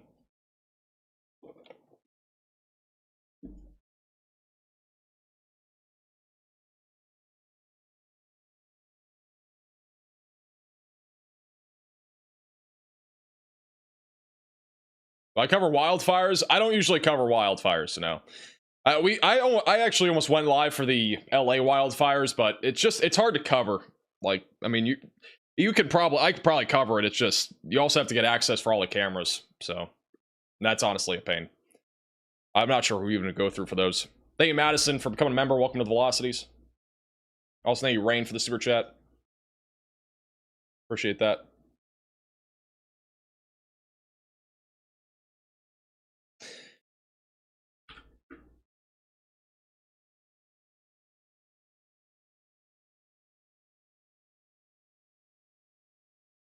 Nice cut, thank you.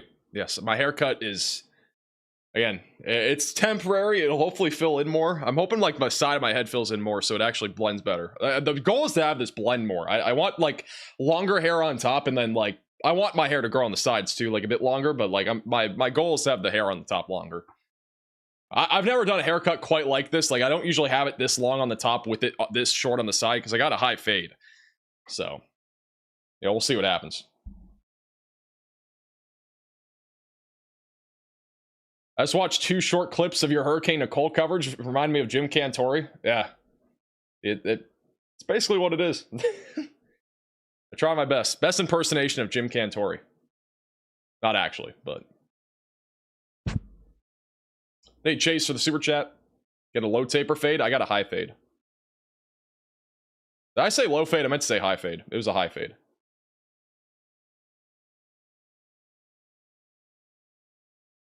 Should play like basketball. Being 8'7", you might have to play basketball. So just me, there's always a cop at the bottom left. It's a construction area. There's always a cop there for some reason.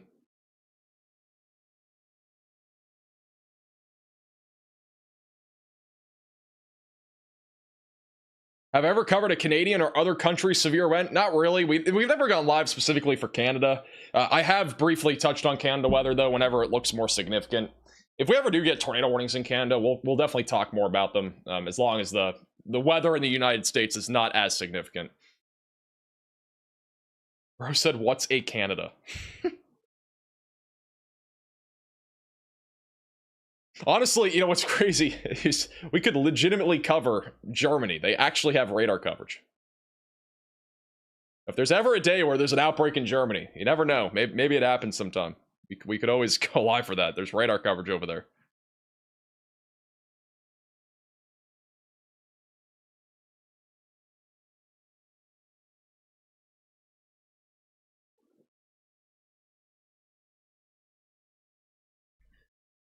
Might be the lowest latency stream you've ever seen. Is it actually that low? I don't think there's any problems. My bitrate is like 12,000.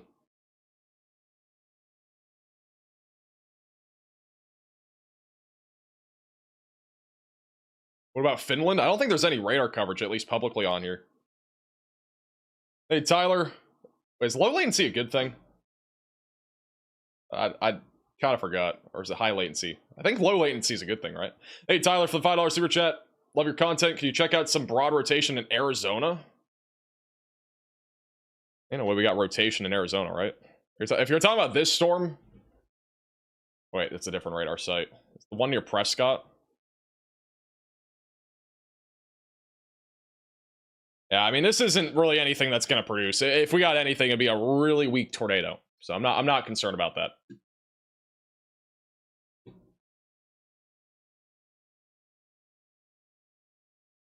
Very weak, if anything. It's mostly just going to be gusty winds there near Prescott Valley.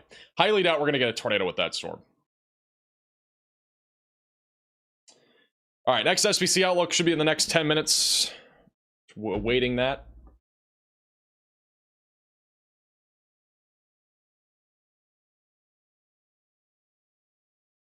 What do I do besides weather coverage? Like for hobbies, I go golfing. It's probably like the biggest hobby.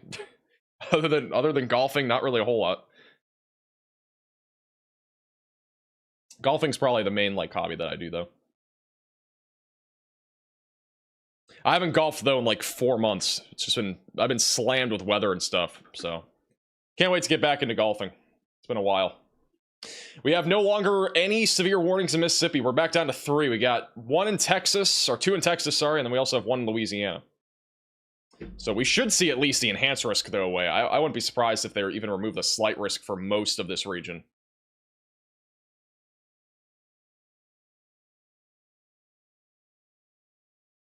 They have continued the moderate risk of excessive rainfall across Louisiana, Mississippi, and Texas. So deep south, be ready again for a lot of rain here over the next few hours. We've already seen a lot of flooding in Texas today. It's going to continue in Louisiana, Mississippi. Flooding roadways are not something that you want to see, but it's going to happen. Also back over in Texas near Lease, Beeville, Victoria, and as well as Port Lavaca, Corpus Christi, Kingsville. Large hail threat will likely extend along the Texas coastal plain for the next few hours. A watch is likely going to be issued for this area. That would be for that would be a severe watch. No tornado watch here. Again, mainly for large to very large hail, up to 3.5 inches in diameter, and damaging winds up to 70 miles per hour. Thank you, Karen, for the super chat. Appreciate that.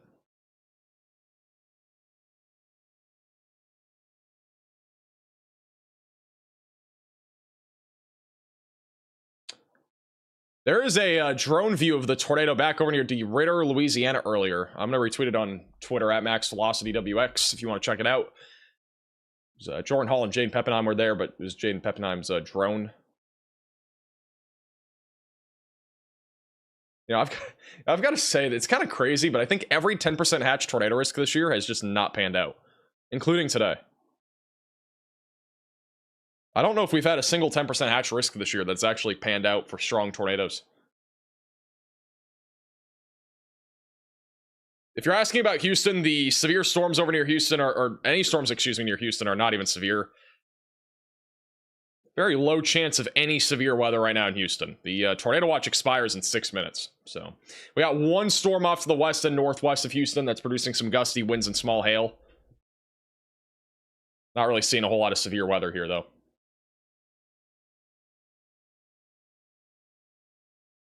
A little bit of rotation, maybe aloft. Not really much, though.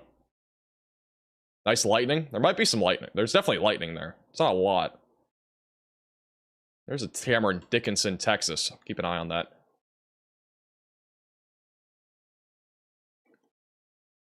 Hey, Judy, for the 12 months. Appreciate that. Congratulations on your graduation. Thanks for keeping us safe. I appreciate that. Thank you, Judy. How many tornadoes have there been today? Probably 3. Probably 3 if I had to guess. This is back over in Vega, Texas on the radar mega cyclone port. There's actually, we missed this, I think, but there's actually been mammotus clouds here in Vega. Little Dippin' Dot clouds. I think we might have missed that, but pretty cool view there.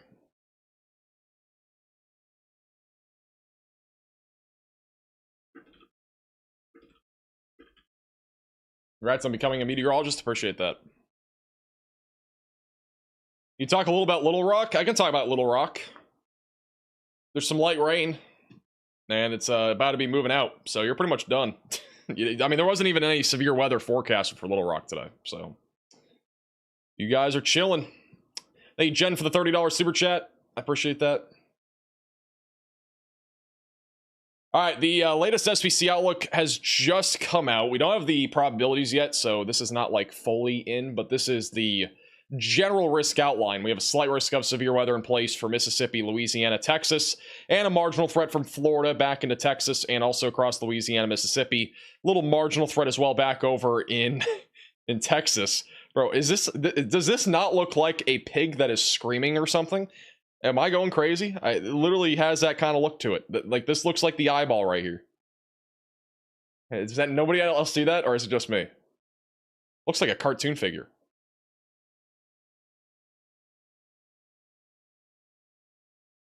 It legitimately looks like that. It just needs some, like, teeth or something.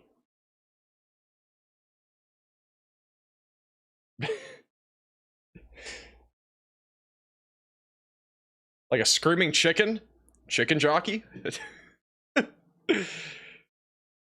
I can't unsee it. I mean, I can see it. We just need like a side-by-side photo of something that looks exactly like that. Looks like they're on, like, it looks like this thing is on a roller coaster or something.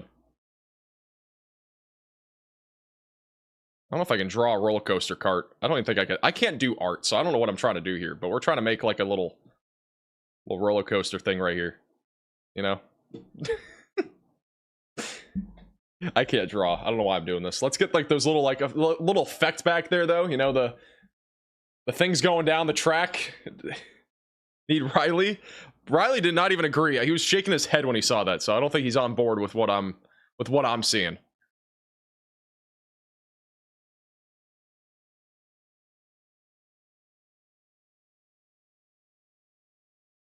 All right, new SBC Outlook has just come out. And it's actually pretty interesting. Let me see if it's updated on the website.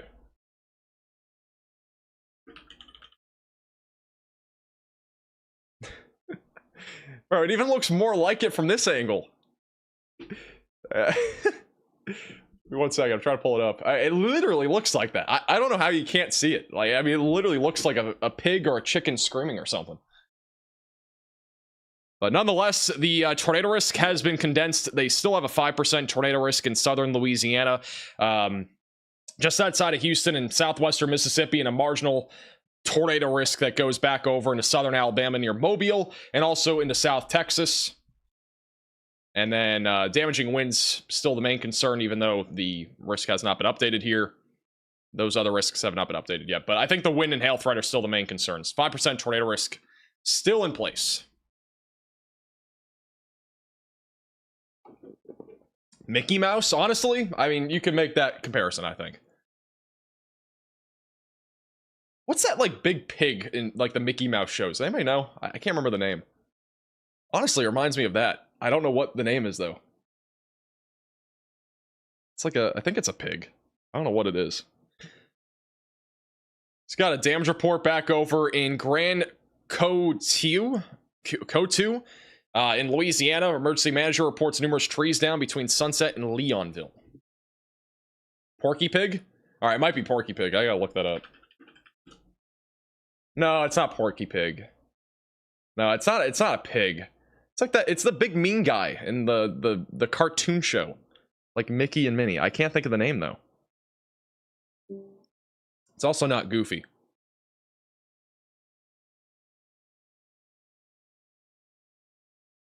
Porky Pig is not Disney. This is not Porky Pig. Pete? Yeah, I think it's Pete. I don't know why it reminds me of that. I have no clue. Just reminds me of that for some reason. Hey, Verl, for becoming a moderate velocity member. Also, shout out to Smoke with the $10 super chat. Congratulations on your graduation. I appreciate that. Thank you, Smoke. Pete is a dog? It's a wolf? Yeah, I don't think it's a dog, but it's probably a wolf. We no longer have any severe warnings in any of Louisiana. We got 2 in Texas, and that's it. It's really just this big hailstorm coming into Rio Grande City, and then the other storm back over to the east of Lubbock.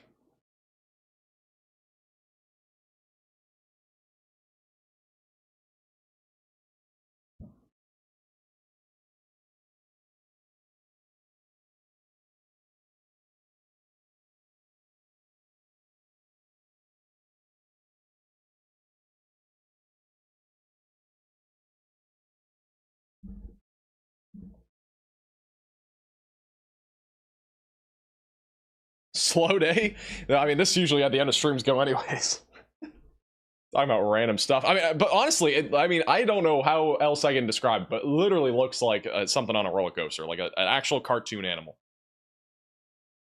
Like, this outlook literally looks like it. I mean, this is the eye. This is like an ear. This might be an ear too. I don't know. Maybe that's the nose, you know? Like, it just how it goes. I don't know what else to tell you.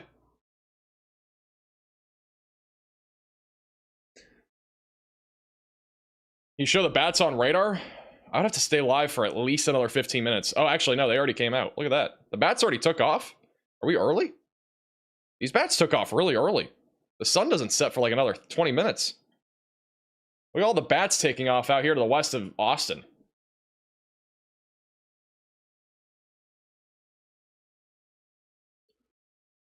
All the bats took off, honestly, pretty early. It's weird.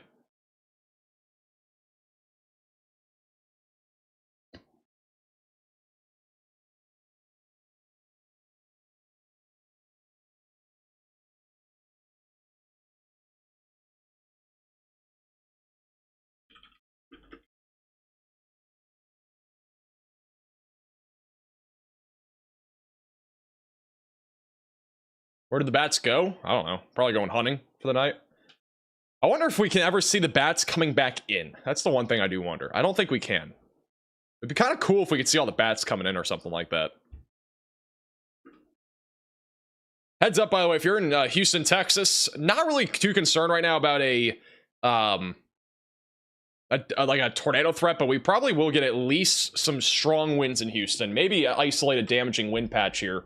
Velocities are a little stronger right now near I-10 coming up into Houston. Hey, Alex, for the $20 super chat, just got into the stream. Wanted to give you the biggest congratulations on officially becoming a meteorologist. Max Velocity, awesome, man. Can't wait to see what the next chapter takes you. I appreciate that. Thank you for the super chat once again. I really do appreciate all of your support today. It's been insane. Also, this is our new severe thunderstorm watch that goes until midnight tonight in South Texas. Scattered hail up to the size of apples is possible. Isolated damaging wind gusts up to 70 miles per hour is also possible. And additionally, there is also a chance for frequent lightning. This is also from the National Weather Service of Las Vegas. There's a haboob happening right now back over in Mohave County. That is near where we had that hailstorm. So very low visibility is possible on Highway 66 north of Kingman.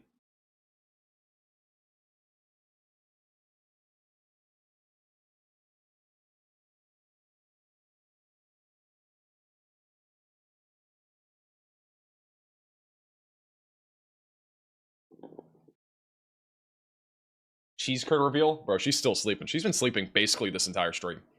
I think she's just used to me going live now. My city being mentioned on stream, and it's not a bad thing. That's a W. I've had some people message me and say, like, I'm just waiting for the day you say my city name. I'm like, all right. I don't know if that's a good thing or a bad thing, but hopefully it's a good thing.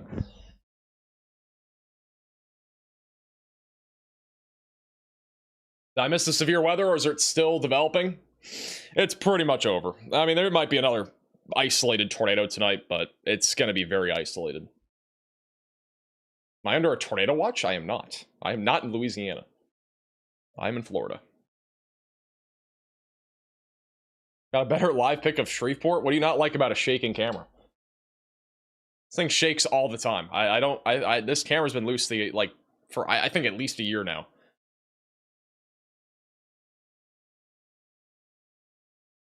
It's just loose.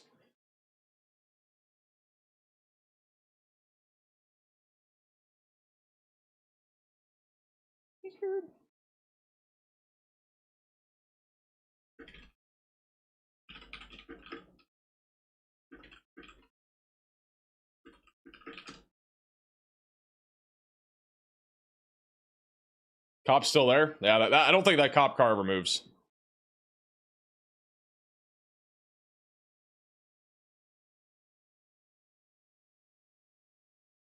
Thank you, Morel, for becoming a 12-month member. Appreciate that. Thank you. Appreciate the congratulations.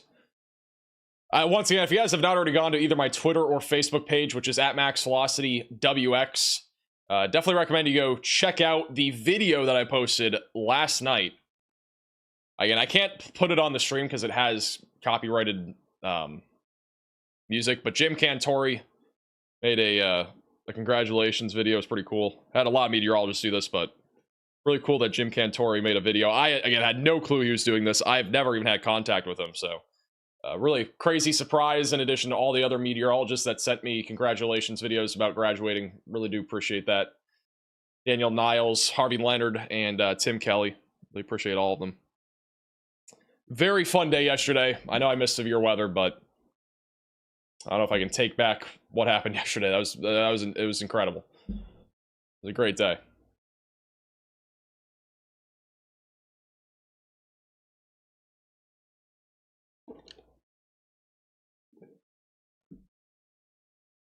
Thank you, Rain, for becoming a member. Welcome to the Velocities. Also, thank you, Goslin, for becoming a member, and also Moral again for the 12 months. All right, let me do something really quickly here. Need to...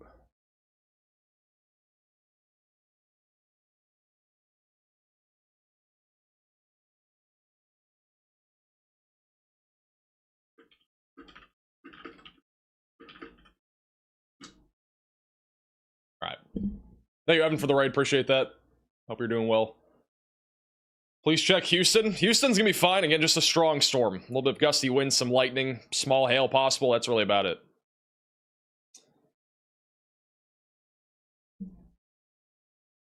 Not really expecting much more for Houston. Severe weather should be ramping up, though, over the next hour in South Texas. And then again, back over in Louisiana and Mississippi, we're mostly just talking about isolated severe weather from here. I don't really expect much of a risk of tornadoes, even though we do have actually a little bit of rotation just off to the west of Woodville. Little area of convergence heading towards 61. Something to keep an eye on. But aside from that, again, the tornado threat very low at this point. The damaging wind threat's pretty low. The hail threat's pretty low. Everything's pretty low. Except me. I'm 8'7", you know?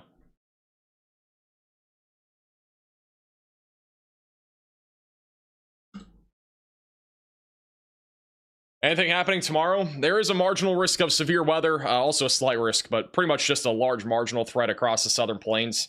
I don't think there's enough tomorrow to go live unless something uptrends, but we have a slight risk around Houston and San Antonio again for hail and wind.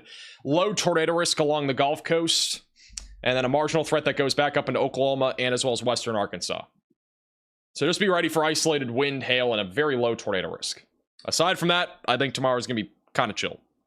I don't think there's enough to go live tomorrow. And then by Thursday, which is tossing trampolines on Tall Trees Thursday, another large marginal threat of severe weather from the Gulf Coast and also the Mexico-Texas border all the way back up into Virginia and as well as Maryland. Hey, Cole, for the super chat. Appreciate that. Tell us what that image looks like. This looks like a weird dinosaur right here. So that's what this looks like. Yes, tomorrow's outlook, I couldn't even tell you. And then today's outlook, again, looks like some sort of like animal, some sort of cartoon animal going down a roller coaster. I'm just so creative. I have the artistic ability to be able to decipher that that's a pig going down a roller coaster.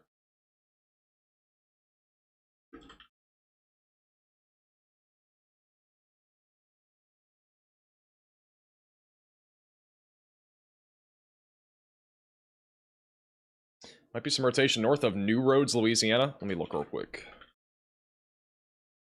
Getting some lightning in Houston. Yeah, lightning could be a little bit frequent. Are you talking about this storm? Yeah, this one is, I think, rotating a little bit. A little bit of rotation east of Fort Adams. Again, I'm not super concerned about this, but one roulette tornado as this moves towards Wilkinson and Woodville in Mississippi. It's really the only storm that I see any remote rotation on right now. Back over in Jackson, we got some strong storms coming through, but nothing really too severe. Our line of storms is just east of Vicksburg. And it's right along I-20 coming into Jackson in the next 15 minutes. So be ready for gusty winds in Jackson. The tornado threat is pretty much zero at this point in this area, or at least very, very low. It'll be mainly a wind threat.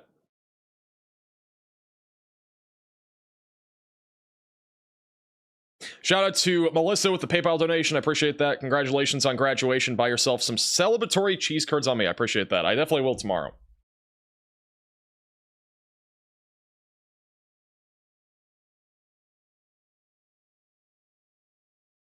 We have pea-sized hail in Cooperfield, northwest side of Houston. Appreciate the report. So yeah, small hail right now on the northwest side of Houston out of this strong storm, but nothing severe.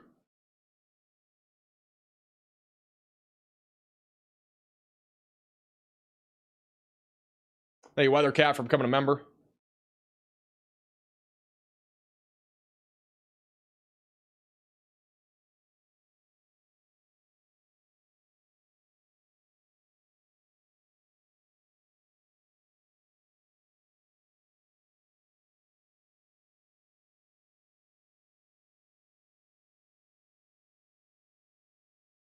Would I ever do a meet and greet?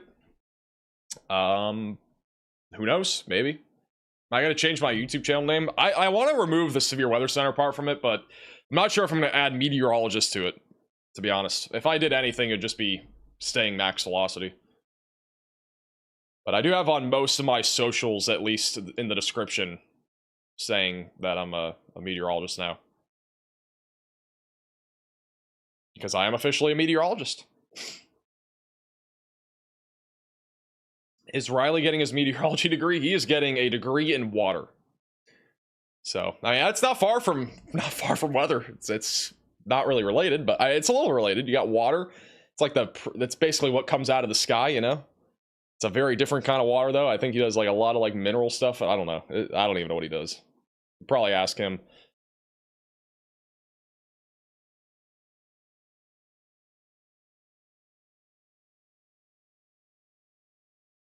I don't know. Hydro something? Hydrology? Hydrology. Yeah, there you go. It's basically water. A water degree. First severe warning in our watch that's been issued after our watch was issued. Back over near Victoria, Texas, for ping pong ball sized hail and 60-mile-per-hour winds going into Golad over the next few minutes. So if you are in this warning, definitely stay away from windows.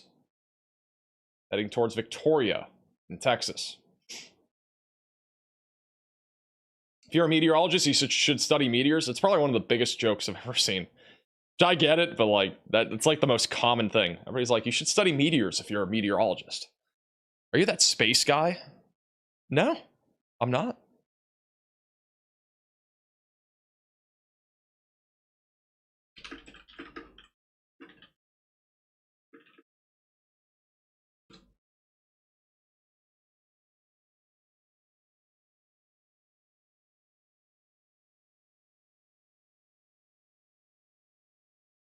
Thank you, Cobra. Appreciate it. Thanks for the congratulations as well. Thank you. But by the way, there's been like thousands of comments on congratulating me. I do appreciate all of them. I cannot respond to all of them, but I do appreciate you guys a lot. Thank you, Dusty, also for the 1 month. Max Lightyear? Oh my goodness. Not the Buzz Lightyear. No way we're going back to Buzz Lightyear.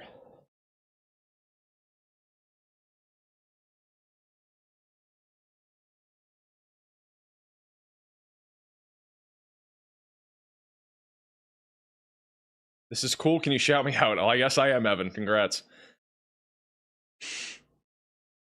Bring back the costume? I honestly, you know, fun fact, I don't know where that went. That Buzz Lightyear costume, it could be in a closet or something. I have no clue. It disappeared after that time I used it. Hairline is cooked. At least my love life isn't cooked. Actually, no, it is. Never mind. That's a bad comeback. My bad. I don't even have a girlfriend. I can't talk. All right. Moving on. Any update in Houston? Just a strong storm, nothing severe. Gusty winds being the main concern. Thank you, Mike, for the $10 super chat. Appreciate that.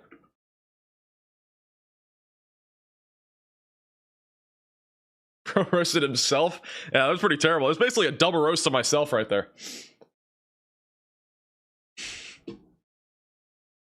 Tell the ladies you're huge on YouTube. That's the worst thing you probably do. I'm good. Nobody needs to know who I am.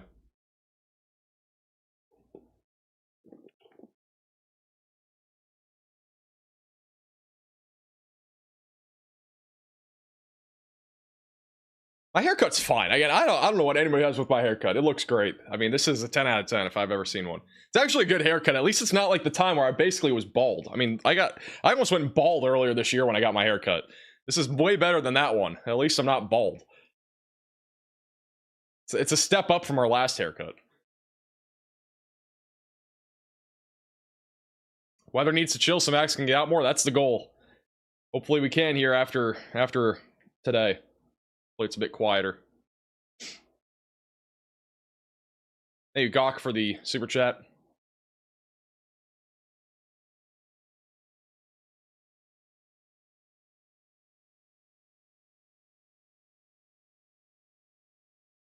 Grow a mustache. I mean, for the record, this might be sad, I don't know, but I have not shaved my mustache area in like 2 years at least. More because I don't want to keep shaving it, because it would be annoying if I had to. So I've just left it be. I think it's been 2 or 3 years since I've shaved anything in my mustache area. Everything else, I have to shave pretty much every day.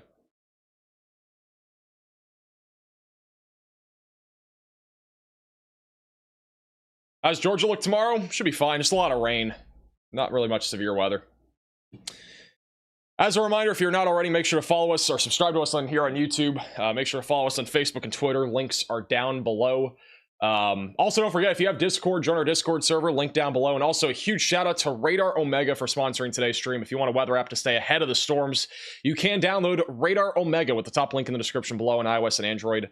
Lots of cool features, including computer models and satellite imagery if you become a subscriber inside the app. Tons of live cameras and storm chasers. We're hoping to add more storm chasers to the app here soon. We're kind of working on that right now, so stay tuned for all that good stuff. Other than that, we're going to go ahead and have Riley do some coverage here for the next hour or so. So if you guys want to go watch Riley, you'll be redirected on this stream. If for some reason you get lost along the way, the link will be in the chat. You can also just look up Mr. Dibble on YouTube, and he'll be live here probably for an hour, just covering any remaining severe weather that we have left over, which is mostly going to be the monstrous amount of storms that we still have in Louisiana. Flooding risk will continue and all that stuff. So thank you also, Sassy, for the super chat. I appreciate that. All right, thank you guys all so much for watching. Thank you all for the graduation wishes as well. Again, stay tuned, and you'll be redirected again to Riley's live coverage for about an hour, and we'll see you guys all again in the next one. Have a great, safe rest of your night.